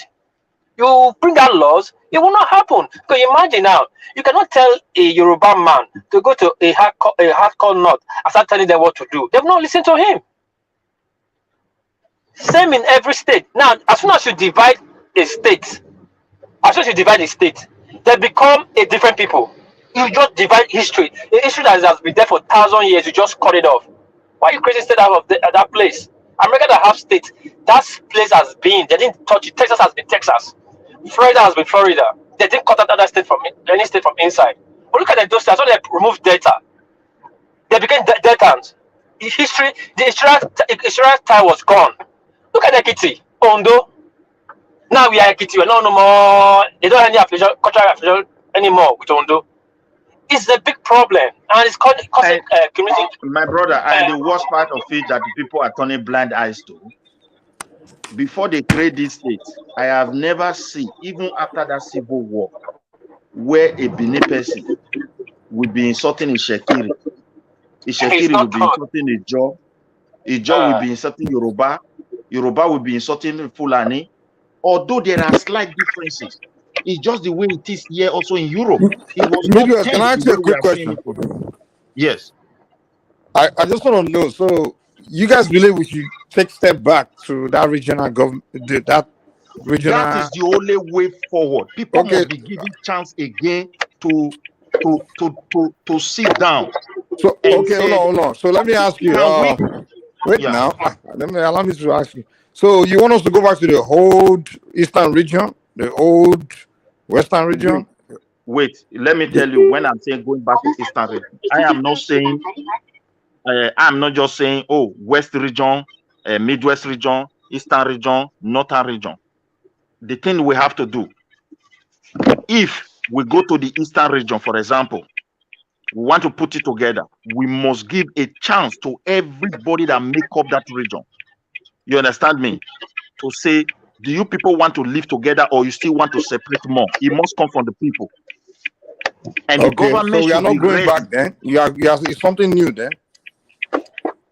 No. We are going to say not like we are going back. The system we are practicing now is not our kind of system that is good for us. I use America as an example. No, that's not what we are saying. Hold on. Don't move me away from what I'm trying to. I'm not moving away. I'm not moving away, Mike. Mike, hold on. I'm not moving away. No, from what I asked you, that's what I'm saying. Yeah, Mike. There's the reason why I asked that question. Look at this. Why I asked the question is. Wait, I need my question answered now. You guys are just trying to don't try. So you say when you say we should go back. I was one that actually brought about the question to say, okay, do you people want us to go back to regional government? Because when you look at the conversation, no, that's the reason why I asked him that question. Okay, now I haven't even got there now. That's the reason why I asked him. Okay, Midwest. So you said the old region region that we have, right? You want us to go back to it, but then you said no. But then you're saying you have to ask the people of those core region what they want. I didn't say we will not go back to the region. Please get it clear. If Okay, you so we make should a go back to the proclamation, region, the old region we have. if you make a proclamation today and say, look, you know what, this state is not giving the progress we think it will give to us, and there's no way we can manage it.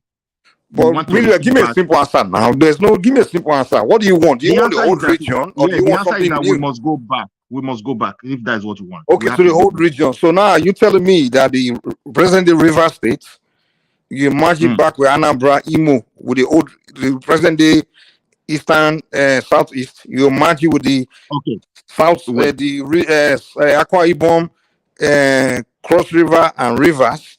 You merge them back with the 5 Eastern states. They become one region again.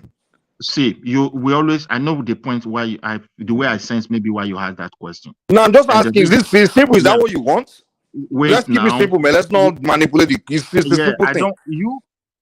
Other people have to talk. I don't want it to be beyond that. Let's just keep it simple. You want me to be answering a question? But it's a simple yes. Now it's a yes or no. And that's why I ask you simply, like, do you want the old region or something new? You answer if you feel it is simple, because it's not yes or no question. It's simple now. You say that you want the old region or you don't want the old region. If you want the old region, then that's the old region. Mike, wait. You give me time just to explain it to you. But if you don't want to give me, there's no need to explain. There's no explanation to it. It's a simple thing. You say you want the old, if you want the old region or you don't want the old region. I told you yes, we should go back to regional government. No, not regional government. The old region or new region or new thing. Allow him to explain. It's not an explanation question. It's not an explanation question. If I say, do you want blue or red? It's not. They can't explain it. No. You can't. It's not an explanation answer. No. Let me tell you. Thomas, you got me. So yeah, it's not an explanation answer. Michael, wait. Explain it the way you want it. One voice, please. One voice. You know I would not take that. Please, Mike. When you ask me a question, can you just allow me to explain it to you how it works? If really we I don't ask how it works. This is not an explanation answer. It is solution to a problem that we are trying to address. Sorry, Midwest, please don't make it too complicated. It says, do you want the old region or not? Yes. Okay, the old region. Now the old region means the old region means the Eastern region, the old Eastern region, which is the 5 Eastern states plus River State and Akwa Ibom and Cross River. That's the whole region. Okay, now that old region, put them together today. Okay, I would like to. Asari Dokubo is already swearing for the Igbos. So now, okay, I don't know how that work. Okay, now who will be ruling that old Eastern region? One thing you have to have in your mind is that those who Bucanize us, this was what they were trying to achieve. As Asari is insulting Igbo, Edo is insulting Yoruba, Yoruba is insulting Urobo. But one thing is very clear: what is coming for every one of us. And that one is clear. Let us continue to insult ourselves because they design it for this purpose and it's really achieving it. Then let me go back to your question you just said. Can I interject? Yeah. Can I interject to Midwest? So yeah, you can. I think I've been listening to you. That's one of the reasons why I came in. One thing you are not recognizing is old solutions do not really address problems that are in new era. Our problems have evolved. The problems we're having in this country called Nigeria, they have evolved. So we are trying to apply old mindsets, or we are trying to consider old things that have worked in the past, hoping that it will address these new problems. No, it will not. That's what Mike is telling you now. The division into states. Listen, my brother. Now, wait. Hold on. What Mike is? Hey, let me just finish. Let me just land. What Mike is trying to tell you is there is already divisions already. States have progressed. Some states have moved on. States like Akwa Ibom, they've moved on in terms of building their own infrastructure, building their own government, and they are already settling in. And there are some people already like Southeast now, they are fighting for another state so that they can equal other regions. I mean, other political regions when it comes to geopolitical zones. And also, there is also a contention of why will the northern states have 19 states and the southern states have 17 states. that is political imbalance. my brother, So all those things I and then understand. you have wait, and then you have traditional rulers vying for constitutional roles. So for me, I think your approach of saying, "Oh, we should go back to regional government," will no longer work. What we can do now is to restructure that country in such a way that the states are balanced, the local governments are balanced, and the constitutional roles of every institution in that country is well spelled out. Then from there we can move on.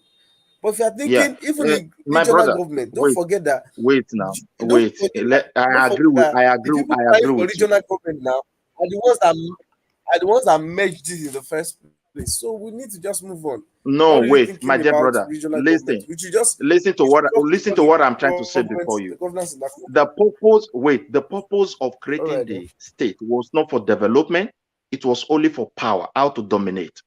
And That's that not one, true. That's not true. Let me tell you okay, what they say were being created. It was the people that were agitating to no, separate from people. That's what happened. wait, That's why states were being created. It no, was very listen, my clear. No, brother, it was clear. listen. Okay, let me take you on time through timeline. When British left, we had three regions: the north, the southwest, the west, and the east. Which your place were part of the west. Your Edo and Delta were part of the western region with Yorubas. The people of the Edo and Delta started agitating that the Yorubas are too domineering, so they created this thing for them.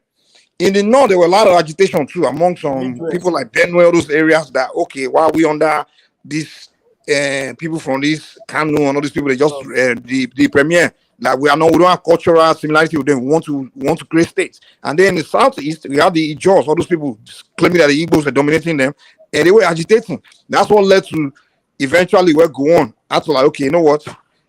We're just gonna give people states, people that are agitating for whatever they want. That's why they started creating states, and then they created it became like about 6 states or something like that. And then towards during the military era, people from places started agitating again, like I want this people are too dominant, they are too dominant. They started creating states. That's how state was being created because people were agitating. Even till today, if you go to within some states, even your state, those states, some people are already agitating that they want their own states. Am I lying? The essence. Mike, I think I allow you to That they talk. say the Benin's are dominating them. They want their own you states. listen, That's why it Mike, started you from. But to listen. me, where I agree with you is this. Wait, hold on. Where I agree with you is this. Reason why what worked during that regional time was that they had the regions had autonomy, and that autonomy gave them the ability to progress, to do the other and power where the center is not really having hand in them. That's why they were able to do better than what we are doing today. But what you can say is maybe we should give that same autonomy back to this state. That's what I think we can agree on, the autonomy factor. But the fact that they were just this one big region, because of that they were working, no, that's not true. People were always agitating. And that's why government was forced to start creating states, because people were agitating that this group of people are dominating me. That so that's why I just want you to understand. So going back to that big old regions again, that's fight.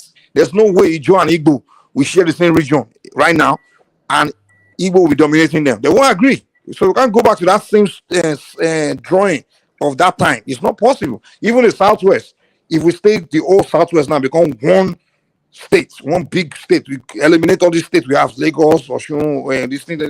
You're still gonna have problem here. Like, okay, where's the governor going to come from? Is he going to come from Oyo or Ijebu? Or I mean, come on, So he's going to come from Ife or Modakeke. You're gonna have it. So to me, the solution is to give autonomy to kingdoms, no matter how small they are. Let kingdoms govern themselves. Give them a lot of power. In fact, tribes or whatever, give power to the local people. Some people say local government or whatever it is. Give power to those localities. Let them govern themselves. I think that will solve problems. Autonomy. Okay, Mike, you see, Mike, please let me quickly put this one. I will thank you for your last submission, because whatever you are saying, whether the state, whether the region, you summarize it in what I feel it is good for we to achieve so we can move forward. Look, first of all, this state creation, the number one people indeed who were really crying for state creations are the so-called people who want to say they are the majority of the country. The Ijaw you are referring to, Ijaw don't have a region of their own. There's never a time they have a region of their own. It's just like the way what you see in Benin, what you see in even some part of let me just say that region South is made up of different kingdom, different group of people who interact together the same. Some are big, some are small.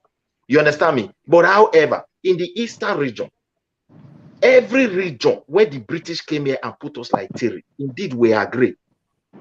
Inside that Terry region, every one of them were having a voice of agitation, and they all agreed to address it. Midwest was not created from Nigeria.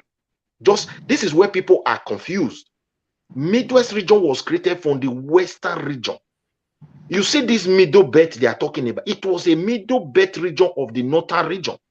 So also the core region of the eastern region, which we call this Ijaw and the rest. But however, if we want to use state to address it and say, okay, going back to region will be so costly, it may even throw us to bigger crisis, I agree with you. But the right of indigenous people that you have buccanized, we need to revisit it again. These people have king, they have way of life. They don't even have a local government for themselves. That is their home. That is where the error lies. And those who divided us don't even have the history of the people. They don't have the history of the land. Everybody were just in a conference where they feel their own interest can be represented. Okay, in my region as a East, I need 5 states. We in the West, we need this. When you rule, my brother will rule. This one will rule. This is what they went there to do, and that's what everybody's suffering today. Even if the Easterners are crying, they were in that conference. It was only the Bended people that were not there, that were victim of this evil carcass. So that people went to go and cook. You are marginalized there. Now we the marginalization.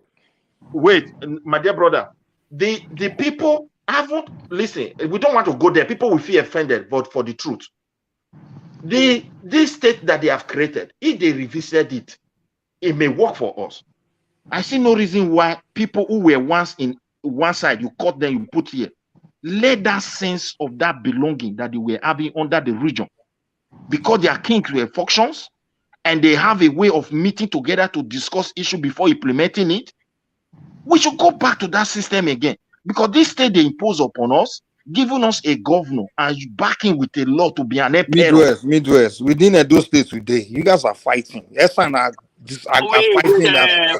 Mike. And you are saying we should now you want to now join Arioma people in Delta and Shekiri back to Edo together.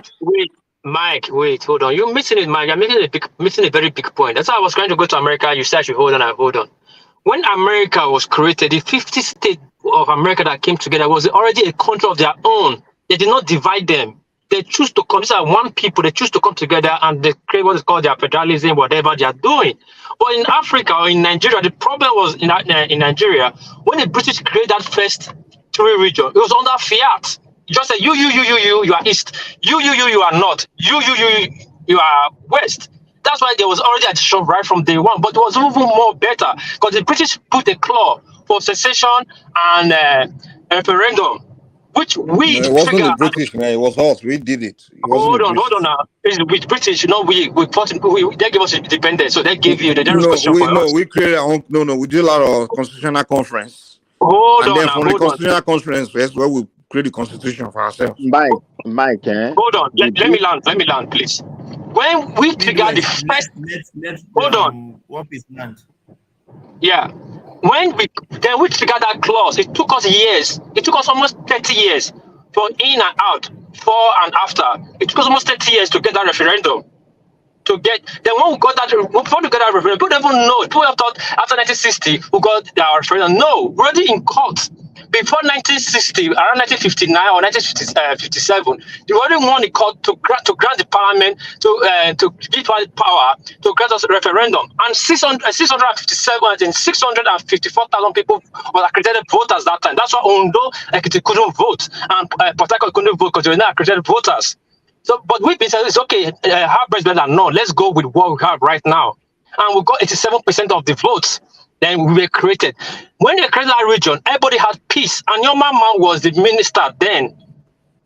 Was highly divided. There was peace. Everybody knows their territory.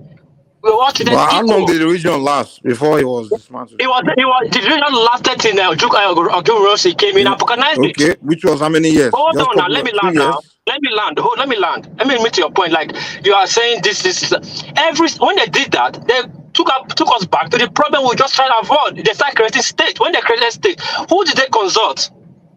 You just put this is from their They didn't state. just create state, man. It was the people that demanded states, man. I don't know why you guys keep No, saying. nobody demanded. You guys See, keep listen. saying the Hold on, Igbos do that. The Igbos are the one that present that argument the most. They will say they just divided the East. It was the Rivers people that beg to go on to divide them from the Igbos, and they let it work. Mike, please hold on. Mike, Hold you on. are distorting Mike, history. That is not the history. that's not the history. The military could hold the country together because when they created that 12 states, they now organized this Nigeria. So there was no like the South. They had to divide the from old Eastern region into states created like River State and Who demanded to divide the Eastern region? Nobody demanded. No, are you serious? Do you want me? Do you want me to show you video or bring evidence to you? Show me the video. Okay, Please, Mike, look at Mike, please. Mike, I want to beg okay, you. I'm glad Mike, and these guys are from Benin. Remember Mike, Benin? Mike. Wait now. I want to beg you. Don't shift You ask us. question. Let me answer. You always want to that place you want to shift us to. We should not go to that off. Don't say don't shift. Let's go. It's conversation. He's the one that went there. So let's don't say don't go there. You guys, when somebody's trying to defeat you guys' argument, say don't go there. If you want to bring another day, there my are brother, no. It's not bring another. We are still on the same thing. Cool down. Okay, let me quickly answer that. It sounds something you just put it before we go to that place. That's what I'm trying to tell you. Now, in a region or during the Bende or Midwest or Edo State or Delta, these are ethnic nationalities with their various kings, with their territory, and satisfied with the way they are. Now, when it comes to the formation of that region, what we are missing today in the state is the right of indigenous people. For example, there is an administrative community in Esan land that is in charge, that you must consult, that gave report to the entire Esan people how their land has been governed. They will not rely on stories or imagination that make them to feel marginalized. They will know the reality of what is going on. On this system that they have designed in Nigeria, there is no tribe that is not crying for marginalization. At a point, the Yorubas chiefs said, we can't be second-class citizens. They make it openly. It's because of something that they were expecting. They feel that people are not trying to bring it before them. The Igbos are crying today because the indigenous right of that ethnic nationality has been tempered with through the Balkanization. And when they Balkanize it, are you kidding me? Balkanization, it's not the Balkanization. It is Balkanization. It's the centralization that's taking away right from people, not the Balkanization, man. I can easily take right from you by giving you freedom. Wait, it's the same thing. When you divide people and they can no longer come together and speak to one voice, they become weak. So you can take the power from them. Are you kidding me? How do you become weak? Wait. You're telling me that because they created five eastern states makes them weak to have one voice? Are you kidding me? See what happened. Let me tell you. Having one voice is a matter of choice. It's a matter of them coming together and have that voice. In fact, they're even in a better position to have that stronger voice because now they have more. I will tell you why they will not be in position to have that stronger voice. Now, when they created this state, those who created states did not create states because people were crying, I want to have state. That's why they gave them state. Go and read history of every state. Just type in the history of this state, they will tell you. You always start from somebody started demanding, somebody felt this and felt that, and they approached the government, and then because of that, they created the state. People from the state were the one that approached. Wait. Give me a second. Just like the Southeastern, and they are begging for a sixth state now. Now, when that states get created, now they will go back and say, "Oh, the government is the one that created states." It's the people that always start to demand for states before states were created. We are just right now. This Eastern and Southeastern are demanding for other states. So now, when the government created that state, now they will say, "Oh, it's the government that created it." But the people, they were the one demanding for states. I will use my own place as an example. I use my state for you to understand the picture of what we are facing in Nigeria. What Midwest, are let me some just people? interject you before you respond. Yeah, Let me interject you before you respond. yeah, you East can, you West, can, you are you can, talking you can. like this because you are on the other side of the divide. Now, I bet you that if you go to Akwa Ibom people now and tell them that, I suggest to them that they should march them back to the Eastern region or whatever, I put them under something, they They will will swear for you. flatly They ignore will, it. they will gun you Because, down. They will gun you they're down. already self-governing. No, hold on. Midwest, if they say you should bring that your Edo State back to the Western, under the Western region now, your people, Hmm. everybody will start crying. I know we like the way we are. The truth is, there is imbalance, right? Rather than trying to say everybody come together again, the truth is the Constitution of Nigeria is yet did not recognize fully the ethnic nationalities and tribes we have in Nigeria. The truth is, every tribe, whether even if it's a minority tribe, they have a territory. The smallest tribe of the smallest tribe should have at least a local government. That is the Okay. smallest. The smallest of the Yes. smallest of all the tribes should have a local government. So no matter if your land, if you're a small minority tribe and your land is very, very small, even to the at least you should have a local government. That's the way it will start from. At least if you don't cannot have a governor that would represent you people, you should have a chairman that will represent the interest of your nationality. And if there is an autonomy for the local government chairman, that problem will be solved at that level. Then Yeah. coming together of See, my kings, brother, thank you. You ethnic see, when nationalities you make should form state. wait, sorry, Let him wait, land. Let him land. Let him land. So what I mean, continue. extension of kinship, extens, extension of kinship or closer.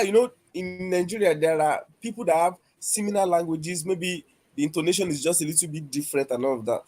The coming together of those territories should form a state, and by extension, larger ethnic communities where we know we feel together, we behave together, we are closer, like the bigger and should form the political region, the states region. I mean, geopolitical region. Then everybody then will then, because everybody will have representation like that. Then we go to the national, and the national will then represent our state assemblies, our national assemblies can also go back to have to speak for us, and everybody, the government will be well formed. So what we will need is that every role of every political position is well structured, and the autonomy of each of those political positions is well spelled out. And for instance, the issue of this federal government sending palliative to state governors, then to local government chairman, I don't like it. Normally, if it's for state local government, let it go to local government. So if it's for state government, let it go to state government. That's the way Nigeria would. If we can do that successfully, there will be peace in the land, and everybody, every local government, every constituency can grow at their pace. That's what I feel. Yeah. Okay, Not thank you, my really brother. going back to regional Thank you. government. You see, I love your submission and what Mike submitted at the point. It's almost the same thing. When I said maybe we go back to the regional government, not the state, I am referring to a situation whereby people of similar area cannot decide to come out and create an administrative system that have to be called a region. I'm not originally say because the British balkanized us into three, we must go back to that three. But however, we can still draw a line from there because within that three, even before the independent, there were already an arrangement to adjust those things, and which every region has agreed upon. It's very unfortunate that in the Eastern region, not people don't talk about the core region which the Nigerians or the Eastern people agree upon. It was that region that they agreed to address the grievances of the southern water area, what I call the today River State, Calabar, and some area of the eastern part of Nigeria. That is a region they wanted to create. This foundation has been there of the right of indigenous people. Just as you said, if people want to heal the wound of agitation, please, every ethnic nationality should have an administrative office. And that we address it. And it's not going to stop us not to mingle. It's not going to stop us not to move. But that very little power given to them will make them to understand that they have a right in that country. At a particular point, I like Yoruba as a whole today don't even know the culture of all the entire Yoruba. There are some sensitive matter alone is so sacred to the people that make up that geographical area. But people from another party can be Yoruba. I don't even know. It can just sign paper and say, okay, they say something, they go and start botosaring it. The people will feel pain, they will feel marginalized. But if they have it right, they say, no, no, no, no. As far as this place is concerned, for this reason, you can't temper it.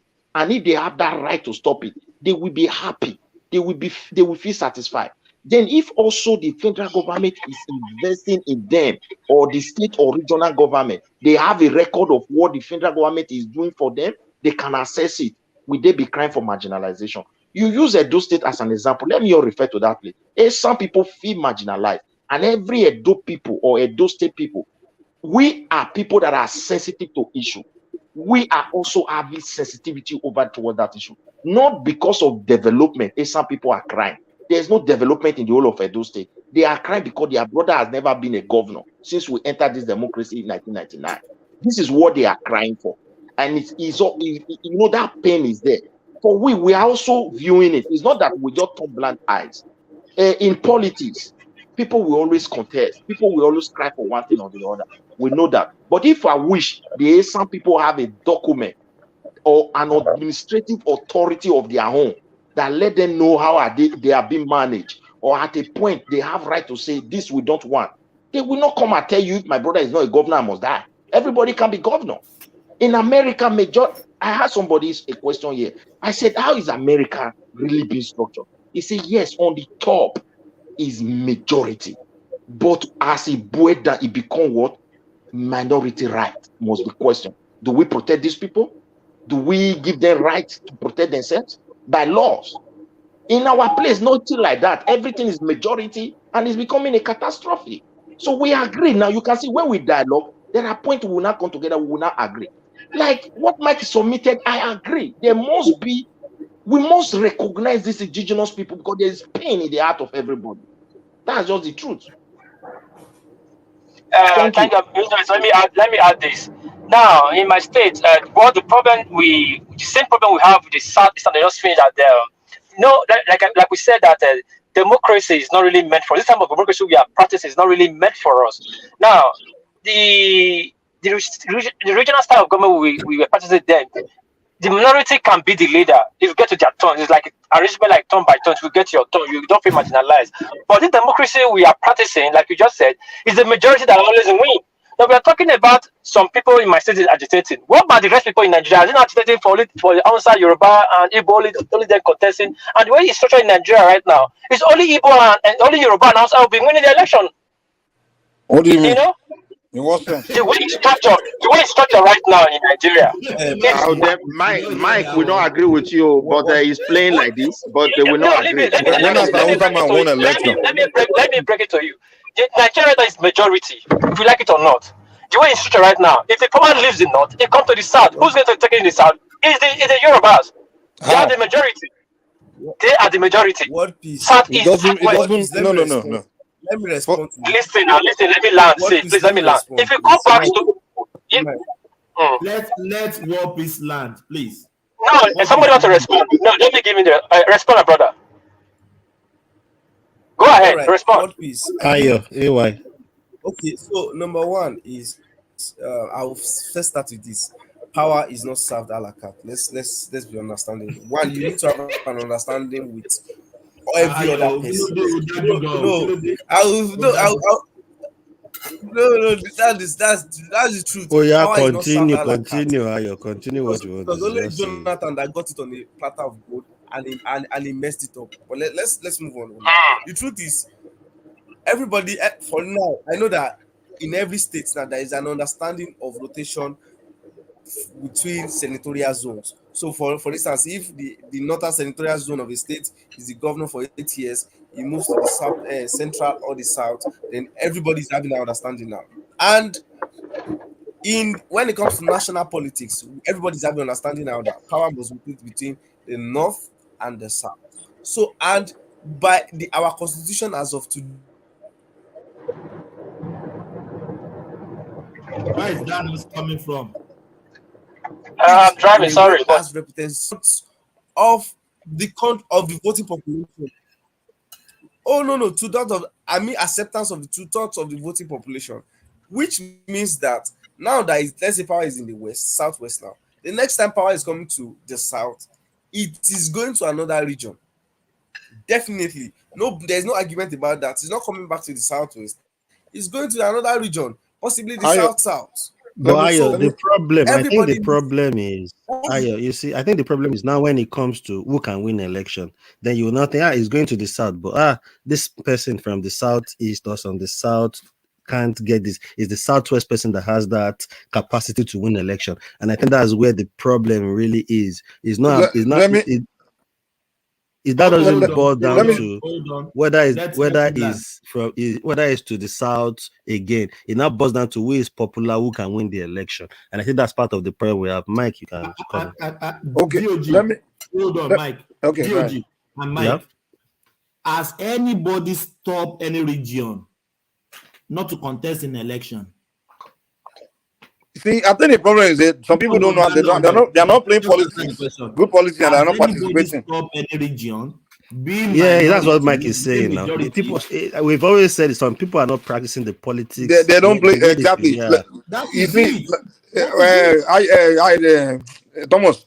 Now, what we said, tribe, Yoruba, first of all, for you to win an election, you have to be in a political party that's powerful. That's one. Now, ask what is this? What is if Oshomole had ran or any Edo person had ran under APC and Showore was the only Yoruba man running? Do you think Showore would have won because the Yoruba or that Edo man running under APC would have won? Never. What is? Answer that question.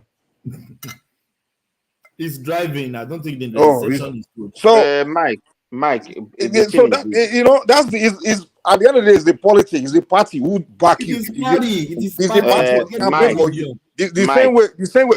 Wait. If any northern guy, Kwankwaso for Tinubu defeat Kwankwaso in the north. Kwankwaso was running under a party that's not big. You understand? But Tinubu is a Yoruba man. He kicked his ass in the north. He will be kick Kwankwaso's ass. But though I don't think he did it in the north. Let me add this. Within the country. APC or PDP pick a Southeasterner. Are you telling me Southeasterner is not going to be the president of the nation? Exactly. So is the party that you are on and the people that are the people the politics you play, the people that back you, your party members from other region, Mike, so that's how you win. It's not. It's going to be Yoruba. That's why I look at some of these. The problem with the eastern, southeast, and many Southerners. The problem with South particularly is they all following southeast. I don't know why. Maybe Midwest probably can answer it. When I look at the South people, they just rally behind Southeast following Igbos. Igbos are leading you astray. That's why you guys are not doing well politically. They are leading you astray. The Igbos don't know how to play politics. Just leave them alone. And wait. You guys are very good in politics, but when you guys are aligning with Igbos, they don't play good politics, and that's the problem. Mike, when in the early days, the Bender people used to play politics along the southwest, and they used to have their way. They used to have their way. I don't know what goddamn happened where the whole south are just turned against Yorubas and just Mike, they thinking they are evil. And that's why you guys are not doing it politically. It's not good. You answer it. No, I'm just telling you, like you try to answer it from your own assumption and from your own opinion. I may be wrong, but I just think which is not true. Which is not true. Oshomole is trying to build the political ground there to align the southwest and the Edo. Well, you guys turn against him. Well, go ahead, sir. We are not against. We never against Oshomole or anybody. There's a way Edo State politics play out. It's also boiled down to high level of civilization. Oshomole was brought up from nowhere. Edo State people Edo don't care whether you are from South or if they invested in him and made him the governor. Wherever it is today, he will know that Edo people, irrespective of tribe, stand for him. At a point, he also have an opposition or what that guy calls some gravity against him, working against him.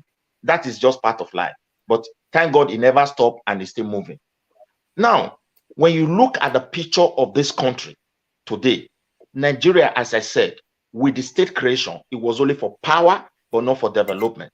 And it was these military guys who sat down. And when you come to military, it's power. And when they took decision about state, they were taking it on the basis of how to have that power, to consolidate power. It's very unfortunate that in the name of democracy, we are entering today and nobody really want to look at this issue critically. You may think a Western person, remember, as we are saying, can you explain how the power, wait till power go to north, wait, in the state, power go to north, it go to south. We can see it that way. In some states where people reason together and feed their brothers, they will always, try to think of this properly. But in the issue of the country as we have now, the country is on the verge of conquest. But it's thank God the power is in the south today. It doesn't mean it doesn't mean in the nearest future power will just be there only south and north.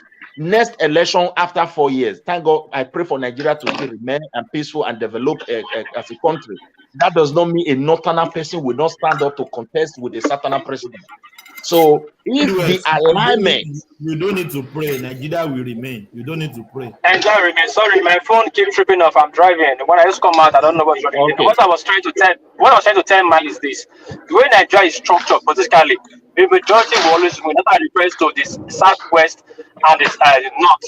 Why? Because these are the side that have the majority of the population. Now, did you hear my question? I heard your question. Hold on. Give me answer to my question. I'll give answer to your question. Hold on, please. I was what is who will win the election between Mike, hold on. I was before you ask me that question. Let me land my explanation. Then I'll answer your question. Now, my point I was trying to drive out at you is this. Okay? Election is about building the kind of democracy we have. That's why at one time they said black can never be president in America. And it came to Obama in the part of gold. Now you have let Obama. It will take on that 20 years of 58% that black man is president in America because we're structured. Now, same in Nigeria. You know how the population. If the Southwest need to be president, they will align, build bridges with the North, negotiate. That is politics. Then they will get it. I was trying to answer you in Edo State what's happening. Same thing that happened to this Eastern. They are waiting for the president to come to them. They are forgetting to understand this democracy. You negotiate, you build bridges. Same with the Eastern that was happening. Like, okay, it's turn by turn. It's our turn to be governor. Fine, yes, but it's democracy. Everybody have the right to contest. You go and build bridges, not bomb bridges, and you expect people to come and vote for you. That's the problem that's happening in Eastern. And they're still threatening it. They don't get the governor. They will pull out of the state. Fine, go pull out. So you agree with me that it's not about your tribe. It's about how you play a politics. Yes, so I was building it before you jump in. That's why I said when it comes to it, when and that democracy is structure, the North and the Southwest will always win the election because you are contradicting yourself. You first say why don't you just let me land? Why just let me land? Why you feel every time that a person speaking is contradicting himself? If I have population, listen, let me tell you, Mike. If I have the population and you have the population, I thought to you guy, if I rule, I give you. If you really give me, who will take it from us? No, it's the party you belong to. Okay, answer the question I asked you then. No, you answer me now first. Okay, what's your question? If me and you have the population, this platform, me and you have proper people, and the DOG and Majors are only two of them. And I tell you, Mike, after I finish talk, you will talk. After you talk, I talk. Can two of them object us? If me and you have eight people on this panel, can they? What the hell? That was irrelevant to the point we are making. Okay. Let me answer you answer my own question. If Shiwore runs under AAC, it's a Yoruba man, right? Since you say Yoruba population, and you, Edo man, you run under APC, where you don't have population, who will win between you and Shiwore? You said if the Edo man had the population, right? And no.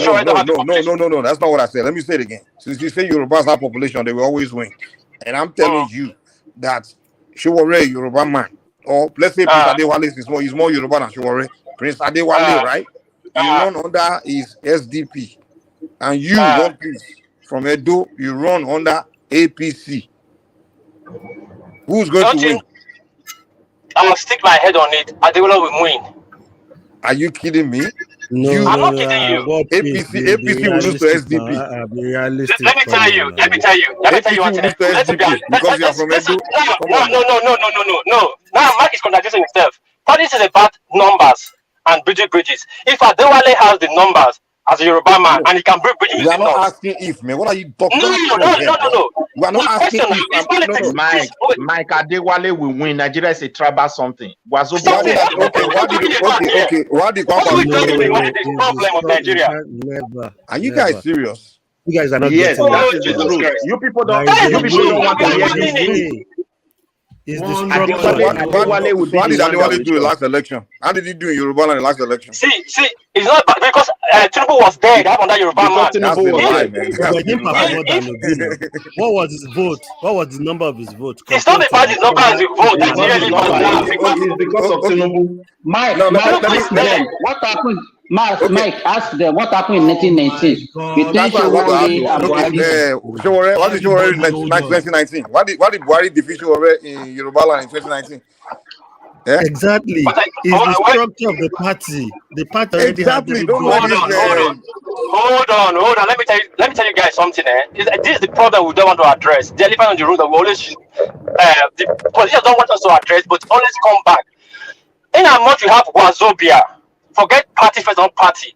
Tribalism will take place first. Okay, why didn't If it a take place in Yoruba man, 2019? Why didn't it take let me place? tell you, wait now. If a Yoruba man, let's assume it's the turn of a Yoruba, and there's no Yoruba person contesting, APC decide to throw their tickets to Igbo man. To Igbo man, every Yoruba will vote for Yoruba man, or is that SDP? That's not true. And if That's that not Yoruba true. man, That's not true. That's not true. hold on. If that APC are hold not on, let me getting the land, point. let me land before you can tell something. Irrespective of which They party. refuse to get Let it. me land now, please. That if Ola that land. Yoruba guy can negotiate his way, build his bridges well with the North, it might likely win that presidency. That's just where We're not Nigeria is, asking and if. that is dragging No. us backward. Listen, you are making our points. We are saying you have to play politics. You are telling us no. Yes, I'm It's not just your saying population, we are your not region. playing politics. I'm not saying we not play politics. There are politics And two then you sides are to it. saying both. You are saying See, both. listen. Okay, See, both. We agree with you the there. Both. Yeah, problem. both. Yes, it's what problem we have in Nigeria. The tribe and the policy building. That's why I make a reference to this. The Asians are waiting for the this thing to come to your hand. That's why Shaibu and Obaseki are having problem.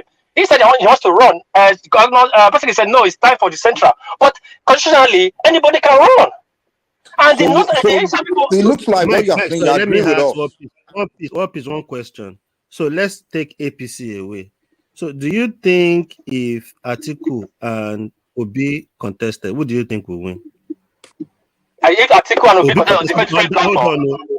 Obi contested under LP. Atiku contested under PDP, and there is no APC. Who will win? Atiku will win. With the population of the That's what we country, are will win. saying.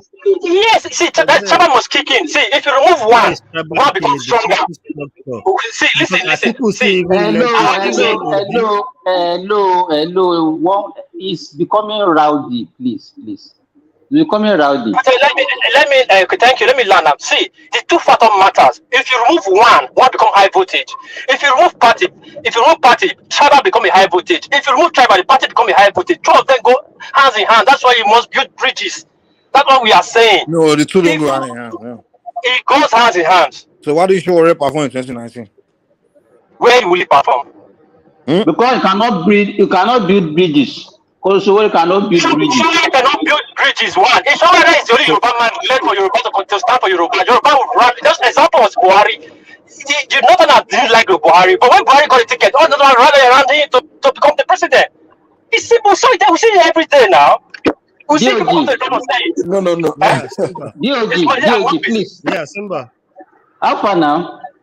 I do. Everything did all right. I don't look forward to everything did okay. Yeah, it was good. Okay, that's good. Nice That's great. one, Thanks for asking. Yeah. Okay. But I came because of that. Yeah. Oh, nice. I've been looking forward to see you as well, but you didn't come when I was there. So yeah, but it's good. Yeah. Carry on. What We said in Buhari now. Everybody said Buhari was not their candidate.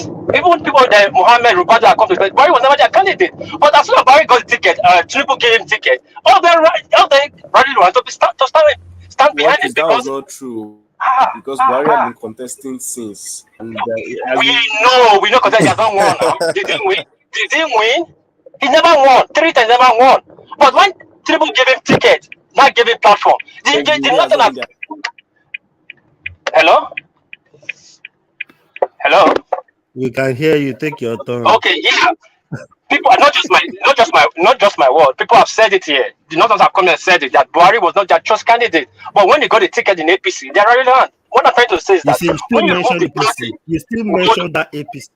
When Buhari was hold on. Buhari was contested on that CPC. He was not winning. Why didn't the Northerners vote take him there? That's the point you are making. I don't know whether you don't understand what we are saying or you are refusing to understand. I understand what you're saying. I understand what you're saying. What is your understanding on a particular ground? You are talking let me tell you this. Then you can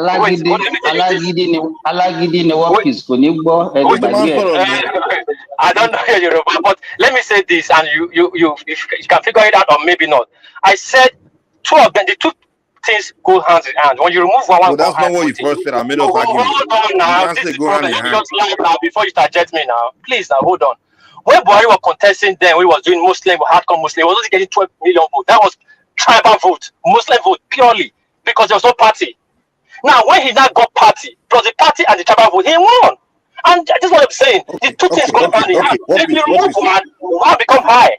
What peace? That's not what we're arguing against. No, what peace? You one thing you like to do. You are not rational man. I don't know why you like to spin. You are trying to do like that. Stop it. This is what you said in the beginning that make us start arguing with you. You said the presidency will always go to Hausa and Yoruba because they have population. That's what you said. I said the way it's structured. I said the way it's structured. I said the way it's structured. Okay. I said the way it's structured. And then we are telling you that no. No, whether you are Hausa or Yoruba, you still have to play your politics. And then you say no, it's just population. And then now you started twisting it, saying you have to play both. No, come on, see, Mike. When I was talking then, my phone, I was out of the studio. I didn't even finish when you charged me. I was out of the studio. Could you even let me finish? We didn't no. I'm not changing what I'm saying. So we don't have any argument then. You don't have any argument. See, I'm not changing what I'm saying. I'm just standing on what I'm saying. Like the way it's structured, the majority will only win the election. What is the structure? Explain the structure. Define the structure you're talking about. Define the structure you mean. What do you mean by structure? Because it's majority. Majority only win the vote. Define the structure you are talking about. That's not define. What is the structure? Listen, I'm saying now. That define the structure. That the structure of the structure of democracy is the majority wins the vote. And inside this Wazobia, majority tribe. Majority people. Tribe A, tribe of B. Majority voters or majority tribe. What do you mean? We're trying to understand what you listen. In the north, they call the full north as one north. So to them, it becomes vote, religious or whatever. It's the north. Then in the south, we divide into two. What you said there was Hausa and Yoruba. I didn't say north too. If I say Hausa and Yoruba, you know that's the north. I'm first of the north now. Now, if you come to this south, we already divide ourselves into three: southwest, southeast, and south. But inside the three, the Yorubas are the majority, and that's just what the north needs to win election. Igbos don't have number like that. Igbo's number cannot win election. No. You say number, majority. Are they not majority? Yes, Igbo cannot. The Yorubas, according to Nigerian structure, Yoruba have more number than Igbos. Yoruba have more number than Igbos. Why won't Igbos win? Why won't because they have the numbers. How can you say you have the numbers? Are you kidding me? It's not about it. I said inside the Wazobia. Listen. I said inside the Wazobia. I know what you're talking about. I said when Nigeria is structured, inside the Wazobia.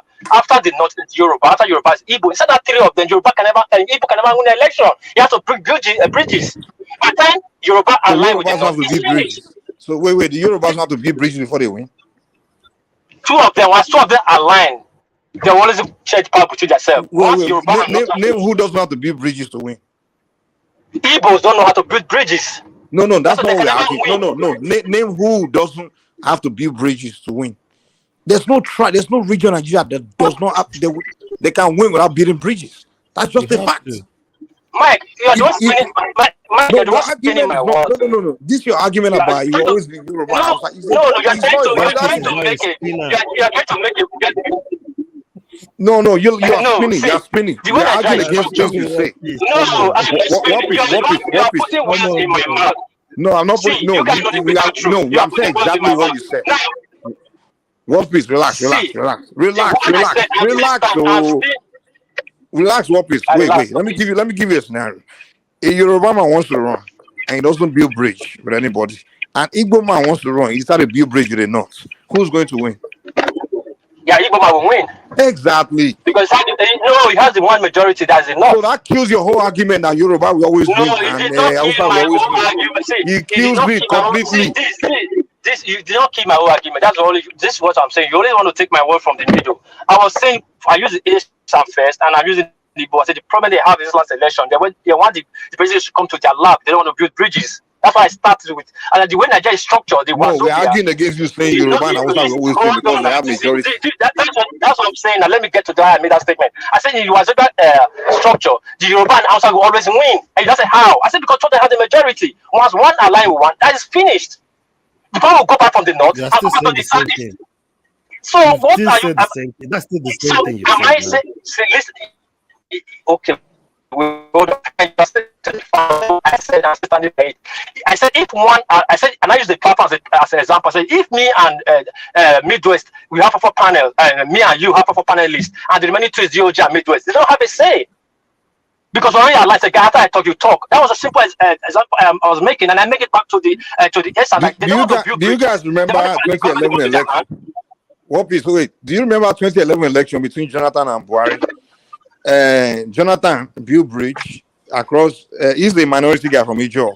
He built bridge across the south, the southeast, and the southwest, and he defeated Buhari. So Jonathan is from Ijo. Buhari is from the north, the entire big north. Wait, my brother.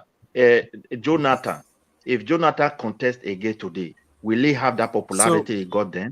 Forget that's not the argument here. We are saying What? you guys are telling us about if you must come from this stage, you are from this, and I'm telling you, giving you a time. It's time where a guy from minority tribe, because he played good politics, he built But bridges, Mike, you should start from where you started. You said the South and he was under a party. Wait, he was under a party, a big party. And remember, my argument is that it depends on your political party and also how you play your bridge building, you your said politics. you don't know why That's what will determine how you win it. That's how you determine how you win. The area I wanted to speak to, you said the South people are allying with the East. I don't know what you mean by this. Today, now. I don't know. This is the area I want to talk about, because this power you are talking about in Benin will make parable. Somebody where you see tortoise carry is happy, but the tortoise is not happy. The truth of the matter is this: you see this power vacuum. We in the South, whether Yoruba, whether Igbo, God is just giving us a grace to change some certain things. That's why power met Jonathan, is making Yoruba. But when everybody fails, we understand that this country, a time is coming. It's just like everybody have right to go and contest.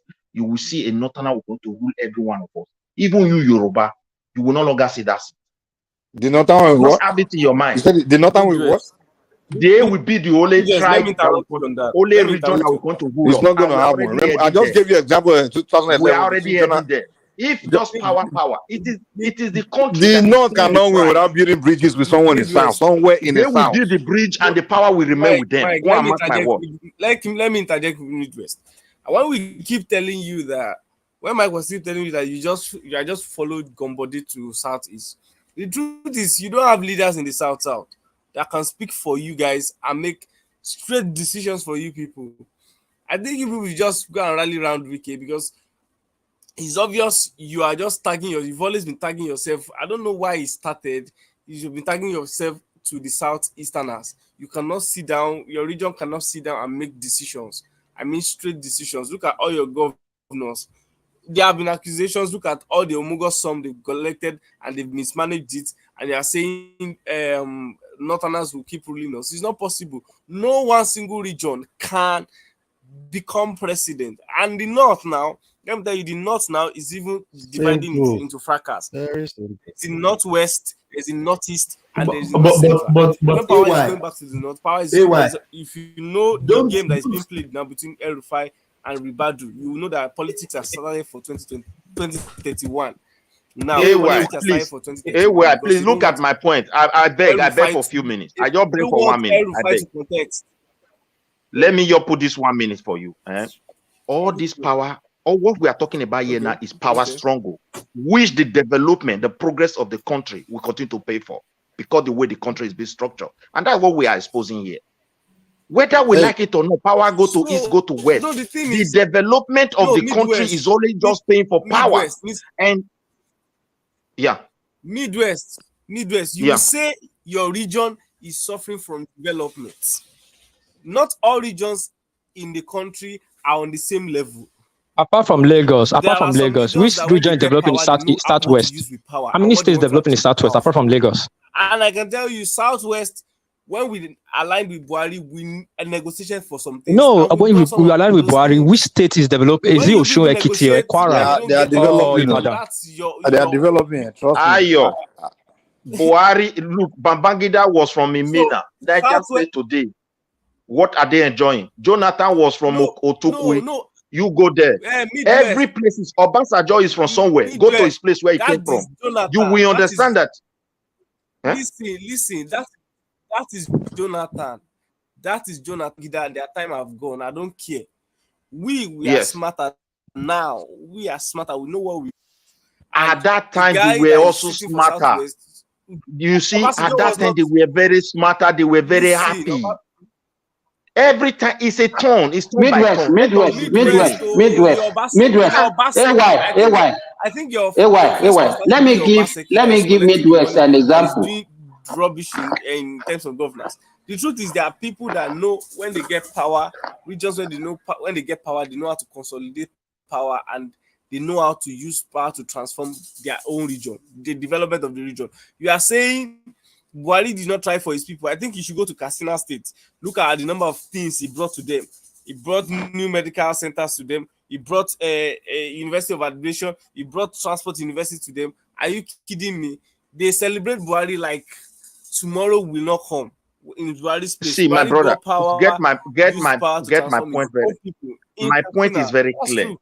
When your region produce a president, it will do something for you. The question is like, how long will these things last? When it's based on the foundation of how to make other people for you because your brother is already a president. The country is moving. It will get to a point, even you Yoruba, you will no longer bear it. Because I saw a few years ago, people were crying, restructuring, constitution is bad.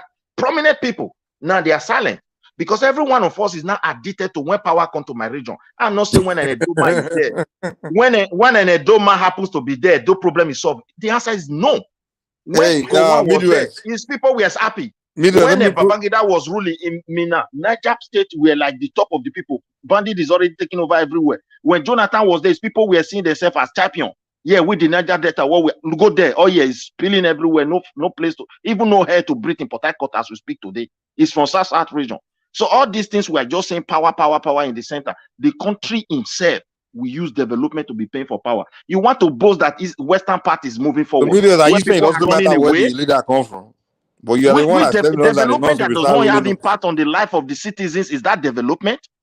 Where people running away, bankers are flying away. We all know that. But for the sake of what we are talking today about, regional power shifting here and there. We all know that it doesn't matter if the president is from your village, if he's not competent, he's not going to do anything for you. But let's just stick to anybody that is in power. If you want to help us, whether Yoruba, that power they concentrated in that central, they should start bringing it down to the people. They should. We agree on that. But let me Midwest. So that we can be, instead of align, this alignment you take the next 4 years. I don't know. In the next 4 years, I'm not the president. Midwest. Let me prove my point. What I said earlier that the South they are making big mistake forming this alliance with the you don't even know whether Yoruba, you that is talking the way, whether they are making mistake now. If in the next 4 years they you can tell me my own mistake with the Southeast and defeat Tinubu, will you be happy? Now wait. Okay. Jonathan made that mistake in after 2011 because 2011 Jonathan kind of built bridge with the Southwest and also he kind of built bridges with Southeast all together. But then when he became president, he burned a bridge with the Southwest. He started, I don't know which Southeastern I was talking is here, but he just marginalized Southwest during his presidency and he paid the price in the second election. Now what I'm saying is this: if you're a South person, you stand a better chance succeeding building the bridge with the Southwest than with the Southeast. Of course, we all know right now the Southwest and Southeast are divided politically, completely divided politically. So you South, if you want to advance politically, you stand a better chance building a bridge with the Southwest than building with the Southeast. And I'll tell you why. The Southwest has built a bridge with the North. The Southeast has born a bridge with the North. They've burnt it. It's a fact. They've burnt a bridge with the North. They burnt a No bridge with the jokes, Southwest. man. No So, joke. so Honestly, you as a South, if you wanna win presidential, if you ignore the Southwest, you are fighting with the Southeast. When the time comes, automatically, if you are with the Southeast, the North is not voting for you because now you are with their you are with their enemy. Wait, But wait now, wait. But Let if him you build a finish. bridge, Let him finish. hold on, if you build a bridge in the Southwest, you automatically got a bridge to the North. You understand? So that's why I was like, you South people are playing dumb politics because right now it's like, wait, Mike. We are not. Jonathan made that mistake, and I'm like, okay, we don't play dumb politics. Let me tell you one no, thing. right now. Wait. Now, Now, they are just doing boy for the Eagles, just jumping behind them. Like these people are not smart, man. You are lying yourself to people that are. Wait, look at the problem we have in South. The South was not properly negotiated with the people that make up South. It was like a way of creating a region and imposing it upon people indirectly. I know the Wazobia were present, not the South people. Now, we don't really them. You guys like to act like we don't really even when independent and now was there. You guys are dead. Tried everything. No, let's stop this and Wazobia are doing everything. South is just recent something. I beg. And now all those people are gone. Those are Wallow War. They don't even know what's going on. No, even this South. So how do you want? Let us ask him. How do you want South to be structured? Tell us. You see what is going on, my brother. You see, the people of South. If you look at what they are still crying for, majority are crying for resources control. They are not saying they don't want Nigeria. When you look at the South ethnic nationality, you hardly see somebody to say break Nigeria, let Nigeria scatter from South. That makes us a difference between the South East. They have a group. Every agitator in the South is always for resources. We want to also have a say in what belongs to us. No, you cannot merge us together and say, oh, what you are saying is different from, we are talking about politics now. You are talking about structure. Midwest, you know, the way you behave. Yes, we are not talking about resource control. We are talking politics. Yes, now. Politics now. You know, you only flip around, and that's why people don't get your points. You let me. We are talking about politics. It's not about land. You interject. Okay, continue. I have been listening to you. I've never interjected you since you have been talking. Midwest, listen to me. I've not interjected you. I've been on this platform for more than 30 minutes. I've not interjected. This is the first time because I've been listening to you and I've not been able to make any point from what you have been saying since. Yeah, my point is the South is just a name. It doesn't exist. It doesn't put the people together. They don't even have a place where they meet and reason as South. So how are they region? The west part you're talking about have a place they meet. There is a way they draw a line. What connects? So you cannot meet. Why can't you meet? So wait, now you listen to me. It's just like a kind of, you create something, but you never let these people have a structure how they should meet and discuss things that way. You create NADCC for them. You are jacking with Senate majority in the name of Wazobia. They don't have a say. Anything coming to them, people then know the way to do it. What are you giving to them? And the people are not united. They insult themselves. They are even more divided. And it's playing your game. Why are you doing that? Why are you doing that for yourself? Don't think ego. Look, the politics where I want to go is this. The politics I want to talk about. Wait, my brother, let me just run this one up. The voting you are talking about. Midwest, the leaders are united. You may say the people. The leaders themselves, they do meet. The South leaders. Okay, even in this election, when this guy emerged, Akpabio emerged as Senate president, he lobbied all the South state. He met all the leaders. So I don't understand what you are trying to say. You might say the people, but the leaders in the region, they do meet. Yeah, Akpabio becoming a Senate, I'm not against that for being from South. No, I'm just telling you that they do meet the leaders. You may say see with the danger in it. When the leader meet, the goal of their meeting is only for them themselves alone. occasionally within the leadership, they are so divided. The people don't see what is called Sasa, the entire Sasa people. You don't see it. So now when you look at the North, they may be divided, but there is a line that connects them as a northern people. They have once What is that line? What is that line? What is the one line? religion. Secondly, they have once existed as a northern people. So the South are they not Christians? The South has never existed as a region. No, what I'm saying, you said religion connected. Under Why any can't religion? administration, the Western Why part can't religion? Wait, the Western part. Midwest. Oh God. You said religion. You Let us don't have want to that. listen to my point. That they You are ask me one. a It's not question, but true. you don't agree with me. The The West North itself is have also, is not one. It's not true. They are we divided by agree. APC and PDP, and also you They, can say it's not central, which are Kwara, Kogi, Benue. I'm sorry, Benue. All those places. They are Nasarawa, not. They are not in the Niger, same line with Kanu, Sokoto, Plateau. They are not. even Taraba. Yeah. Look at even the way they voted this last election, sir. It's almost like every candidate won in the North, took part of the North. okay, Mike, Obi took like 3 states in the this way? North. Today, Michael, we have a Yoruba Tinubu took some states in the North. So why are you talking about the North is one like okay, that? Mike, Like, we come on, man. have Tinubu as a president now. Are we really putting pressure on Tinubu to say, look, my brother, bring this power down? You can't leave it there and hope that everything is secure. We'll be building bridge. You know what? When you Midwest, when you have something, you work with what you have now. You understand? You are. It's like you are fixated on this your you and do on this your restructuring and all those things and all these things. Yeah, You now you find. Let me tell you. You feel you are enjoying, but by the time it don't come when you want it. Let me give you an example. Just what other people are crying, and it's coming. Just a matter of time. The South, even now, the South has the advantage. Yes, you can claim that you have the oil, and that's why you are talking like this. Oil is going. What if?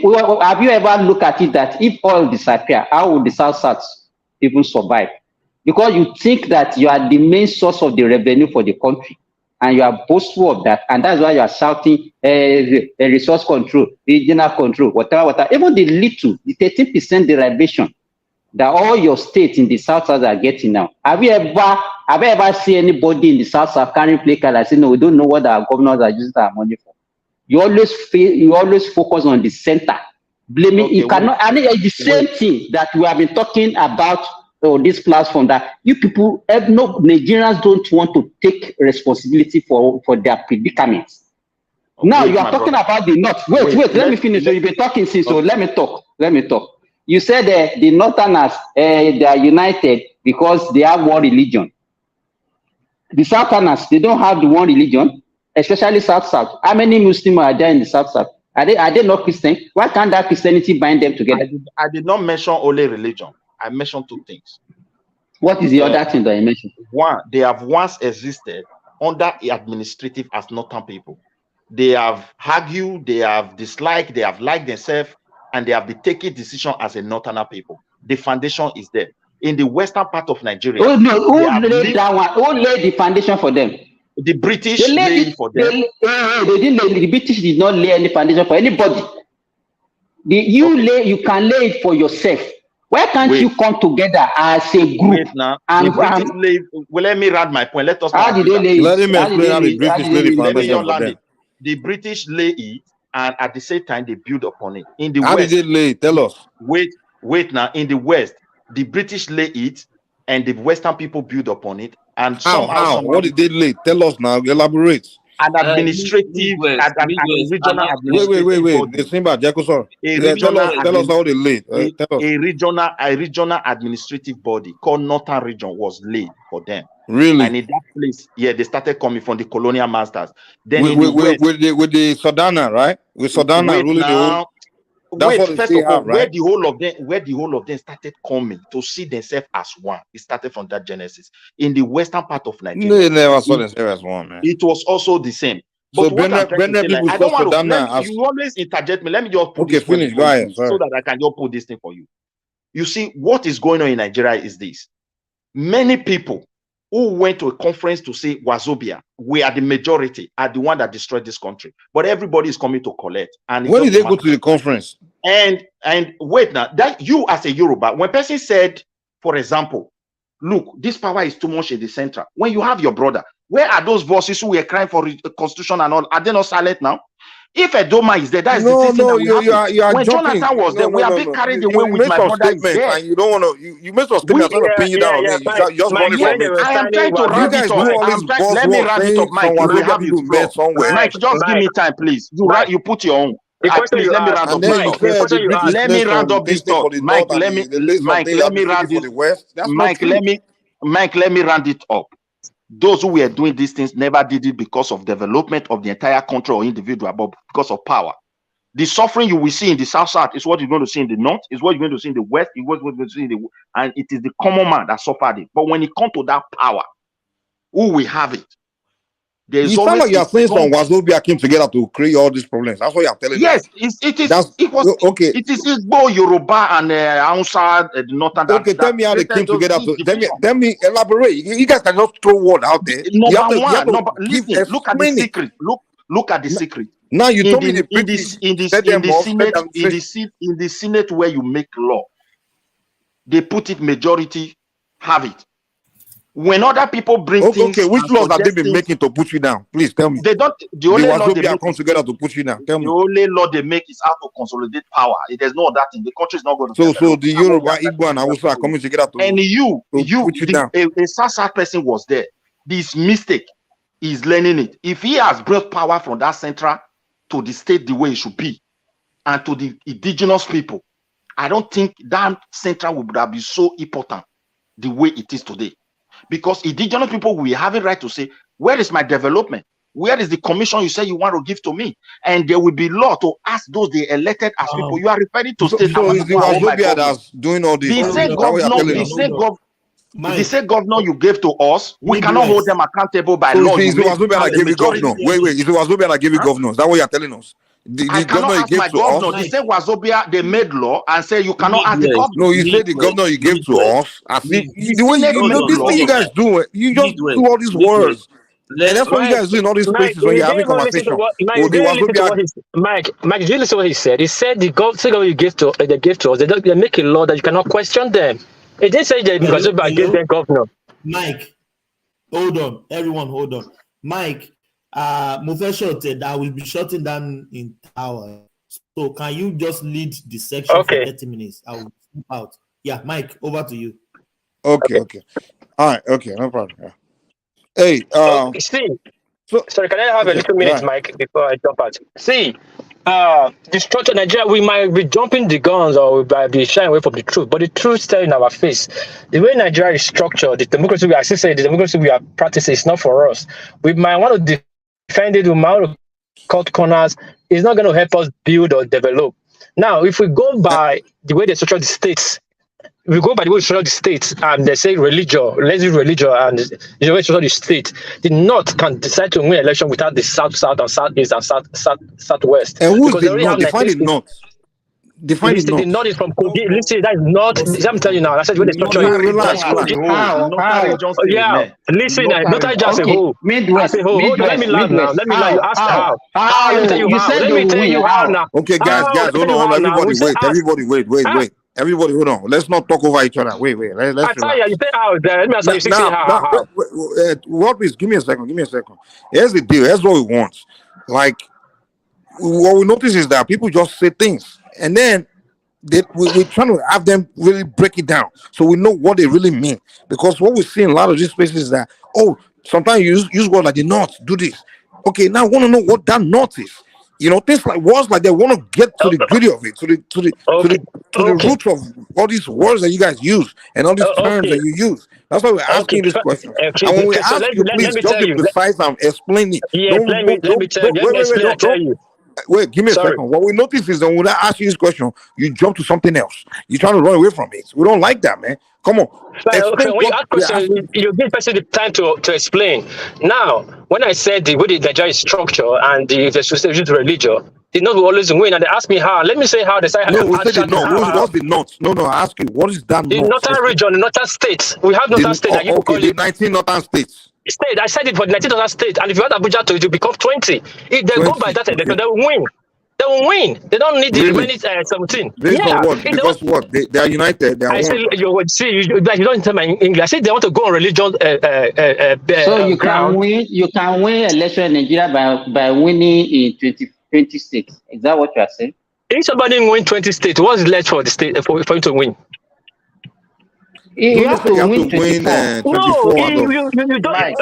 Tinubu won 12 states. Tinubu won 12 states. Hold on now, hold on, please. I This want is to the ask you problem. a question, please. Let me This ask is the Mike. problem. It's only that I'll be asking a question. Mike, wait, please. hold on. Midwest. Let me say that before I go out. This is the problem. When somebody give you an answer, and because you don't like it, you start balkanizing the answer. You ask a question. It doesn't mean you must. No. Hold on. Let me finish. Mike, let me finish. For the fact I give you answer doesn't mean you must accept it. And for that you don't accept, doesn't mean you shout over me. No, you ask a simple question. Hold on. There are things you guys say. There are things you guys say because we are quite. Do you think we accept it? We take it as a discussion. We take it. If you take it or don't take it, it's okay. A discussion. We move on. You must not impose your opinion. Why are you turning into fight now? No, that's fine now. You like you must win. Hold on, Mike. Land your point. With all due respect. Explain yourself. Let Workpeace explain what you are trying to explain. Please just listen. Let me say slow voice. I said the way Nigeria is structured and they go on the Islamic ground. You know, and serve 17 states altogether. If they go by that, I didn't say it will happen, but if they go by that, by logically, they can win election. They don't need us. But if we win 20 states, what do you need again to win?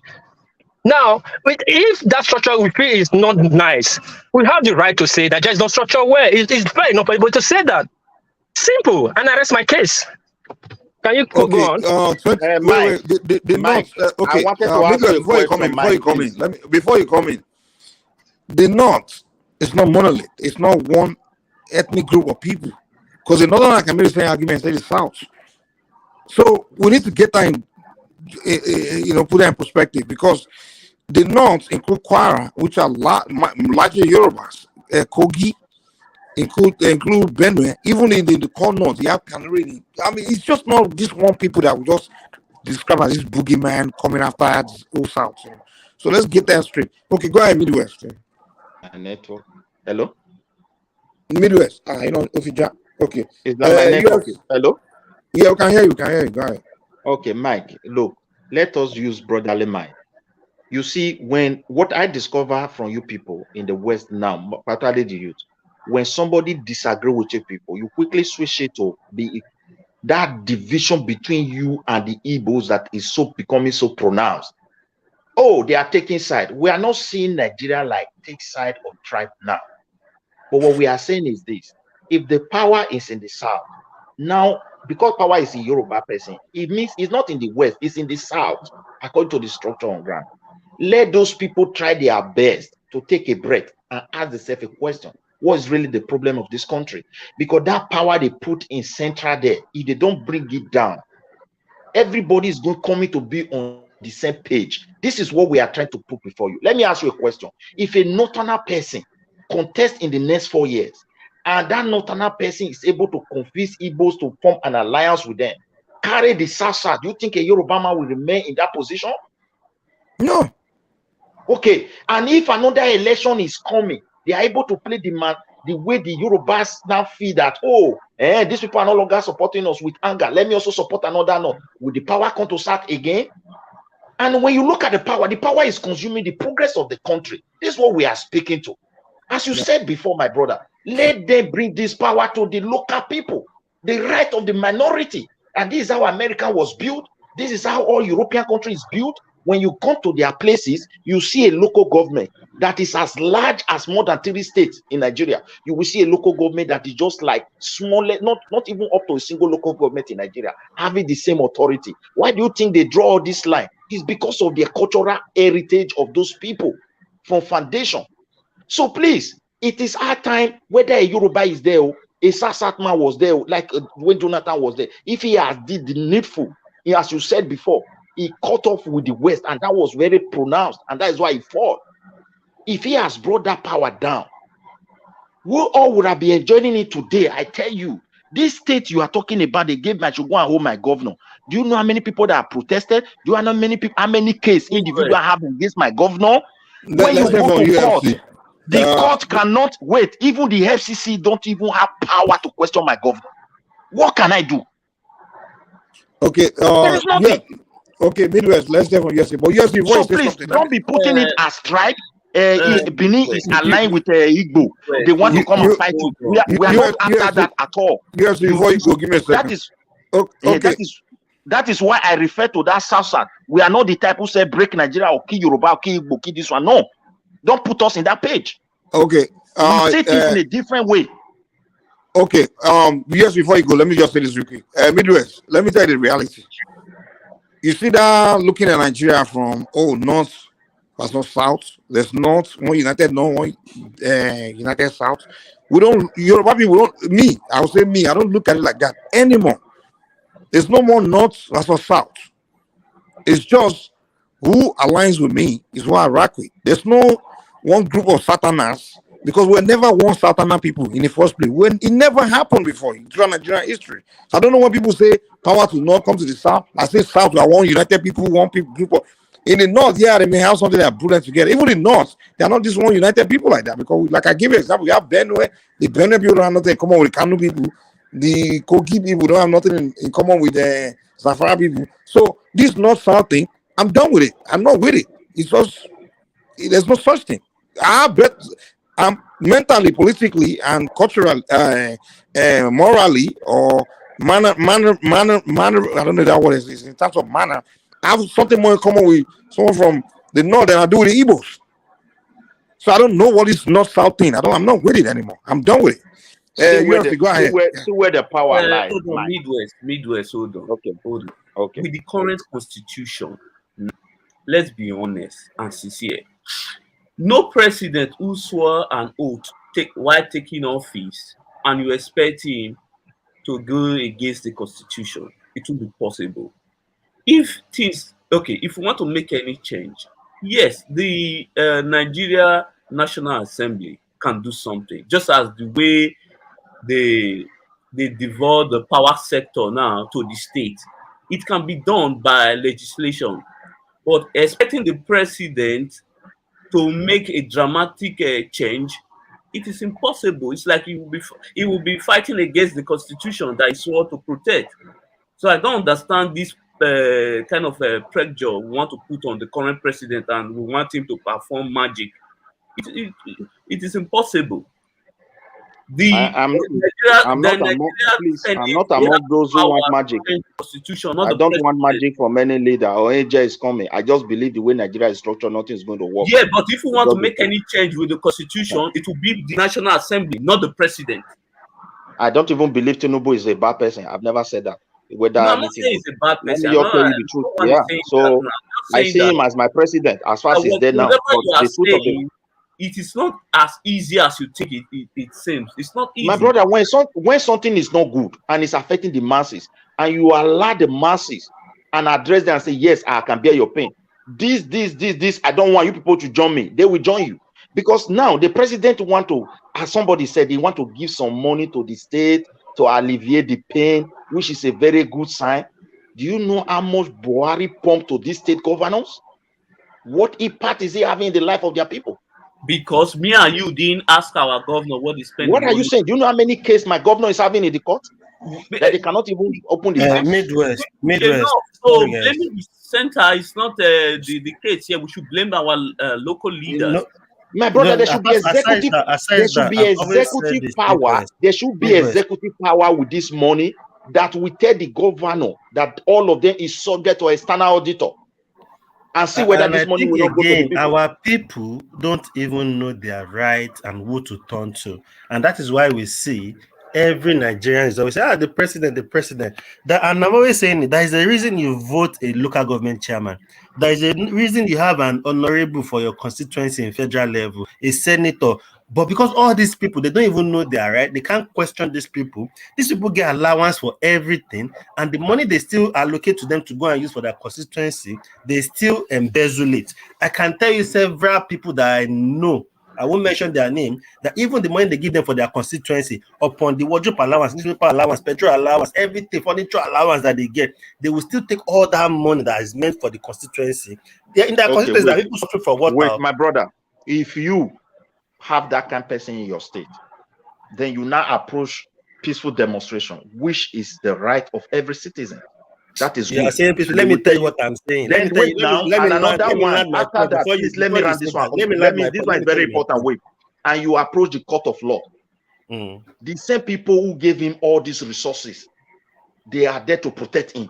What will you do? Hold on. It's not even about the law. It's not even about the law protecting him. It's because what I'm trying to say, our people don't even know they are right. And that's what I'm saying. The federal government, they don't know the pressure on them. They need to start educating people, the masses themselves, what to do. Because number one, in a man that has won under a party, is a senator or an honorable federal constituency, then he came to his constituency. They've given him money, they've paid the salary, paid all the allowance, give him car, give him everything. He's buying property everywhere. The little money they give you your constituency, instead of you to go and look for, what are these people suffering for? You know what they do? They call party meeting, cook food, envelope 10,000, 20,000. The people they will give 20,000, they will give 10,000 to. The party member, they will give them money because those party members too, they are stupid. Everybody go eat, honorable, my son is going to school, we don't have money. He will still give them a little bit extra, but they don't know those tokens they are taking is not even enough. And other people in the constituency that are not party member that just came and vote are not even benefiting anything from this person. So I think our people don't even know their rights in the first place. And the government start educating people. I don't know. You look at it from this way. If I know my right, we live in advanced country, most of us here, and someone, step on that right. What do? You approach the authority of the law. Someone treated me like this, and I want to make sure he got punished, or maybe they have to pay for it or something of that nature. How many of these people have this information that I have? I'm coming. If I did have things to do with you don't even allow me to land. I wouldn't have known. Let me land this point for you. In the Western world where we live, you will approach the court, isn't it? Because the court is there for you. The law is there. The law is be practiced.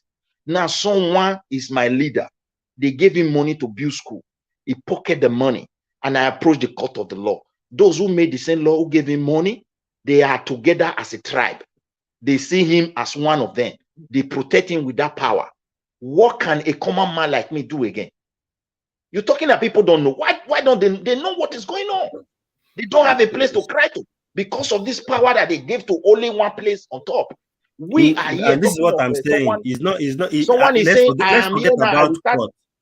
This thing shouldn't even get to court. What I'm talking about, maybe just try to understand what I'm saying. What I'm talking, it shouldn't even get to court. What I'm saying is, I think it's high time the federal government starts making all these people accountable for the resources they are giving them, all the money given to them to do what they need to do, and they need to start educating people generally what your chairman should be doing for you.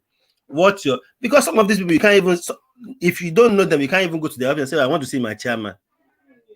You can see my MP. I can have my MP's number. I live in the UK. If I have issues and I go to my MP, he will have my number. We will communicate. If I call him, he knows who is calling. We will talk about what I'm discussing with him, and he will fight for it and make sure, something is done about it. Can you do that with your own? How many people have access to their federal honorable or senator? Can they even enter their house? They will be right around. See, my brother, the government can't be dishing out all this money to these people. If you do that, all the allowances, and still not make them accountable for it. Yeah, this is what I am trying to say here, that power they give to the central, it has created two tribes in Nigeria. The common masses that is suffering, and those who manage to cross to that power on top. The ones on top have made law to protect themselves. If the law cannot penetrate them, what else? Whom are we going to cry? We can't take laws into our hand. We can't say, buy this one, buy that one. Yes, we can organize a peaceful demonstration.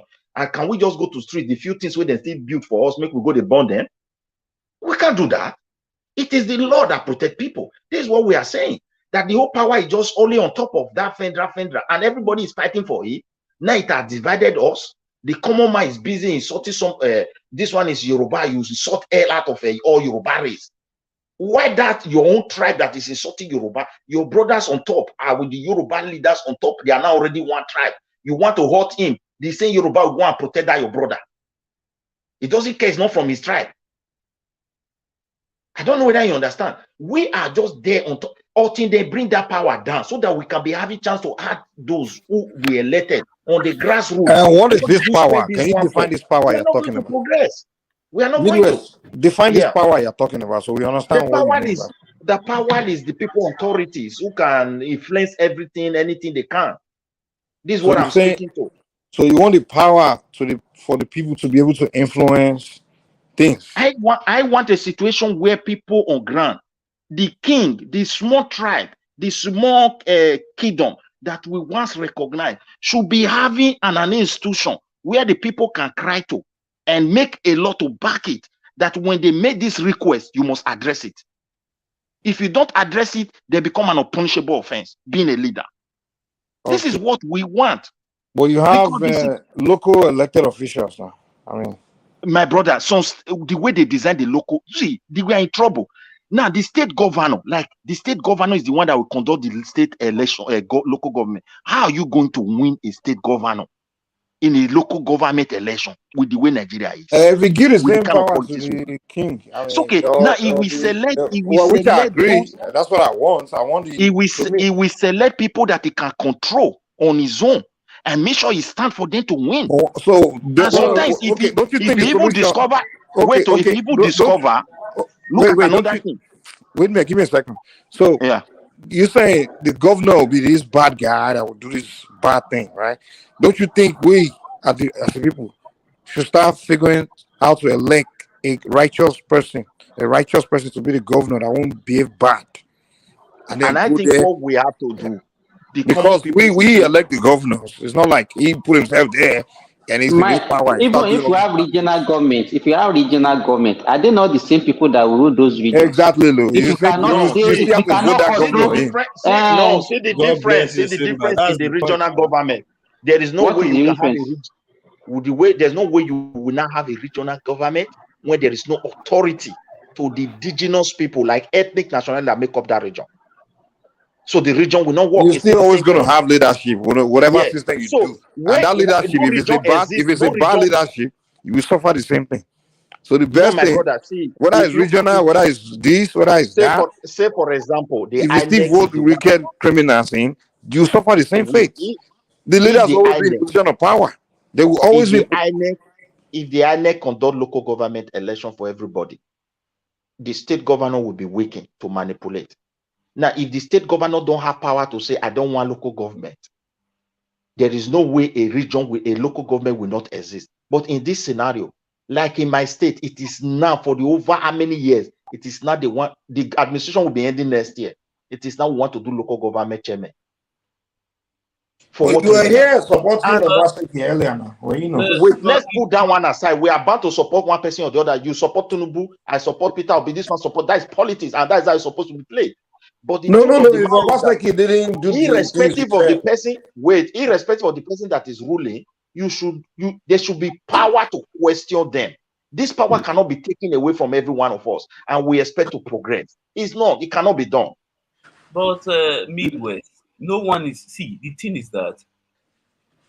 See, let's take responsibility for what is going on in our individual state. The thing is that we want to devolve the responsibility on holding the government, the state governors accountable to another person. We want to push it to another person to hold them accountable. What are we doing, the citizen? If we cannot march to the state government house and tell the governor what is doing is not good, then what do you expect the governor to do? You listen. Let me give you an example. Like my state, always push blame to other people. Okay, you wait. I keep like you didn't even listen to me. Listen, my brother. If in my state there are few individuals that are volatile, they took the governor to court of law over the way he's managing the place. Many cases. Then the same people have marched to governor houses.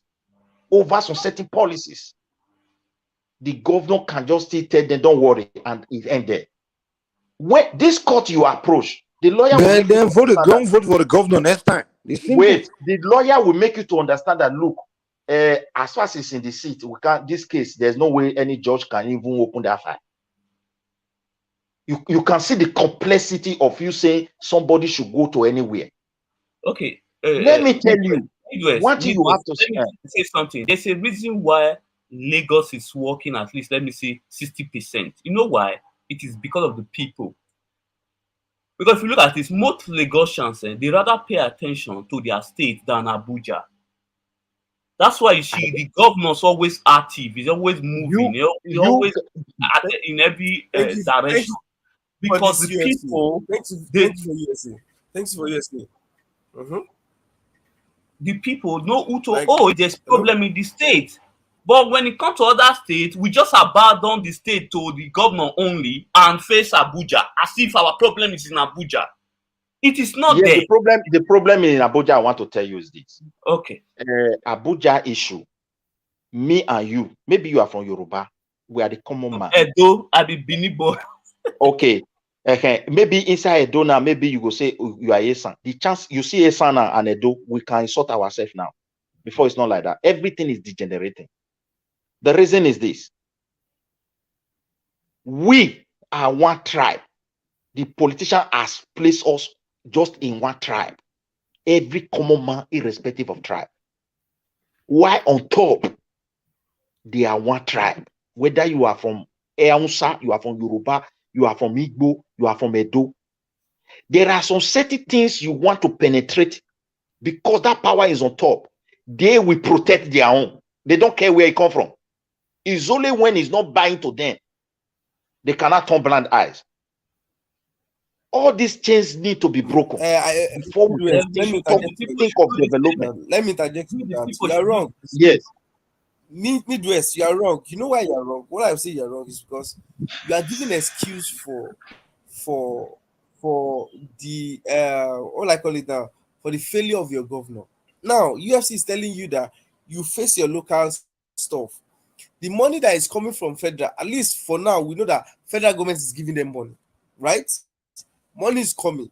Before you go to say you want to clean up the top, you've not cleaned up your house. You are going to the street, talking about the compound. It's not. I'm not saying the only thing we see the way we will clean top.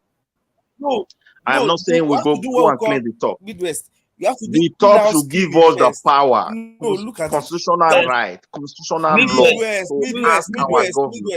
Midwest is not understanding the points, man. Midwest, you see what's going on now. While we abandon our state and pay attention to Abuja, most of the fraudsters in Benin now, they are all in politics now. Because some of you who are in diaspora, who are well educated, you all abandon the state or the country to criminals, and then you stay in your we did not do. Listen, my brother, the last election, let me clarify that to you. The last election, every Nigerians will understand that the diaspora play a huge role to bring Obaseki to power for the second tenure. But not what we expected is not what we are seeing now. The truth of the matter is that why we cannot go further, there is the need, if Tinubu want to help us, knowing very well now that Nigeria is broke, Nigerians are suffering, and he want to help Nigeria, having a good mind to say, I want to give palliative, I must support family. There should be a law that will say, look, Mr. Governor, external auditor will be involved how you spend this money, and see whether the people will not enjoy it. But if you keep on throwing this money to these people, doesn't create law now. That will be the Senate. He has power to make some, I don't know how to put it, executive, because that palliative is not even law. It's an executive order to rescue Nigeria. Governors now. It's not binding on governors now. Executive order is no, it did not listen, my brother. Listen, if executive order said my money, I'm helping Nigeria, but this money is subject to an external auditor, the governor cannot stop an external auditor not to do it. When the external auditor finishes, when the external auditor finish their work and the EFCC is the EFCC are right. Let there be something, or else we are not going to enjoy it. It's still a wasting of time. One thing you need to understand also, governors are very Midwest. powerful. He doesn't. Exactly. No, UFC, just give me a point. It's very obvious that sometimes you guys we don't understand the process of governance. Governors are presidents of their states. They enjoy immunity the same way the president enjoys immunity. Number two is when it comes to formation of laws.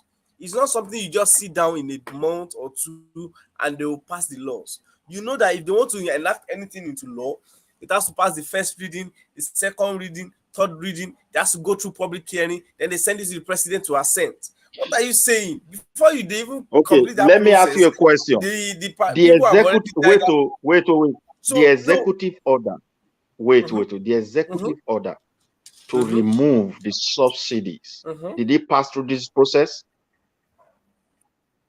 Yes, the executive order has the limit.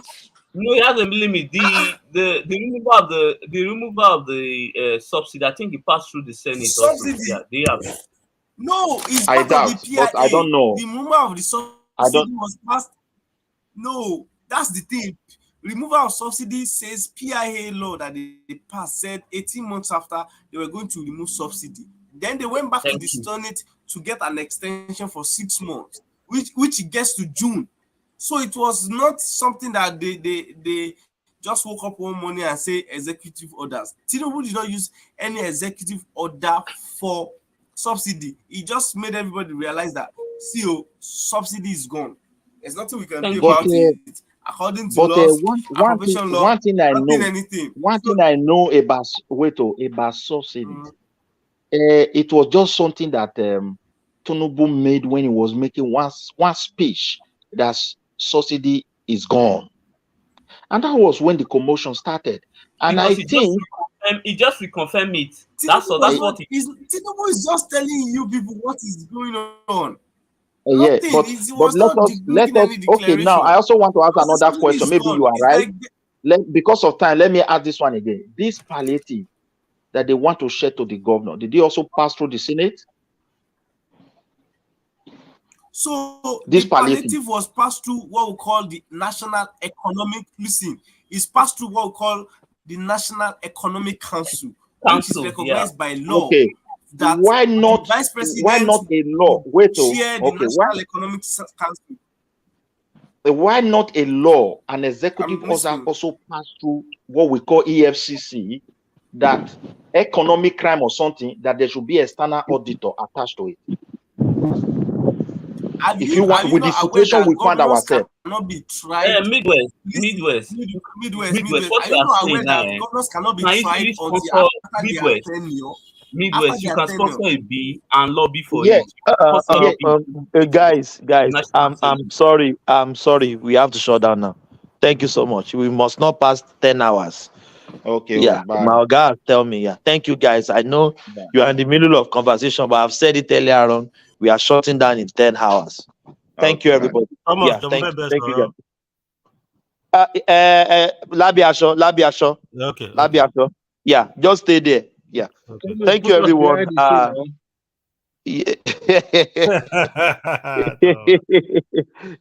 You get that. Thank you, everyone. Samuel, Mike, thank you.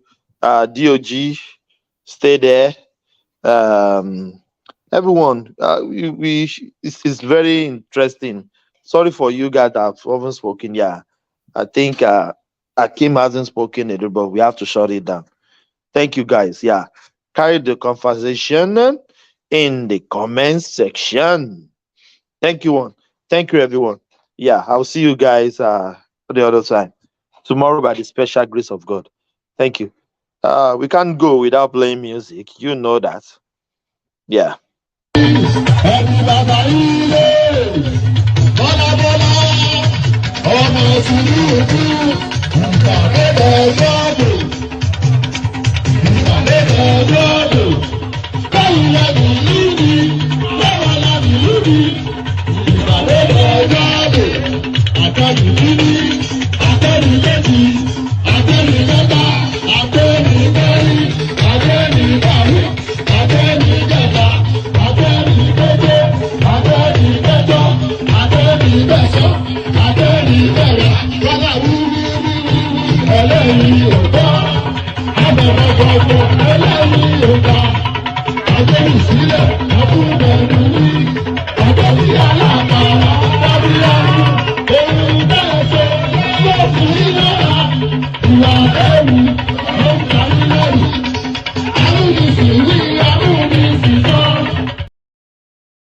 I'm going to be president of this country, whether you like it or not, and I will preside over the affairs of this country, including presiding over you. I think you must start adjusting to that reality. The sooner you do that, the less chest pains you'll have when that reality comes. Country people, make una come here to say Dino carry money, give talk, say make you go buy gun to Kiakwa. They say Dino carry money, give talk, carry gun, give talk, say make them go to prepare for 2019. Olo Maje. They say me, meet them for Airport Road, Alakiaye. My brothers, the venom of a viper cannot do anything to the back of a tortoise. I don't waka. But make I tell you now, Yaya Bello, do you know Yaya Bello ma ṣẹ̀wọ̀n lẹ́yìn ìjọba? I know Yaya Bello ma ṣẹ̀wọ̀n lẹ́yìn ìjọba. Do you know GYB ma ṣẹ̀wọ̀n lẹ́yìn ìjọba? We know GYB ma ṣẹ̀wọ̀n lẹ́yìn ìjọba. Ìwọ Yaya, you Yaya, kí ló tún kù tí ó sọ? Kí ló tún kù tí ó sọ? Ẹni tí mo bẹ́ lórí tó ń sẹ̀nu wúyẹ́, kí ló tún kù tí ó sọ? Àti ẹkún ìyá ni ó jẹ, Yaya Bello, àti ẹkún ìyá ni ó jẹ.